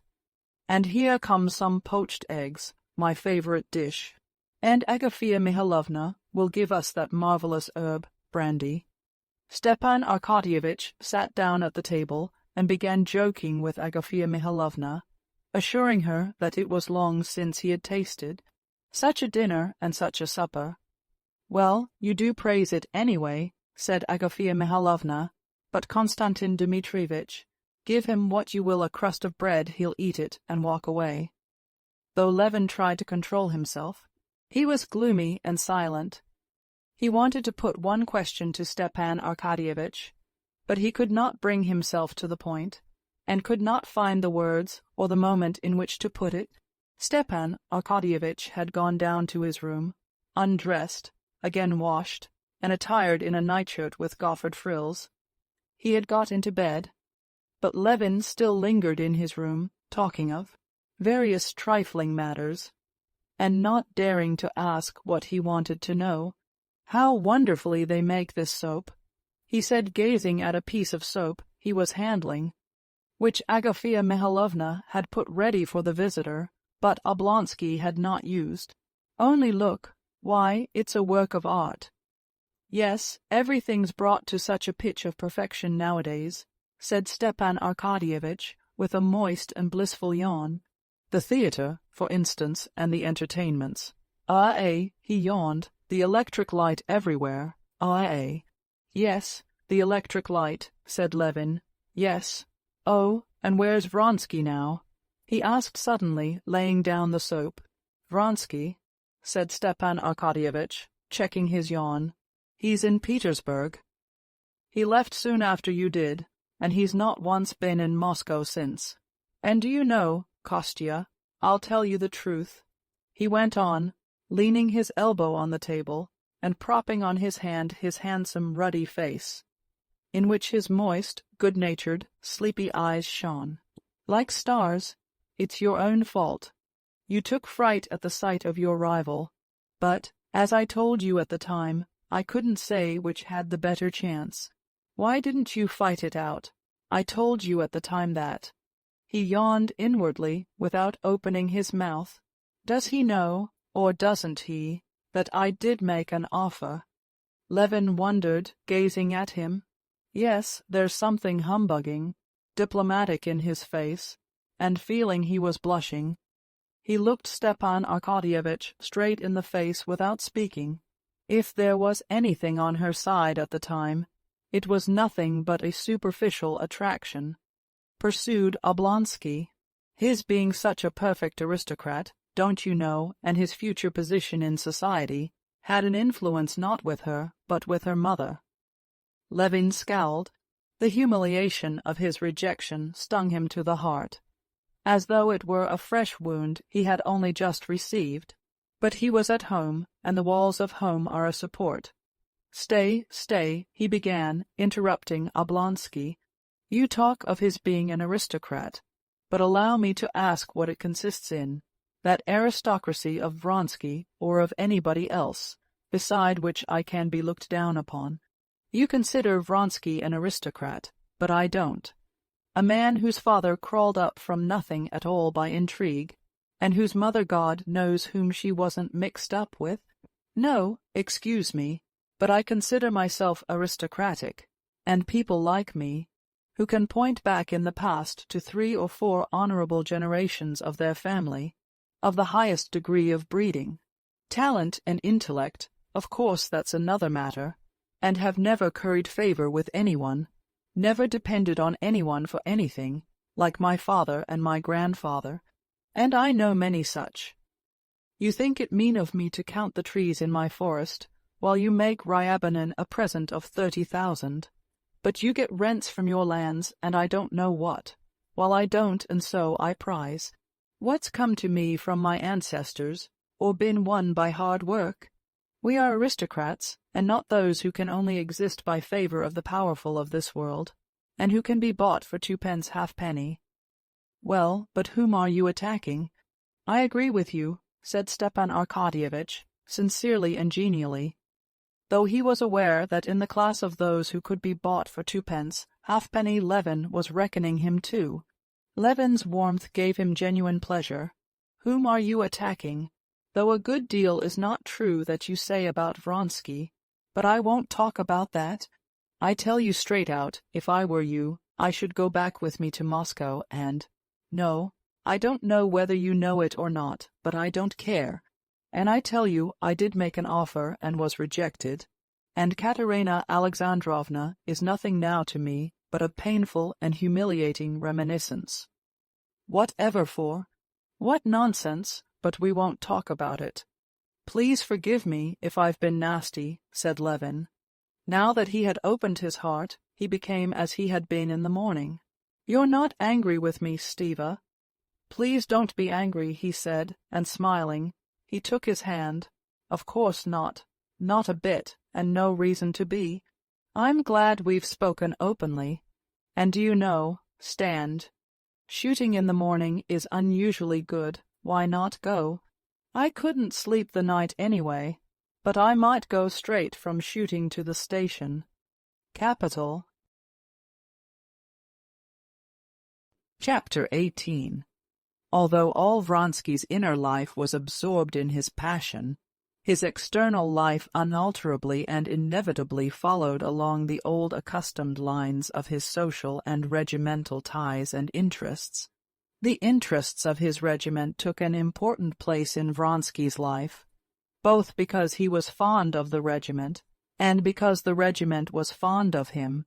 They were not only fond of Vronsky in his regiment, they respected him too, and were proud of him, proud that this man, with his immense wealth, his brilliant education and abilities, and the path open before him to every kind of success, distinction, and ambition, had disregarded all that, and of all the interests of life, had the interests of his regiment and his comrades nearest to his heart. Vronsky was aware of his comrades' view of him, and in addition to his liking for the life, he felt bound to keep up that reputation. It need not be said that he did not speak of his love to any of his comrades, nor did he betray his secret even in the wildest drinking bouts, though indeed he was never so drunk as to lose all control of himself, and he shut up any of his thoughtless comrades who attempted to allude to his connection. But in spite of that, his love was known to all the town. Everyone guessed with more or less confidence at his relations with Madame Karenina. The majority of the younger men envied him for just what was the most irksome factor in his love, the exalted position of Karenin, and the consequent publicity of their connection in society.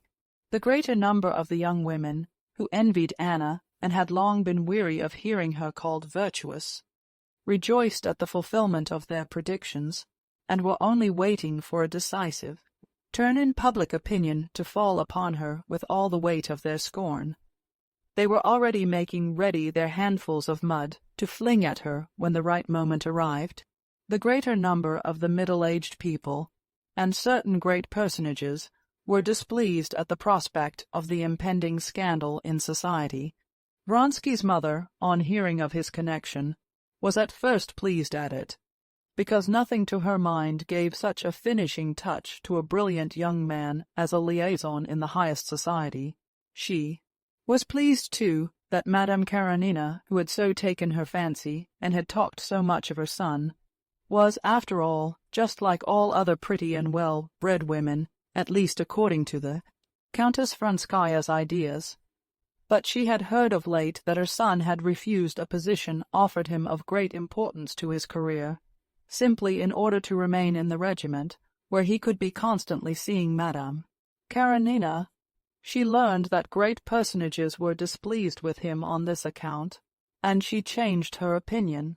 She was vexed, too, that from all she could learn of this connection, it was not that brilliant, graceful, worldly liaison which she would have welcomed, but a sort of Wertherish, desperate passion. So she was told, which might well lead him into imprudence. She had not seen him since his abrupt departure from Moscow, and she sent her elder son to bid him come to see her. This elder son, too, was displeased with his younger brother. He did not distinguish what sort of love his might be, big or little, passionate or passionless, lasting or passing.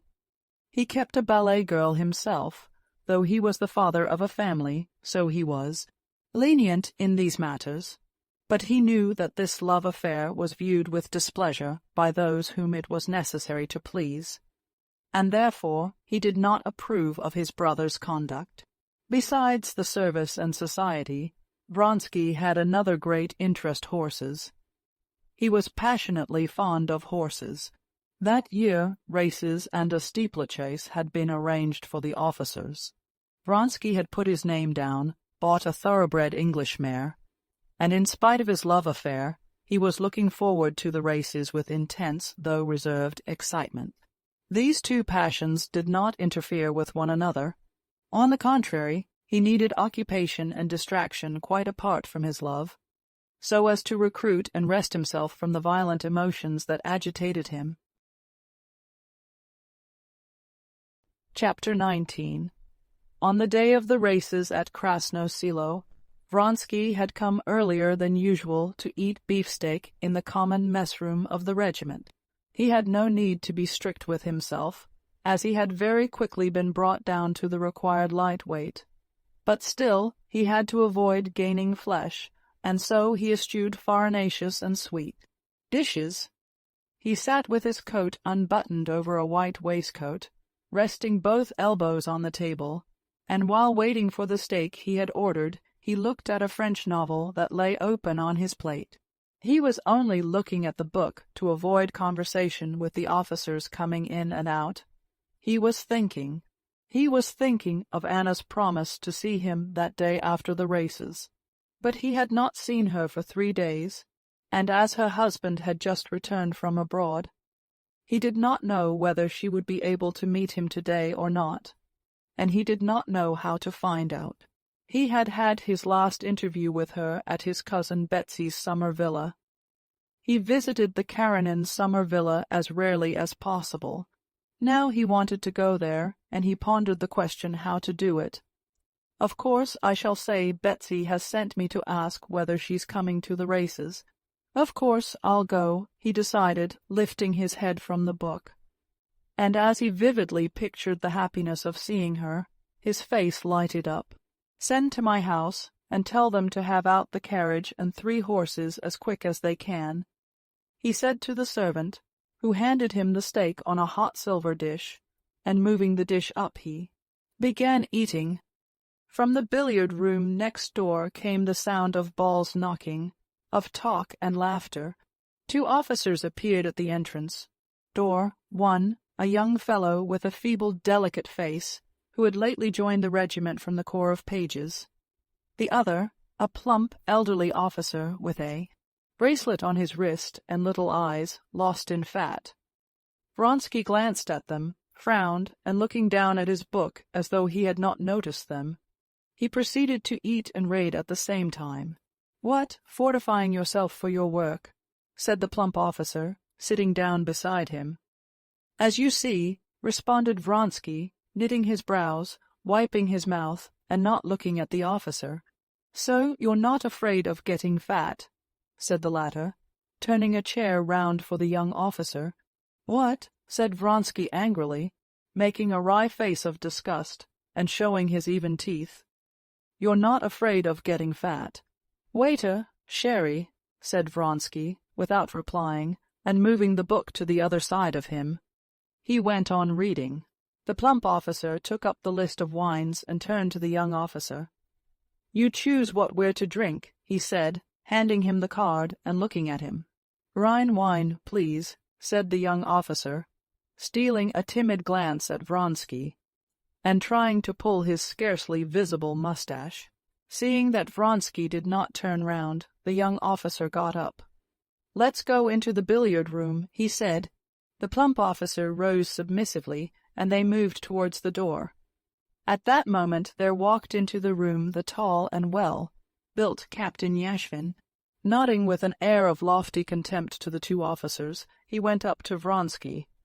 "Ah, here he is," he cried, bringing his big hand down heavily on his epaulette. Vronsky looked round angrily, but his face lighted up immediately with his characteristic expression of genial and manly serenity. "That's it, Alexei," said the captain, in his loud baritone. "You must just eat a mouthful now, and drink only one tiny glass." "Oh, I'm not hungry." "There go the inseparables," Yashvin dropped, glancing sarcastically at the two officers who were at that instant leaving the room, and he bent his long legs, swathed in tight riding breeches, and sat down in the chair, too low for him, so that his knees were cramped up in a sharp angle. "Why didn't you turn up at the Red Theatre yesterday? Numerova wasn't at all bad." "Where were you?" "I was late at the Erskoy's," said Vronsky. "Ah," responded Yashvin. Yashvin, a gambler and a rake, a man not merely without moral principles, but of immoral principles. Yashvin was Vronsky's greatest friend in the regiment. Vronsky liked him both for his exceptional physical strength, which he showed for the most part by being able to drink like a fish, and do without sleep without being in the slightest degree affected by it, and for his great strength of character, which he showed in his relations with his comrades and superior officers, commanding both fear and respect, and also at cards, when he would play for tens of thousands, and however much he might have drunk, always with such skill and decision that he was reckoned the best player in the English club. Vronsky respected and liked Yashvin, particularly because he felt Yashvin liked him, not for his name and his money, but for himself, and of all men, he was the only one with whom Vronsky would have liked to speak of his love. He felt that Yashvin, in spite of his apparent contempt for every sort of feeling, was the only man who could, so he fancied, comprehend the intense passion which now filled his whole life. Moreover, he felt certain that Yashvin, as it was, took no delight in gossip and scandal, and interpreted his feeling rightly, that is to say, knew and believed that this passion was not a jest, not a pastime, but something more serious and important. Vronsky had never spoken to him of his passion, but he was aware that he knew all about it, and that he put the right interpretation on it, and he was glad to see that in his eyes. "Ah, yes," he said, to the announcement that Vronsky had been at the Erskoy's, and his black eyes shining, he plucked at his left mustache and began twisting it into his mouth, a bad habit he had. "Well, and what did you do yesterday? Win anything?" asked Vronsky. 8,000, but 3 don't count. He won't pay up." "Oh, then you can afford to lose over me," said Vronsky, laughing. Yashvin had bet heavily on Vronsky in the races. "No chance of my losing.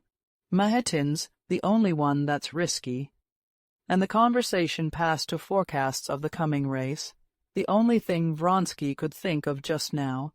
"Come along, I've finished," said Vronsky, and getting up he went to the door. Yashvin got up too, stretching his long legs and his long back. "It's too early for me to dine, but I must have a drink. I'll come along directly. High wine," he shouted in his rich voice that always rang out so loudly at drill and set the windows shaking now. "No, all right," he shouted again immediately after. "You're going home, so I'll go with you." And he walked out with Vronsky. Chapter 20. Vronsky was staying in a roomy, clean Finnish hut, divided into 2 by a partition. Petritsky lived with him in camp too.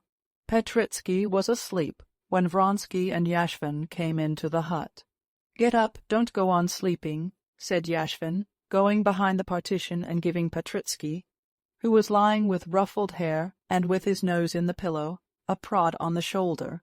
Petritsky jumped up suddenly onto his knees and looked round. "Your brother's been here," he said to Vronsky. "He waked me up, damn him, and said he'd look in again." And pulling up the rug, he flung himself back on the pillow.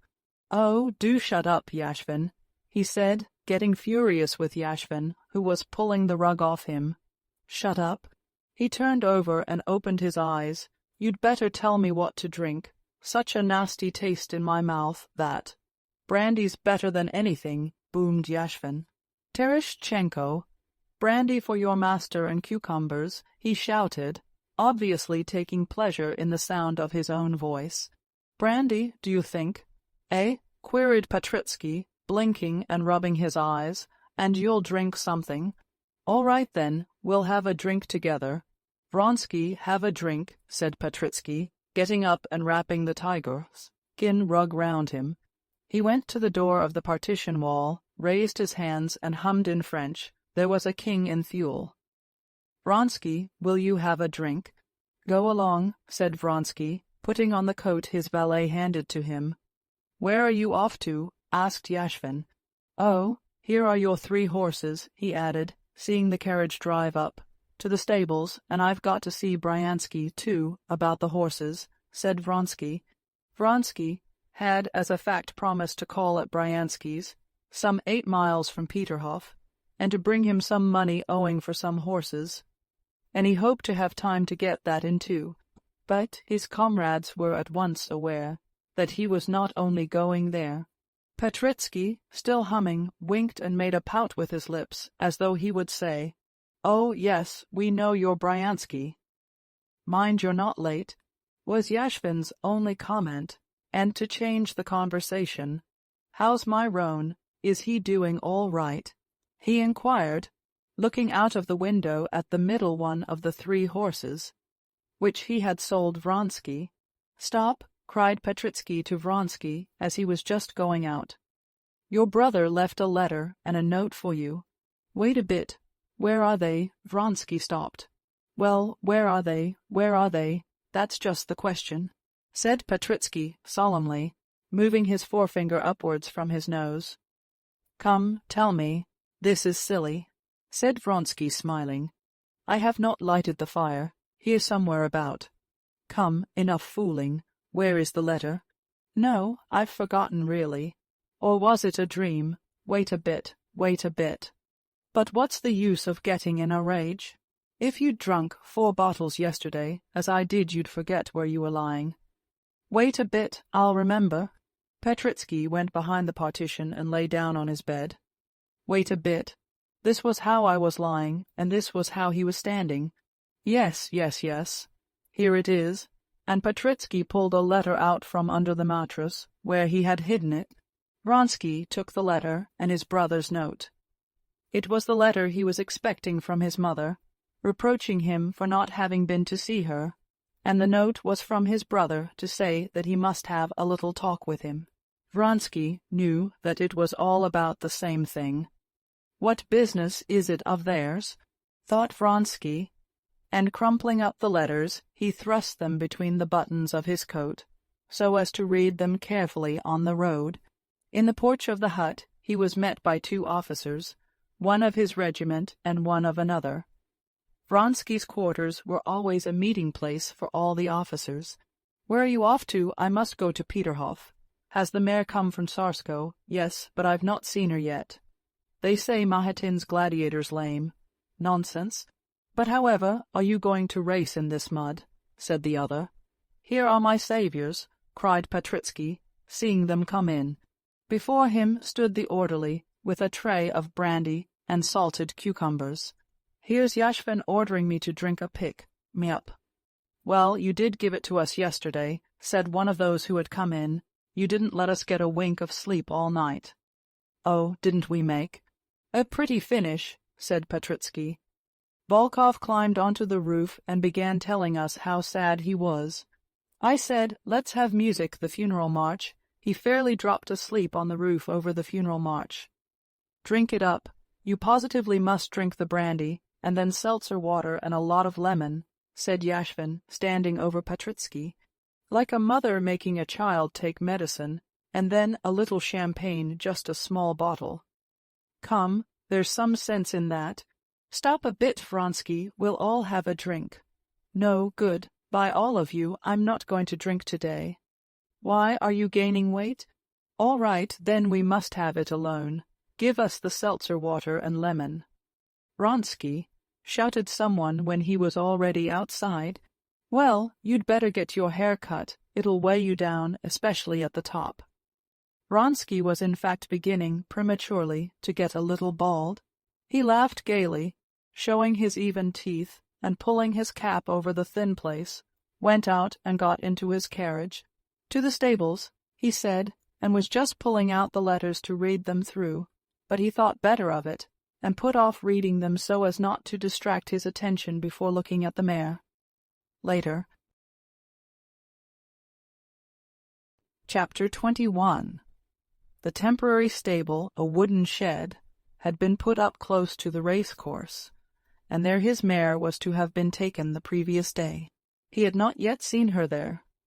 During the last few days he had not ridden her out for exercise himself, but had put her in the charge of the trainer, and so now he positively did not know in what condition his mare had arrived. Yesterday and was today. He had scarcely got out of his carriage when his groom, the so-called stable-boy, recognizing the carriage some way off, called the trainer. A dry-looking Englishman, in high boots and a short jacket, clean shaven, except for a tuft below his chin, came to meet him, walking with the uncouth gait of jockey, turning his elbows out and swaying from side to side. Well, how's Fru? Fru? Vronsky asked in English. All right, sir. The Englishman's voice responded somewhere in the inside of his throat. Better not go in, he added, touching his hat. I've put a muzzle on her, and the mare's fidgety. Better not go in, it'll excite the mare. No, I'm going in. I want to look at her. Come along, then, said the Englishman, frowning and speaking with his mouth shut. And, with swinging elbows, he went on in front with his disjointed gait. They went into the little yard in front of the shed. A stable-boy, spruce and smart in his holiday attire, met them with a broom in his hand and followed them. In the shed there were 5 horses in their separate stalls, and Vronsky knew that his chief rival, Gladiator, a very tall chestnut horse, had been brought there, and must be standing among them. Even more than his mare, Vronsky longed to see Gladiator, whom he had never seen. But he knew that by the etiquette of the race-course it was not merely impossible for him to see the horse, but improper even to ask questions about him. Just as he was passing along the passage, the boy opened the door into the second horse, box on the left, and Vronsky caught a glimpse of a big chestnut horse with white legs. He knew that this was Gladiator, but, with the feeling of a man turning away from the sight of another man's open letter, he turned round and went into Fru's stall. The horse is here belonging to Mac. Mac? I never can say the name, said the Englishman, over his shoulder, pointing his big finger and dirty nail towards Gladiator's stall. Mahatin? Yes, he's my most serious rival, said Vronsky. If you were riding him, said the Englishman, I'd bet on you. Fru's more nervous. He's stronger, said Vronsky, smiling at the compliment to his riding. In a steeplechase, it all depends on riding and on pluck, said the Englishman. Of pluck, that is, energy and courage. Vronsky did not merely feel that he had enough. What was of far more importance, he was firmly convinced that no one in the world could have more of this pluck than he had. Don't you think I want more thinning down? Oh, no, answered the Englishman. Please, don't speak loud. The mare's fidgety, he added, nodding towards the horse box before which they were standing, and from which came the sound of restless stamping in the straw. He opened the door, and Vronsky went into the horse box, dimly lighted by one little window. In the horse box stood a dark bay mare with a muzzle on, picking at the fresh straw with her hoofs, looking round him in the twilight of the horse box. Vronsky unconsciously took in once more, in a comprehensive glance, all the points of his favorite mare. Frou was a beast of medium size, not altogether free from reproach, from a breeder's point of view. She was small, boned all over. Though her chest was extremely prominent in front, it was narrow. Her hind quarters were a little drooping, and in her fore legs, and still more in her hind legs, there was a noticeable curvature. The muscles of both hind and fore legs were not very thick, but across her shoulders the mare was exceptionally broad, a peculiarity specially striking now that she was lean from training. The bones of her legs below the knees looked no thicker than a finger from in front, but were extraordinarily thick seen from the side. She looked altogether, except across the shoulders, as it were, pinched in at the sides and pressed out in depth. But she had in the highest degree the quality that makes all defects forgotten. That quality was blood, the blood that tells, as the English expression has it. The muscles stood up sharply under the network of sinews, covered with a delicate, mobile skin, soft as satin, and they were hard as bone. Her clean-cut head, with prominent, bright, spirited eyes, broadened out at the open nostrils, that showed the red blood in the cartilage within. About all her figure, and especially her head, there was a certain expression of energy, and, at the same time, of softness. She was one of those creatures which seem only not to speak, because the mechanism of their mouth does not allow them to. To Vronsky, at any rate, it seemed that she understood all he felt at that moment, looking at her. Directly Vronsky went towards her, she drew in a deep breath, and, turning back her prominent eye till the white looked bloodshot, she started at the approaching figures from the opposite side, shaking her muzzle and shifting lightly from one leg to the other. "There, you see how fidgety she is," said the Englishman. "There, darling, there," said Vronsky, going up to the mare and speaking soothingly to her. But the nearer he came, the more excited she grew. Only, when he stood by her head, she was suddenly quieter, while the muscles quivered under her soft, delicate coat. Vronsky patted her strong neck, straightened over her sharp withers a stray lock of her mane that had fallen on the other side, and moved his face near her dilated nostrils, transparent as a bat's. "Wing." She drew a loud breath and snorted out through her tense nostrils, started, pricked up her sharp ear, and put out her strong black lip towards Vronsky, as though she would nip hold of his sleeve. But remembering the muzzle, she shook it, and again began restlessly stamping one after the other, her shapely legs. "Quiet, darling, quiet," he said, patting her again over her hind quarters, and with a glad sense that his mare was in the best possible condition, he went out of the horse box. The mare's excitement had infected Vronsky. He felt that his heart was throbbing, and that he, too, like the mare, longed to move to bite. It was both dreadful and delicious. "Well, I rely on you, then," he said to the Englishman, past 6 on the ground. "All right," said the Englishman. "Oh, where are you going, my lord?" he asked suddenly, using the title my lord, which he had scarcely ever used before. Vronsky, in amazement, raised his head, and stared, as he knew how to stare, not into the Englishman's eyes, but at his forehead, astounded at the impertinence of his question. But realizing that in asking this the Englishman had been looking at him not as an employer, but as a jockey, he answered, "I've got to go to Bryansky's. I shall be home within an hour." "How often?" "I'm asked that question today," he said to himself, and he blushed, a thing which rarely happened to him. The Englishman looked gravely at him, and as though he, too, knew where Vronsky was going, he added, "The great thing's to keep quiet before a race," said he. "Don't get out of temper or upset. About anything." "All right," answered Vronsky, smiling, and jumping into his carriage, he told the man to drive to Peterhof. Before he had driven many paces away, the dark clouds that had been threatening rain all day broke, and there was a heavy downpour of rain. "What a pity," thought Vronsky, putting up the roof of the carriage. "It was muddy before, now it will be a perfect swamp." As he sat in solitude in the closed carriage, he took out his mother's letter and his brother's note, and read them through. Yes, it was the same thing over and over again. Everyone, his mother, his brother, everyone thought fit to interfere in the affairs of his heart. This interference aroused in him a feeling of angry hatred, a feeling he had rarely known before. What business is it of theirs? Why does everybody feel called upon to concern himself about me? And why do they worry me so? Just because they see that this is something they can't understand. If it were a common, vulgar, worldly intrigue, they would have left me alone. They feel that this is something different, that this is not a mere pastime, that this woman is dearer to me than life. And this is incomprehensible, and that's why it annoys them.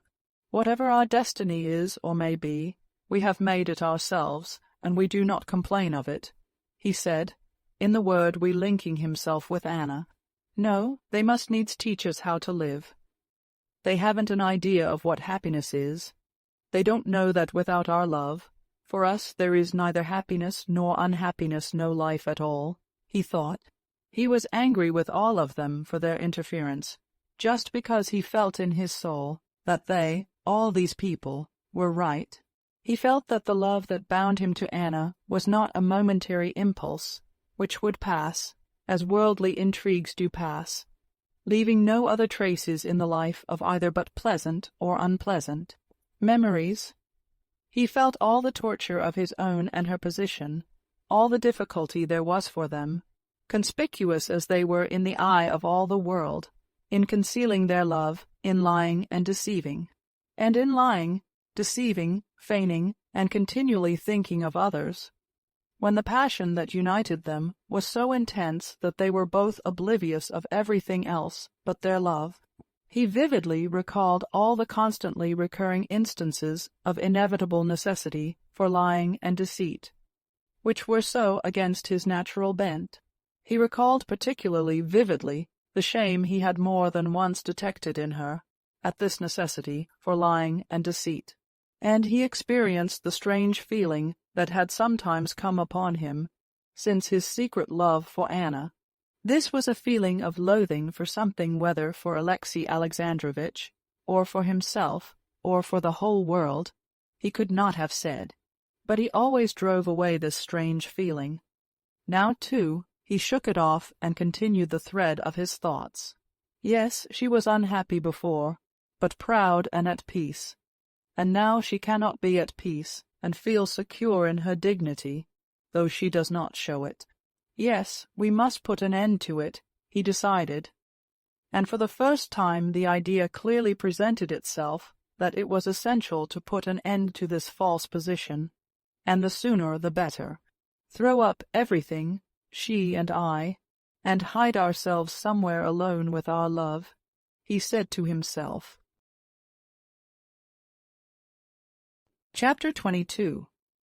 The rain did not last long, and by the time Vronsky arrived, his shaft, horse trotting at full speed and dragging the trace, horses galloping through the mud, with their reins hanging loose, the sun had peeped out again.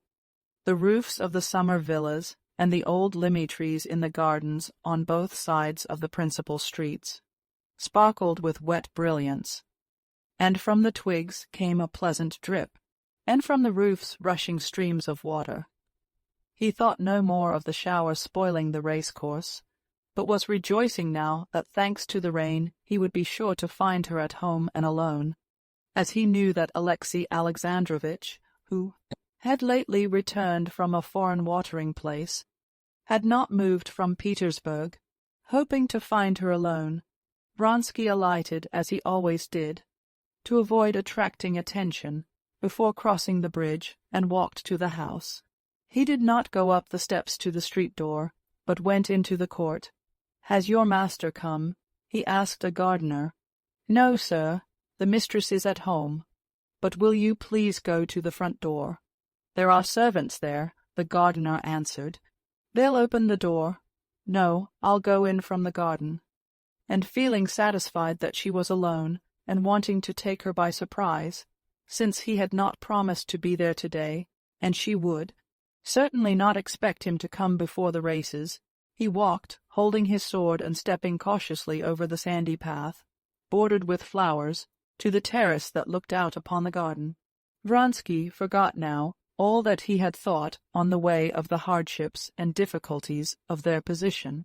He thought of nothing but that he would see her directly, not in imagination, but living all of her as she was in reality. He was just going in, stepping on his whole foot so as not to creak, up the worn steps of the terrace, when he suddenly remembered what he always forgot, and what caused the most torturing side of his relations with her son with his questioning hostile, as he fancied, eyes. This boy was more often than anyone else a check upon their freedom. When he was present, both Vronsky and Anna did not merely avoid speaking of anything that they could not have repeated before everyone. They did not even allow themselves to refer by hints to anything the boy did not understand. They had made no agreement about this, it had settled itself.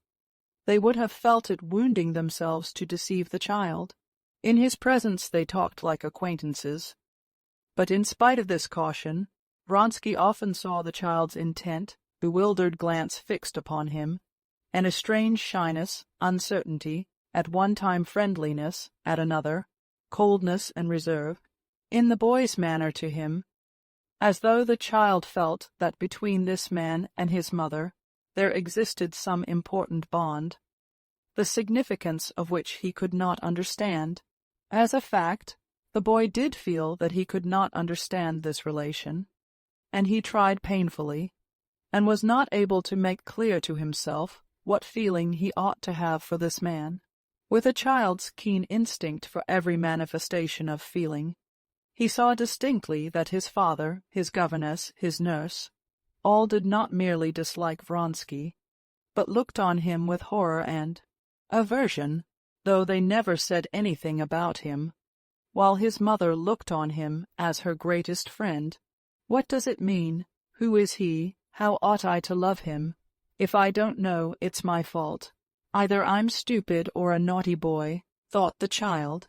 And this was what caused his dubious, inquiring, sometimes hostile, expression, and the shyness and uncertainty which Vronsky found so irksome. This child's presence always and infallibly called up in Vronsky that strange feeling of inexplicable loathing which he had experienced of late. This child's presence called up both in Vronsky and in Anna a feeling akin to the feeling of a sailor who sees by the compass that the direction in which he is swiftly moving is far from the right one, but that to arrest his motion is not in his power, that every instant is carrying him further and further away, and that to admit to himself his deviation from the right direction is the same as admitting his certain ruin. This child, with his innocent outlook upon life, was the compass that showed them the point to which they had departed from what they knew, but did not want to know. This time Seryaja was not at home, and she was completely alone. She was sitting on the terrace waiting for the return of her son, who had gone out for his walk and been caught in the rain. She had sent a manservant and a maid out to look for him. Dressed in a white gown, deeply embroidered, she was sitting in a corner of the terrace behind some flowers, and did not hear him. Bending her curly black head, she pressed her forehead against a cool watering-pot that stood on the parapet, and both her lovely hands, with the rings he knew so well, clasped the pot.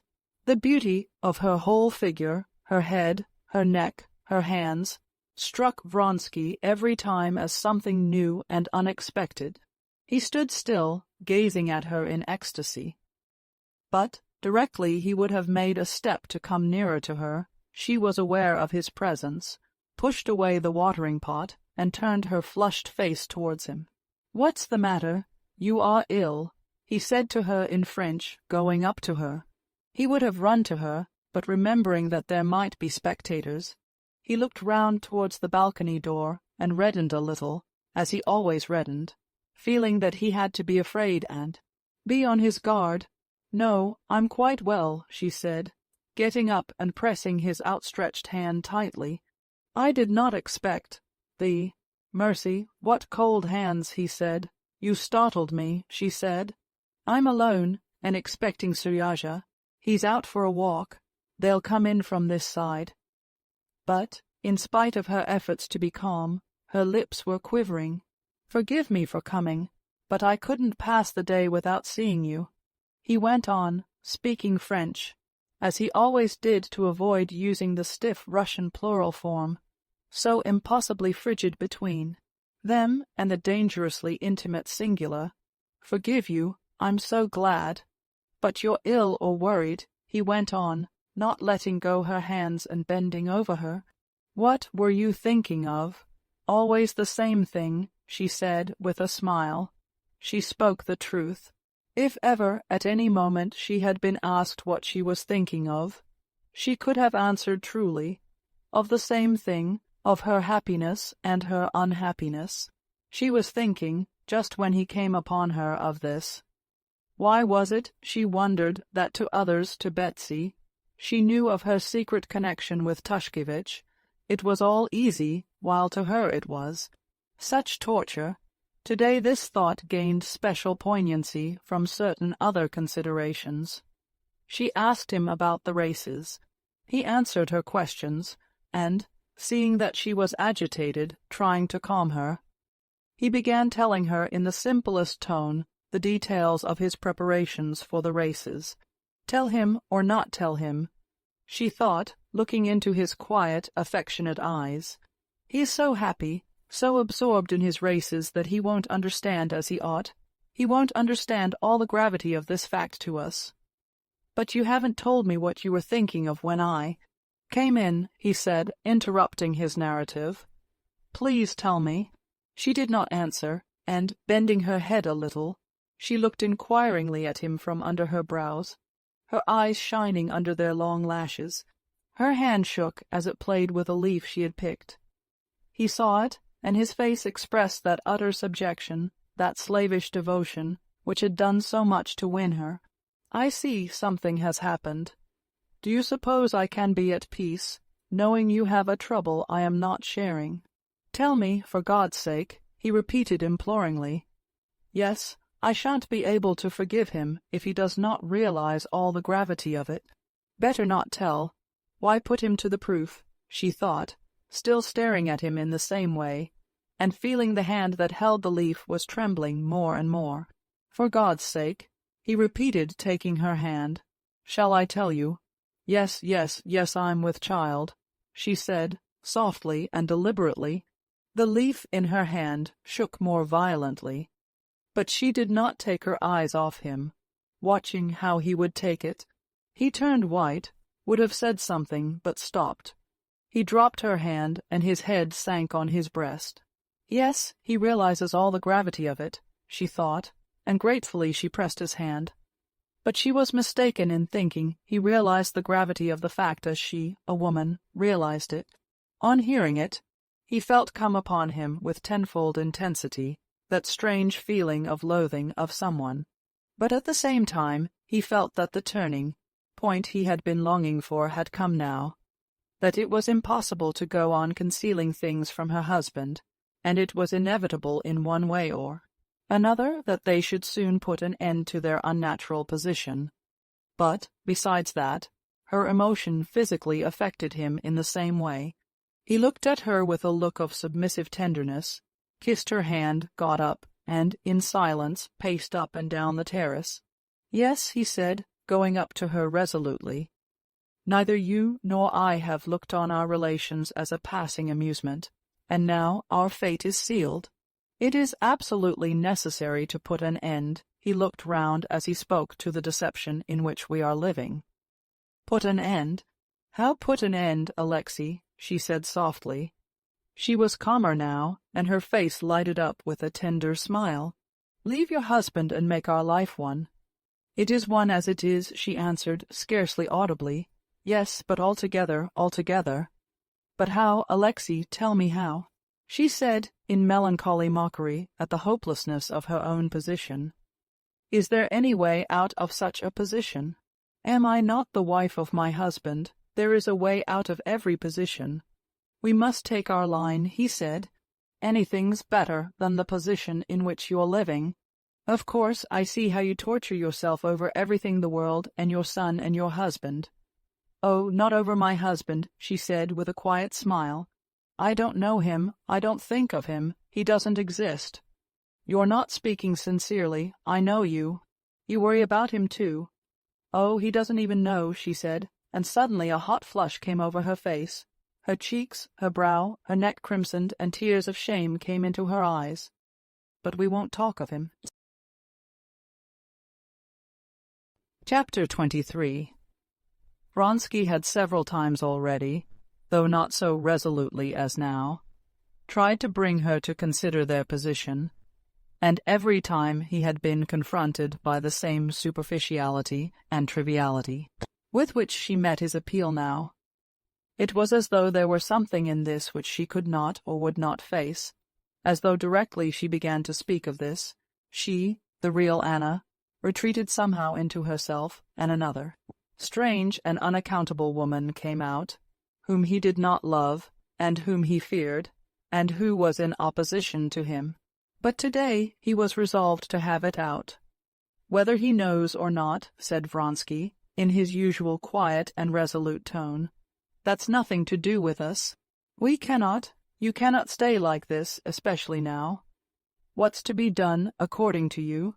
She asked with the same frivolous irony. She who had so feared he would take her condition too lightly was now vexed with him for deducing from it the necessity of taking some step. Tell him everything and leave him. Very well, let us suppose I do that, she said. Do you know what the result of that would be? I can tell you it all beforehand. And a wicked light gleamed in her eyes that had been so soft a minute before. You love another man, and have entered into criminal intrigues with him. Mimicking her husband, she threw an emphasis on the word criminal, as Alexei Alexandrovitch did. I warned you of the results in the religious, the civil, and the domestic relation. You have not listened to me. Now I cannot let you disgrace my name and my son, she had meant to say, but about her son she could not jest. Disgrace my name, and more in the same style, she added. In general terms, he'll say in his official manner, and with all distinctness and precision, that he cannot let me go, but will take all measures in his power to prevent scandal, and he will calmly and punctually act in accordance with his words. That's what will happen. He's not a man, but a machine, and a spiteful machine when he's angry, she added, recalling Alexei Alexandrovitch as she spoke, with all the peculiarities of his figure and manner of speaking, and reckoning against him every defect she could find in him, softening nothing for the great wrong she herself was doing him. But Anna, said Vronsky, in a soft and persuasive voice, trying to soothe her, we absolutely must anyway tell him, and then be guided by the line he takes. What, run away? And why not run away? I don't see how we can keep on like this, and not for my sake I see that you suffer. Yes, run away and become your mistress, she said angrily. Anna, he said with reproachful tenderness. Yes, she went on, become your mistress and complete the ruin of. Again she would have said my son, but she could not utter that word. Vronsky could not understand how she, with her strong and truthful nature, could endure this state of deceit, and not long to get out of it. But he did not suspect that the chief cause of it was the word son, which she could not bring herself to pronounce. When she thought of her son and his future attitude to his mother, who had abandoned his father, she felt such terror at what she had done that she could not face it, but, like a woman, could only try to comfort herself with lying assurances that everything would remain as it always had been, and that it was possible to forget the fearful question of how it would be with her son. "I beg you, I entreat you," she said suddenly, taking his hand and speaking in quite a different tone, sincere and tender, "never speak to me of that." "But, Anna—" "Never leave it to me. I know all the baseness, all the horror of my position, but it's not so easy to arrange as you think. And leave it to me, and do what I say. Never speak to me of it. Do you promise me?" "No, no, promise." "I promise everything, but I can't be at peace, especially after what you have told me." "I can't be at peace when you can't be at peace." She repeated, "Yes, I am worried sometimes, but that will pass if you will never talk about this. When you talk about it, it's only then it worries me." "I don't understand," he said. "I know," she interrupted him, "how hard it is for your truthful nature to lie, and I grieve for you. I often think that you have ruined your whole life for me." "I was just thinking the very same thing," he said. "How could you sacrifice everything for my sake? I can't forgive myself that you're unhappy." "I unhappy?" she said, coming closer to him, and looking at him with an ecstatic smile of love. "I am like a hungry man who has been given food. He may be cold and dressed in rags and ashamed, but he is not unhappy. I unhappy? No, this is my unhappiness." She could hear the sound of her son's voice coming towards them, and glancing swiftly round the terrace, she got up impulsively. Her eyes glowed with the fire he knew so well. With a rapid movement she raised her lovely hands, covered with rings, took his head, looked a long look into his face, and, putting up her face with smiling, parted lips, swiftly kissed his mouth and both eyes, and pushed him away. She would have gone, but he held her back, when he murmured in a whisper, gazing in ecstasy at her. "Tonight, at 1 o'clock," she whispered, and, with a heavy sigh, she walked with her light, swift step to meet her son. Seryozha had been caught by the rain in the big garden, and he and his nurse had taken shelter in an arbor. "Well, au revoir," she said to Vronsky. "I must soon be getting ready for the races. Betsy promised to fetch me." Vronsky, looking at his watch, went away hurriedly. Chapter 24. When Vronsky looked at his watch on the Karenin's balcony, he was so greatly agitated and lost in his thoughts that he saw the figures on the watch's face, but could not take in what time it was. He came out onto the high road and walked, picking his way carefully through the mud, to his carriage. He was so completely absorbed in his feeling for Anna that he did not even think what o'clock it was, and whether he had time to go to Bryansky's. He had left him, as often happens, only the external faculty of memory that points out each step one has to take, one after the other. He went up to his coachman, who was dozing on the box in the shadow, already lengthening, of a thick limay tree.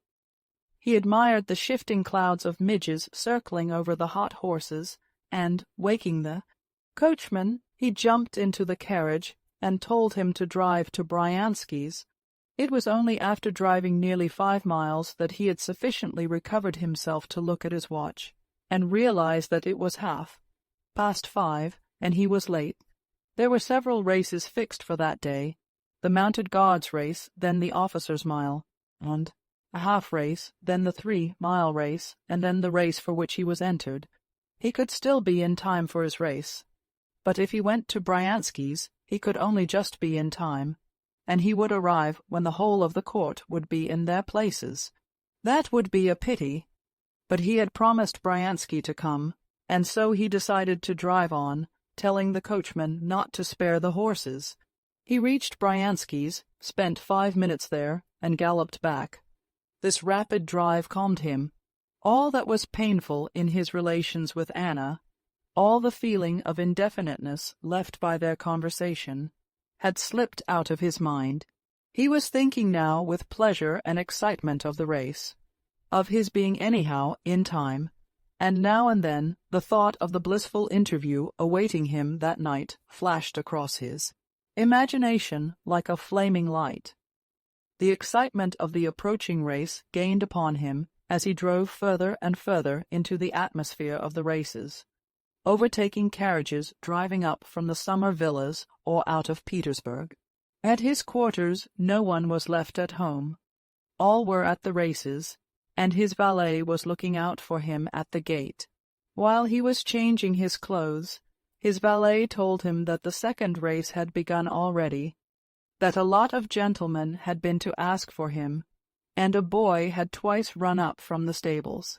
Dressing without hurry, he never hurried himself, and never lost his self-possession.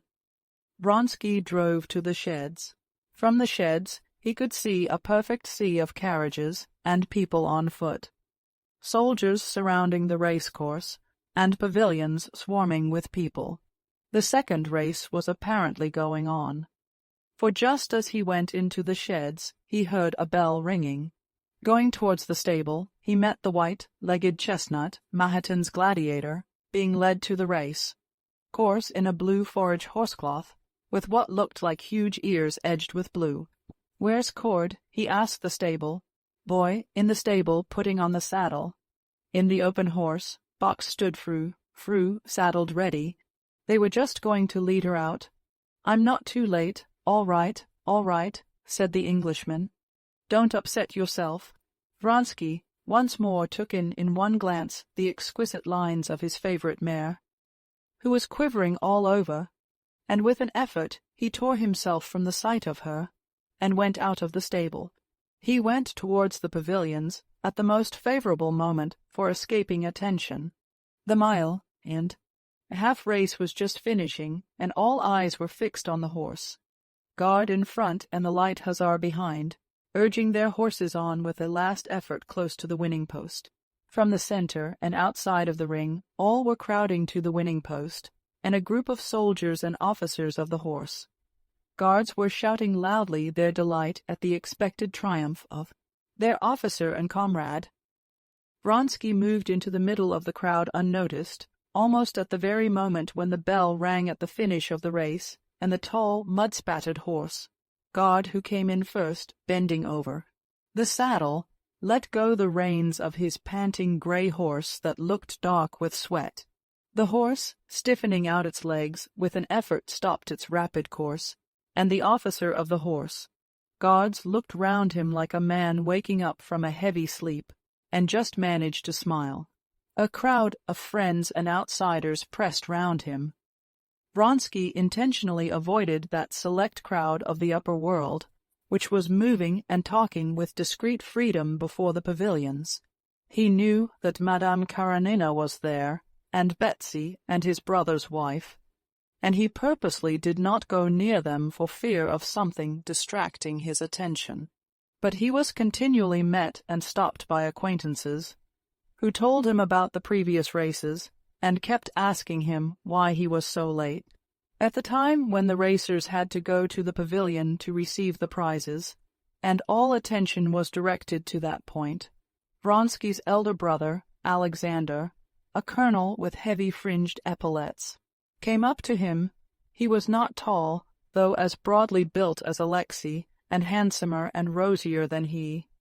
He had a red nose and an open, drunken-looking face. "Did you get my note?" he said.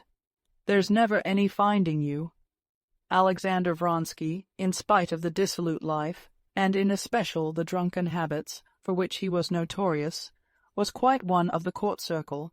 Now, as he talked to his brother of a matter bound to be exceedingly disagreeable to him, knowing that the eyes of many people might be fixed upon him, he kept a smiling countenance, as though he were jesting with his brother about something of little moment.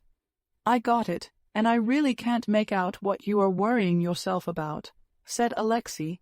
"I'm worrying myself because the remark has just been made to me that you weren't here, and that you were seen in Peterhof on Monday. There are matters which only concern those directly interested in them, and the matter you are so worried about is— Yes, but if so, you may as well cut the service, I beg you not to meddle, and that's all I have to say." Alexei Vronsky's frowning face turned white, and his prominent lower jaw quivered, which happened rarely with him.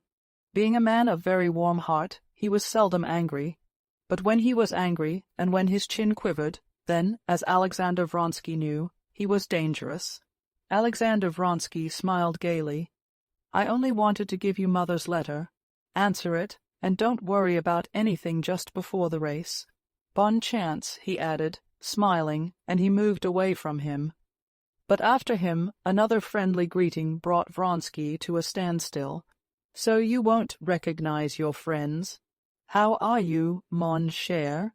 said Stepan Arkadyevitch, as conspicuously brilliant in the midst of all the Petersburg brilliance as he was in Moscow. His face rosy, and his whiskers sleek and glossy.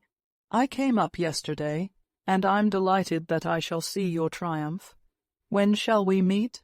"Come tomorrow to the mess-room," said Vronsky, and squeezing him by the sleeve of his coat, with apologies, he moved away to the center of the race-course, where the horses were being led for the great steeplechase.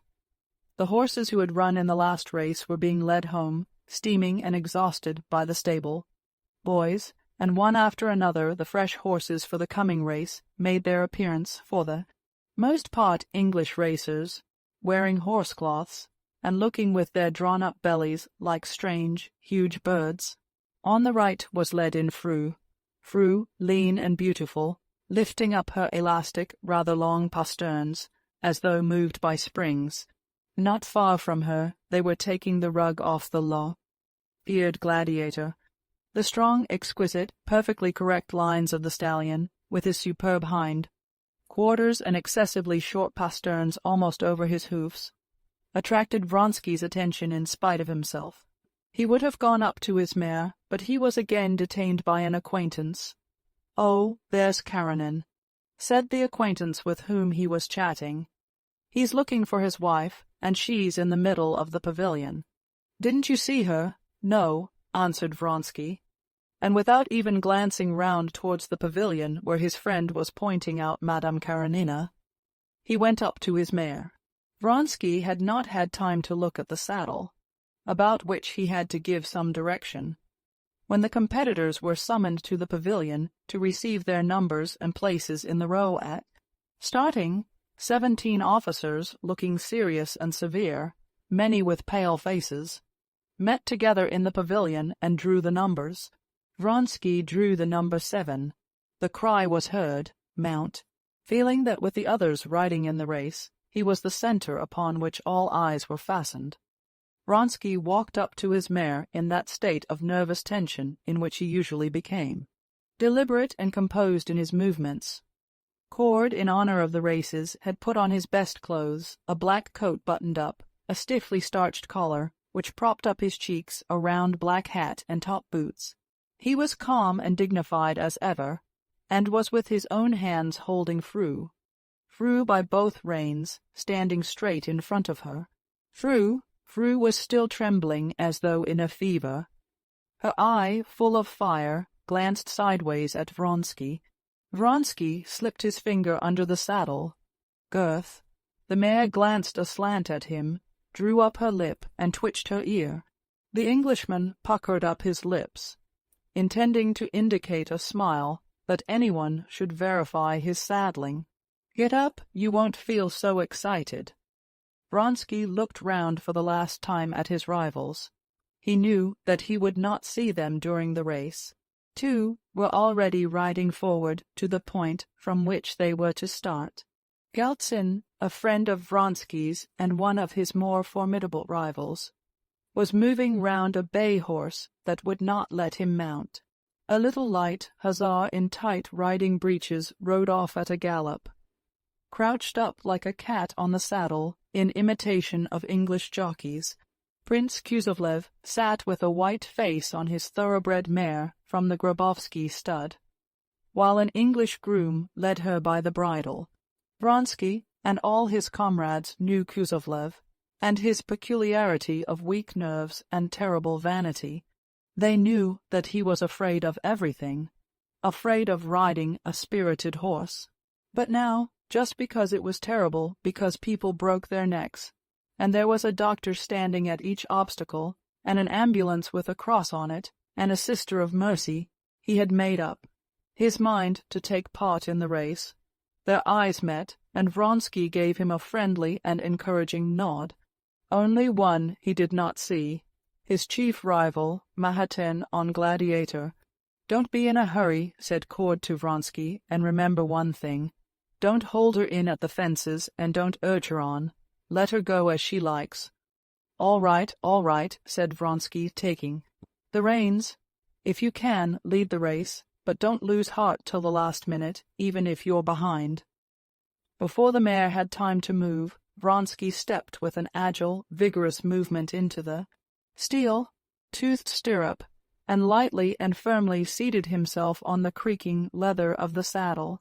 Getting his right foot in the stirrup, he smoothed the double reins, as he always did, between his fingers, and Cord let go. As though she did not know which foot to put first, Fru started, dragging at the reins with her long neck, and as though she were on springs, shaking her rider from side to side. Cord quickened his step, following him. The excited mare, trying to shake off her rider first on one side and then the other, pulled at the reins, and Vronsky tried in vain with voice and hand to soothe her. They were just reaching the dammed-up stream, on their way to the starting point. Several of the riders were in front and several behind, when suddenly Vronsky heard the sound of a horse galloping in the mud behind him, and he was overtaken by Mahatin on his white-legged, long-eared Gladiator. Mahatin smiled, showing his long teeth, but Vronsky looked angrily at him. He did not like him, and regarded him now as his most formidable rival. He was angry with him for galloping past and exciting his mare. Fru started into a gallop, her left foot forward, made 2 bounds, and fretting at the tightened reins, passed into a jolting trot, bumping her rider up and down. Cord, too, scowled, and followed Vronsky almost at a trot. Chapter 25. There were 17 officers in all riding in this race. The race course was a large 3-mile ring of the form of an ellipse in front of the pavilion. On this course 9 obstacles had been arranged.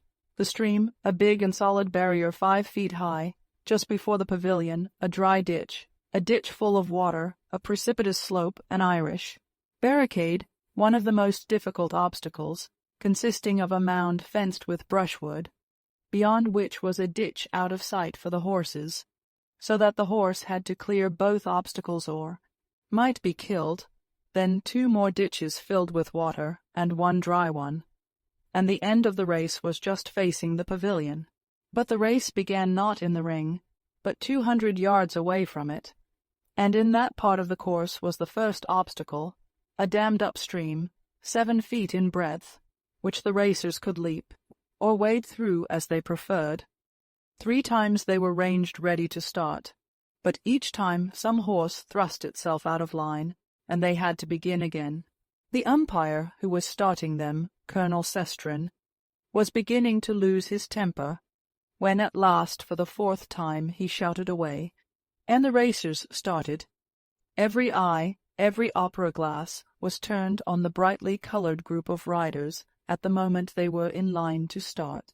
Their off, their starting, was heard on all sides after the hush of expectation, and little groups and solitary figures among the public began running from place to place to get a better view.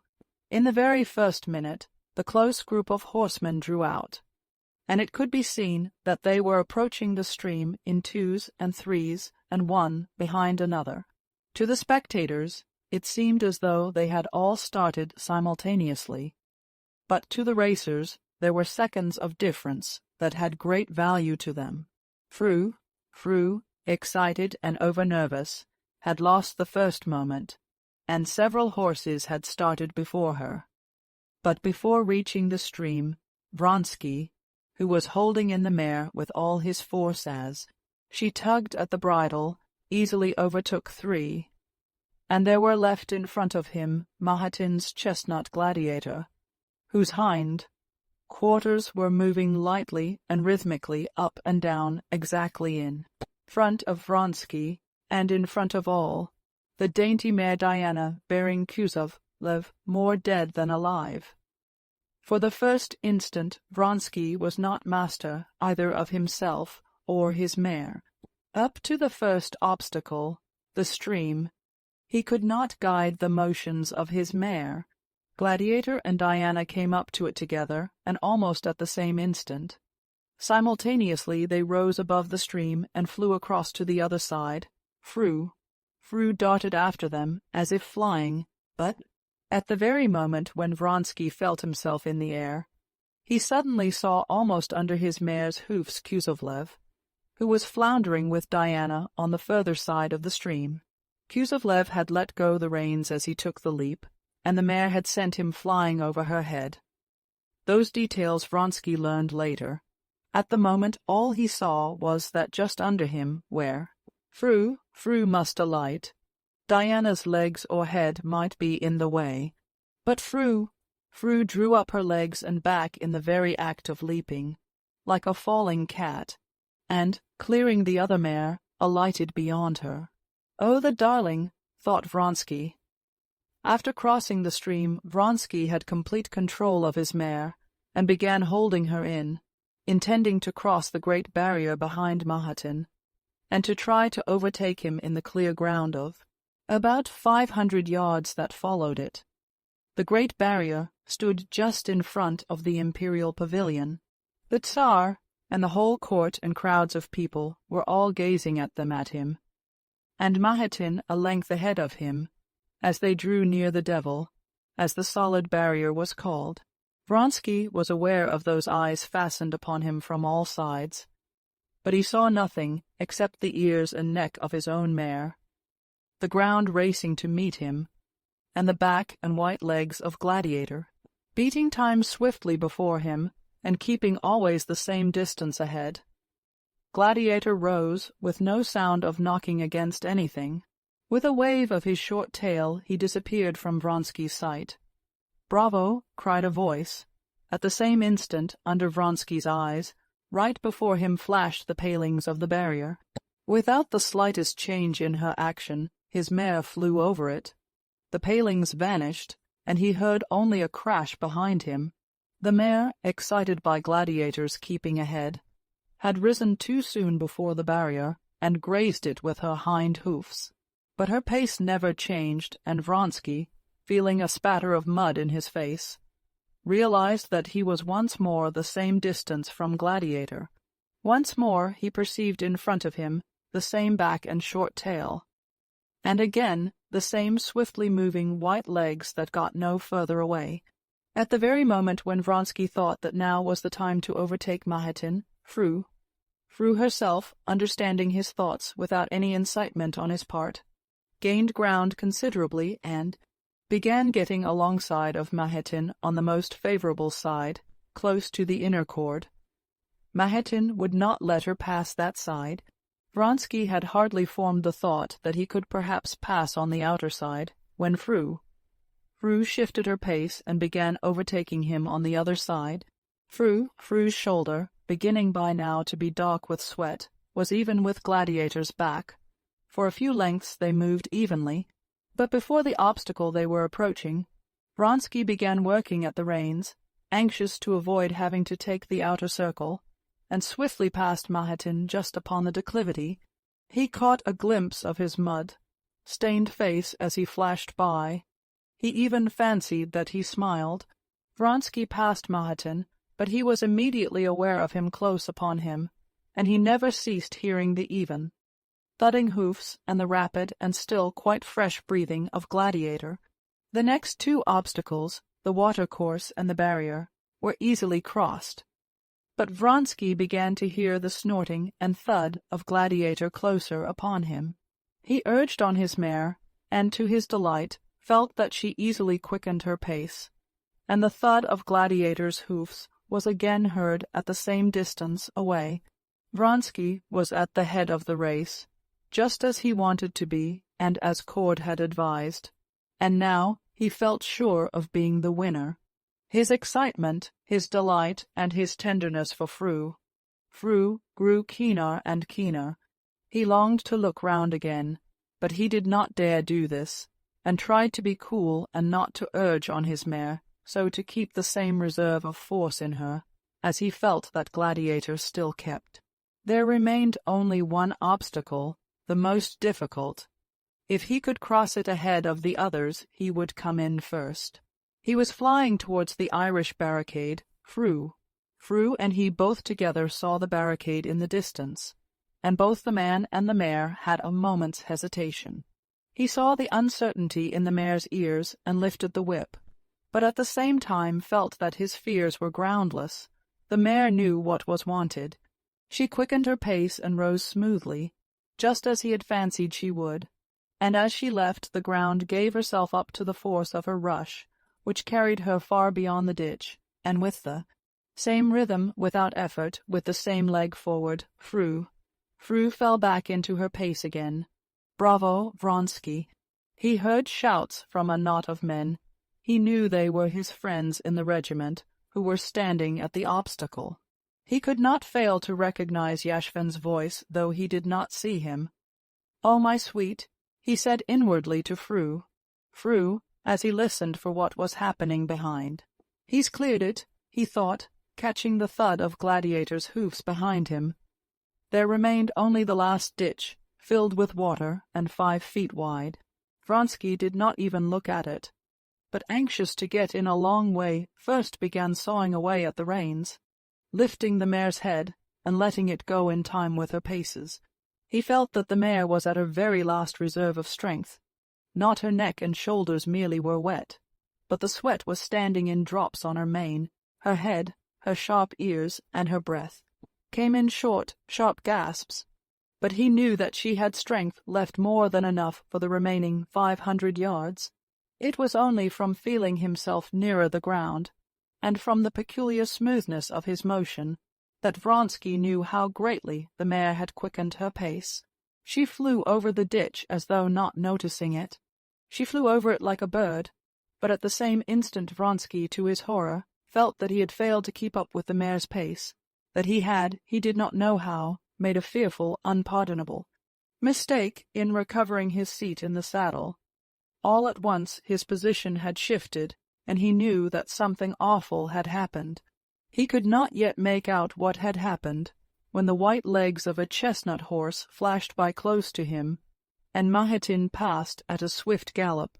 Vronsky was touching the ground with one foot, and his mare was sinking on that foot. He just had time to free his leg when she fell on one side, gasping painfully, and making vain efforts to rise with her delicate, soaking neck. She fluttered on the ground at his feet like a shot. Bird, the clumsy movement made by Vronsky had broken her back, but that he only knew much later.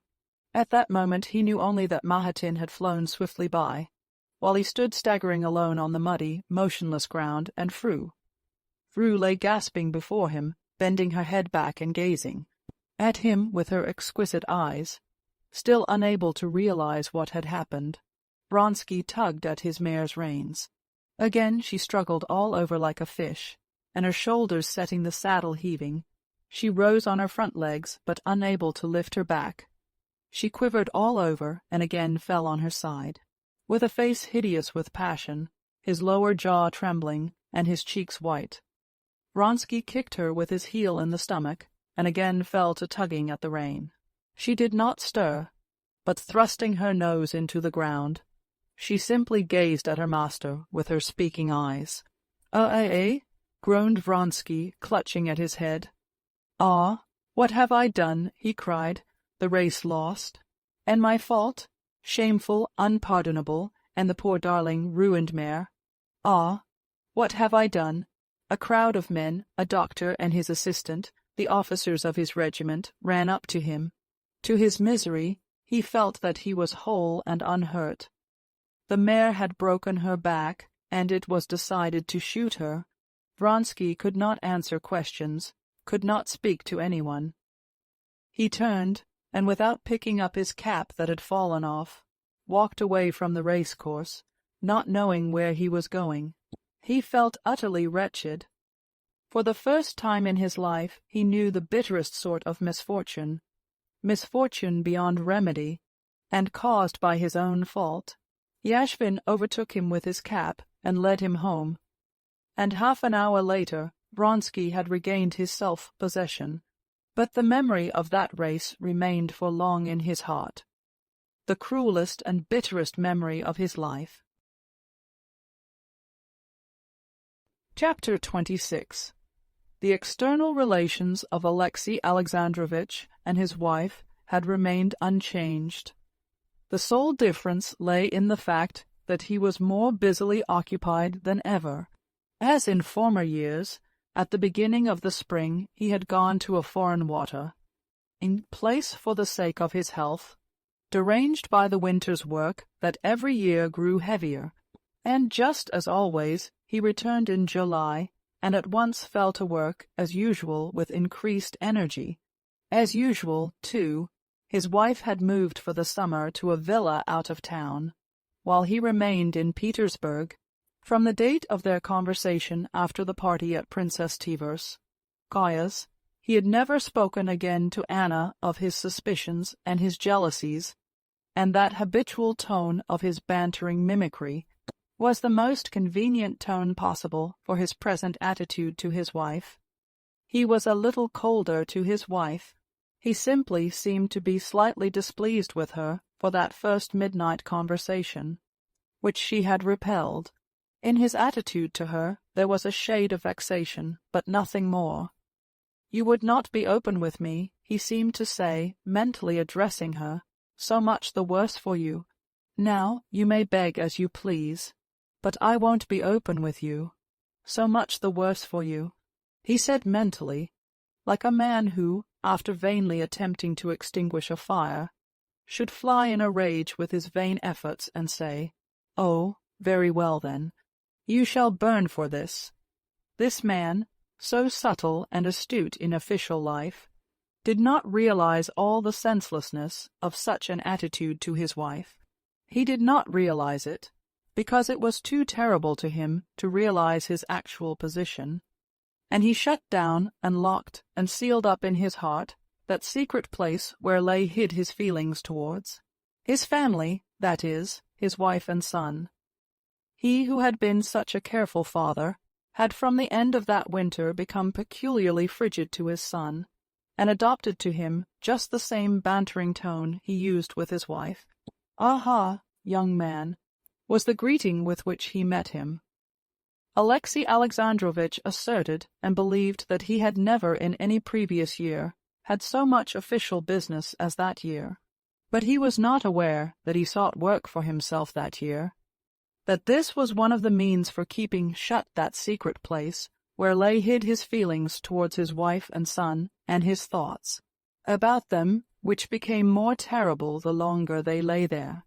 If anyone had had the right to ask Alexey Alexandrovitch what he thought of his wife's behavior, the mild and peaceable Alexey Alexandrovitch would have made no answer, but he would have been greatly angered with any man who should question him on that subject.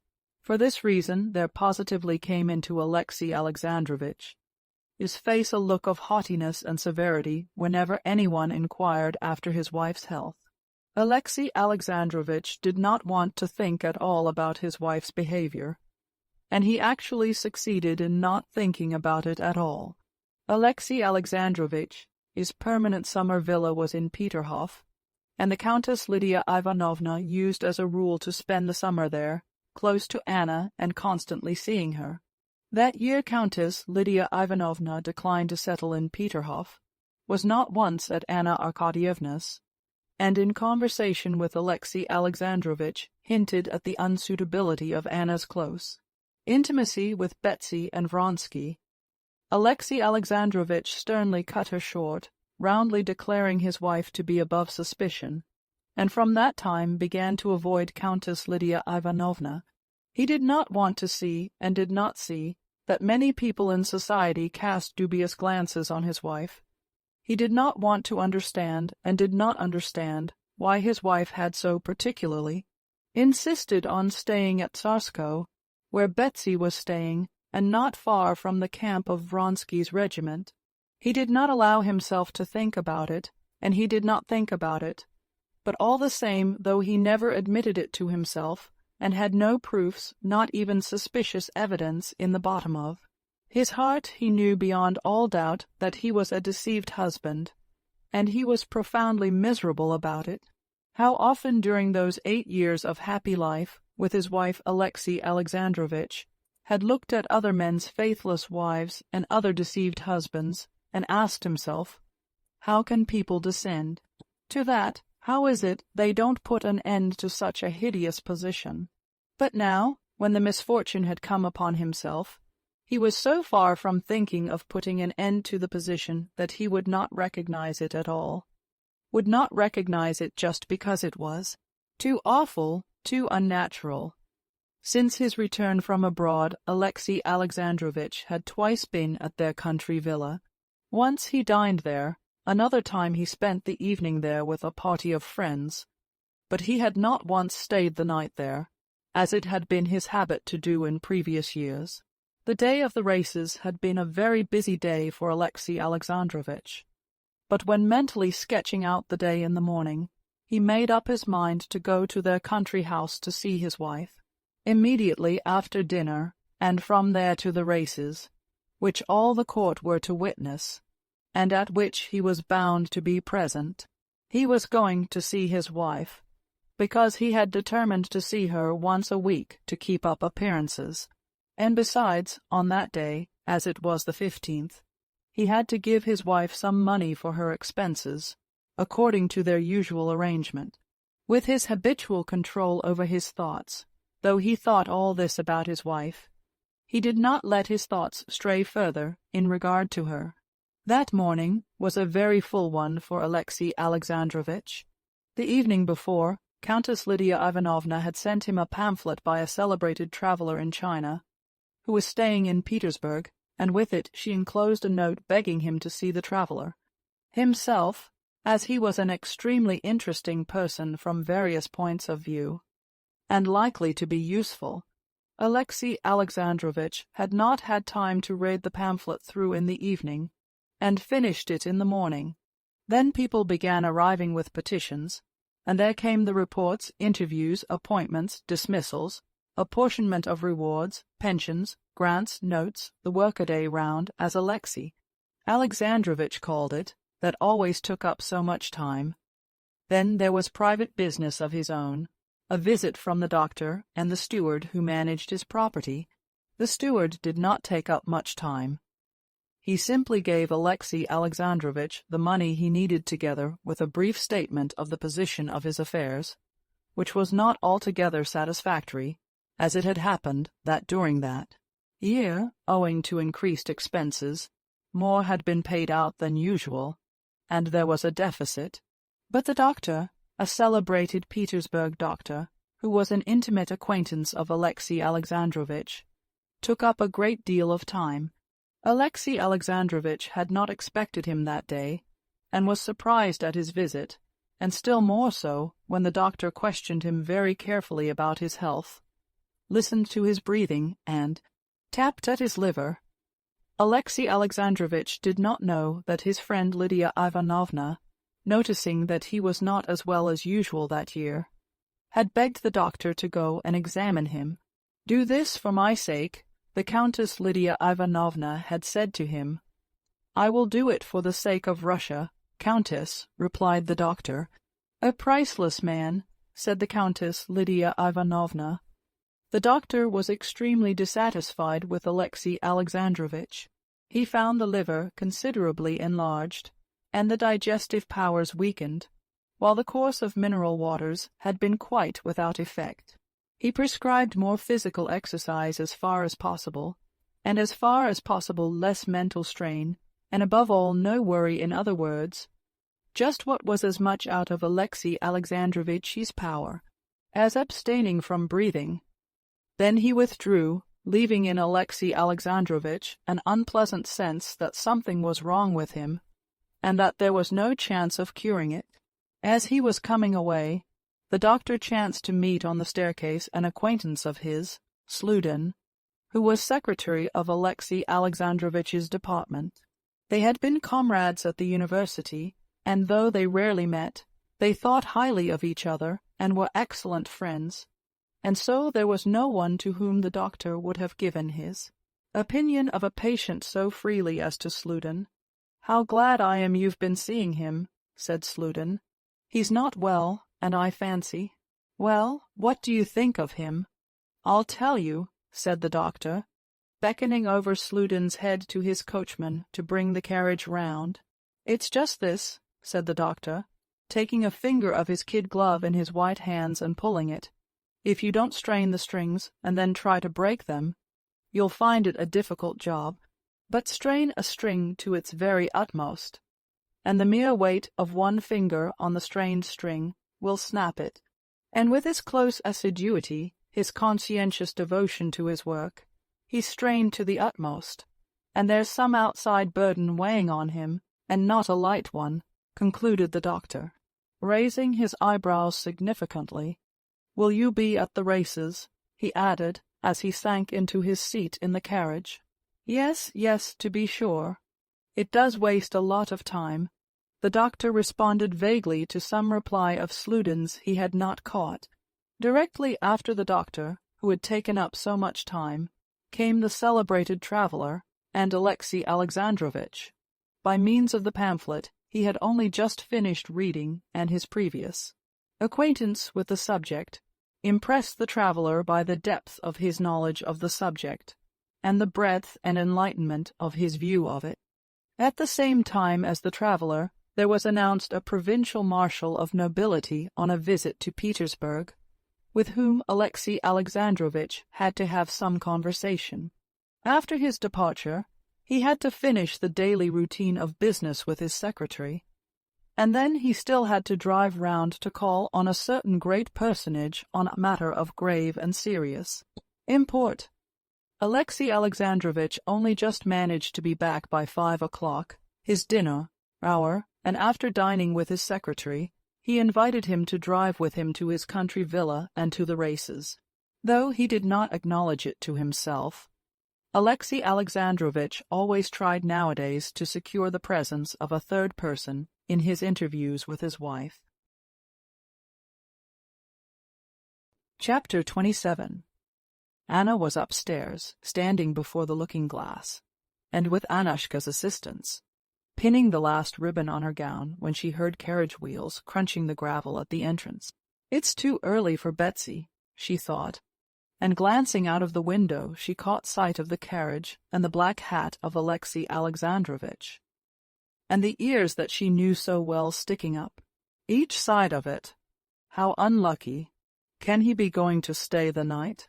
She wondered, and the thought of all that might come of such a chance struck her as so awful and terrible that, without dwelling on it for a moment, she went down to meet him with a bright and radiant face, and conscious of the presence of that spirit of falsehood and deceit in herself that she had come to know of late. She abandoned herself to that spirit and began talking, hardly knowing what she was saying. "Ah, how nice of you," she said, giving her husband her hand and greeting Sludin, who was like one of the family, with a smile. "You're staying the night, I hope," was the first word the spirit of falsehood prompted her to utter. "And now we'll go together. Only it's a pity I've promised Betsy. She's coming for me." Alexey Alexandrovich knit his brows at Betsy's name. "Oh, I'm not going to separate the inseparables," he said in his usual bantering tone. "I'm going with Mihail Vasilievich. I'm ordered exercise by the doctors too. I'll walk and fancy myself at the springs again." "There's no hurry," said Anna. "Would you like tea?" She rang. "Bring in tea, and tell Seryaja that Alexey Alexandrovich is here." "Well, tell me, how have you been, Mihail Vasilievich? You've not been to see me before." "Look how lovely it is out on the terrace," she said, turning first to one and then to the other. She spoke very simply and naturally, but too much and too fast. She was the more aware of this from noticing in the inquisitive look Mihail Vasilievich turned on her that he was, as it were, keeping watch on her. Mihail Vasilievich promptly went out on the terrace. She sat down beside her husband.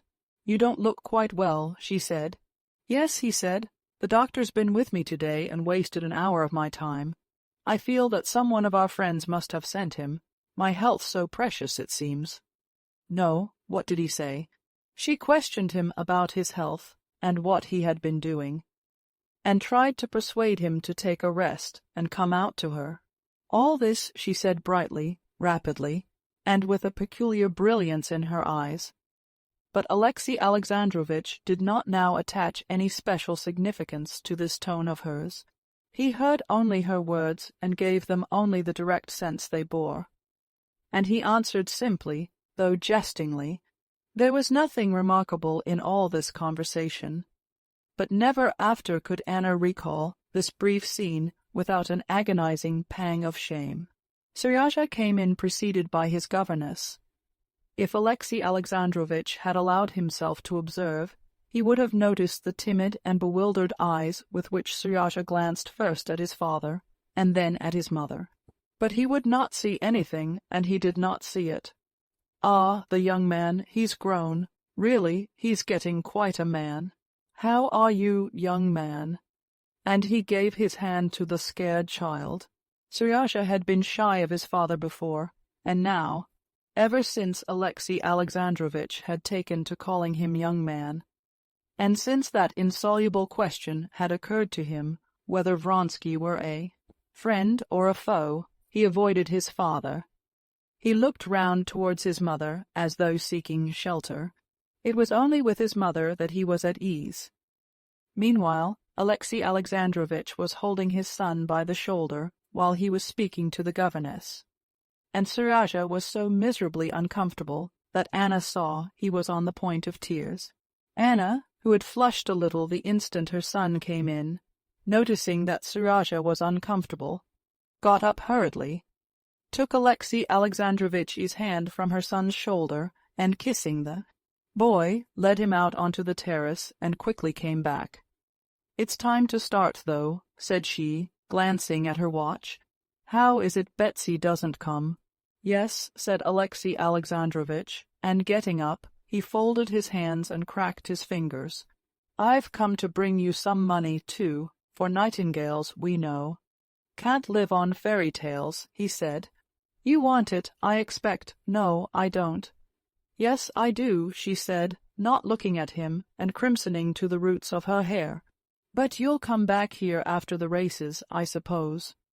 "Oh, yes," answered Alexey Alexandrovitch. "And here's the glory of Peterhof, Princess Tverskaya," he added, looking out of the window at the elegant English carriage with the tiny seats placed extremely high. "What elegance! Charming! Well, let us be starting too, then." Princess Tverskaya did not get out of her carriage, but her groom in high boots, a cape and black hat, darted out at the entrance. "I'm going. Good. Bye," said Anna, and kissing her son, she went up to Alexey Alexandrovitch and held out her hand to him. "It was ever so nice of you to come." Alexey Alexandrovitch kissed her hand. "Well, au revoir, then. You'll come back for some tea. That's delightful," she said, and went out, gay and radiant. But as soon as she no longer saw him, she was aware of the spot on her hand that his lips had touched, and she shuddered with repulsion. Chapter 28. When Alexey Alexandrovitch reached the race course, Anna was already sitting in the pavilion beside Betsy, in that pavilion where all the highest society had gathered. She caught sight of her husband in the distance. Two men, her husband and her lover, were the two centers of her existence, and unaided by her external senses, she was aware of their nearness. She was aware of her husband approaching a long way off, and she could not help following him in the surging crowd, in the midst of which he was moving. She watched his progress towards the pavilion, saw him now responding condescendingly to an ingratiating bow, now exchanging friendly, nonchalant greetings with his equals, now assiduously trying to catch the eye of some great one of this world. and taking off his big round hat that squeezed the tips of his ears. All these ways of his she knew, and all were hateful to her. Nothing but ambition, nothing but the desire to get on, that's all there is in his soul, she thought.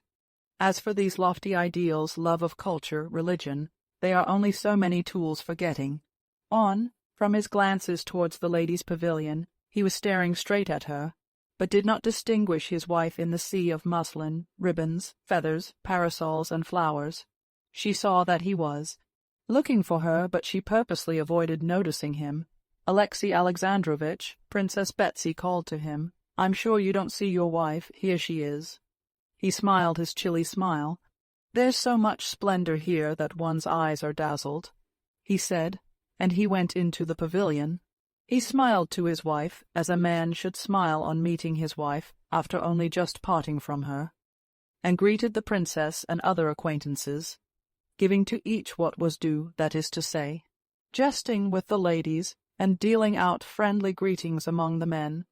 Below, near the pavilion, was standing an adjutant, general of whom Alexey Alexandrovitch had a high opinion, noted for his intelligence and culture. Alexey Alexandrovitch entered into conversation with him. There was an interval between the races, and so nothing hindered conversation. The adjutant general expressed his disapproval of races. Alexey Alexandrovitch replied, defending them. Anna heard his high, measured tones, not losing one word, and every word struck her as false, and stabbed her ears with pain. When the 3-mile steeplechase was beginning, she bent forward and gazed with fixed eyes at Vronsky as he went up to his horse and mounted, and at the same time she heard that loathsome, never-ceasing voice of her husband. She was in an agony of terror for Vronsky, but a still greater agony was the never-ceasing, as it seemed to her, stream of her husband's shrill voice with its familiar intonations. "I'm a wicked woman, a lost woman," she thought. "But I don't like lying, I can't endure falsehood. While as for him, her husband, it's the breath of his life, falsehood. He knows all about it, he sees it all. What does he care if he can talk so calmly? If he were to kill me, if he were to kill Vronsky, I might respect him. No, all he wants is falsehood and propriety," Anna said to herself, not considering exactly what it was she wanted of her husband, and how she would have liked to see him behave. She did not understand either that Alexey Alexandrovitch, his peculiar loquacity that day, so exasperating to her, was merely the expression of his inward distress and uneasiness. As a child that has been hurt skips about, putting all his muscles into movement to drown the pain, in the same way Alexey Alexandrovitch needed mental exercise to drown the thoughts of his wife, that in her presence and in Vronsky's, and with the continual iteration of his name, would force themselves on his attention, and it was as natural for him to talk well and cleverly as it is natural for a child to skip about. He was saying, "Danger in the races of officers, of cavalrymen, is an essential element in the race.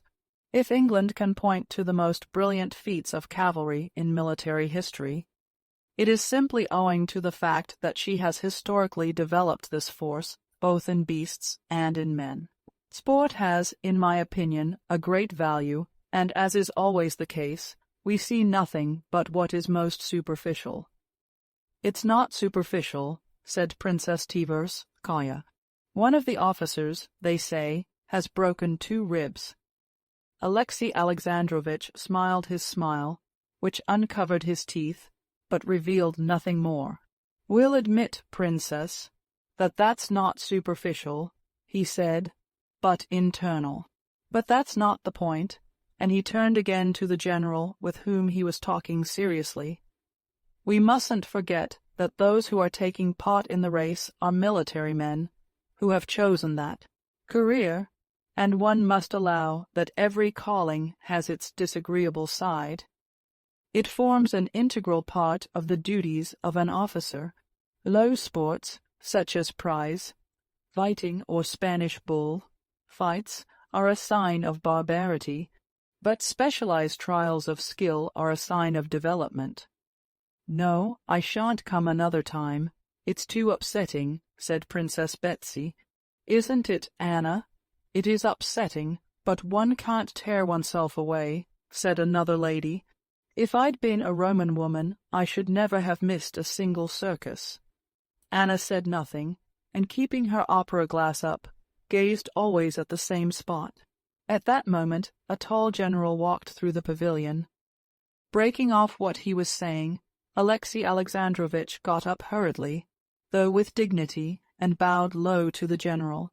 "You're not racing?" the officer asked, chaffing him. "My race is a harder one," Alexey Alexandrovitch responded deferentially, and though the answer meant nothing, the general looked as though he had heard a witty remark from a witty man, and fully relished la pointe de la sauce. "There are two aspects," Alexey Alexandrovitch resumed, "those who take part and those who look on, and love for such spectacles is an unmistakable proof of a low degree of development in the spectator, I admit, but—" "Princess Bets," sounded Stepan Arkadyevitch's voice from below, addressing Betsy. "Who's your favorite?" "Anna and I are for Kuzovlev," replied Betsy. "I'm for Vronsky. A pair of gloves. Done, but it is a pretty sight, isn't it?"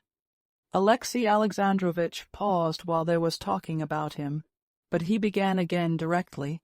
"I admit that manly sports do not—" He was continuing, but at that moment the racers started, and all conversation ceased. Alexey Alexandrovitch, too, was silent, and everyone stood up and turned towards the stream.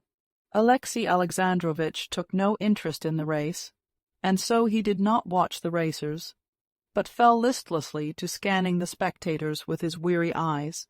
His eyes rested upon Anna. Her face was white and set. She was obviously seeing nothing and no one but one man. Her hand had convulsively clutched her fan, and she held her breath. He looked at her and hastily turned away, scrutinizing other faces. "But here's this lady, too," and others very much moved as well. "It's very natural," Alexey Alexandrovitch told himself.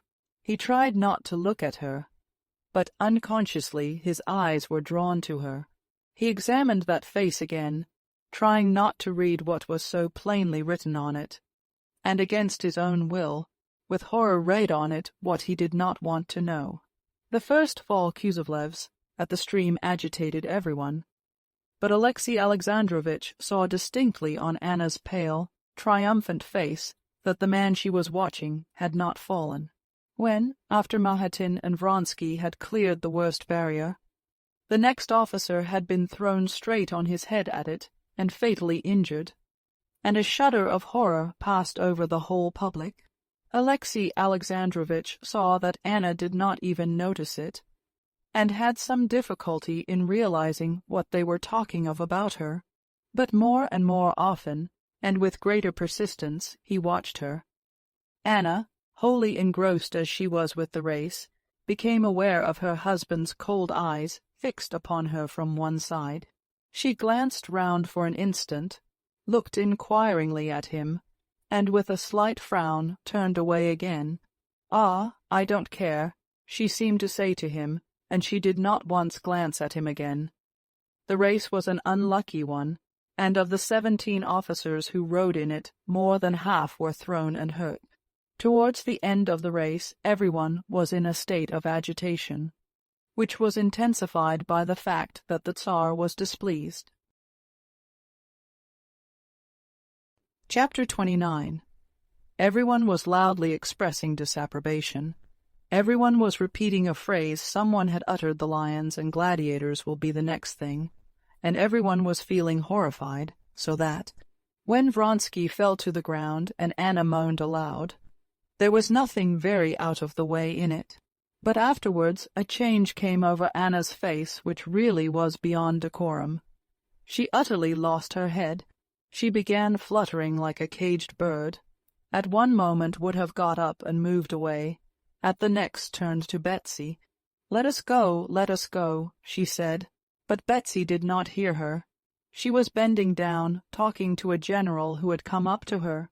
Alexey Alexandrovitch went up to Anna and courteously offered her his arm. "Let us go, if you like," he said in French, but Anna was listening to the general and did not notice her husband. "He's broken his leg too, so they say," the general was saying. "This is beyond everything."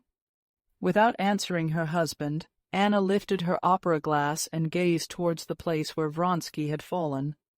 But it was so far off, and there was such a crowd of people about it, that she could make out nothing. She laid down the opera glass and would have moved away, but at that moment an officer galloped up and made some announcement to the Tsar. Anna craned forward, listening. "Stiva, Stiva," she cried to her brother, but her brother did not hear her. Again she would have moved away. "Once more I offer you my arm if you want to be going," said Alexey Alexandrovitch, reaching towards her hand. She drew back from him with aversion, and without looking in his face answered, "No, no, let me be, I'll stay." She saw now that from the place of Vronsky's accident an officer was running across the course towards the pavilion. Betsy waved her handkerchief to him. The officer brought the news that the rider was not killed, but the horse had broken its back.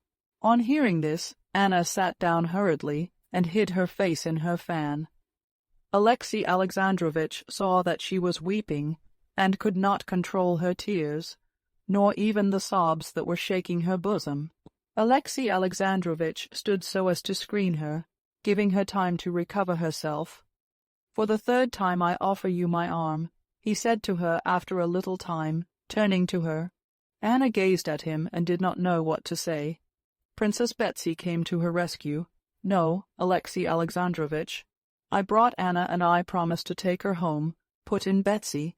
"Excuse me, Princess," he said, smiling courteously but looking her very firmly in the face. "But I see that Anna's not very well, and I wish her to come home with me." Anna looked about her in a frightened way, got up submissively, and laid her hand on her husband's arm. "I'll send to him and find out and let you know," Betsy whispered to her. As they left the pavilion, Alexey Alexandrovitch, as always, talked to those he met, and Anna had, as always, to talk and answer. But she was utterly beside herself, and moved hanging on her husband's arm as though in a dream. Is he killed or not? Is it true? Will he come or not? Shall I see him today? She was thinking. She took her seat in her husband's carriage in silence, and in silence drove out of the crowd of carriages, in spite of all he had seen. Alexey Alexandrovitch still did not allow himself to consider his wife's real condition. He merely saw the outward symptoms. He saw that she was behaving unbecomingly, and considered it his duty to tell her so. But it was very difficult for him not to say more, to tell her nothing but that. He opened his mouth to tell her she had behaved unbecomingly, but he could not help saying something utterly different. "What an inclination we all have, though, for these cruel spectacles," he said. "I observe, eh?" "I don't understand," said Anna contemptuously. He was offended, and at once began to say what he had meant to say. "I am obliged to tell you," he began. "So now we are to have it out," she thought, and she felt frightened. "I am obliged to tell you that your behavior has been unbecoming today," he said to her in French. "In what way has my behavior been unbecoming?" she said aloud, turning her head swiftly and looking him straight in the face, not with the bright expression that seemed covering something, but with a look of determination under which she concealed with difficulty the dismay she was feeling. "Mind," he said, pointing to the open window opposite the coachman. He got up and pulled up the window. "What did you consider unbecoming?" she repeated. "The despair you were unable to conceal at the accident to one of the riders." He waited for her to answer, but she was silent, looking straight before her. "I have already begged you so to conduct yourself in society, that even malicious tongues can find nothing to say against you. There was a time when I spoke of your inward attitude, but I am not speaking of that now. Now I speak only of your external attitude. You have behaved improperly, and I would wish it not to occur again." She did not hear half of what he was saying. She felt panic, stricken before him, and was thinking whether it was true that Vronsky was not killed. Was it of him they were speaking when they said the rider was unhurt, but the horse had broken its back? She merely smiled with a pretense of irony when he finished, and made no reply, because she had not heard what he said. Alexey Alexandrovitch had begun to speak boldly, but as he realized plainly what he was speaking of, the dismay she was feeling infected him too. He saw the smile, and a strange misapprehension came over him. She is smiling at my suspicions. Yes, she will tell me directly what she told me before, that there is no foundation for my suspicions, that it's absurd. At that moment, when the revelation of everything was hanging over him, there was nothing he expected so much as that she would answer mockingly as before, that his suspicions were absurd and utterly groundless. So terrible to him was what he knew that now he was ready to believe anything. But the expression of her face, scared and gloomy, did not now promise even deception. "Possibly I was mistaken," said he. "If so, I beg your pardon." "No, you were not mistaken," she said deliberately, looking desperately into his cold face. "You were not mistaken. I was, and I could not help being in despair. I hear you, but I am thinking of him.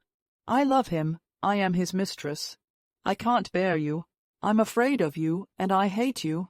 You can do what you like to me." And dropping back into the corner of the carriage, she broke into sobs, hiding her face in her hands. Alexey Alexandrovitch did not stir, and kept looking straight before him, but his whole face suddenly bore the solemn rigidity of the dead, and his expression did not change during the whole time of the drive home. On reaching the house he turned his head to her, still with the same expression. "Very well, but I expect a strict observance of the external forms of propriety, till such time," his voice shook, "as I may take measures to secure my honor and communicate them to you." He got out first and helped her to get out. Before the servants he pressed her hand, took his seat in the carriage, and drove back to Petersburg. Immediately afterwards, a footman came from Princess Betsy, and brought Anna a note. "I sent to Alexey to find out how he is, and he writes me he is quite well and unhurt, but in despair. So he will be here," she thought. "What a good thing I told him all." She glanced at her watch. She had still 3 hours to wait, and the memories of their last meeting set her blood in flame. "My God, how light it is! It's dreadful, but I do love to see his face, and I do love this fantastic light. My husband, oh, yes. Well, thank God, everything's over with him." Chapter 30. In the little German watering, place to which the Sh-Tcherbatskys had betaken themselves, as in all places, indeed, where people are gathered together, the usual process, as it were, of the crystallization of society went on, assigning to each member of that society a definite and unalterable place, just as the particle of water in frost, definitely and unalterably, takes the special form of the crystal of snow. So each new person that arrived at the springs was at once placed in his special place. Fewest Sh-Tcherbatsky, samt Jemolin Untochter, by the apartments they took, and from their name and from the friends they made, were immediately crystallized into a definite place marked out for them. There was visiting the watering place that year a real German Fürstin, in consequence of which the crystallizing process went on more vigorously than ever. Princess Sh-Tcherbatskaya wished, above everything, to present her daughter to this German princess, and the day after their arrival she duly performed this rite. Kitty made a low and graceful curtsy in the very simple, that is to say, very elegant frock that had been ordered her from Paris. The German princess said, "I hope the roses will soon come back to this pretty little face." and for the teacher Batskys, certain definite lines of existence were at once laid down from which there was no departing. The teacher Batskys made the acquaintance too of the family of an English lady somebody, and of a German countess and her son, wounded in the last war, and of a learned Swede, and of M. Connaught and his sister. But yet inevitably the teacher Batskys were thrown most into the society of a Moscow lady, Maria Yevgenievna Artishcheva, and her daughter, whom Kitty disliked, because she had fallen ill, like herself, over a love affair and a Moscow colonel, whom Kitty had known from childhood, and always seen in uniform and epaulettes, and who now, with his little eyes and his open neck and flowered cravat, was uncommonly ridiculous and tedious, because there was no getting rid of him. When all this was so firmly established, Kitty began to be very much bored, especially as the prince went away to Carlsbad, and she was left alone with her mother. She took no interest in the people she knew, feeling that nothing fresh would come of them. Her chief mental interest in the watering place consisted in watching and making theories about the people she did not know.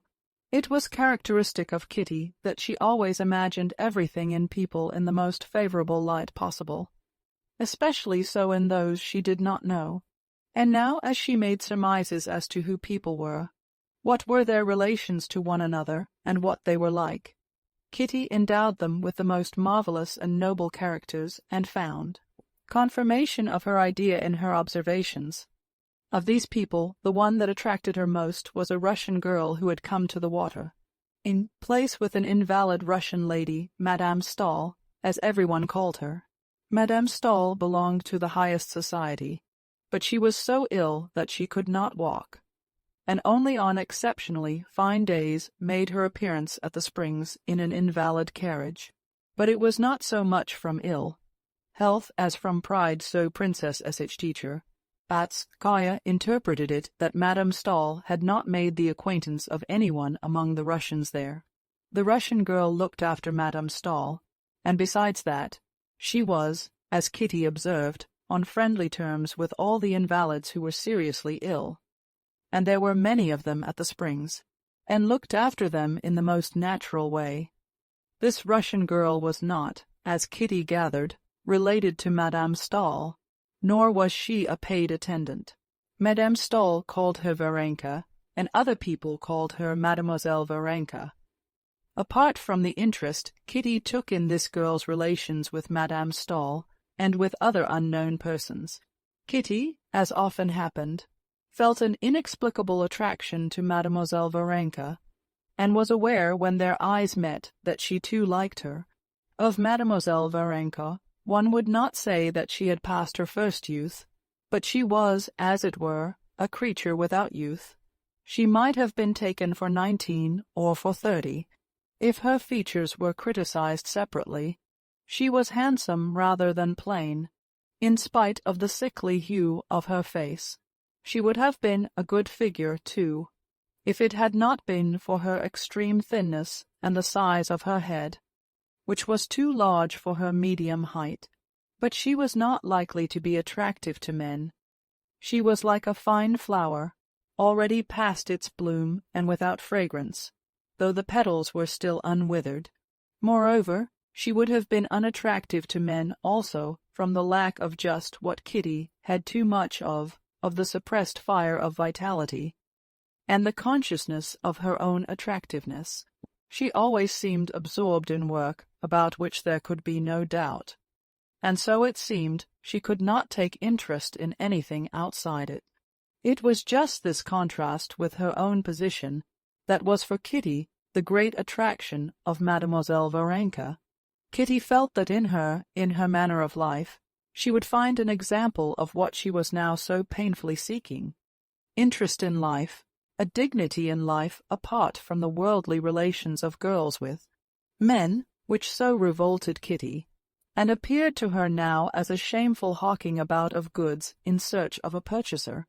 The more attentively Kitty watched her unknown friend, the more convinced she was this girl was the perfect creature she fancied her, and the more eagerly she wished to make her acquaintance. The two girls used to meet several times a day, and every time they met, Kitty's eyes said, "Who are you? What are you? Are you really the exquisite creature I imagine you to be? But for goodness' sake don't suppose," her eyes added, "that I would force my acquaintance on you. I simply admire you and like you. I like you too, and you're very, very sweet. And I should like you better still, if I had time," answered the eyes of the unknown girl. Kitty saw indeed that she was always busy. Either she was taking the children of a Russian family home from the springs, or fetching a shawl for a sick lady and wrapping her up in it, or trying to interest an irritable invalid, or selecting and buying cakes for tea for someone. Soon after the arrival of the SHT Chabatskys, there appeared in the morning crowd at the Springs 2 persons who attracted universal and unfavorable attention. These were a tall man with a stooping figure and huge hands in an old coat too short for him, with black, simple, and yet terrible eyes, and a pockmarked, kind-looking woman, very badly and tastelessly dressed. Recognizing these persons as Russians, Kitty had already in her imagination begun constructing a delightful and touching romance about them. But the princess, having ascertained from the visitors' list that this was Nikolay Levin and Maria Nikolaevna, explained to Kitty what a bad man this Levin was, and all her fancies about these two. People vanished, not so much from what her mother told her, as from the fact that it was Konstantin's brother. This pair suddenly seemed to Kitty intensely unpleasant. This Levin, with his continual twitching of his head, aroused in her now an irrepressible feeling of disgust. It seemed to her that his big, terrible eyes, which persistently pursued her, expressed a feeling of hatred and contempt, and she tried to avoid meeting him. Chapter 31. It was a wet day. It had been raining all the morning, and the invalids, with their parasols, had flocked into the arcades.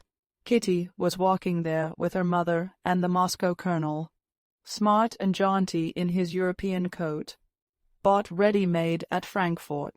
They were walking on one side of the arcade, trying to avoid Levin, who was walking on the other side.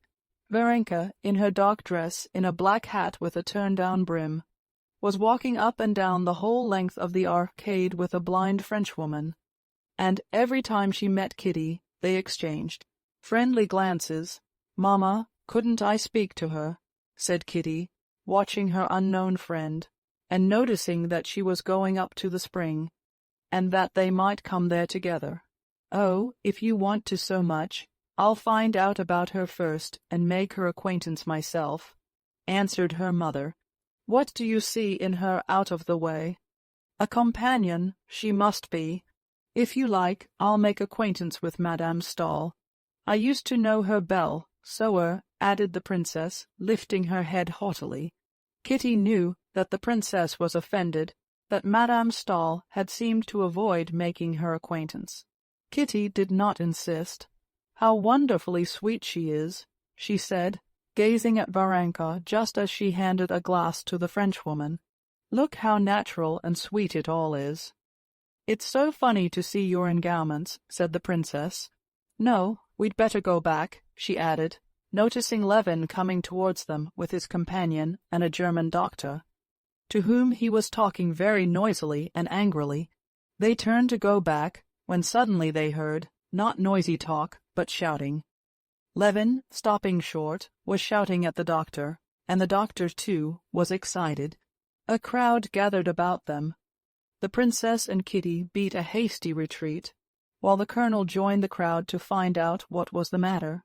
A few minutes later the colonel overtook them. "What was it?" inquired the princess. "Scandalous and disgraceful," answered the colonel. "The one thing to be dreaded is meeting Russians abroad. That tall gentleman was abusing the doctor, flinging all sorts of insults at him because he wasn't treating him quite as he liked, and he began waving his stick at him.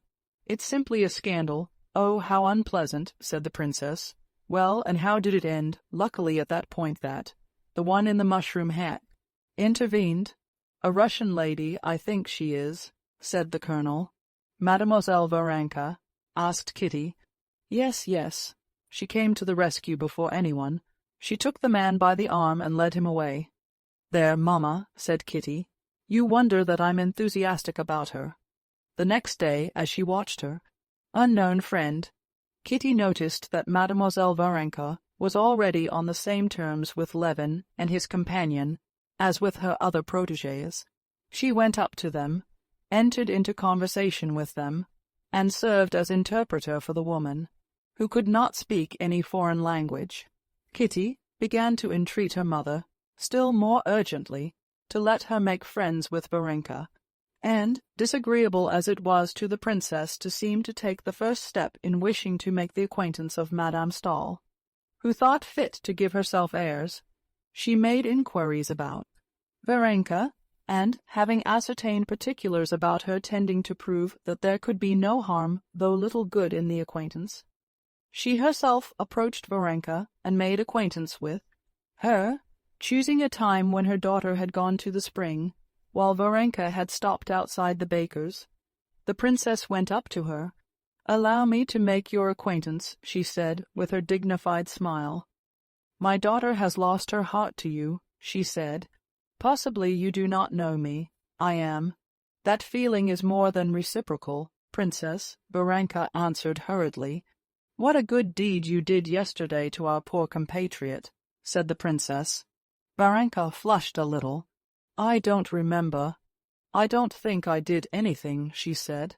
"Why, you saved that Levin from disagreeable consequences."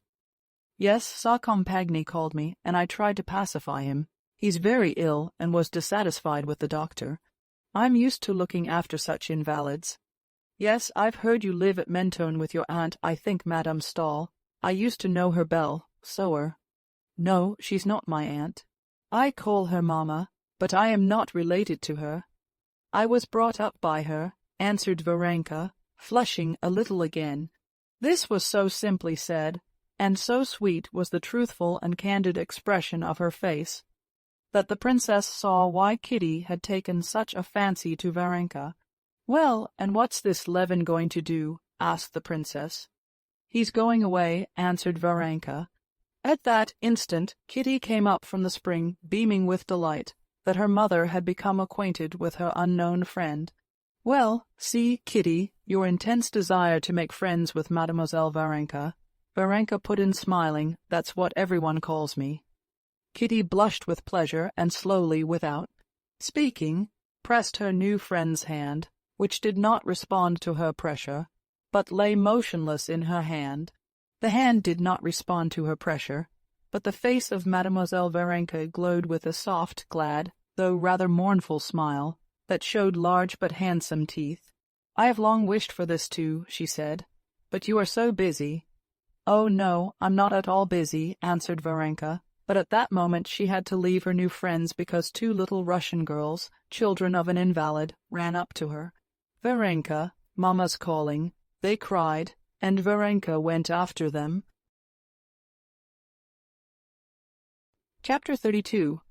The particulars which the princess had learned in regard to Varenka's past and her relations with Madame Stahl were as follows.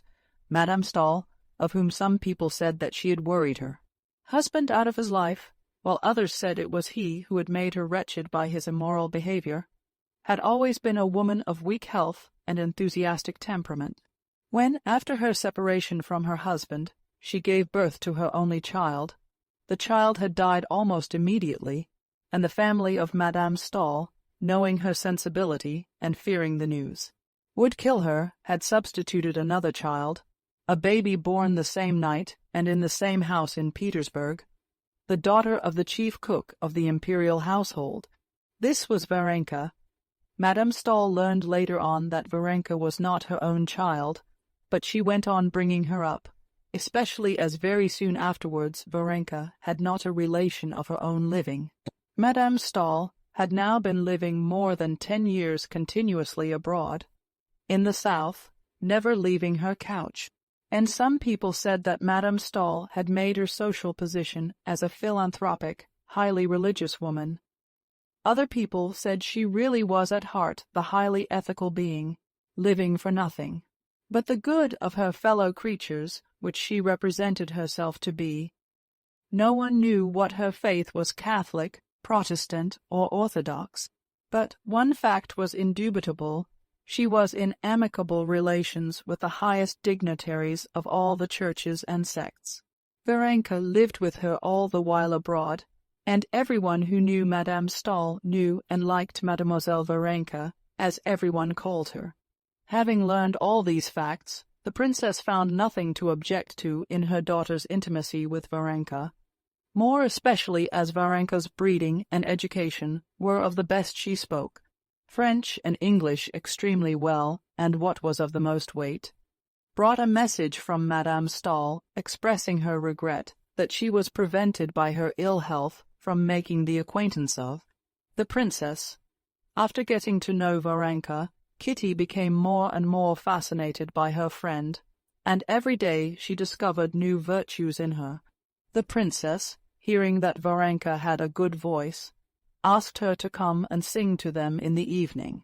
Kitty plays, and we have a piano, not a good one, it's true, but you will give us so much pleasure, said the princess with her affected smile, which Kitty disliked particularly just then, because she noticed that Varenka had no inclination to sing. Varenka came, however, in the evening, and brought a roll of music with her. The princess had invited Marya Yevgenyevna and her daughter and the colonel. Varenka seemed quite unaffected by there being persons present she did not know, and she went directly to the piano. She could not accompany herself, but she could sing music at sight very well. Kitty, who played well, accompanied her. "You have an extraordinary talent," the princess said to her after Varenka had sung the first song extremely well. Marya Yevgenyevna and her daughter expressed their thanks and admiration. "Look," said the colonel, looking out of the window, "what an audience has collected to listen to you." There actually was quite a considerable crowd under the windows. "I am very glad it gives you pleasure," Varenka answered simply. Kitty looked with pride at her friend. She was enchanted by her talent, and her voice, and her face, but most of all by her manner, by the way Varenka obviously thought nothing of her singing, and was quite unmoved by their praises. She seemed only to be asking, "Am I to sing again, or is that enough?" If it had been I, thought Kitty, how proud I should have been, how delighted I should have been to see that crowd under the windows. But she's utterly unmoved by it. Her only motive is to avoid refusing, and to please Mamma. What is there in her? What is it gives her the power to look down on everything, to be calm independently of everything?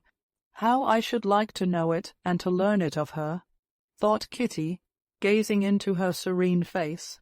The princess asked Varenka to sing again, and Varenka sang another song, also smoothly, distinctly, and well, standing erect at the piano and beating time on it with her thin, dark-skinned hand.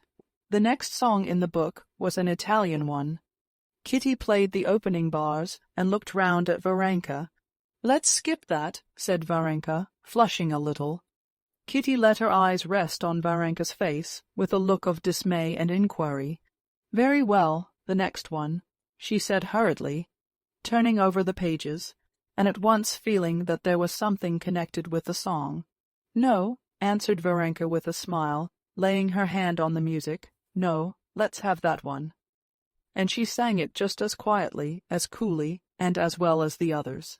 When she had finished, they all thanked her again and went off to tea. Kitty and Varenka went out into the little garden that adjoined the house. "Am I right that you have some reminiscences connected with that song?" said Kitty. "Don't tell me," she added hastily, "only say if I'm right." "No, why not?" "I'll tell you simply," said Varenka, and, without waiting for a reply, she went on. "Yes, it brings up memories, once painful ones. I cared for someone once, and I used to sing him that song." Kitty, with big, wide-open eyes, gazed silently, sympathetically at Varenka. "I cared for him, and he cared for me." But his mother did not wish it, and he married another girl. He's living now not far from us, and I see him sometimes. You didn't think I had a love story too, she said. And there was a faint gleam in her handsome face of that fire, which Kitty felt must once have glowed all over her. I didn't think so. Why, if I were a man, I could never care for anyone else after knowing you. Only I can't understand how he could, to please his mother, forget you and make you unhappy. He had no heart. Oh, no, he's a very good man, and I'm not unhappy. Quite the contrary, I'm very happy. Well, so we shan't be singing any more now, she added, turning towards the house. How good you are! How good you are! Cried Kitty, and stopping her, she kissed her. If I could only be even a little like you. Why should you be like anyone? You're nice as you are, said Varenka, smiling her gentle, weary smile. No, I'm not nice at all. Come, tell me. Stop a minute, let's sit down, said Kitty, making her sit down again beside her. Tell me, isn't it humiliating to think that a man has disdained your love, that he hasn't cared for it? But he didn't disdain it. I believe he cared for me, but he was a dutiful son. Yes, but if it hadn't been on account of his mother, if it had been his own doing, said Kitty, feeling she was giving away her secret, and that her face, burning with the flush of shame, had betrayed her already. In that case he would have done wrong, and I should not have regretted him, answered Varenka, evidently realizing that they were now talking not of her, but of Kitty. But the humiliation, said Kitty, the humiliation one can never forget, she said, remembering her look at the last ball during the pause in the music. Where is the humiliation? Why, you did nothing wrong, worse than wrong, shameful. Varenka shook her head and laid her hand on Kitty's hand. Why, what is there shameful? She said.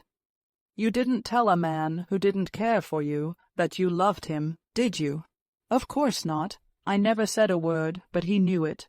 No, no, there are looks, there are ways. I can't forget it if I live 100 years. Why so? I don't understand. The whole point is whether you love him now or not, said Varenka, who called everything by its name. I hate him. I can't forgive myself. Why, what for the shame, the humiliation? Oh, if everyone were as sensitive as you are, said Varenka. There isn't a girl who hasn't been through the same, and it's all so unimportant. Why, what is important?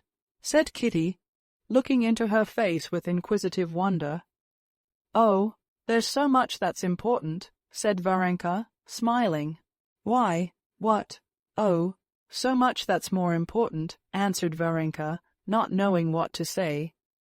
But at that instant they heard the princess's voice from the window. Kitty, it's cold. Either get a shawl or come indoors. It really is time to go in, said Varenka, getting up. I have to go on to Madame Berth's. She asked me to. Kitty held her by the hand, and with passionate curiosity and entreaty her eyes asked her, What is it? What is this of such importance that gives you such tranquillity? You know, tell me. But Varenka did not even know what Kitty's eyes were asking her. She merely thought that she had to go to see Madame Berth too that evening, and to make haste home in time for Mammon's tea at 12 o'clock. She went indoors, collected her music, and saying good-bye to everyone, was about to go. "Allow me to see you home," said the colonel. "Yes, how can you go alone at night like this?" chimed in the princess. "Anyway, I'll send Parasha." Kitty saw that Varenka could hardly restrain a smile at the idea that she needed an escort. "No, I always go about alone, and nothing ever happens to me," she said, taking her hat, and kissing Kitty once more, without saying what was important. She stepped out courageously with the music under her arm, and vanished into the twilight of the summer night, bearing away with her her secret of what was important, and what gave her the calm and dignity so much to be envied.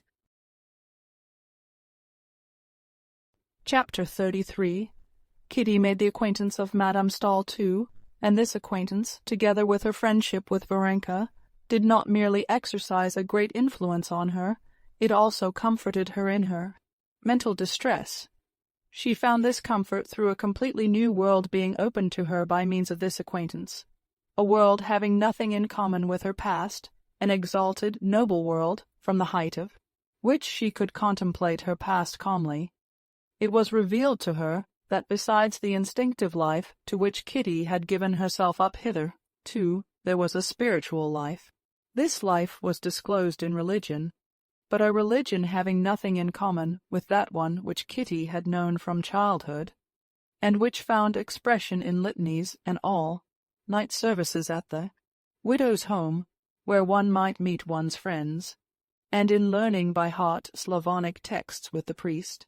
This was a lofty, mysterious religion connected with a whole series of noble thoughts and feelings, which one could do more than merely believe because one was told to, which one could love. Kitty found all this out not from words. Madame Stahl talked to Kitty as to a charming child that one looks on with pleasure as on the memory of one's youth, and only once she said in passing that in all human sorrows nothing gives comfort but love and faith, and that in the sight of Christ's compassion for us no sorrow is trifling, and immediately talked of other things. But in every gesture of Madame Stahl, in every word, in every heavenly, as Kitty called it, look, and above all in the whole story of her life, which she heard from Varenka, Kitty recognized that something that was important, of which, till then, she had known nothing. Yet, elevated as Madame Stahl's character was, touching as was her story, and exalted and moving as was her speech, Kitty could not help detecting in her some traits which perplexed her. She noticed that when questioning her about her family, Madame Stahl had smiled contemptuously, which was not in accord with Christian meekness. She noticed, too, that when she had found a Catholic priest with her, Madame Stahl had studiously kept her face in the shadow of the lamp shade, and had smiled in a peculiar way. Trivial as these two observations were, they perplexed her, and she had her doubts as to Madame Stahl. But on the other hand, Varenka, alone in the world, without friends or relations, with a melancholy disappointment in the past, desiring nothing, regretting nothing, was just that perfection of which Kitty dared hardly dream.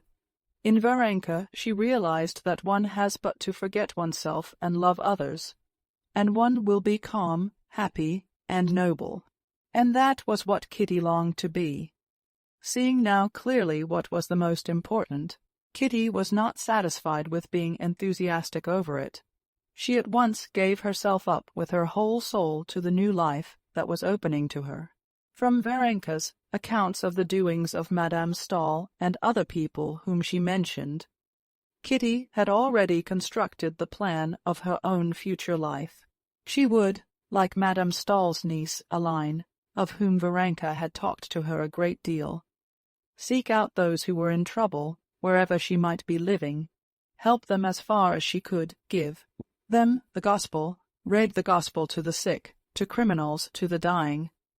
The idea of reading the gospel to criminals, as Aline did, particularly fascinated Kitty.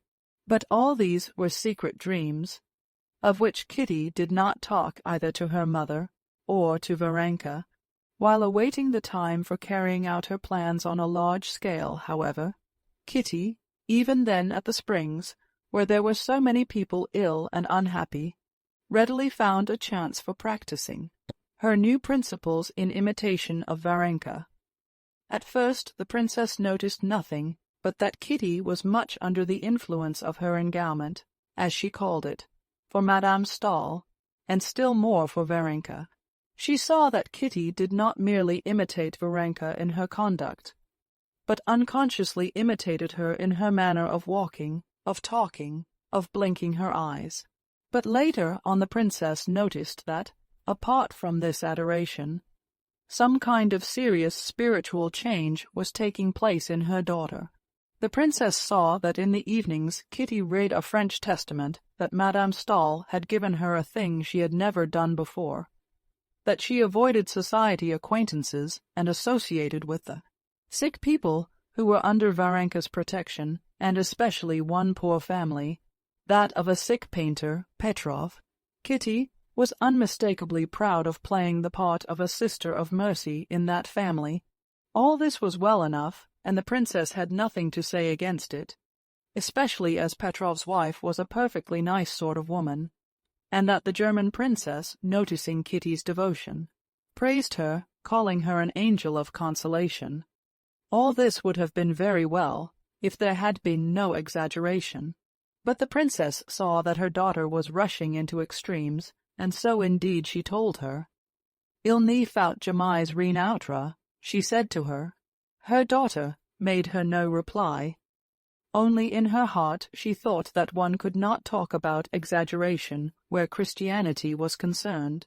What exaggeration could there be in the practice of a doctrine wherein one was bidden to turn the other cheek when one was smitten, and give one's cloak if one's coat were taken?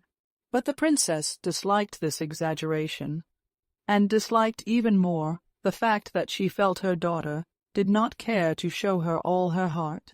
Kitty did in fact conceal her new views and feelings from her mother. She concealed them not because she did not respect or did not love her mother, but simply because she was her mother. She would have revealed them to anyone sooner than to her mother. How is it Anna Pavlovna's not been to see us for so long? The princess said one day of Madame Petrova, I've asked her, but she seems put out about something. No, I've not noticed it, Maman, said Kitty, flushing hotly. Is it long since you went to see them? We're meaning to make an expedition to the mountains tomorrow, answered Kitty. Well, you can go, answered the princess, gazing at her daughter's embarrassed face and trying to guess the cause of her embarrassment. That day Varenka came to dinner and told them that Anna Pavlovna had changed her mind and given up the expedition for the morrow, and the princess noticed again that Kitty reddened. Kitty, haven't you had some misunderstanding with the Petrovs? Said the princess when they were left alone. Why has she given up sending the children and coming to see us? Kitty answered that nothing had happened between them, and that she could not tell why Anna Pavlovna seemed displeased with her. Kitty answered perfectly truly. She did not know the reason Anna Pavlovna had changed to her, but she guessed it. She guessed at something which she could not tell her mother, which she did not put into words to herself. It was one of those things which one knows, but which one can never speak of even to oneself. So terrible and shameful would it be to be mistaken. Again and again she went over in her memory all her relations with the family. She remembered the simple delight expressed on the round, good, humored face of Anna Pavlovna at their meetings. She remembered their secret confabulations about the invalid, their plots to draw him away from the work which was forbidden him, and to get him out of doors. The devotion of the youngest boy, who used to call her my Kitty, and would not go to bed without her. How nice it all was! Then she recalled the thin, terribly thin figure of Petrov, with his long neck, in his brown coat, his scant, curly hair, his questioning blue eyes that were so terrible to Kitty at first, and his painful attempts to seem hearty and lively in her presence. She recalled the efforts she had made at first to overcome the repugnance she felt for him, as for all consumptive people, and the pains it had cost her to think of things to say to him. She recalled the timid, softened look with which he gazed at her, and the strange feeling of compassion and awkwardness, and later of a sense of her own goodness, which she had felt at it.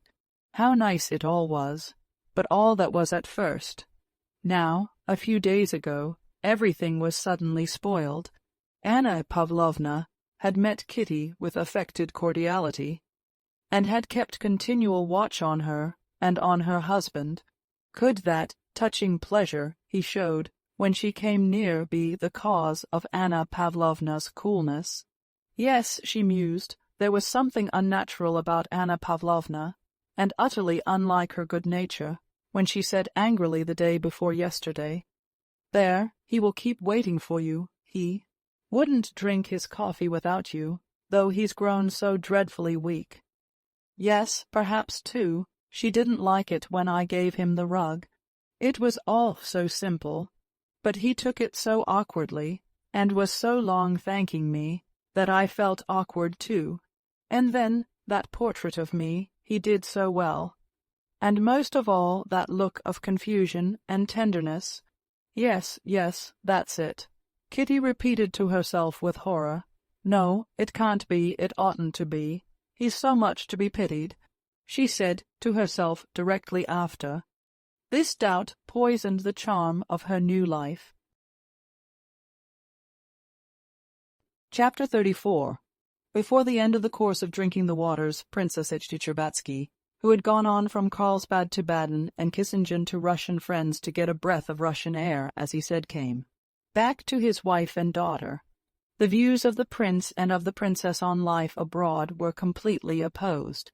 The princess thought everything delightful, and in spite of her established position in Russian society, she tried abroad to be like a European fashionable lady, which she was not for the simple reason that she was a typical Russian gentlewoman, and so she was affected, which did not altogether suit her. The prince, on the contrary, thought everything foreign detestable, got sick of European life, kept to his Russian habits, and purposely tried to show himself abroad less European than he was in reality. The prince returned thinner, with the skin hanging in loose bags on his cheeks, but in the most cheerful frame of mind. His good humor was even greater when he saw Kitty completely recovered. The news of Kitty's friendship with Madame Stahl and Varenka, and the reports the princess gave him of some kind of change she had noticed in Kitty, troubled the prince and aroused his habitual feeling of jealousy of everything that drew his daughter away from him, and a dread that his daughter might have got out of the reach of his influence into regions inaccessible to him. But these unpleasant matters were all drowned in the sea of kindliness and good humor which was always within him, and more so than ever since his course of Carlsbad waters. The day after his arrival, the prince, in his long overcoat, with his Russian wrinkles and baggy cheeks propped up by a starched collar, set off with his daughter to the spring in the greatest good humor. It was a lovely morning, the bright, cheerful houses with their little gardens, the sight of the red-faced, red-armed beer, drinking German waitresses working away merrily, did the heart good. But the nearer they got to the springs, the oftener they met sick people, and their appearance seemed more pitiable than ever among the everyday conditions of prosperous German life. Kitty was no longer struck by this contrast. The bright sun, the brilliant green of the foliage, the strains of the music were for her the natural setting of all these familiar faces, with their changes to greater emaciation or to convalescence, for which she watched. But to the prince the brightness and gaiety of the June morning, and the sound of the orchestra playing a gay waltz then in fashion, and above all, the appearance of the healthy attendants, seemed something unseemly and monstrous, in conjunction with these slowly moving, dying figures gathered together from all parts of Europe. In spite of his feeling of pride and, as it were, of the return of youth, with his favorite daughter on his arm, he felt awkward and almost ashamed of his vigorous step and his sturdy, stout limbs. He felt almost like a man not dressed in a crowd. "Present me to your new friends," he said to his daughter, squeezing her hand with his elbow. "I like even your horrid Soden for making you so well again. Only it's melancholy, very melancholy here." "Who's that?" Kitty mentioned the names of all the people they met, with some of whom she was acquainted and some not. At the entrance of the garden they met the blind lady, Madame Berthe, with her guide, and the prince was delighted to see the old Frenchwoman's face light up when she heard Kitty's voice.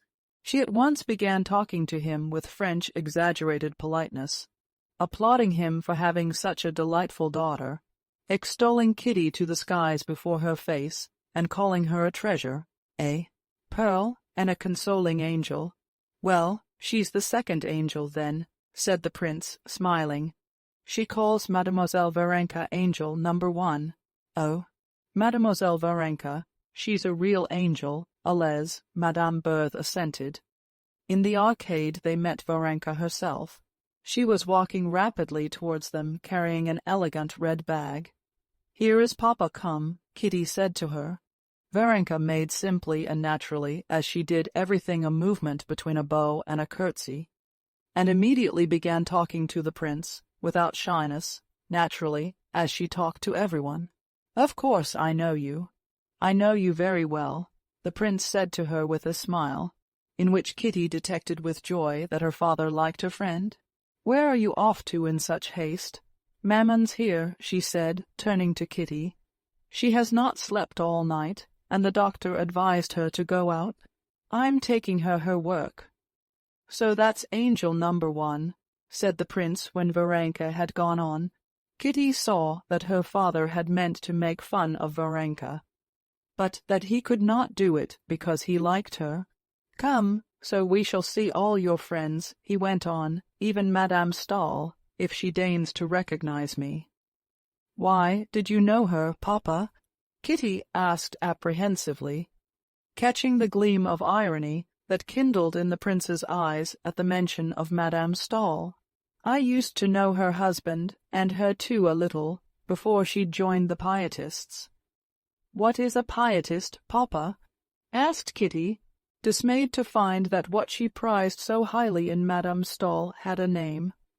"I don't quite know myself.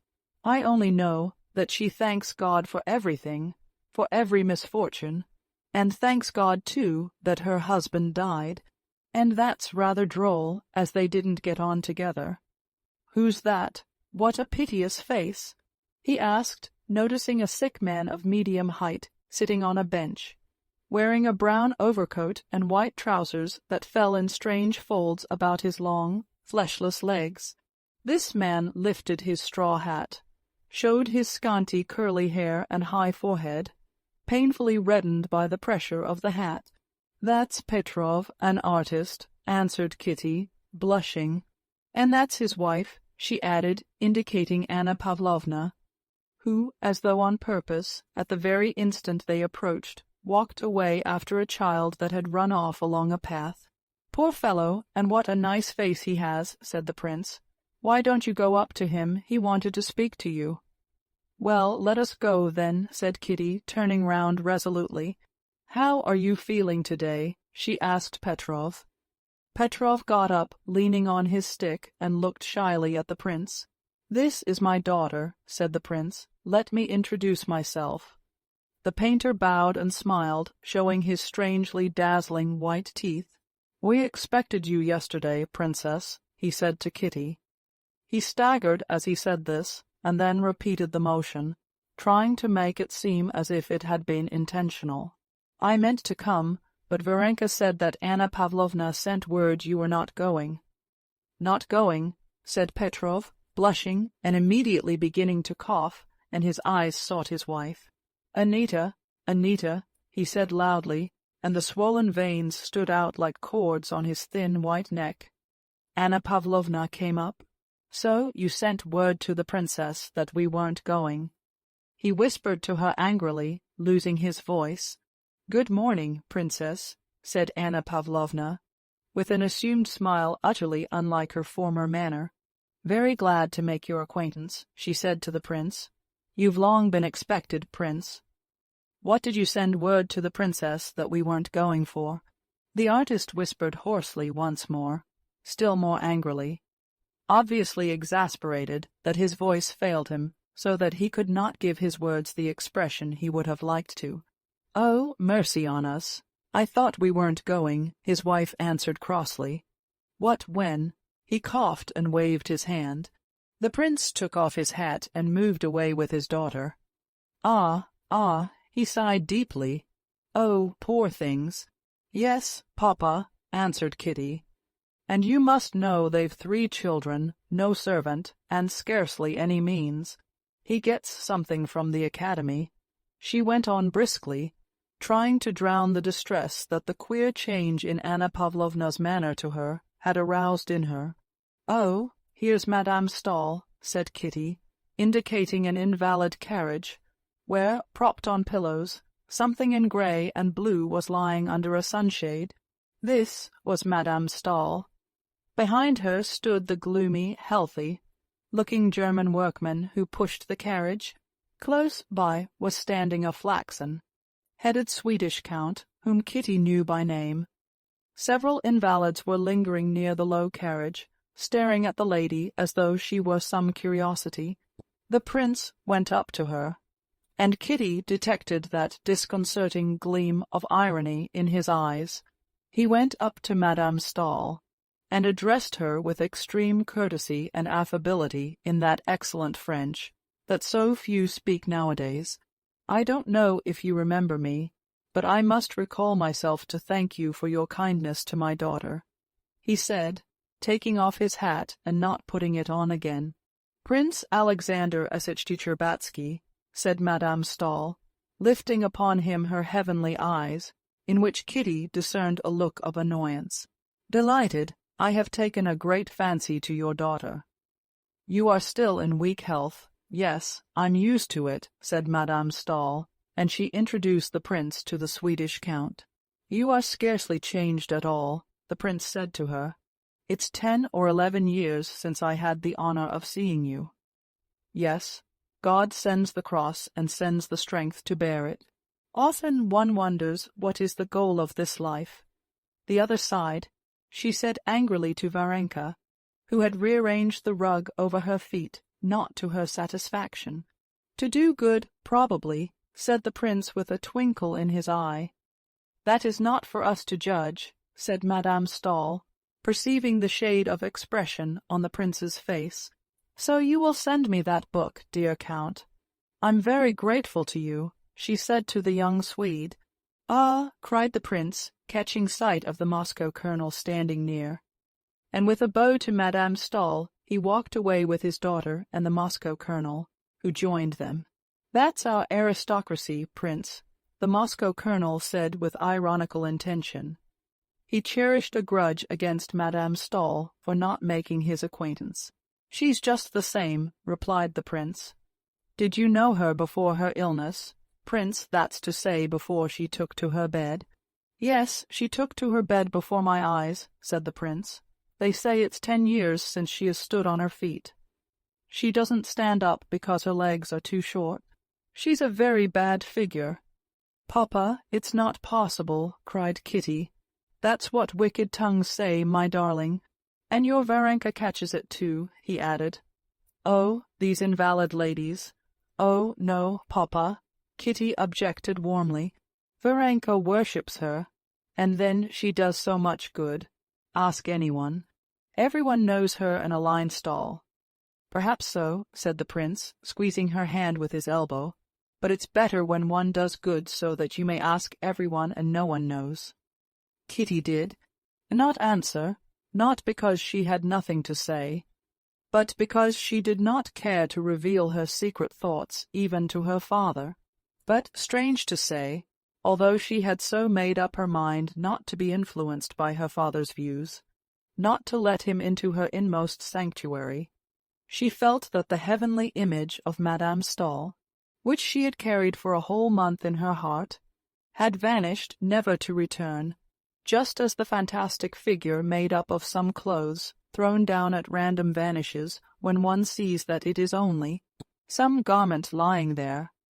All that was left was a woman with short legs, who lay down because she had a bad figure, and worried patient Varenka for not arranging her rug to her liking, and by no effort of the imagination could Kitty bring back the former Madame Stahl. Chapter 35. The prince communicated his good humor to his own family and his friends, and even to the German landlord in whose rooms the Asich-Tcherbatskys were staying. On coming back with Kitty from the springs, the prince, who had asked the colonel, and Marya Yevgenyevna, and Varenka all to come and have coffee with them, gave orders for a table and chairs to be taken into the garden under the chestnut tree, and lunch to be laid there. The landlord and the servants, too, grew brisker under the influence of his good spirits. They knew his open-handedness, and half an hour later the invalid doctor from Hamburg, who lived on the top floor, looked enviously out of the window at the merry party of healthy Russians assembled under the chestnut tree, in the trembling circles of shadow cast by the leaves, at a table covered with a white cloth and set with coffee-pot, bread, and butter, cheese, and cold game, sat the princess in a high cap with lilac ribbons, distributing cups and bread and butter. At the other end sat the prince, eating heartily and talking loudly and merrily. The prince had spread out near him his purchases, carved boxes and knick-knacks, paper, knives of all sorts, of which he bought a heap at every watering place and bestowed them upon everyone, including Liesen, the servant girl, and the landlord, with whom he jested in his comically bad German, assuring him that it was not the water had cured Kitty, but his splendid cookery, especially his plum soup. The princess laughed at her husband for his Russian ways, but she was more lively and good-humored than she had been all the while she had been at the waters. The colonel smiled, as he always did, at the prince's jokes, but as far as regards Europe, of which he believed himself to be making a careful study, he took the princess's side. The simple-hearted Marya Yevgenyevna simply roared with laughter at everything absurd the prince said, and his jokes made Varenka helpless with feeble but infectious laughter, which was something Kitty had never seen before. Kitty was glad of all this, but she could not be light-hearted. She could not solve the problem her father had unconsciously set her by his good-humored view of her friends, and of the life that had so attracted her. To this doubt there was joined the change in her relations with the Petrovs, which had been so conspicuously and unpleasantly marked that morning. Everyone was good-humored, but Kitty could not feel good-humored, and this increased her distress. She felt a feeling such as she had known in childhood, when she had been shut in her room as a punishment, and had heard her sister's merry laughter outside. "Well, but what did you buy this mass of things for?" said the princess, smiling, and handing her husband a cup of coffee. "One goes for a walk, one looks in a shop, and they ask you to buy. Erloft, Durchloft. Directly they say Durchloft, I can't hold out. I lose 10 thalers. It's simply from boredom," said the princess. "Of course it is. Such boredom, my dear, that one doesn't know what to do with oneself." "How can you be bored, Prince? There's so much that's interesting now in Germany," said Marya Yevgenyevna. "But I know everything that's interesting. The plum soup I know, and the pea sausages I know. I know everything." "No, you may say what you like, Prince. There's the interest of their institutions," said the colonel. "But what is there interesting about it? They're all as pleased as brass halfpence. They've conquered everybody, and why am I to be pleased at that? I haven't conquered anyone, and I'm obliged to take off my own boots, yes, and put them away too. In the morning, get up and dress at once, and go to the dining-room to drink bad tea. How different it is at home. You get up in no haste, you get cross, grumble a little, and come round again. You've time to think things over, and no hurry." "But time's money, you forget that," said the colonel. "Time indeed, that depends. Why, there's time one would give a month of for 6 pence, and time you wouldn't give half an hour of for any money. Isn't that so, Katinka? What is it? Why are you so depressed?" "I'm not depressed." "Where are you off to?" "Stay a little longer," he said to Varenka. "I must be going home," said Varenka, getting up, and again she went off into a giggle. When she had recovered, she said good-bye, and went into the house to get her hat. Kitty followed her. Even Varenka struck her as different. She was not worse, but different from what she had fancied her before. "Oh dear, it's a long while since I've laughed so much," said Varenka, gathering up her parasol and her bag. "How nice he is, your father." Kitty did not speak. "When shall I see you again?" asked Varenka. Mamma meant to go and see the Petrovs. "Won't you be there?" said Kitty to try Varenka. "Yes," answered Varenka. "They're getting ready to go away, so I promised to help them pack." "Well, I'll come too, then." "No, why should you?" "Why not? Why not? Why not?" said Kitty, opening her eyes wide, and clutching at Varenka's parasol, so as not to let her go. "No, wait a minute. Why not? Oh, nothing. Your father has come, and besides, they will feel awkward at your helping." "No. Tell me why you don't want me to be often at the Petrovs'." "You don't want me to, why not?" "I didn't say that," said Varenka quietly.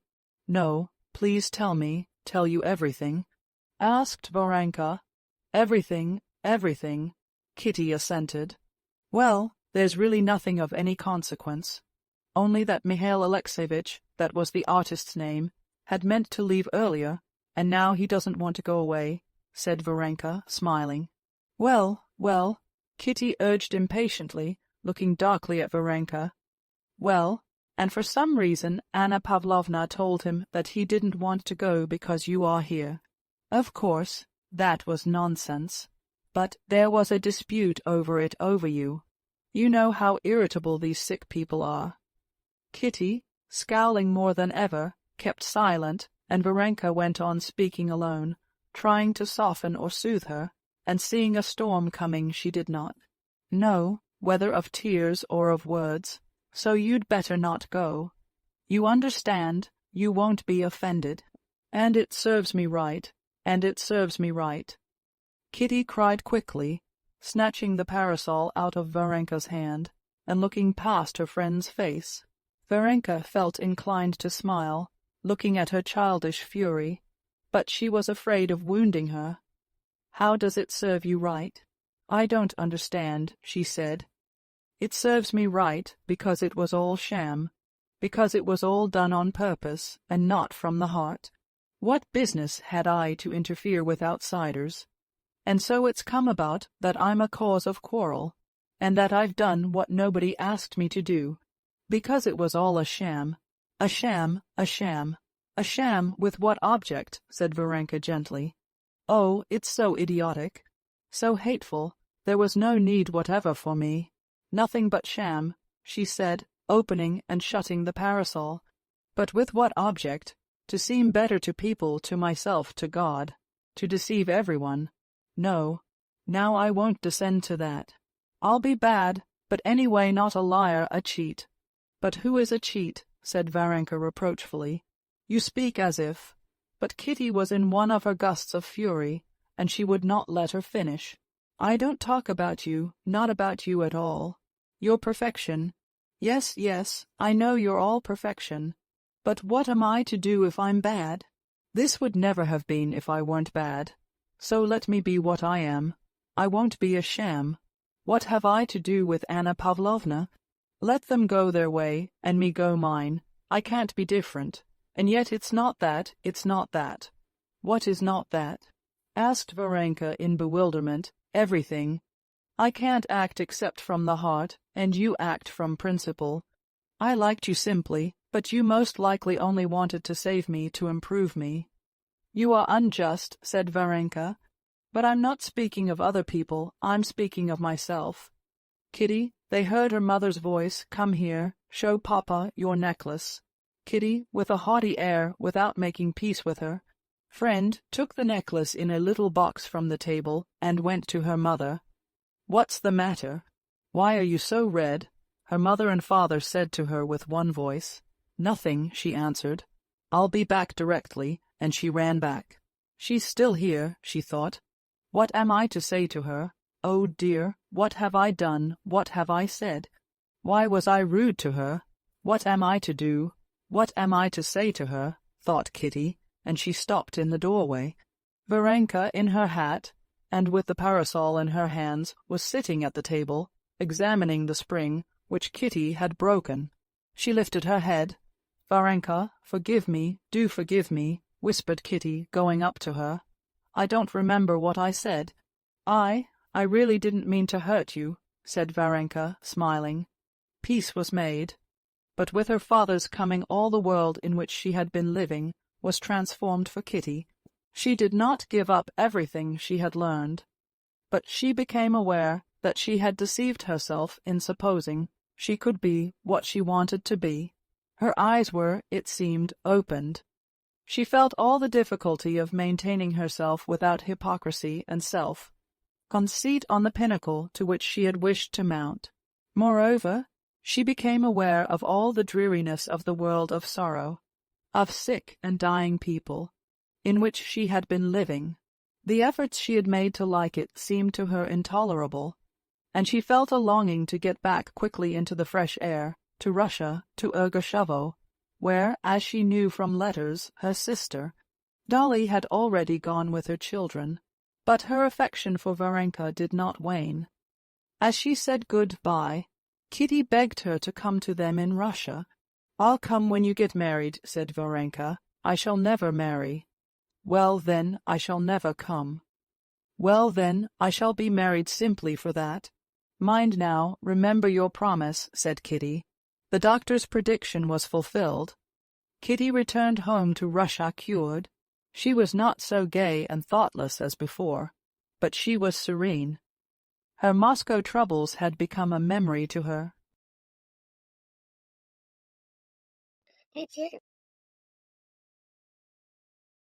Chapter 1. Sergei Ivanovich Koznishev wanted a rest from mental work, and instead of going abroad as he usually did, he came towards the end of May to stay in the country with his brother. In his judgment, the best sort of life was a country life. He had come now to enjoy such a life at his brother's. Konstantin Levin was very glad to have him, especially as he did not expect his brother Nikolay that summer. But in spite of his affection and respect for Sergei Ivanovich, Konstantin Levin was uncomfortable with his brother in the country. It made him uncomfortable, and it positively annoyed him to see his brother's attitude to the country. To Konstantin Levin, the country was the background of life, that is, of pleasures, endeavors, labor. To Sergei Ivanovich, the country meant on one hand rest from work, on the other a valuable antidote to the corrupt influences of town, which he took with satisfaction and a sense of its utility. To Konstantin Levin, the country was good first because it afforded a field for labor, of the usefulness of which there could be no doubt. To Sergei Ivanovich, the country was particularly good, because there it was possible and fitting to do nothing. Moreover, Sergei Ivanovich, his attitude to the peasants rather piqued Konstantin. Sergei Ivanovich used to say that he knew and liked the peasantry, and he often talked to the peasants, which he knew how to do without affectation or condescension, and from every such conversation he would deduce general conclusions in favor of the peasantry, and in confirmation of his knowing them. Konstantin Levin did not like such an attitude to the peasants. To Konstantin, the peasant was simply the chief partner in their common labor, and in spite of all the respect and the love, almost like that of kinship, he had for the peasant sucked in probably, as he said himself, with the milk of his peasant nurse still as a fellow worker with him, while sometimes enthusiastic over the vigor, gentleness, and justice of these men, he was very often, when their common labors called for other qualities, exasperated with the peasant for his carelessness, lack of method, drunkenness, and lying. If he had been asked whether he liked or didn't like the peasants, Konstantin Levin would have been absolutely at a loss what to reply. He liked and did not like the peasants, just as he liked and did not like men in general. Of course, being a good-hearted man, he liked men rather than he disliked them, and so too with the peasants. But like or dislike the people as something apart he could not only because he lived with the people, and all his interests were bound up with theirs, but also because he regarded himself as a part of the people, did not see any special qualities or failings distinguishing himself and the people, and could not contrast himself with them. Moreover, although he had lived so long in the closest relations with the peasants, as farmer and arbitrator, and what was more, as adviser, the peasants trusted him, and for 30 miles round they would come to ask his advice. He had no definite views of the people, and would have been as much at a loss to answer the question whether he knew the people as the question whether he liked them. For him to say he knew the peasantry would have been the same as to say he knew men. He was continually watching and getting to know people of all sorts, and among them peasants, whom he regarded as good and interesting people, and he was continually observing new points in them, altering his former views of them and forming new ones. With Sergei Ivanovitch it was quite the contrary. Just as he liked and praised a country life in comparison with the life he did not like, so too he liked the peasantry in contradistinction to the class of men he did not like, and so too he knew the peasantry as something distinct from and opposed to men generally. In his methodical brain there were distinctly formulated certain aspects of peasant life, deduced partly from that life itself, but chiefly from contrast with other modes of life. He never changed his opinion of the peasantry, and his sympathetic attitude towards them. In the discussions that arose between the brothers on their views of the peasantry, Sergei Ivanovitch always got the better of his brother, precisely because Sergei Ivanovitch had definite ideas about the peasant, his character, his qualities, and his tastes. Konstantin Levin had no definite and unalterable idea on the subject, and so in their arguments Konstantin was readily convicted of contradicting himself. In Sergei Ivanovitch's eyes his younger brother was a capital fellow, with his heart in the right place, as he expressed it in French, but with a mind which, though fairly quick, was too much influenced by the impressions of the moment, and consequently filled with contradictions. With all the condescension of an elder brother, he sometimes explained to him the true import of things, but he derived little satisfaction from arguing with him, because he got the better of him too easily. Konstantin Levin regarded his brother as a man of immense intellect and culture, as generous in the highest sense of the word, and possessed of a special faculty for working for the public good.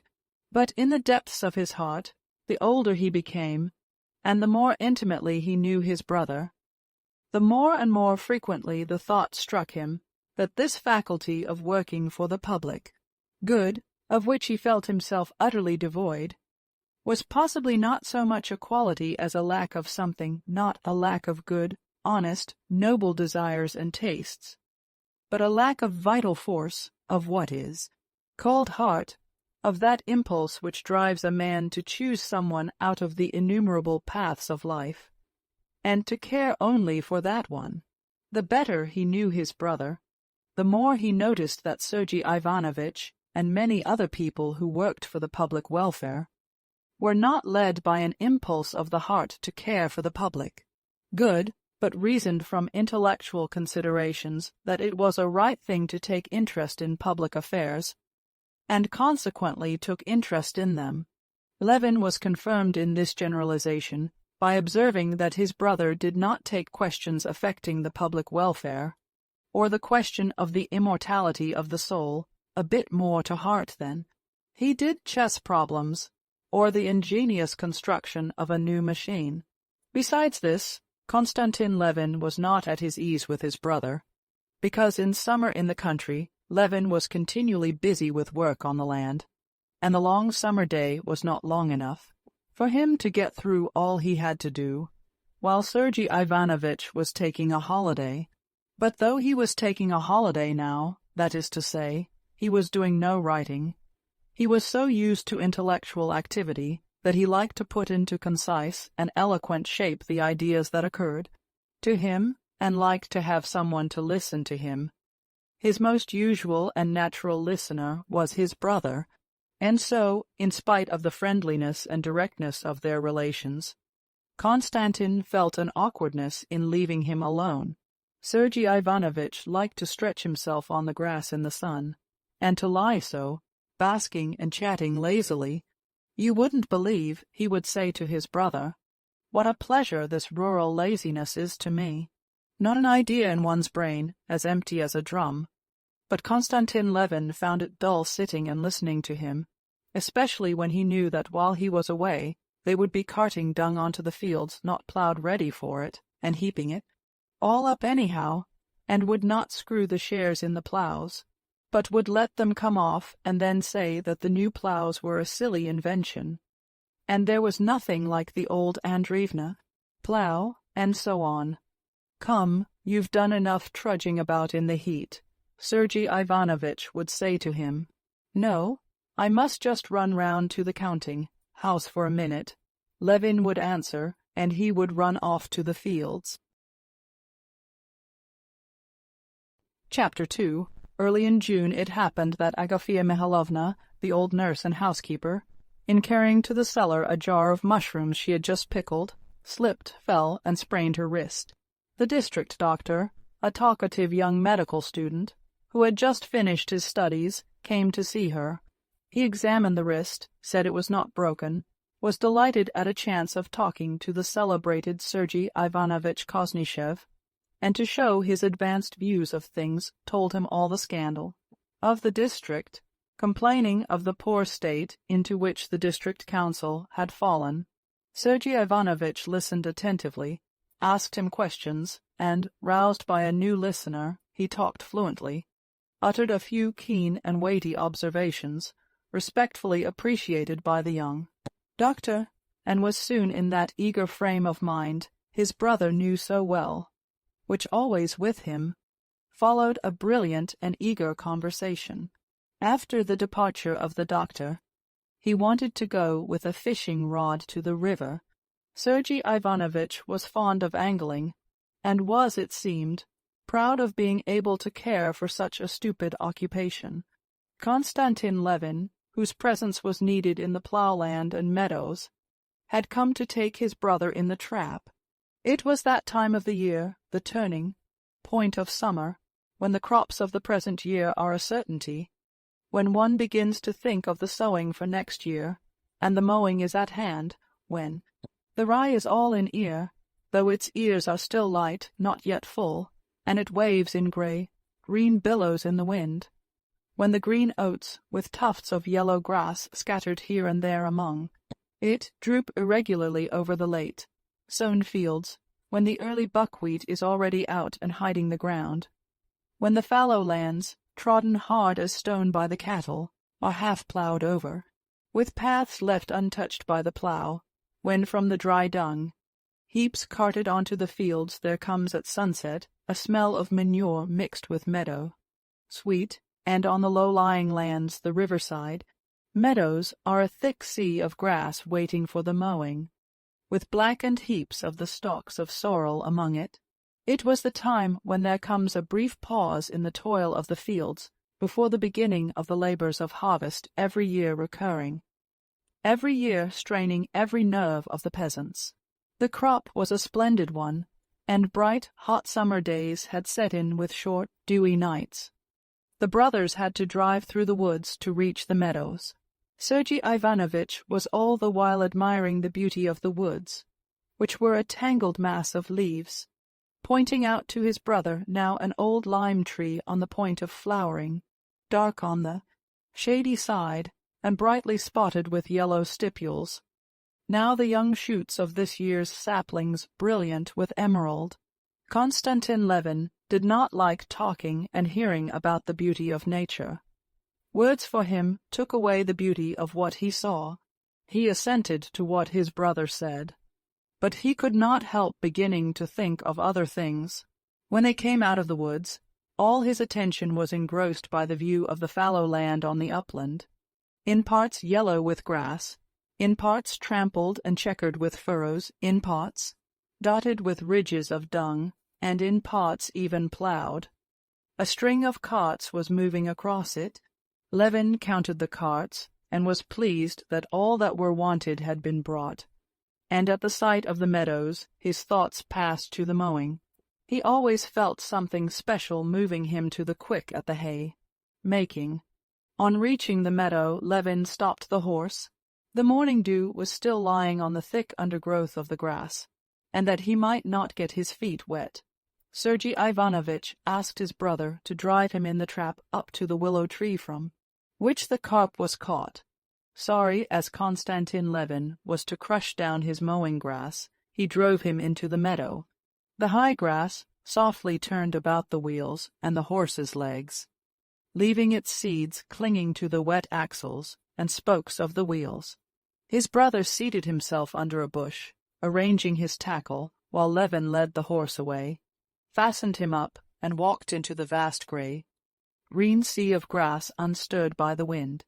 The silky grass, with its ripe seeds, came almost to his waist in the dampest spots.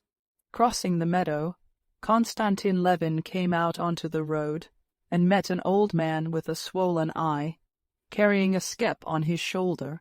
"What, taken a stray swarm, Fomitch?" he asked. "No, indeed, Konstantin Dmitrich. All we can do to keep our own. This is the second swarm that has flown away. Luckily the lads caught them. They were ploughing your field. They unyoked the horses and galloped after them. Well, what do you say, Fomitch, start mowing or wait a bit?" Well, our way's to wait till St. Peter's Day, but you always mow sooner." "Well, to be sure, please God, the hay's good. There'll be plenty for the beasts. What do you think about the weather? That's in God's hands. Maybe it will be fine." Levin went up to his brother. Sergei Ivanovitch had caught nothing, but he was not bored, and seemed in the most cheerful frame of mind. Levin saw that, stimulated by his conversation with the doctor, he wanted to talk. Levin, on the other hand, would have liked to get home as soon as possible to give orders about getting together the mowers for next day, and to set at rest his doubts about the mowing, which greatly absorbed him. "Well, let's be going," he said. "Why be in such a hurry? Let's stay a little. But how wet you are! Even though one catches nothing, it's nice. That's the best thing about every part of sport, that one has to do with nature. How exquisite this steely water is," said Sergei Ivanovitch. "These riverside banks always remind me of the riddle, do you know it? The grass says to the water, 'We quiver and we quiver.'" "I don't know the riddle," answered Levin wearily,